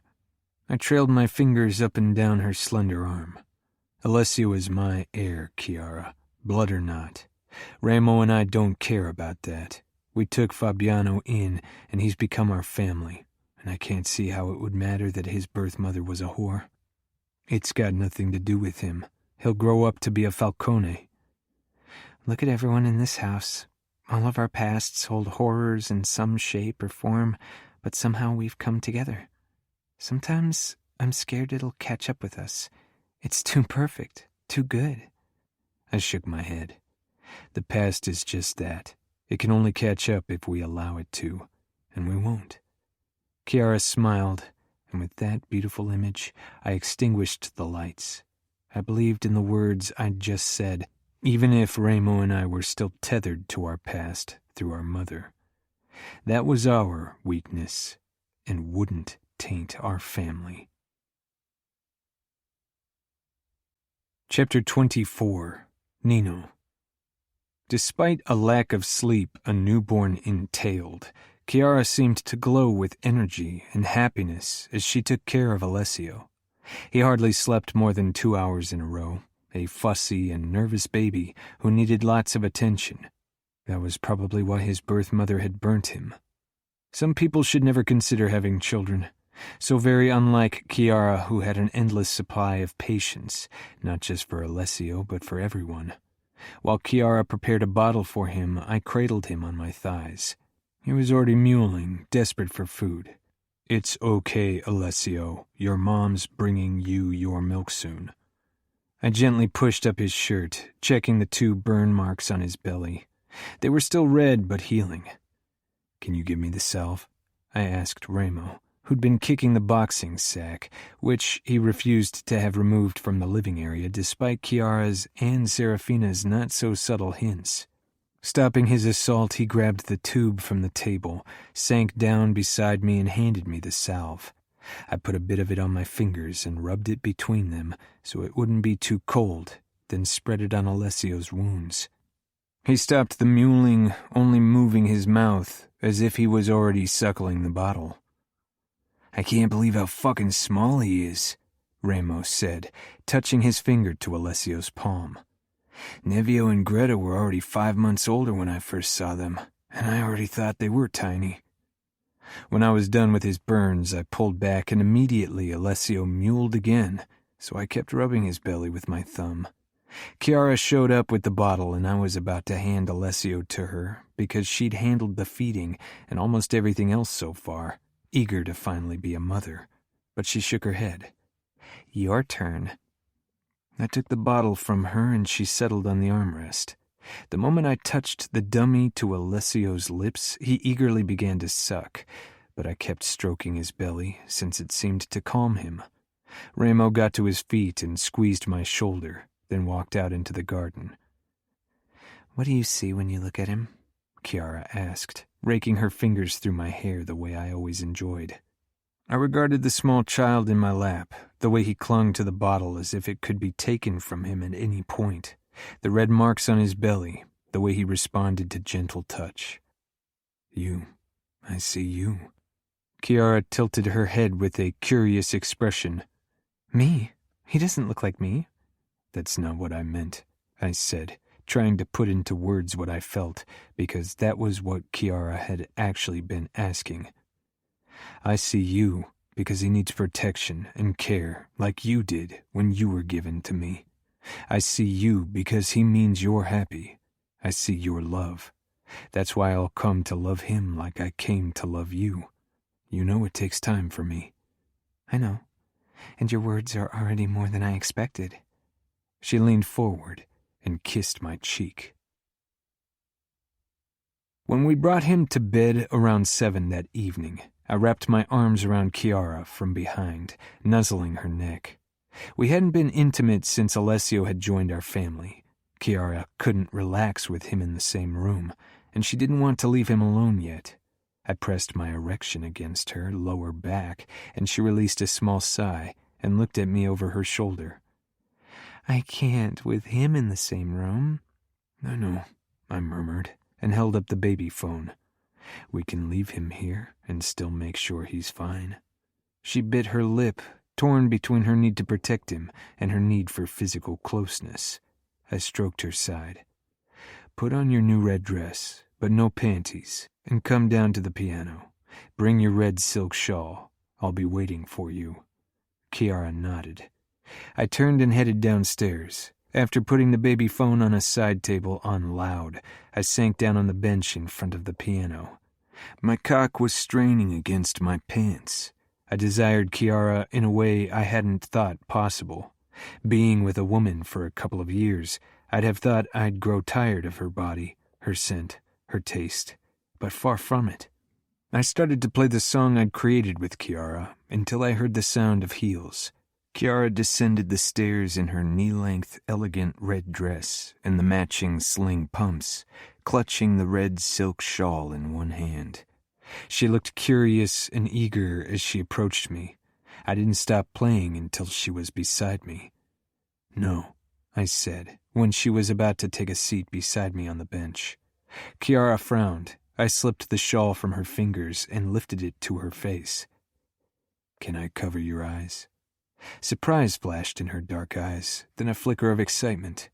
"Okay." I carefully knotted the shawl at the back of her head. "I just want you to feel, and for that to work we need to limit your senses," I rasped. Chiara released a small breath, shivering. I closed the lid over the keys, then hoisted Kiara up on the piano. She gasped. I gripped one heel and set it to the elevated edge of the piano, then did the same with her other foot so she sat in front of me with spread legs. The flowy skirt gathered between her thighs, covering her up. "Keep your legs like this," I ordered. Kiara nodded, her breathing already deepening. Gripping the hem of her skirt, I pushed it up and bunched it around her waist, laying her pussy bare to my view. Desire raced through my veins, seeing her opened for me, her pink folds already glistening with her lust. I leaned forward and ran my nose along the small white scar on her inner thigh, then inhaled. Kiara quivered. "Nino?" Need and a hint of insecurity rang in her voice. I peered up, found her cheeks reddening. "Lie back," I murmured, and she did. "Relax. Feel. Listen." I pushed her skirt even higher, then pulled her closer, until her pussy hovered over the edge, tantalizing and teasing. I lifted the lid again and hit the A key. The low note reverberated in the piano, and seeing goosebumps rise on Kiara's skin, she could feel the hum everywhere, even in her pussy. I played the low note again, but this time I kissed her knee and trailed my tongue down her calf and circled her ankle with the tip before I moved back up and hit the next note on the piano. Kiara breathed faster, her breasts rising with every intake, nipples pebbling against the luxurious fabric, and her arousal increased. I kept on this little stimulation, hitting the two lowest notes over and over again, while kissing and licking her calves and ankle until she was panting. "You're going to drip on the piano," I said in a raw voice, leaning forward and licking up the droplet making its way down Kiara's perfect butt cheek. She arched with a small moan. "Nino, please." "Relax. Listen. Feel," I told her. I played a new higher note and licked along her inner thigh, right to the crook between her thigh and pussy, then inhaled again, and my own arousal almost made me give up my plan. Fuck. I wanted to dive in, devour her pussy, and then bury myself inside of her. "Nino, please, just..." "Just what? What do you want?" I licked over her scar, then sucked the skin into my mouth and hit the low note again. Kiara's thigh muscles twitched against my lips. "Nino." "Say what you want." "I want you to lick me," she admitted. "Good." I pressed my mouth to her pussy and licked, long and slow like the A note. As my fingers found the higher notes, hitting them faster and faster, I flooded my tongue over her clit. She tensed, and, hitting the A note once more, I sucked her clit between my lips and she came in my mouth, arching up on the piano. An apparition of red fabric and white skin against the black lacquer. Closing my eyes, I allowed myself to feel the music, to savor Kiara's taste. Perfection. Drawing back, I closed the lid again, then opened my fly and pulled out my cock. Grasping her hips, I pulled her down until her feet found the floor, and she was leaning back against the piano with her pussy hovering above my dick. "Bend your legs." She did, and my tip pressed against her folds. Moaning, she tried to lower herself further, but my hand on her hip held her fast. Not yet. I rubbed my thick tip along her pussy lips, nudging her clit every time. She panted, and my own breathing turned ragged. I couldn't resist any longer. "Ride me." She lowered herself, her fingers clinging to the piano lid behind her as she impaled herself on my length. She started moving her hips up and down, rotating at the same time, chasing pleasure while driving me to the brink of my own control as I watched her. Reaching for the shawl, I tugged it away. Kiara's eyes blazed with lust and need, and she rocked even faster against me. Our eyes held each other, her lips parting in a small cry, and she clenched around me, tipping me over the edge with her. She kept rocking against me even as I pulled her to my chest until finally she became slack on top of me. Wow, she breathed. I didn't think music could be erotic. When you are concerned, everything can be erotic, I drawled, as I trailed appreciative kisses along her chest and throat. Where in the ever-loving fuck is he? Ramos snarled. We'd gathered in the common area to discuss Adamo's disappearance. Not with CJ, that much is clear. She was the first person I checked. Diego said Gemma asked a few of her friends who know the people Adamo hangs with occasionally, but nothing, I said. Chiara walked back and forth on the terrace, listening. Alessio strapped to the sling in front of her chest, trying to get him to sleep, but she was listening, I could tell. I added, I think we must consider the very valid option that he found someone who'd sell him heroin, and now he's sleeping off his high. If he bought it from the wrong people, he could be dead. Either they kill him or they sell him low-quality drugs that are cut with rat poison or the hell what else. He could be lying in a ditch with an overdose right about now. Ramo ground out. He kept rubbing his thumb up and down the scars on his wrist. You did everything you could to protect him. Maybe he's just at the race. You know he wanted to race this weekend and was pissed when he wasn't allowed to, Savio said, one arm braced against the bar. One of the crew would have told us, I said. Not if Adamo managed to sneak in again like last time. Ramo went over to his punching bag and landed a hard kick. You mean the time he got himself captured by the fucking outfit? He exhaled, then gripped the bag hard. Savio gave me a look that made it clear he was done trying to talk to Ramo. Their camp is close by at the moment, northeast of L.A. We could head over there and check, I said.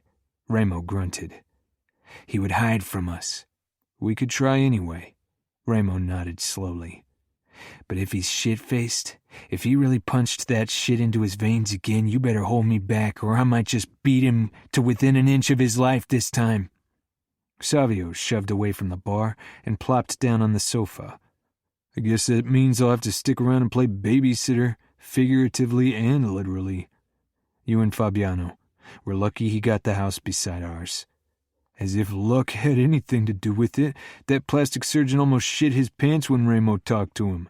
He was lucky I didn't just kill him, so there you go, Ramo muttered.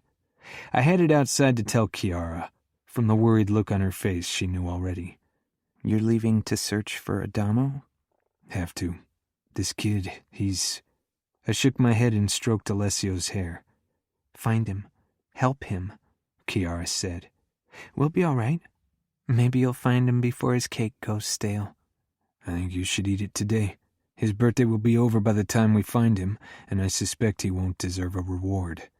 Chiara pursed her lip. It's his birthday cake. Serafina sat on the grass, and the twins were in the small baby pool she'd gotten them, but she looked toward us. We can bake something fresh once he's back. Nino's right. The key lime pie won't last long. When Ramo joined us outside, she looked at him, and her face reflected the same concern I'd seen on Chiara's. Ramo and I weren't only responsible for our brothers anymore. We had wives and children. He gave me a pissed look, thinking the same, and eager to kick Adamo's ass. I wasn't sure what to do with Adamo, how to handle him. If it wasn't him, the solution would have been clear. Torture, then death. I don't know what to do with him if he's drugged again, Ramos said when we sat in the car ready to head out. We'll figure it out. We can try again. Lock him in longer this time. Ramos started the car. What if it's not enough? I didn't say anything, because for once, I couldn't think of other options. Chiara. I was stretched out on the sofa beside Alessio, trying to get some rest after a sleepless night. Alessio was sleeping soundly now. Despite my tiredness, I couldn't fall asleep. I loved watching his sweet face too much. Nino and Ramo had been gone for 1 day, and we hadn't heard from them yet, which wasn't unusual considering Nino despised unnecessary messages. My phone buzzed on the table beside me. Turning awkwardly, I reached for it, trying not to wake Alessio. Adamo's name flashed across the screen.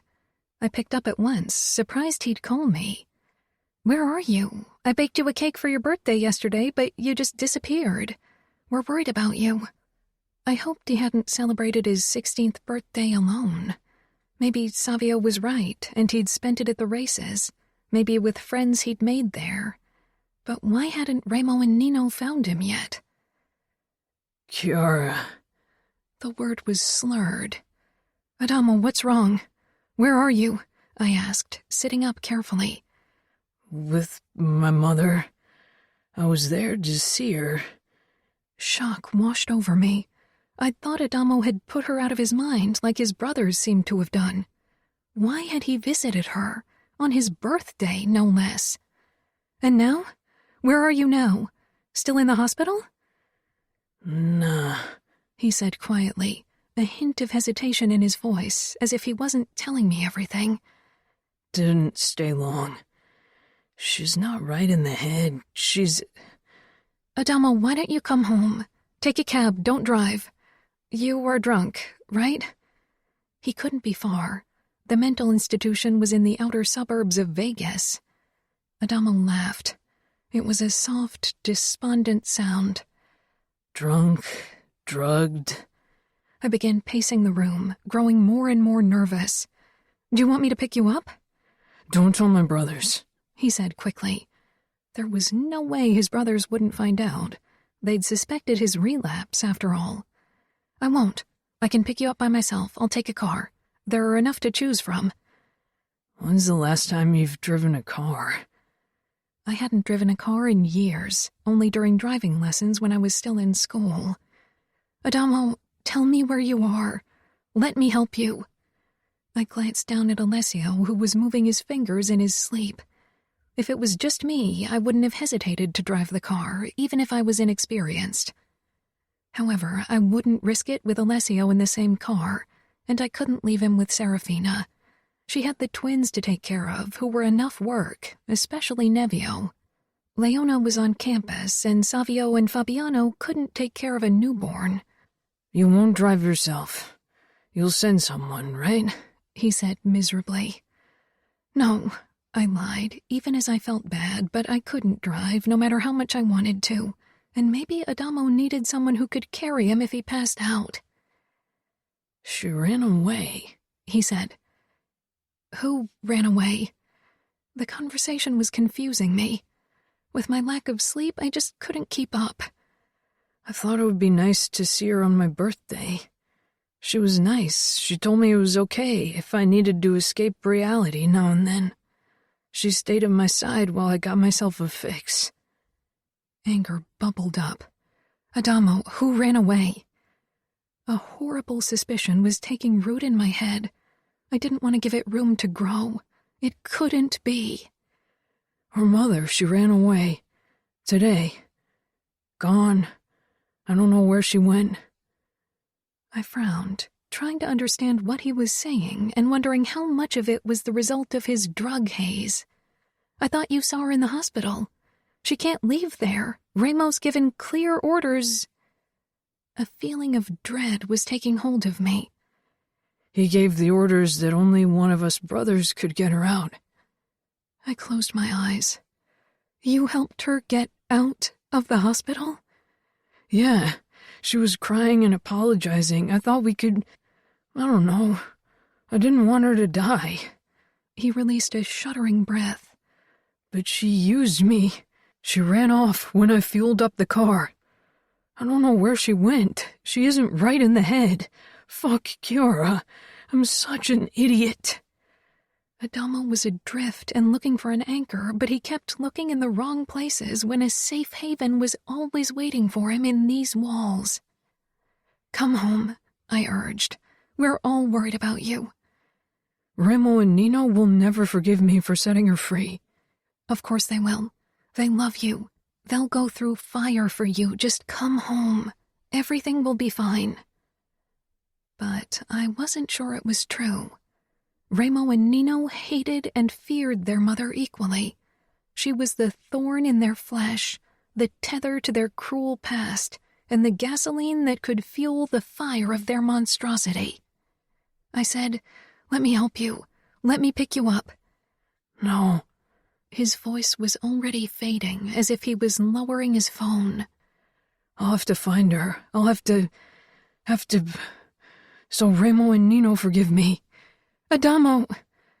The line went dead. I tried calling him back, but he rejected the call.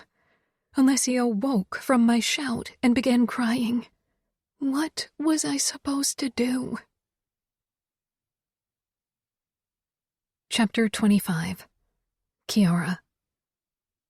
Remo and Nino were the strongest men we knew, but there was one thing with the power to destroy them still after all these years. Their mother. Serafina knew it as well as I did. We had to protect them and our families at any price. But how? Serafina and I sat on the sofa in the living room, watching over Greta and Nevio as they played on the floor. I rocked Alessio gently in my arms, hoping to get him to sleep. "We have to find a way to get her before they find out what happened," she said fiercely. "The hospital will certainly alert them soon. Something will come up, or one of the other doctors will want confirmation, and Remo will get the call." Serafina shook her head, scrunching up her face in despair. What was he thinking? How could he believe a word she said after what she did to his brothers? He wasn't born when it happened. For him, it's an abstract scenario he can't comprehend. But she was there in front of him, crying and begging. She was real, and he wanted to help her. You know how much he struggles. Because of what my family did to him.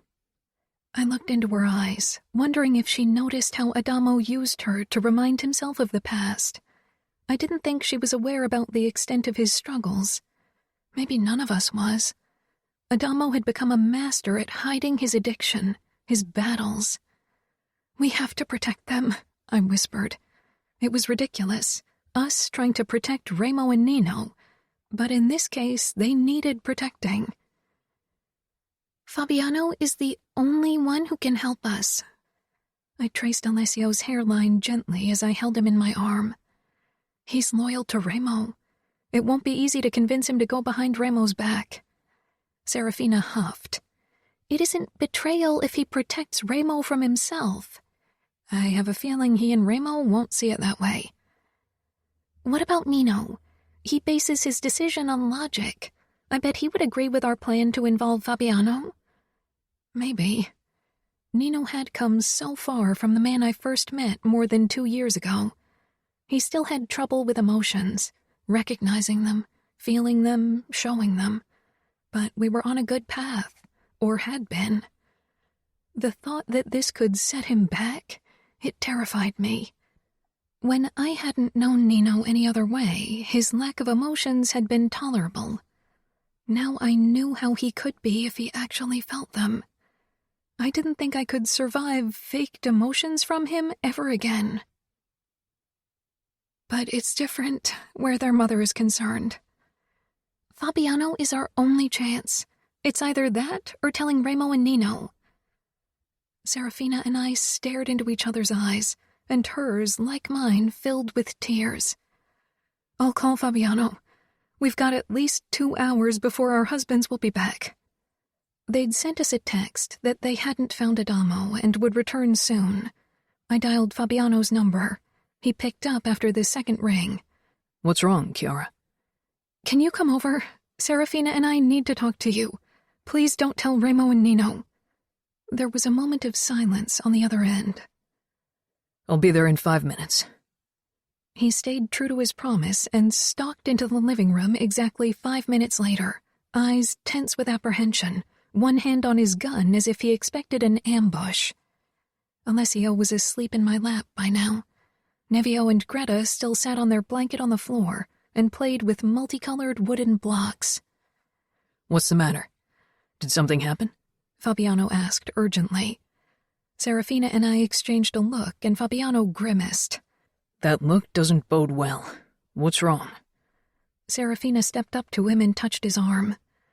They'd been friends as kids, and in the last few months, the tension between them after the kidnapping had finally lessened. You have to swear that you won't tell Nino or Remo what we're going to tell you. Not unless we tell you to. Fabiano stepped back, so Serafina had to drop her hand, his expression hardening. I betrayed Remo once, and I won't ever do it again. It's not betrayal if you're helping them. I owe my capo the truth. I owe him loyalty. Do you think Chiara or I'd ever do anything to betray our husbands? Serafina hissed, stepping close to Fabiano. Looking like an angel, she still managed to appear fierce. You are the only one who can help us save them. From what? Fabiano asked, becoming intent and tense, ready to go into war to protect his brothers by choice. From themselves, I whispered. Please, Fabiano, we need your help.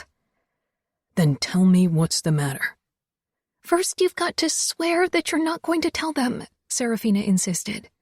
That's not going to happen, Serafina. Serafina glared, then turned and stalked over to Greta and Nevio, who'd stopped playing at Fabiano's arrival. Fabiano caught my gaze, his expression questioning. Chiara. I sighed and put Alessio down into his crib before I faced Fabiano. What choice did we have? We needed his help. Serafina gave a small nod, her lips pinched with worry. Their mother has escaped from the hospital. Fabiano's eyes went wide, then he shook his head. Impossible. Remo gave the staff clear instructions. They'd never dare to go against him. He gave them instructions to allow only a Falcone brother to release her. Fabiano frowned, then realization set in. Fuck, he snarled, causing Greta to drop her wooden block and began crying. He snapped his mouth shut and muttered under his breath. What the fuck is wrong with the kid? First the fucking drugs, now this. Serafina cradled her daughter in her arms, and as usual, Greta calmed quickly. Fabiano sighed, then glanced back toward me. You realize Remo and Nino won't rest until they've caught her. I bent over Alessio, who was deep asleep, such a quiet baby when he wasn't hungry. It hurt my heart to think he'd become that way because in his first weeks his cries had been ignored or been punished with pain. Not if you catch her before them. Fabiano froze. You want me to hunt her?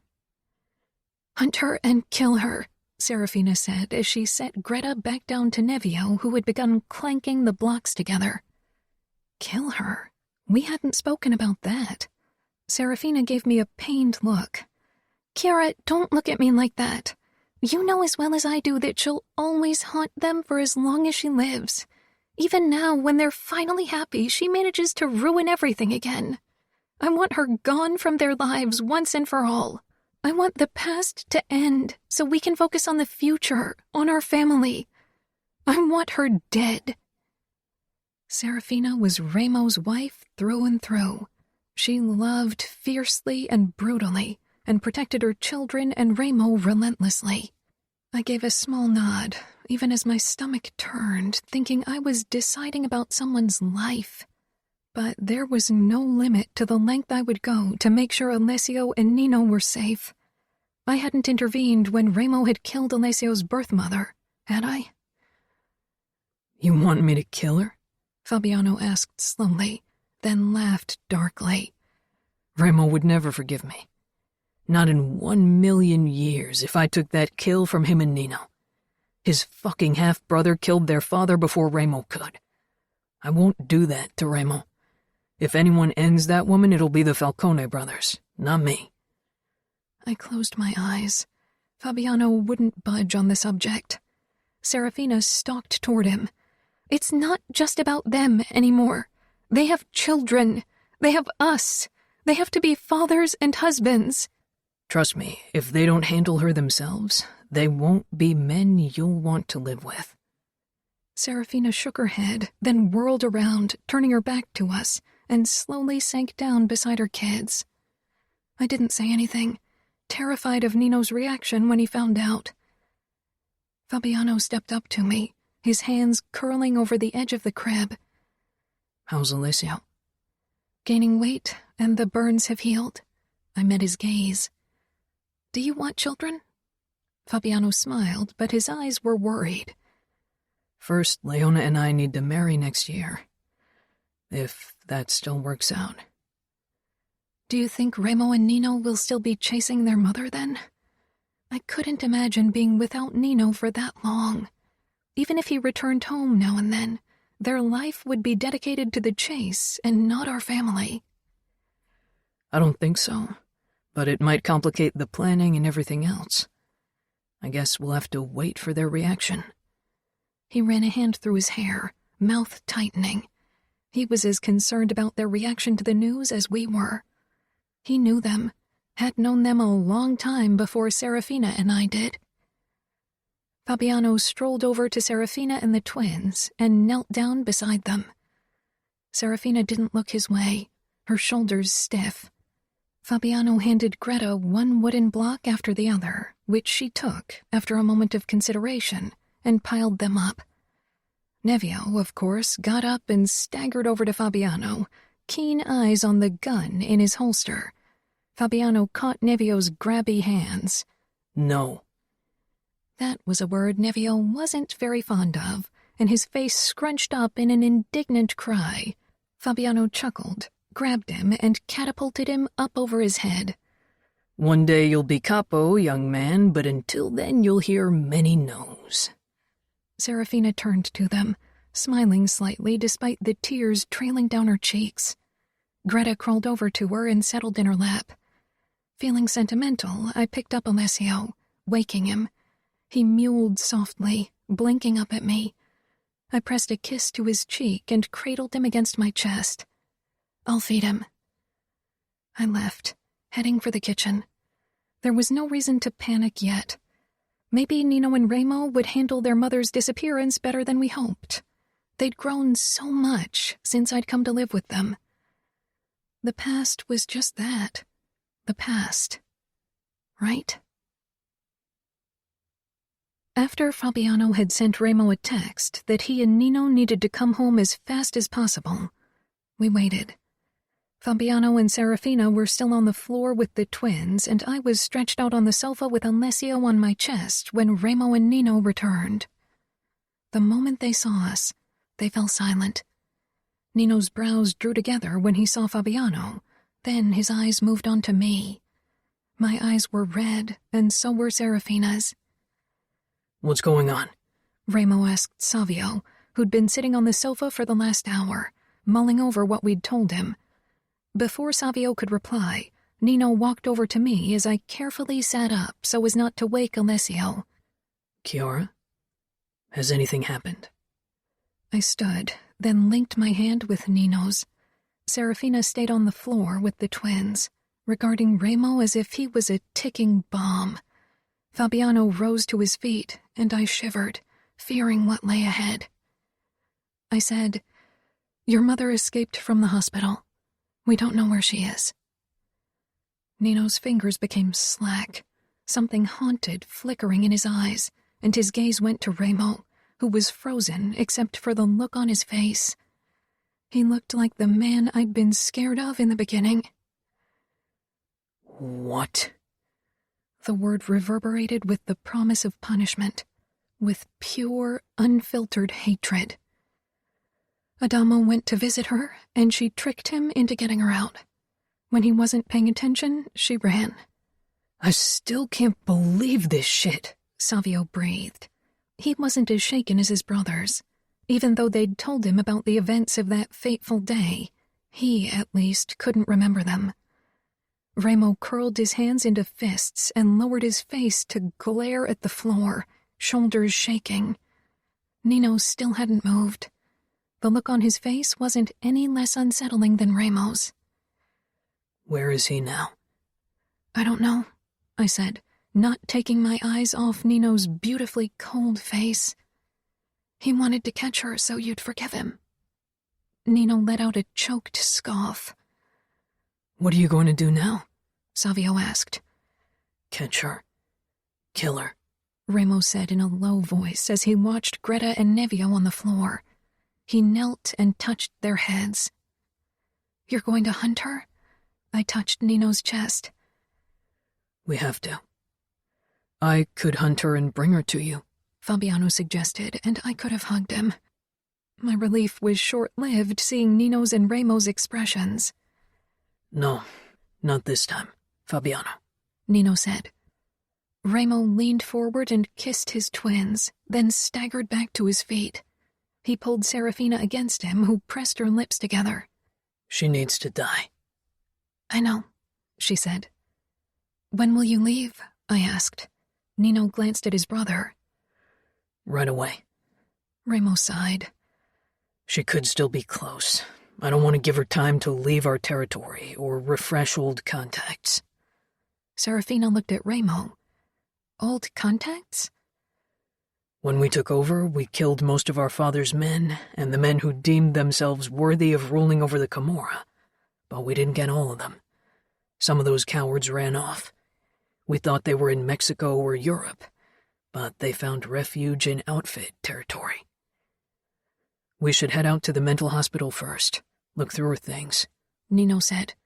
He sounded cold, effective, and his eyes were emotionless.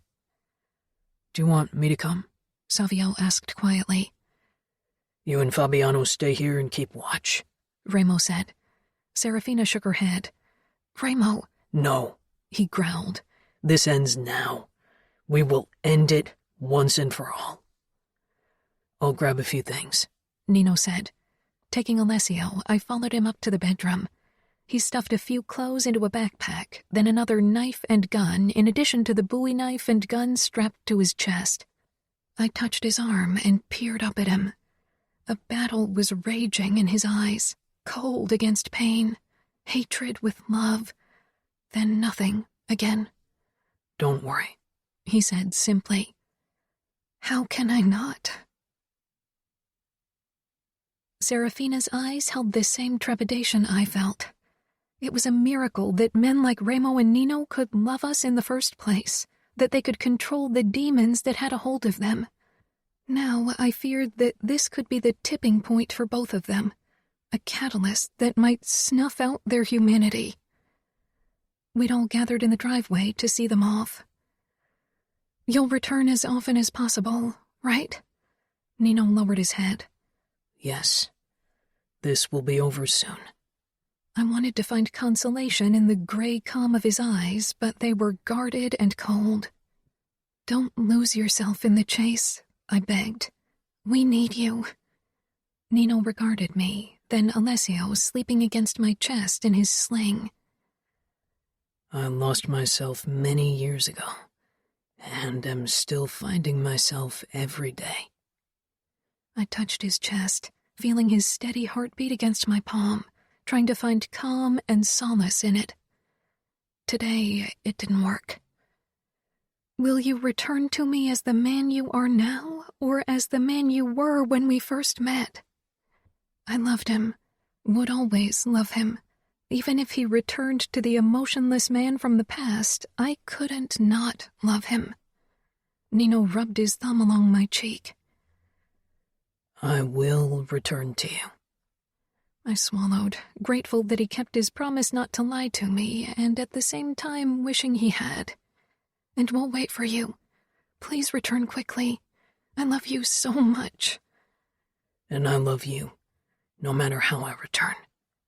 Nino kissed my mouth, then pressed a kiss to Alessio's forehead before he turned and headed for the car. Serafina's expression was a mix of anger and despair as she talked to Ramo, but he shook his head once more, grabbed her face almost roughly, and kissed her. Then he got down to one knee and bowed down so he was on eye level with Nevio and kissed his forehead. He straightened, went over to Savio, who held Greta, and kissed her forehead as well. Then Ramo gave Savio a nod, which he returned with a determined expression. They drove off. I let out a choked gasp and closed my eyes. Someone touched my shoulder, and I found Fabiano beside me. "Chiara, they will get through this. I've lived so many horrors with them, fought so many battles, Faced so many enemies, people who thought they could beat us. But Remo and Nino are still standing, and those people aren't. I know they'll come out of this as the victors, I said firmly. But I'm worried what it'll take to get there. Nothing worth having comes easy or without a fight, Fabiano murmured. I nodded, then glanced at Serafina and saw the same determination. We were willing to fight because what we had was worth everything. Chapter 26. Chiara. In the first few days, Remo and Nino returned every night and left before sunrise again. As they extended their search radius, they stayed away longer. It seemed impossible that they would find their mother. She could be anywhere, maybe in Mexico, maybe in outfit territory, maybe somewhere else. She was a ghost, had been haunting them in one way or another for so long. They've been searching for 3 weeks. We should tell them to give up, Serafina said one night at the dining table. They won't listen, Savio said, looking up from his cell briefly. Fabiano nodded. He's right. It's the one thing where Nino doesn't listen to logic. They both can't. Remo and Nino weren't just looking for their mother. Adamo had disappeared as well. Nothing would make them give up their endeavor. Leona came in with a big bowl of spaghetti with tomato sauce. She'd cooked, for once. Fabiano and her spent most of the time in the mansion now that Remo and Nino were hunting. She said, I don't get it.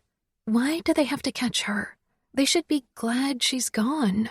What does it matter if she starts a new life somewhere else? I get crazy mother problems, but maybe they should let it drop. Savio took the ladle from her and filled several plates. Did your crazy-ass mother try to kill you? Burn you? Leona gave a small shake of her head, a blush taking over her throat and cheeks, blotting out her freckles. Then you don't know shit. Savio, don't talk to Leona like that, Fabiano snapped. They held gazes, both not willing to back down. Men and their dominance battles were something I'd never comprehend.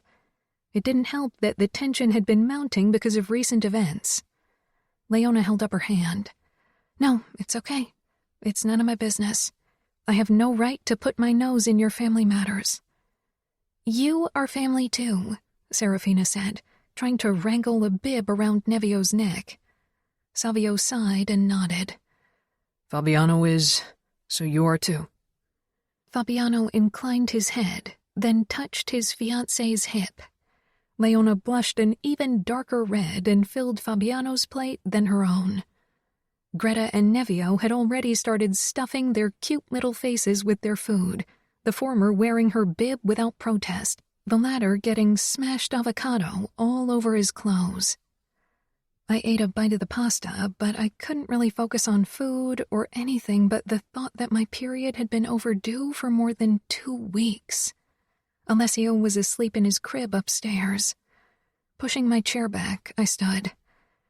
What's the matter? Serafina asked worriedly. Nothing, I just need to go to the bathroom. Can you keep an eye on the baby monitor for me? All heads nodded, and I handed the monitor over to Serafina, who tried to catch my eyes, obviously concerned. Avoiding Fabiano's suspicious gaze, I quickly moved into the guest bathroom and locked myself in. I stared at the drawer with the pregnancy tests. Slowly, I sank down on the toilet lid, considering if it was worth it. Should I take the test and risk having my hopes crushed, or just wait it out? Taking a deep breath, I opened the drawer and took a test out. I wasn't even sure how many of them I had used since Nino and I had started trying to get me pregnant. But this time was different. I had Alessio, and in the few weeks since he'd become part of our family, I'd grown to love him so much. He was my son. Blood was completely irrelevant.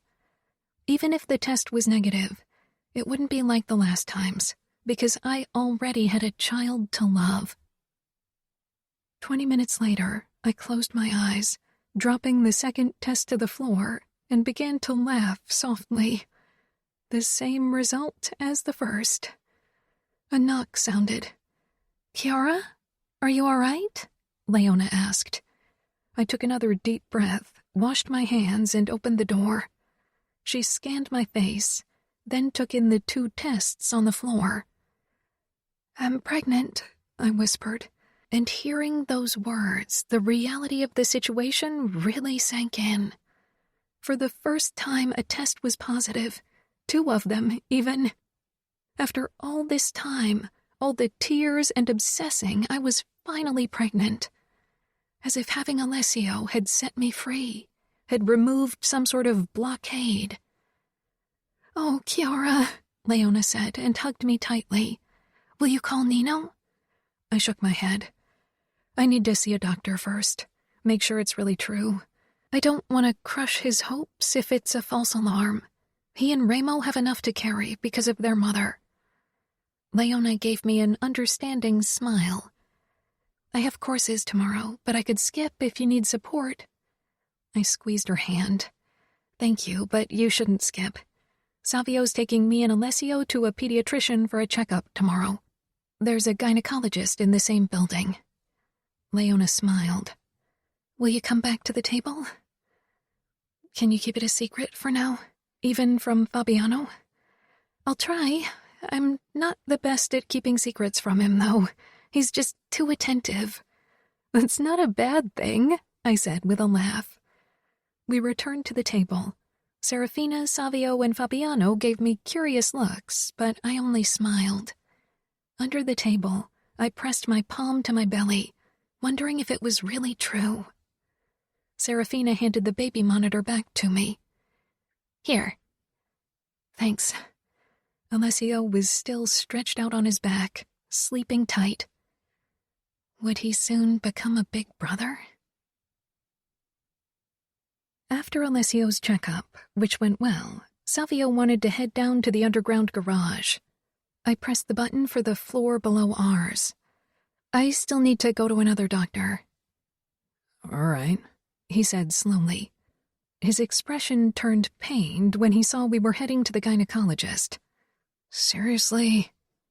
I gave him a pointed look and set Alessio's carrier down on the reception desk of the practice. Savio looked around with a frown, as if he was worried one of his friends could catch him in a place like this, or maybe one of the girls he slept with. I told the receptionist, "I need to see the doctor." "Do you have an appointment?" she asked, barely glancing up from her computer screen. "No, How long have you lived in Vegas?" Savio asked coldly. The woman's head shot up with a frown. "What?" He leaned on the counter and stretched out his arm with the tattoo, a smile on his face that raised the little hairs on my neck. "The name is Falcone? Cora Falcone? Now tell the doctor to hurry, we don't have all day." She looked clueless. The other receptionist stood at once. "I'll ask her to see you right away." "Was that necessary?" I whispered. Savio shrugged. "I didn't like the tone she used on you." Savio waited outside the door while the doctor did her checkup, and afterward I couldn't get the smile off my face. I walked out, causing Savio to straighten at once from where he leaned against the wall. "Is he the father?" the doctor asked. Savio's eyes widened in alarm. "No," I said quickly, then smiled and we took our leave. Savio waited until we were in the elevator before he asked, "You're pregnant?" I nodded as I took Alessio from the carrier because he'd started crying. The moment I pressed him to my chest, he quieted as usual. Savio grabbed the carrier. "Fuck, the mansion will be overrun with these little monsters soon." "You're exaggerating." "If one of them turns out to be like Nevio, we're doomed. That's all I'm saying." I chuckled. Nevio was a very active, very loud child, the complete opposite from his sister. "If you tell Nino, he'll return right away, and I don't think he'll leave again. If you tell him you don't want him to go, he won't. You know you've got him wrapped around your little finger." The elevator came to a stop, and we headed toward the Porsche Panamera. Since we had 3 kids in the family, some of the sports cars had been exchanged for vehicles with a bit more room. I know he would have stayed if I'd asked him, but he needed to do this. Maybe Leone is right, you know? Savio murmured. Maybe it's for the best that she just disappeared, so neither of us has to kill her. With a little luck, she ends her own life. Savio's gaze darted away from me, searching the parked cars to our right, and he became tense. Get in the car. He was about to pull his gun when 5 men jumped out from behind the other cars. 2 of them gripped him from behind, stopping him from drawing the weapon. I stumbled back when Savio rammed the back of his head against the face of one of his attackers, who released him with a grunt. Savio did a high kick against the chin of another, causing his head to fly back with a sickening crunch. The man dropped to the ground, unmoving. I whirled around, pressing Alessio to my chest, and ran back to the elevator. The sounds of fighting followed me, and then steps. What was I supposed to do? Calling the police was out of the question, but I needed to get help for Savio. Fabiano was the only option, but he couldn't leave Fina and the twins alone. My mind stumbled over each thought, not able to hold on to one. I didn't dare look back, and suddenly I was doused in liquid. It dripped down my hair, my neck, onto Alessio's head and his romper. He began to wail. "Stop," a woman ordered. "Stop, or you'll burn." It was a melodic, soft voice, one meant for soothing words and lullabies. I sucked in a sharp breath, and then the stench of gasoline clogged my nose and I froze, staring down at Alessio in horror. He, too, was covered in gas. Slowly, I turned around to stare into gray eyes. Like Nino's, but unlike his, they didn't give me a sense of calm. Mrs. Falcone had a half-empty bottle in one hand and a lighter in the other. "Stop this shit or the baby and the girl will burn," one of the attackers snarled. Savio was holding another man by the collar. His eyes darted to me, then his mother, and slowly he released the man, sliding his knife out of his chest.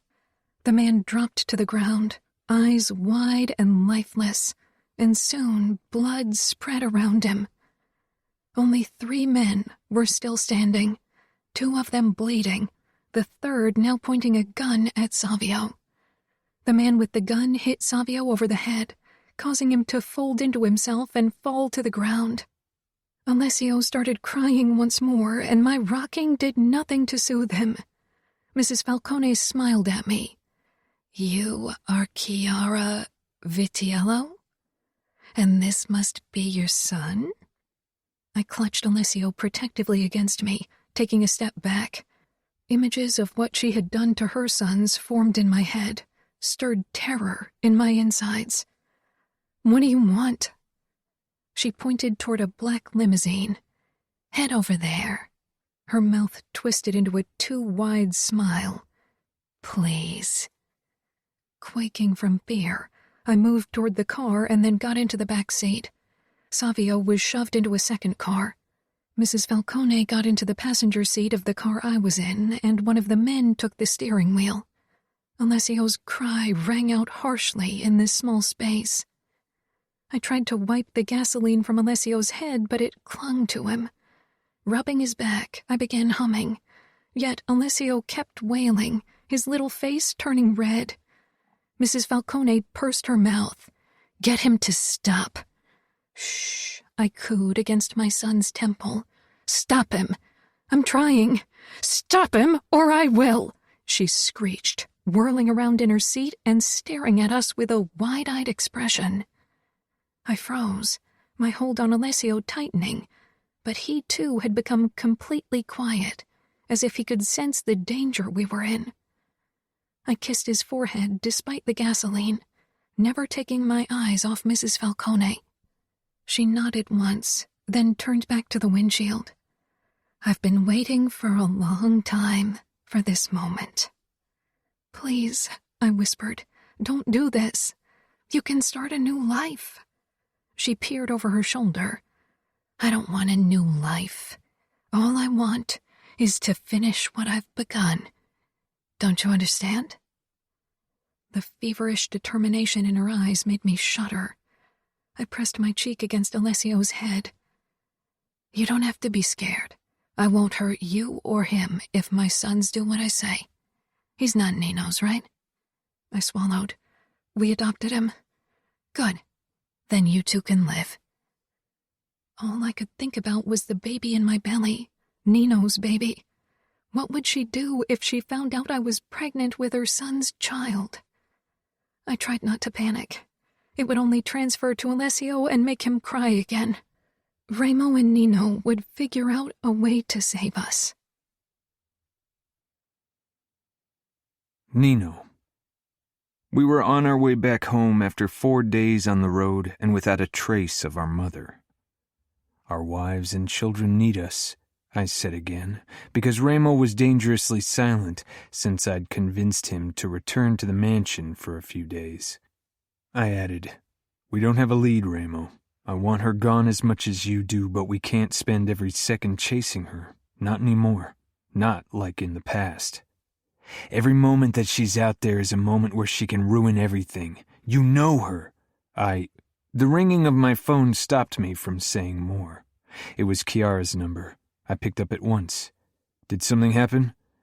Hello, Nino, a woman said, and it took my brain a moment to recognize the voice, and my insides froze over. I know we haven't spoken in a while, but I'm only calling you to tell you we have your Chiara and her baby. I don't know if you care, but I think maybe you do. So if you want to see her alive, you and Remo, come home now. Remo slowed the car, taking in my expression. Nino? My mother's voice went on calmly. Tell Remo, Chiara and the baby are covered in gasoline, and if he doesn't behave, I'll have to let them burn. We'll be waiting for you. She hung up, and I could only stare at my cell. Images from the past of hungry flames eating away at the drapes slithered through my mind, followed by the horrible realization that today it might not be I who burned, but worse, Chiara and Alessio. Nino, say something. Our mother has Chiara and Alessio. She's going to kill them if we don't come home. Remo's phone rang and he picked up, saying immediately, Fabiano, what the fuck is going on? My brother closed his eyes, his chest heaving. Take Fina and the twins into the panic room in your mansion if you've got time. Maybe our mother doesn't know about them. Remo nodded. Let them in. Don't risk that she hurts Chiara or Alessio. Remo opened his eyes and looked at me. I was still clutching my phone in my hand.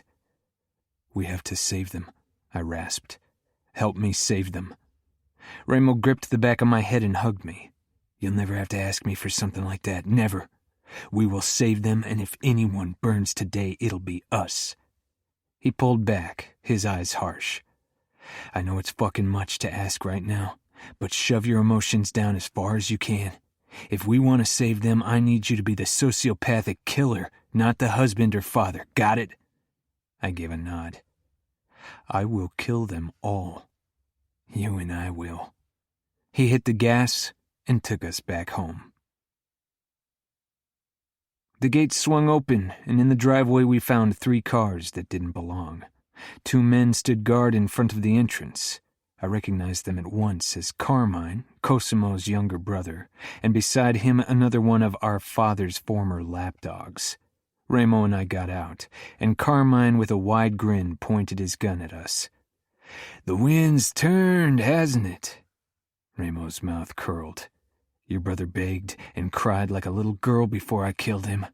To think that a pussy like him had dared to call himself capo for even a second makes me want to jab a knife into my brain so I can cut out the part remembering it. Carmine's face turned red. You are going to die today. So will you, I said calmly. He'd gained weight around the middle, and his hairline had receded. Inside, he ordered. But first you give us your weapons. Don't forget that woman and the baby will burn to coal in a blink if you try anything. Remo and I removed our holsters and gave them to Carmine, who glared at Remo. Inside, now! We made our way into the mansion, with them pointing their guns at our backs. I searched the adjoining corridors for more attackers, but didn't see any. Ramo alone could have taken the men who held us at gunpoint, and together we wouldn't have had any trouble. But we couldn't risk it, as long as Chiara and Alessio were in our mother's hands. The torturous images from the past kept licking at my consciousness like hungry flames, waiting to banish the here and now. With sheer force of will, I shoved them down. My heart picked up when we arrived in the gaming room. Chiara sat on the sofa and cradled Alessio against her chest. Her hair was sticky, and the stench of gasoline hung in the air. My insides constricted. I only gave her a small nod, remembering Ramo's words. Savio lay on the floor, bleeding from a head wound, and looking up at me dazedly. I didn't discover any other wounds. If things went down, he'd still manage to put up a decent fight despite his injury. Fabiano's hands were bound behind his back, and he was kneeling beside two other former Comarista. Ramo shot him a look, and he gave a small nod. Serafina and the twins were in the panic room. And then I spotted her, the woman who'd destroyed what little innocence Ramo and I had possessed as children. In a moment she moved to Chiara's side and held up the lighter. "You are going to put down all of your weapons, or they'll both burn." "We took their weapons," Carmine said, perspiration glistening on his receding hairline. His brother's screams all those years ago would be nothing in comparison to what Ramo and I would do to him today for threatening the people we were meant to protect. Our mother shook her head with a benevolent smile. No, you didn't. I know Benedetto's sons." "We're your sons too," Savio ground out, rolling onto his back and touching the spot of dried blood on the side of his head with a grimace. She ignored him. "A gunshot could set Chiara and her boy on fire, too. A little spark, and everything goes up in flames. Do you really want to risk it? Hear their agonized screams?" Ramo looked at me, hoping I'd contradict her. But I couldn't. Not with absolute certainty, and the fire would spread too fast. I couldn't risk this. Couldn't risk Chiara and Alessio being consumed by flames. Ramo and I bent down and reached for the guns strapped to our calves. "Careful now," Mother said. "You know how excruciating it is to burn alive. I can't imagine how it would feel to die that way." "Maybe you'll find out today," Ramos said, his eyes full of hatred. Inside me, there was quiet, a terrifying stillness, only interrupted by bursts of what I could assume was fear. Fear of losing everything. Not my life. I didn't care about that. Carmine took the guns from us with a nasty smile, then backed up again to the other men. "What did you promise them to do your bidding?" I asked. Mother smiled. "Money, power, revenge." "Power," Ramos scoffed. "Do you really think my men will follow either of you? They'll laugh in your pitiful faces and then smash them in. And even if you manage to seize power by some stroke of luck, you won't have it for long. Luca will wipe the floor with assholes like you and just claim the Camorra for himself." "We'll see," Carmine said. He was obviously the leader of the remaining traitors. That they'd chosen a man like him showed how weak they were. "Help him to his feet," Mother said, indicating Savio. An older man, one of my father's old captains, grabbed Savio's arm to pull him to his feet. Savio jerked his head forward, breaking the man's nose with his forehead. "Go fuck yourself, motherfucker!" The man staggered back, clutching his nose. Then he raised his gun and pointed it straight at Savio's head. My own body went into fight mode, but I forced myself to stay put. Our mother waved the lighter. "I told you they'll burn." I looked to Chiara and Alessio. She was stroking his back, her gaze on me. She wasn't crying, only looking at me with absolute certainty that I could save them, and no matter the price, I would. Those kind eyes had helped me tear down parts of the walls from the past and today. I'd smash the rest of them. Maybe I wouldn't survive. It didn't matter. as long as I took my mother and those traitors with me so Chiara and Alessio could live in peace. Savio staggered to his feet and moved toward us, limping slightly. There wasn't a bullet or knife wound in his leg, so I hoped he'd only twisted his ankle. "Where's Adamo?" Mother asked, flicking the lighter open, causing Chiara to flinch and me to take a step forward. Mother smiled at the orange flame before her gaze latched onto mine, then to Remo. Her expression full of manic excitement, it had haunted many nightmares of my past. "He disappeared after you tricked him into helping you." "Poor boy," she crooned. "He's weak, lost. He isn't like you or Benedetto." She regarded the flickering flame of the lighter again, and every fiber in my body tensed. I wouldn't reach Chiara in time if Mother touched the flame to her hair or clothes. Her eyes became eager again. "What about those kids and wife of yours, Remo? Where are they?" Remo's nostrils flared. "Everyone knows about that kidnapped girl and those twins that look like you," she continued. "Especially that boy. Your spitting image, your tainted blood." Remo gave her a wide grin full of maniac darkness. "You know me, don't you? You really think I could ever have a woman in my life without killing her?" Mother tilted her head and closed the lid of the lighter. "You killed her?" "Her and those useless kids." Mother regarded him closely, but from the look on Remo's face, even I would have believed his words to be true if I didn't know what Serafina and his twins meant to him. "Why don't you douse us with gasoline? That way you can guarantee we don't act out of turn, and you can let Chiara and Alessia go," I said carefully. Mother's laugh was girlish, too high, too fake. "Oh, no. I won't let the past repeat itself. She stays. You'll behave as long as she does. You don't want her to get hurt, do you?" I swallowed hard, trying to suppress the need to attack, to dish out the pain she deserved. "We need to hurry up here," Carmine said, looking at Remo. My brother appeared to be imagining all the ways he could break the man before him. "We don't know if they didn't alert their soldiers. As long as they still live, every fucking made man in the city will follow their command." Mother gave him an indignant look, then sighed before smiling at us. "Okay, this is how it goes, boys. I want you to cut your wrists, all right?" Savio scoffed. Remo's face transformed into a mask of absolute fury. "I should have killed you right after they cut Adamo out of you. Father wouldn't have stopped me. He would have found a new woman to terrorize." I held Chiara's shocked gaze, and she shook her head, asking me not to act on my mother's demands. But that was a promise I couldn't give, because my life wouldn't matter without her in it. Mother smiled. "And I should have killed you first in your sleep, but I didn't know how strong you were. I do now, my son." "Don't call me that," he snarled. She glanced from Savio to me, then to Remo at last. "This could have been over many years ago. It must end this way, don't you see?" I could only stare at Chiara, who was clutching our son with tears in her eyes, and the love in her face grounded me, gave me peace and certainty.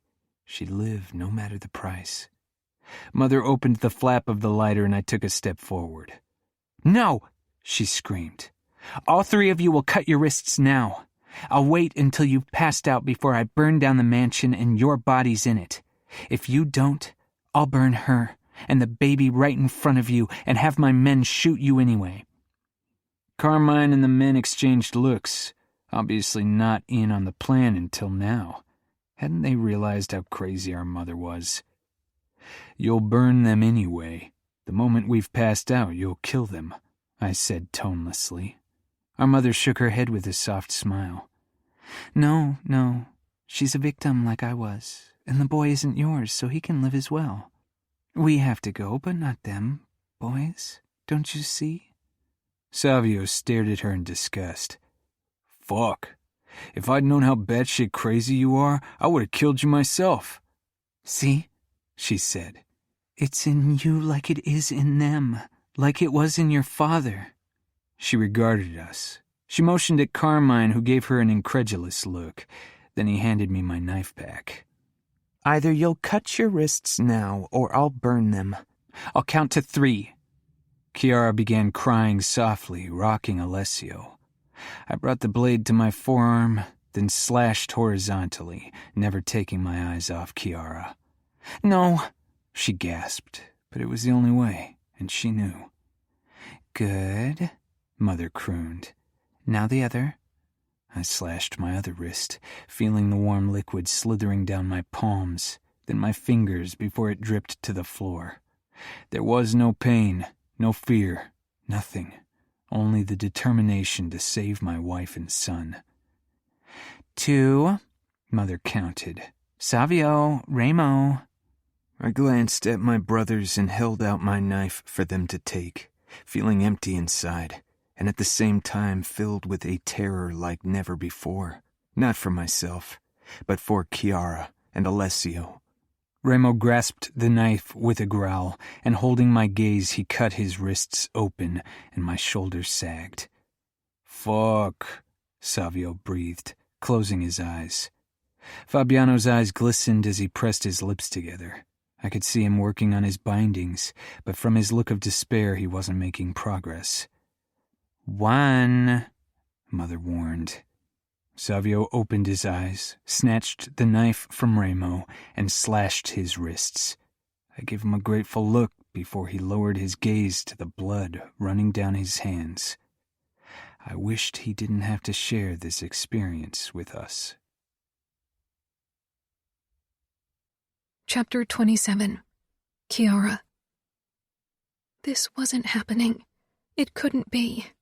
I sucked in air, but it didn't reach my lungs. I took in the growing pool of blood on the floor, dripping from the veins of the men who'd become my family. All of them putting down their life so I and Alessio could live. But I couldn't let them, couldn't allow it. Remo had Serafina and the twins who needed a father and husband, and Savio was too young. He needed to get the chance to find what we had, someone he loved and who loved him back. I wouldn't take that from him. Mrs. Falcone pointed at one of the men. "Now get me that knife." "We want the rest of our money. We aren't your soldiers. Remember that." Mrs. Falcone only smiled. "There's plenty of money in the glove compartment of the car. It's yours. Now give me that knife." She'd closed the lighter, but it wouldn't take long to open it again. Remo laughed darkly and wiped sweat off his forehead, spreading blood all over his face. "She tricked you. She doesn't have more money. Or did she show you?" The men exchanged looks. "Not another word," Mrs. Falcone warned, raising the lighter once more. "I've had enough time to hide money before you arrived in Vegas."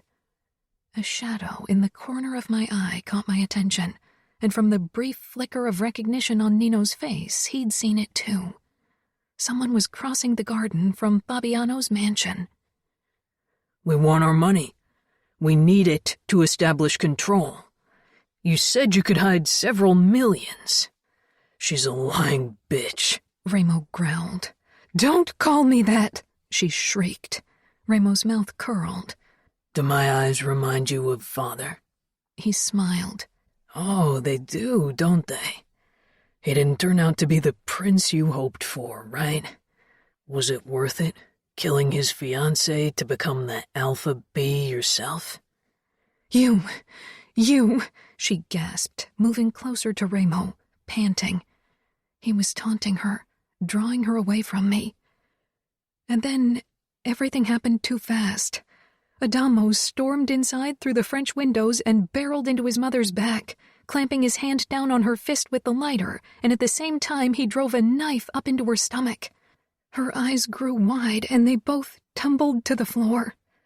For a moment, the whooshing in my ears was the only sound. Then the screams crashed through the blissful cacophony. Nino stormed toward me. One of the men stepped in his way with a raised gun. I jumped up and kicked his shin at the same time as he fired. The bullet tore through Nino's upper arm, but then he was upon the man, broke his leg with a kick to the knee before gripping him by the back of the head and jerking his face down on his knee. The man fell to his side, gurgling. Nino took the gun, feeling the man's chin. I broke your jaw. I hope you can scream anyway. He gripped the man's fingers and jerked them back, causing him to cry hoarsely. Not the best screams I've heard, but they'll do. Later. He straightened, stepping over the man. Remo and Savio had knocked out the other man and were freeing Fabiano. Are you all right? Nino asked, cupping my cheeks with his bloody hands and kissing my cheek, my forehead, my temple, then my lips, before he pressed a kiss to Alessio's head. I nodded dazedly. But you're not. You need a doctor. Nino's gaze wasn't as focused as usual. I grabbed his bloody hand and squeezed. Blood was still sliding out of the cuts. I pressed down on his wrist wound, but the red on his upper arm spread quickly. Nino, you need to treat this. Nino still stared at me as if he worried I'd vanish into thin air any moment. It'll take a long time for me to bleed to death from a wrist laceration of this depth. Nino. Remo rasped, kneeling beside their mother who was sprawled out on the ground in a pool of blood, Adamo's knife still stuck in her belly. She was gasping for air. Adamo sat in her blood, chest heaving. Savio hunched next to him. He was pale. The hit to his head and the blood loss were taking their toll. Go, I whispered to Nino. Go to Remo. Nino released my hand and slowly made his way over to his brothers. They were all covered in blood, still losing it from the cuts on their wrists. Fabiano staggered toward me, bleeding from a cut on his forehead that hadn't been there before. We need to get you out of those clothes and wash the gasoline off. I nodded, but couldn't take my eyes from the 4 brothers gathered around their mother. Remo curled his hand around the handle of the knife. Then Nino closed his own fingers around it. Remo looked at Adamo, who gave a shaky nod, then at Savio, who tilted his head in agreement. And then Remo and Nino changed the angle of the knife and jabbed it the rest of the way in. Their mother jerked. Then the tension left her body and relief flooded me. I clutched Alessio closer to me, breathing out. Remo gripped Nino's shoulder, said something, then jumped up and disappeared into the garden, storming toward Fabiano's mansion. Nino staggered to his feet and walked toward me. His expression was beautiful ice, shut off from his emotions, and maybe it was for the best right now. Adamo closed his mother's eyes and let his head fall back, staring up at the ceiling. Nino touched my arm. Remo's on his way to the panic room to check on Serafina and the twins, he said emotionlessly. My eyes took in the blood trail leading out onto the terrace. Nino squeezed my hand, and I glanced down toward his wrists, still dripping blood. You need to shower.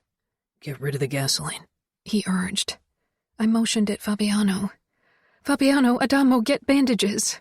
We need to make pressure bandages to stop the bleeding until the doctors arrive. Fabiano lowered his phone that he'd been using to alert the Camorra doctors and ran off. Chiara, Nino murmured. You need to shower. I peered into his eyes, determined, worried. He wouldn't relax until I did, I could tell. If you let Fabiano and Adamo dress your and Savio's wound. After Savio had stumbled to his feet, he sank down on the armrest of the sofa and stared down at his hands, one of them clutching one wrist as the other kept bleeding. Fabiano returned with 2 first aid kits and thrust one against Adamo's chest. Get up and help, now. Adamo stumbled to his feet, and with a last glance at their mother, he walked over to Savio. Fabiano made Nino sit down, but his gray eyes were only on me. We're okay. You have to be okay too, I said, then quickly moved upstairs and into our master bathroom. Alessio had stopped crying as I rocked him. The moment I stepped into the shower with him and the warm water rained down on us, he started again. I began humming as I tried to wash the gasoline out of our hair and skin. Soon, my sobs broke through the melody and I had to stop. Shh, Alessio. Shh. Everything is okay now. It took 10 minutes to get clean, not just from the gasoline, but also the blood sticking to our skin. When I turned the shower off, I froze. Nino sat on the edge of the tub and was watching with a haunted expression. He was covered in blood from head to toe. He got up slowly, grabbed 2 towels and handed one to me so I could wrap Alessio in it. Once he was swaddled, I handed him over to Nino, then dried myself. Nino's eyes rested on mine. His bandages were already turning pink. You need to be stitched up. He sighed. I almost lost you today. I'm sorry, Chiara. Why are you sorry? It was your mother. You slit your wrists to save me and Alessio. I promised to protect you, to keep you 2 safe. But today I failed. I won't ever again. I won't ever hesitate to kill someone I deem a threat. I touched Nino's cheek, and he pulled Alessio and me against him. You couldn't know what would happen. It's not your fault, Nino. He nodded slowly and kissed the top of my head. The doctors are here, Fabiano shouted. I pulled away. Go downstairs. Get stitched up. Nino shook his head. I won't leave your side. Sighing, I moved to the bedroom and pulled on a dress, then dressed Alessio in a romper. I hope he didn't get any of the gasoline fumes into his lungs. We let the doctor check him first. Nino took my hand and led me back downstairs. Everyone had gathered in the gaming room once more, even Serafina. She had her arms wrapped around Ramo's waist while one of the doctors took care of his wound. Her eyes were red from crying. The second doctor was attending to Savio, who'd stretched out on the sofa only in his briefs, pressing a bag of frozen peas against his head. His blood-soaked clothes lay on the floor beside him. Fabiano was talking to the third doctor and sent him over to us the moment we arrived. After the doctor had taken a quick look at Alessio, Nino sank down on the other sofa, then held out his wrists so the doctor could tend to them. I cradled Alessio against me, then went over to Fabiano, touching his shoulder. Thank you, Fabiano. Fabiano gave a tense nod. Where are the bodies? I dragged their mother outside. Carmine and the other men are still alive. We'll deal with them later to find out what they know. I nodded and went over to Ramo. Serafina hugged me tightly. I'm so glad you and Alessio are all right. I swallowed, realizing she had almost lost her husband because Ramo would have laid his life down for me, for Nino, for our son, and the baby neither of them knew about yet. I asked her, are Greta and Nevio okay? They are upstairs in their room, playing. They thought Ramo was covered in paint. They don't understand what happened. Good, I whispered, then pulled back and turned to Ramo. Tears sprang into my eyes as I met his gaze, and words got stuck in my throat. He nodded before I'd uttered anything, his eyes dark and angry, but also soft, somehow. Ramo, the constant enigma. Thank you, I got out. You don't have to thank me. Not for that. I did it for you, for Nino, for all of us. I know. I hugged him. You saved not just me and Alessio. Ramo frowned down at me, and I touched my belly. He exhaled, looking to Nino, who watched me but couldn't see my hand. He doesn't know yet? I didn't have time to tell him yet, but I will tonight. Ramo nodded, then released another harsh breath. Are you done? He asked the doctor. I have someone to tear apart. I stepped back and moved toward the sofa, sinking down on my knees beside Savio. The doctor was stitching him up, and Savio's eyes were closed. They opened when I touched his shoulder. Despite everything, he gave me a smirk, and though it didn't reach his eyes, I was glad to see it. Have you come to grope me while I'm too weak to fight you off? I choked on a teary laugh, shaking my head. Thank you. Thank you so much. Leaning forward, I kissed his cheek. Surprise, then anger crossed his face. I was supposed to protect you and got us captured. There were too many attackers. You did everything you could. You took out 2, Savio. I lightly touched his bandaged wrist. And this, I swallowed. Now all the chicks will think I'm an emo kid who slashed his wrists. I guess I'll learn how good emo girls are in bed, he said, and grinned. I shoved his shoulder lightly. How's Alessio? I looked down at my son. He had fallen asleep again. That was the beauty of newborns. They didn't see the world as we did yet. He wouldn't remember this day. Good. And the bun in the oven? I smiled softly. Safe. He motioned behind me. You should go to him. I glanced over my shoulder and found Nino staring at me. Nodding, I rose to my feet and went over to him. He pushed to his feet, shaking the doctor off who was trying to fasten the bandage on his second wrist. We're all safe, and she's finally dead. This is over, I told him. Nino touched my cheek. Not quite. We'll question the survivors now and find out if there are others holding up somewhere. We need to find every last traitor, now more than ever. I stroked his beard. Don't take too long. We need you. Nino. I hesitated, torn between the need to destroy these men who'd dared to threaten my family, who'd broken into my home. They needed to die, and they needed to suffer before they did, but I wanted to be there for Chiara. She smiled, stroking Alessio's back absent-mindedly. It's okay. You need to do this so we're all safe. Just hurry. I bent low and kissed her slowly. Rest.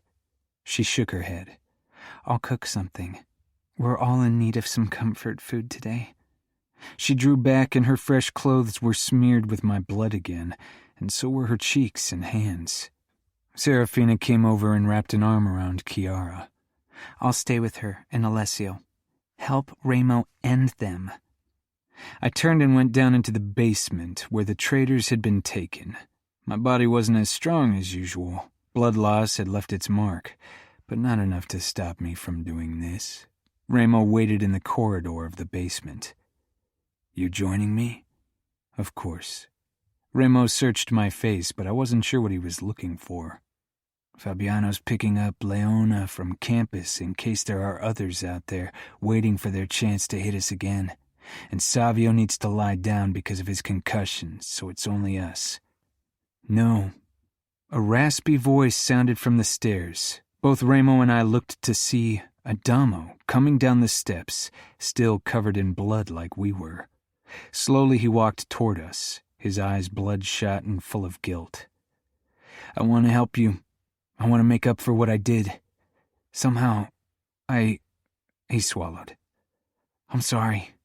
I'm so fucking sorry. Remo's mouth pulled into a tight line and he nodded. Can you ever forgive me? I regarded my little brother and grabbed his arm, shoving up his shirt, revealing punctures. Are you drugged? Adamo looked away. Not really. I had the last shot yesterday. Remo let out a low growl. Fuck it, Adamo. Fuck it all. I should kill you now. Adamo nodded, then met my gaze. If anything had happened to Chiara or Alessio, I would have never forgiven myself. I probably won't either way. Regret is wasted time, so is guilt, so stop wasting your time. Spend it on something useful, like getting clean and deciding who you want to be instead of wallowing in self-pity and wishing to be someone you're obviously not, I said sharply. Today I didn't have any patience to spare for him, not after what I almost had to witness. I'm trying, Adamo said. Let's get this started. I want to tear the fuckers apart, Remo snarled. We stepped into the soundproof room where the 4 surviving men had been locked in. One of them stared wide-eyed up at the ceiling. The other 3 huddled against the walls, legs and hands bound. I went over to the unmoving asshole and nudged him with my toe. "He got lucky," I said. "His end was moderately painless." "Must have kicked his throat too hard," Ramos said with a twisted smile. Then he faced the traitors. "Now who wants to go first? Any takers?" He grasped Carmine by the collar and dragged him to the center of the room. "How about you, Carmine? We want to tend to you when we're still pumped with adrenaline and anger, right?" "Please," Carmine said. I chuckled, shaking my head as I drew my knife. "You don't get to say please today. If you try again, I'll cut your tongue out." "Ready?" Ramo asked. I edged the tip of my knife under Carmine's thumbnail. "Always." "Ready," Adamo said. 2 hours later, we knew that the men in this room didn't know of any other surviving traitors, and that they'd indeed found a home on outfit territory in exchange for information. Most of it was outdated by now because we'd changed our delivery routes, and most of the labs after we'd taken over, but not all of them. Ramo, Adamo, and I leaned against the wall of the corridor for a moment after we were done, trying to get back down. Adamo had mostly watched, but I had seen the occasional excited flicker in his eyes. "You can't take drugs. Not just because it looks bad in front of our soldiers, but also because the shit messes with your head. It'll turn you into a danger for yourself and others. I won't allow that to happen," Ramos said. Adamo nodded. "I know. And I know what has to happen so I can beat this. I need to be away from you, somewhere nobody will protect me. Here, I always know that you'll come to save me, that I'm safe no matter what I do." "And where would that be? You're safe everywhere in our territory unless I declare you otherwise, and even then, nobody would touch you from fear of my wrath," Ramo growled. "I know. That's why I think you should send me to New York for a year to work under Luca's rule." Ramo shoved away from the wall and pushed Adamo against it. "Are you insane?" Adamo caught my eyes, hoping to reason with me if not Ramo. "Just for a year. If I have to work under Luca, I know I can't hope for mercy. He won't go lenient on me if you tell him not to be. He's as cruel as you, but he doesn't give a damn about me." "But he cares about peace, Adamo," I said, "and he knows Ramo will avenge you, even if he was the one who sent you to New York." "If he killed me, but he won't. But he'll punish me and force me into line. There, I'm just a soldier. There, I need to follow rules. Here, I'll always be your younger brother." "If Luca catches you taking drugs, he'll torture you," Ramos said with a harsh smile. "And this time Serafina won't be there to interfere. You'll be subject to his rule, and Luca doesn't tolerate objections." "I know, but here I won't change, because I don't have to." "I'm thinking that maybe I should just stop being so lenient on you." Ramo grasped Adamo's throat and brought his face very close to our brother's. "You could, but you won't. And you have your kids, and so does Nino. I'm 16. I'm old enough to decide. Send me to New York." "Adamo's right," I said firmly. "We can't punish him. We won't. Luca will. He'll treat him like any soldier. He'll be one made man among many. For 1 year at least. Maybe it's enough." Ramos stepped back slowly. "You don't know what you're agreeing to, being under Luca's rule. Not to mention that I doubt he'll agree." "Why not? There's peace between us, and I've been tortured by Dante. Luca hates Dante. Maybe he hopes for more info on him. If war breaks out, you'll be the first he'll kill." "I'll be the first to know if war breaks out. And you said it yourself, Luca's got too much to lose, right?" "He does," I said quietly. "Like we do. I needed to go to Chiara. This had taken too long already. Ask Luca, Ramo." Ramo stared at me for a long time, then grimaced. "Fuck. This is fucking batshit crazy, and I should know." He shoved a finger into Adamo's shoulder. "But I'll ask Luca, and let's hope you get your shit together while he's your capo." You'll always be my capo. I'll only work under him for a year." Ramo laughed harshly. "Yeah, better not tell him that to his face either. Luke is going to beat the shit out of you." I turned around and left them to it. Adamo was right. He needed to be away from our protection, from Las Vegas. The name Falcone protected him here. And maybe that was the root of the problem. Chapter 28. Nino.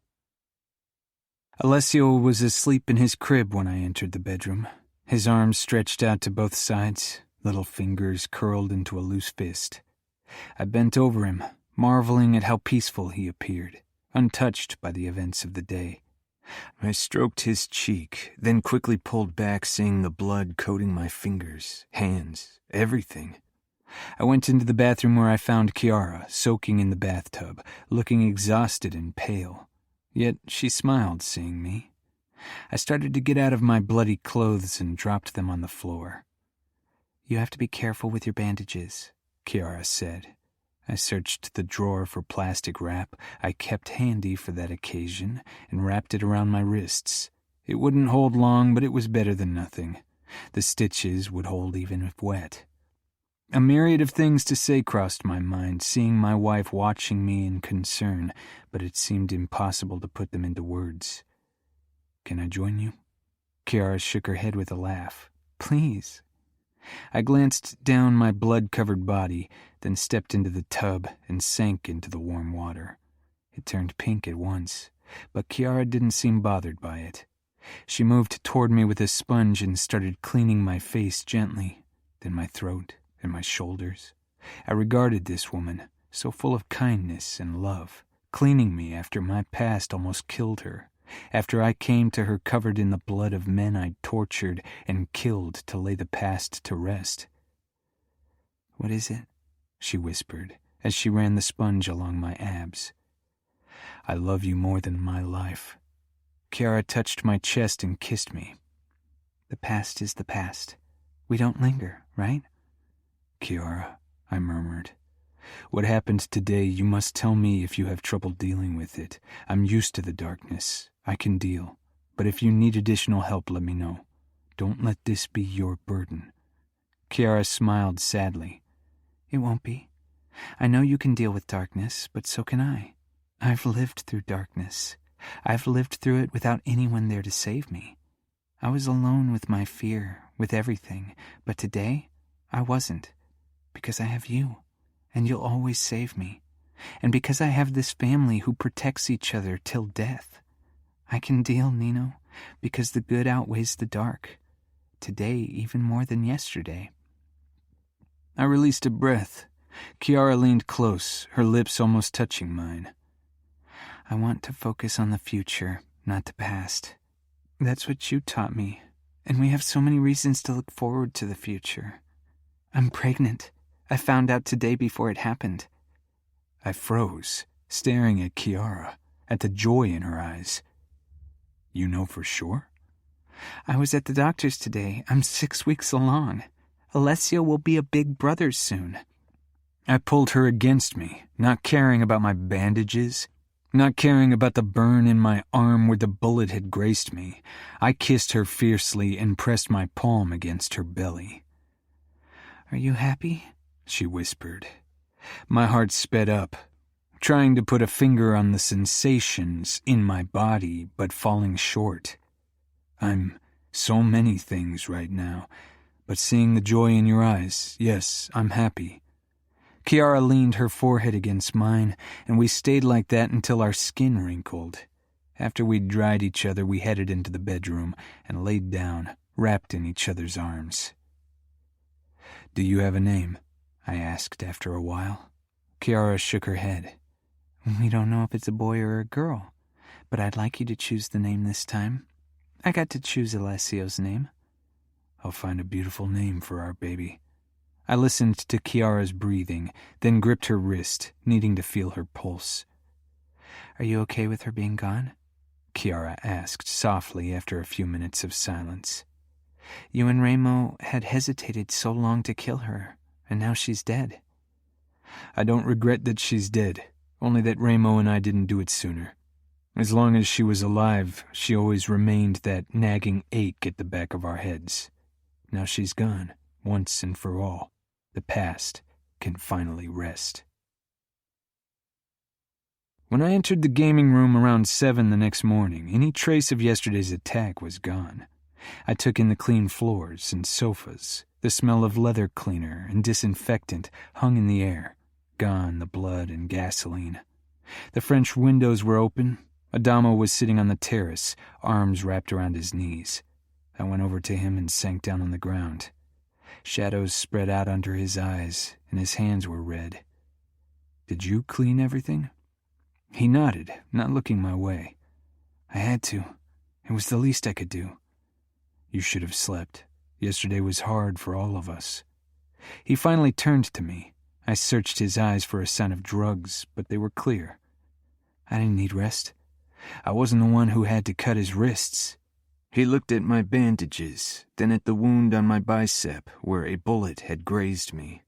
"Or got shot." "It'll heal," I said. These wounds were nothing I couldn't deal with. The memories would stay with me and haunt me, but they too would fade with time. "I'm so fucking sorry for everything," Adamo whispered. I touched his shoulder. "Learn from your mistakes, Adamo. That's all I ask." "I can't even look at Fina and Chiara. Because of me, they almost lost everything." "It's the past," Adamo sighed. "Will you be okay with what you did? Stabbing our mother?" I asked. "I would have killed her. Right then, I wanted to. I didn't because I knew you and Ramo needed to do it." He paused. "Right?" Killing our mother had always hung like a sword of Damocles over Ramo's and my head. Now that she was dead, I realized the deed itself had been easier than I thought. Maybe because of what our mother had almost done to Chiara and Alessio. It was the last straw. We needed to do it, and now she's gone. Ramo stepped outside and sat down beside us. "Finally gone?" Adamo watched him. I know," Ramo said. "I don't give a fuck how often you apologize. It doesn't change a goddamn thing. Prove yourself. Show us that you learned from your mistakes." "That's what Nino said. He's a fucking genius, so listen to him." Ramo smelled Adamo's clothes. "Now grab a shower." After a moment of hesitation, Adamo stood and left. Ramo watched me. "You look calm." "So do you," I said. That was the surprising part. "I am, and then I'm not," he said. He flexed his bandaged wrists. "One moment I feel so much rage, I can hardly stop myself from going on a rampage. And then I feel relief. She's gone, once and for all." "She is. We killed her. Now we can move on."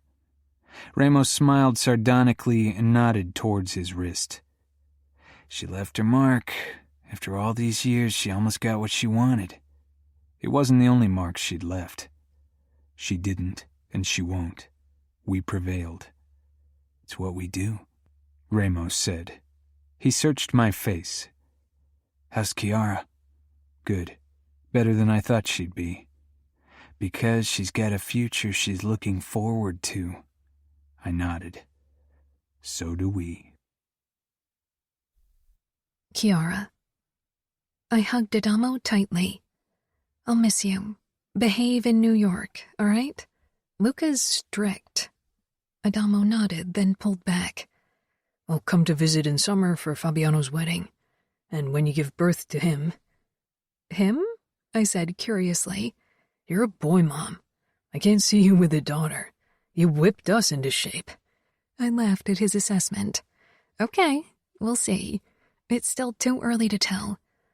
Will you come home for Christmas?" "I don't know. It's only 3 months from now. I feel like I should really try to make myself useful in New York to thank Luca for taking me in." Ramos snorted. "He isn't doing it out of the goodness of his heart, trust me. He'll want something in return and soon, and it's not like you're living in his house. You'll probably share a tiny apartment with millions of cockroaches," Savio said with a grin. Adamo gave him the finger, which Savio returned. Adamo got into a car with Ramo, who would take him to the airport but not accompany him to New York. Adamo didn't want to arrive with a capo, and I got it. He wanted to prove himself. Nino wrapped his arm around my shoulders as we watched them drive off, and then we returned inside. "It'll be strange without him," I said. Nino sighed. Ramo still doesn't like it. It's hard for him to let go like this, but I think it's the best for Adamo. We stopped at Alessio's crib. Luca doesn't punish unjustly. We have to trust in that. "I think Adamo will learn to handle himself," I said. Alessio opened his eyes, and I leaned down and took him out, pressing him to my chest. Maybe it's good for peace as well. It could tighten our bond with the familia. Nino nodded thoughtfully.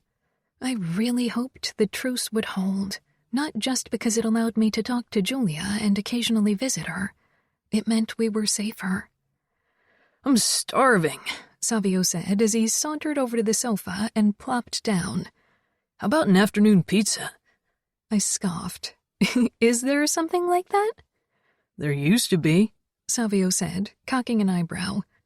Like Ramo and Nino, he'd stopped wearing bandages over his wrists a couple of days ago. The slashes glared an angry red on his wrists. Nino would cover them with tattoos once the wounds were healed. Savio's eyes caught mine, and he gave me a sardonic smile.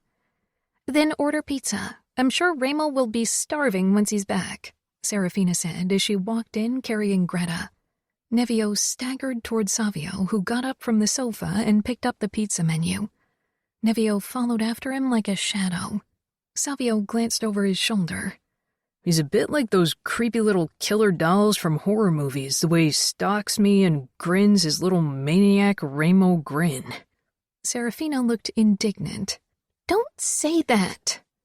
Watching Nevio, who clung to his leg, Savio took out his phone and ordered pizzas. When he hung up, he shook his head at Nevio, then picked him up anyway. "You peed on me. I haven't forgotten, and I won't forgive." I went over to him. "And have you had any luck with emo girls yet?" Savio tried to stop Nevio from touching the scars. "Nah, haven't tried yet. I need a few more days to recuperate to give it my all. I don't like to disappoint the ladies." I wondered if what happened got to him more than he let on. He cast his eyes up and shook his head with a smirk. "Don't give me that look, Chiara. Take care of Nino, Alessio, and the bun in your oven. I'm more resilient than bad weeds. I'll fuck the memories straight out of my brain. That always works." "Fuck," Nevio said in delight. Savio's eyes grew wide, then he started laughing. Serafina came over and pinched his arm. "I can't believe one of his first words is fuck." "It's not only Savio's fault," Nino reasoned with a smile. "Ramo has a penchant for the word, too." Serafina nodded reluctantly, then released an exasperated sigh. Savio held Nevio out to Serafina. "Here, take your little killer doll." "Fuck!" Nevio screamed, causing Greta to grin where she sat on the floor. She opened her mouth. Savio went over to her and squatted down. "Oh no, dollface, that word isn't for you." I huffed and began rocking Alessio once more, then handed him to Nino. Fabiano and Leona joined us like they'd done almost every evening in the last 2 weeks since the attack. We'd grown closer than before, if that was possible, and I relished in the realization that a horrible day had brought something good for us. Alessio slept in his crib while the rest of us settled on the sofas in the gaming room.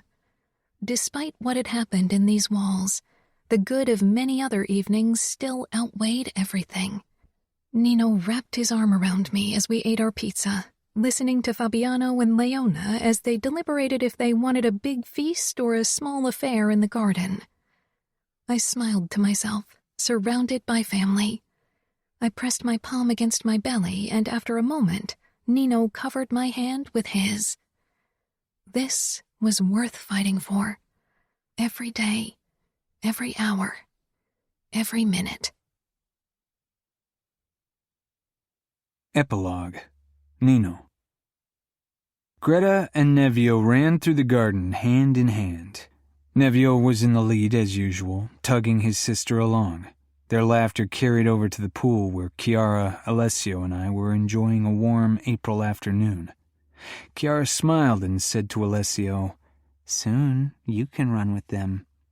Alessio was sitting in his shark floaty that looked as if the thing was going to swallow him whole. He gave Chiara a toothless grin. I pushed him through the water because 2 weeks from her due date, Chiara wasn't as mobile. She leaned against the edge and watched everything with a happy expression. Remo and Serafina lounged on the sun chairs, keeping an eye on their children. Sometimes I wondered how things would have been if my brothers and I were alone. Would we have moved on just as easily? With the children and Chiara's pregnancy, the future beckoned stronger than the past ever could. We still worked our asses off to guarantee the Camorra's success, but we tried to spend as much time as possible with our family. Savio had taken over more responsibilities, which allowed Remo and me additional free time. Chiara released a sharp breath and cradled her belly under the water's surface. "What is it?" She shook her head. "False labor." I pushed the floaty toward her and touched her shoulder. "Are you sure?" "Yes," she said with a small laugh. "The pain hasn't changed. It's still that strange pressure." "Water birth might be less painful, but you'll have to clean the pool when you're done," Remo said. Serafina slapped his shoulder. "You're impossible." Remo gave her a twisted smile.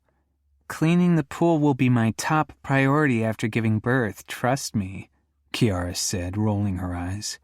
"Come on, let's get you out of the water," I said, lifting Alessio out of his floaty and pressing him to my chest. Holding Chiara's hand, I led her out of the pool. She pressed a palm to her belly as she took one step after the other. "I'm being so slow. I love being pregnant, but now I'm counting the days until he's here." Fabiano and Leona came over from their house, already in swimwear. Their wedding was scheduled for the end of May. "Aria called me," Fabiano said, settling on a sun chair. "Adamo's doing well. He works hard and has finally learned to keep his mouth shut." Remo shook his head. "If people start to think that Adamo's more scared of Luca than of me, I'll have to make a fucking bloody statement to set things straight." "You are his brother. It would be horrible if he feared you," Chiara said, lowering herself slowly on a chair. Leona went to her and touched her belly. "You're still feared like a crazy madman in the Familia. Don't worry," Fabiano said. Serafina got up. "I'll go check on the kids. Nevio's been too quiet. I bet he's up to something." "The most important thing is that Adamo's clean," Chiara said. "I can't wait for him to come home." Remo and I exchanged a look. While we were glad that Adamo had found the structure he needed, we weren't sure if once back in Vegas he wouldn't revert to old habits. Leona came over to me and stroked Alessio's cheek. "Hi, little man." She looked over to Chiara. "I love his chubby cheeks." Chiara smiled proudly. It was mostly thanks to her patient care that our son had gained so much weight. She kept every member of this family fed. "Why don't you hold him?" I asked Leona, and handed her Alessio. She cradled him against her chest, looking worried. "What if I drop him?" "Why would you drop him? He's not that heavy," Remo muttered. Leona's cheeks turned red, and Fabiano threw one of the empty Coke cans littering the table at Remo's head. Remo raised his leg, blocking it with his foot. "Damn your quick reflexes," Fabiano said, shaking his head. "Quicker than yours?" "Right." Serafina returned carrying the twins. Her face was flushed. After she set them down, she held up a permanent marker. "That's what I found in Nevio's hand. He was painting Greta's nails with it." Remo sat up and turned to Nevio. "You did?" Nevio gave a sharp nod, trying to hold back a grin and failing. Greta stretched out her hands, showing off her black nails. Her fingers, too, were covered in marker. Serafina gave Remo a meaningful look. He lifted Nevio on his lap. "Don't paint your sister." Nevio pouted and pointed at Remo's Camorra tattoo, then at my inked skin. Greta got dead too. Chiara choked on a laugh and covered it with a cough. I went over to her and wrapped my arms around her from behind. My fingers splayed out on her bump. Greta is too young for a tattoo, and so are you, Serafina said sternly. Nevio looked at Remo. Your mother's right. I don't want you to touch that marker again. Nevio gave a small nod, mischief in his eyes. Cradling Alessio against her chest, Leona sat beside Fabiano on the sun chair. If Alessio and Massimo turn out like Nevio, I'll fear for our sanity, I murmured against Chiara's head. She looked like she couldn't imagine anything better. As long as they're happy, I'm happy, she said. Our eyes met, and I had to agree. As long as Chiara and our sons were happy, I would be too. Chiara. Alessio rolled over on his stomach and pushed onto his knees, then braced himself on his hands, shoving his butt into the air. At only 10 months, he was already hell-bent on starting to walk. With his bum in the air, he peered up, unsure how to straighten. He grinned when he saw me watching, and my heart exploded with love. "Nino," I called. 2 days past my due date, I had trouble rising from the sofa without help, much less bending down to pick up Alessio. Nino hurried into the gaming room, alarm on his face. Contractions? I shook my head, stroking my belly. Massimo seems pretty content in there. I really hope he comes soon. I feel like I'm bursting any day now. Nino slowly came over and spotted Alessio still in his awkward position. He picked him up and raised him up over his head, much to Alessio's delight. He wasn't a very vocal baby, definitely not as loud or boisterous as Nevio. He was trying to stand, I said. Nino came toward the sofa, sank down beside me, and set Alessio down on his butt between his legs. He held out his fingers, and Alessio latched onto them with his small hands. Nino pulled slightly, and eventually Alessio stood on shaky legs, then took a couple of unsteady steps. Holding onto Nino's legs, he gave another toothless smile. "That's good," I said. Nino stroked Alessio's hair, and our boy beamed up at him with those ocean blue eyes. Have you changed your mind about the home birth? Nino asked quietly. I leaned over and kissed his cheek. No, and I won't. I want a natural birth. I just don't see why we shouldn't use the options modern medicine can offer us. We've evolved from the Middle Ages. I laughed. I know you don't like it, but I don't want to give birth in a hospital. I want to be at home, surrounded by people I trust. This is the safest place for me and the baby. Nino gave me a look that made it clear how unhappy he was about my decision. The safety aspect is really the only perk. Since the incident with their mother, Remo had forced the owners of the other neighboring house to sell as well. The mansion was now the new Camorra gym and the security center in Las Vegas, meaning we always had a high number of Camorrista close by. The doctor said it's okay. I've had a healthy pregnancy, we have a healthy baby. Everything will be fine. I know I can handle it. I know, Nino murmured, then leaned over and kissed my temple before touching my belly. Nevio rushed into the gaming room, brandishing a permanent marker in his small fist, laughing like a little madman. I grinned. His dark hair was all over the place and he was dressed only in underpants. His entire upper body was covered with scribbles, probably in permanent marker. He stumbled to a stop in front of us, beaming first at Alessio, then Nino.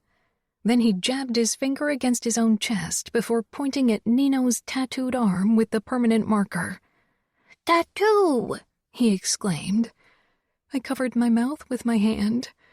Oh, Savio's in so much trouble. Nino reached for the marker and gently pried it out of Nevio's hand, who glared and said, "No!" Nevio, behave, Nino said firmly, putting the marker down on the table. Nevio made a move toward it. Nino shook his head, and the little boy dropped his arm with a pout. Savio staggered in, breathing hard, carrying Greta, who was holding her white stuffed rabbit. "Where's the little devil?" One of Greta's arms was covered in permanent marker as well. Nino shook his head. "I told you to stop staring at your phone." Savio's eyes took in Nevio's upper body. "Fuck."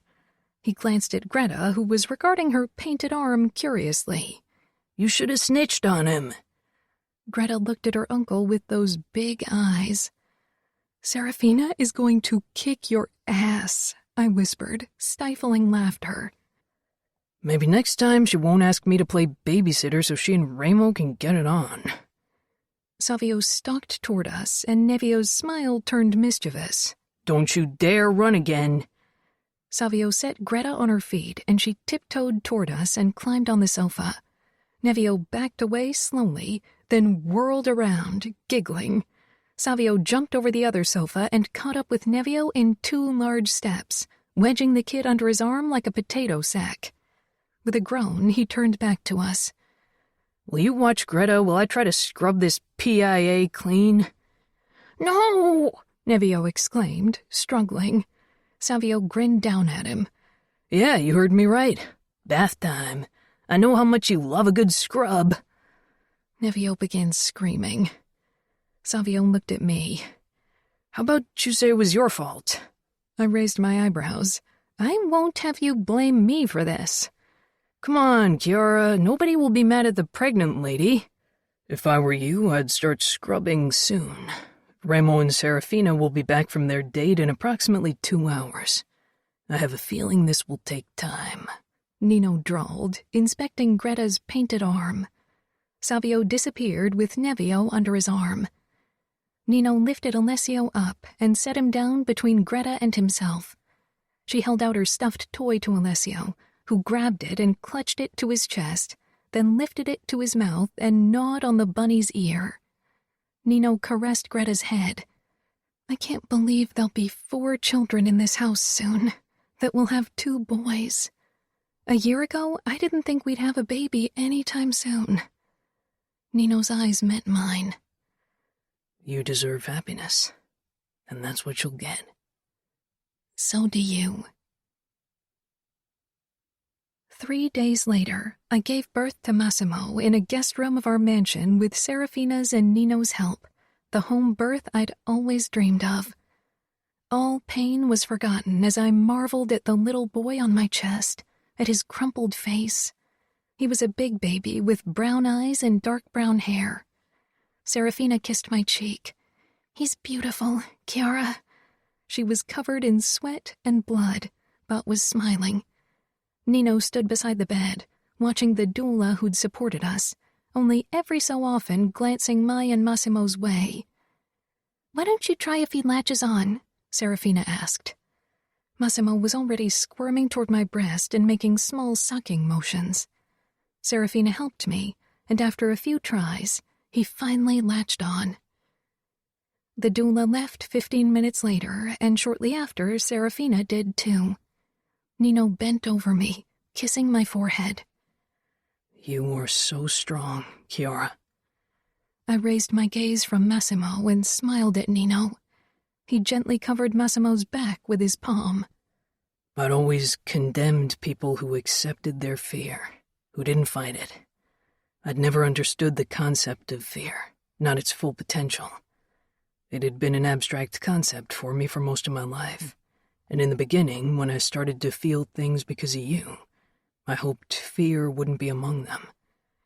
But then last year and today again, I felt it. Fear of losing you." "You didn't and you won't," I said. "Alessio, Massimo, and I will never leave you." Nino stroked my hair away from my sweaty forehead. "I know. I've come to appreciate the fear because it showed me what's at stake, what I won't lose, won't allow anyone to destroy." His eyes were full of cold determination and the promise of violence. "Ramo and I have more to lose now than in the past, and nothing worth having comes without a price, without a fight. And we're willing to fight, to give our blood and spill that of our enemies. For a while, we became content in what we've accomplished and came to think we're invincible, but we're not. Not yet, but we will be. You and our sons will always be safe, no matter the price. "Kiss me," I whispered, and he did, softly but full of intention. "I'll get Alessio so he can meet his brother," Nino murmured after a moment. He straightened, and with a last lingering look at Massimo and me, he left. I caressed my son's back as he tried to drink.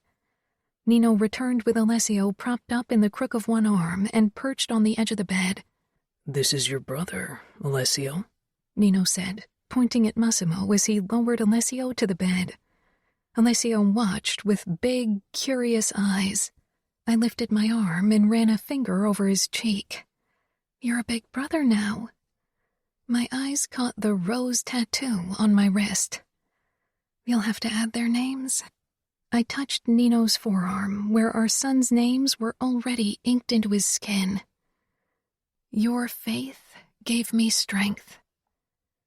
When I tried to talk him out of getting a tattoo of Massimo's name before I gave birth, he'd insisted that nothing would happen to either of us, that he wouldn't allow it. And I believed him. Nino shook his head as he wrapped an arm around my shoulder. "Not faith. Brutal determination. I won't ever put your or their lives in fate's hands. I will bend fate to my will, like Remo and I have always done." "I love you." "And I love you." Alessio reached for Massimo, and Nino showed him how to carefully pat his brother's back. I shook my head, still unable to believe this was reality. Considering that our marriage was only meant to bring temporary peace, this is incredible. Nino cupped my cheek and pointed at his heart. "It brought peace here, and one that will outlast any truce between the Camorra and the Familia." "You gave me peace, too," I whispered, then rested my head against his shoulder. "Me and my boys." Thank you for listening to Twisted Bonds, Book 4 in the Camorra Chronicles, written by Cora Reilly, narrated by Emma Wilder and Teddy Hamilton. Text copyright 2019 by Cora Reilly. Production copyright 2020 by Cora Reilly. All rights reserved.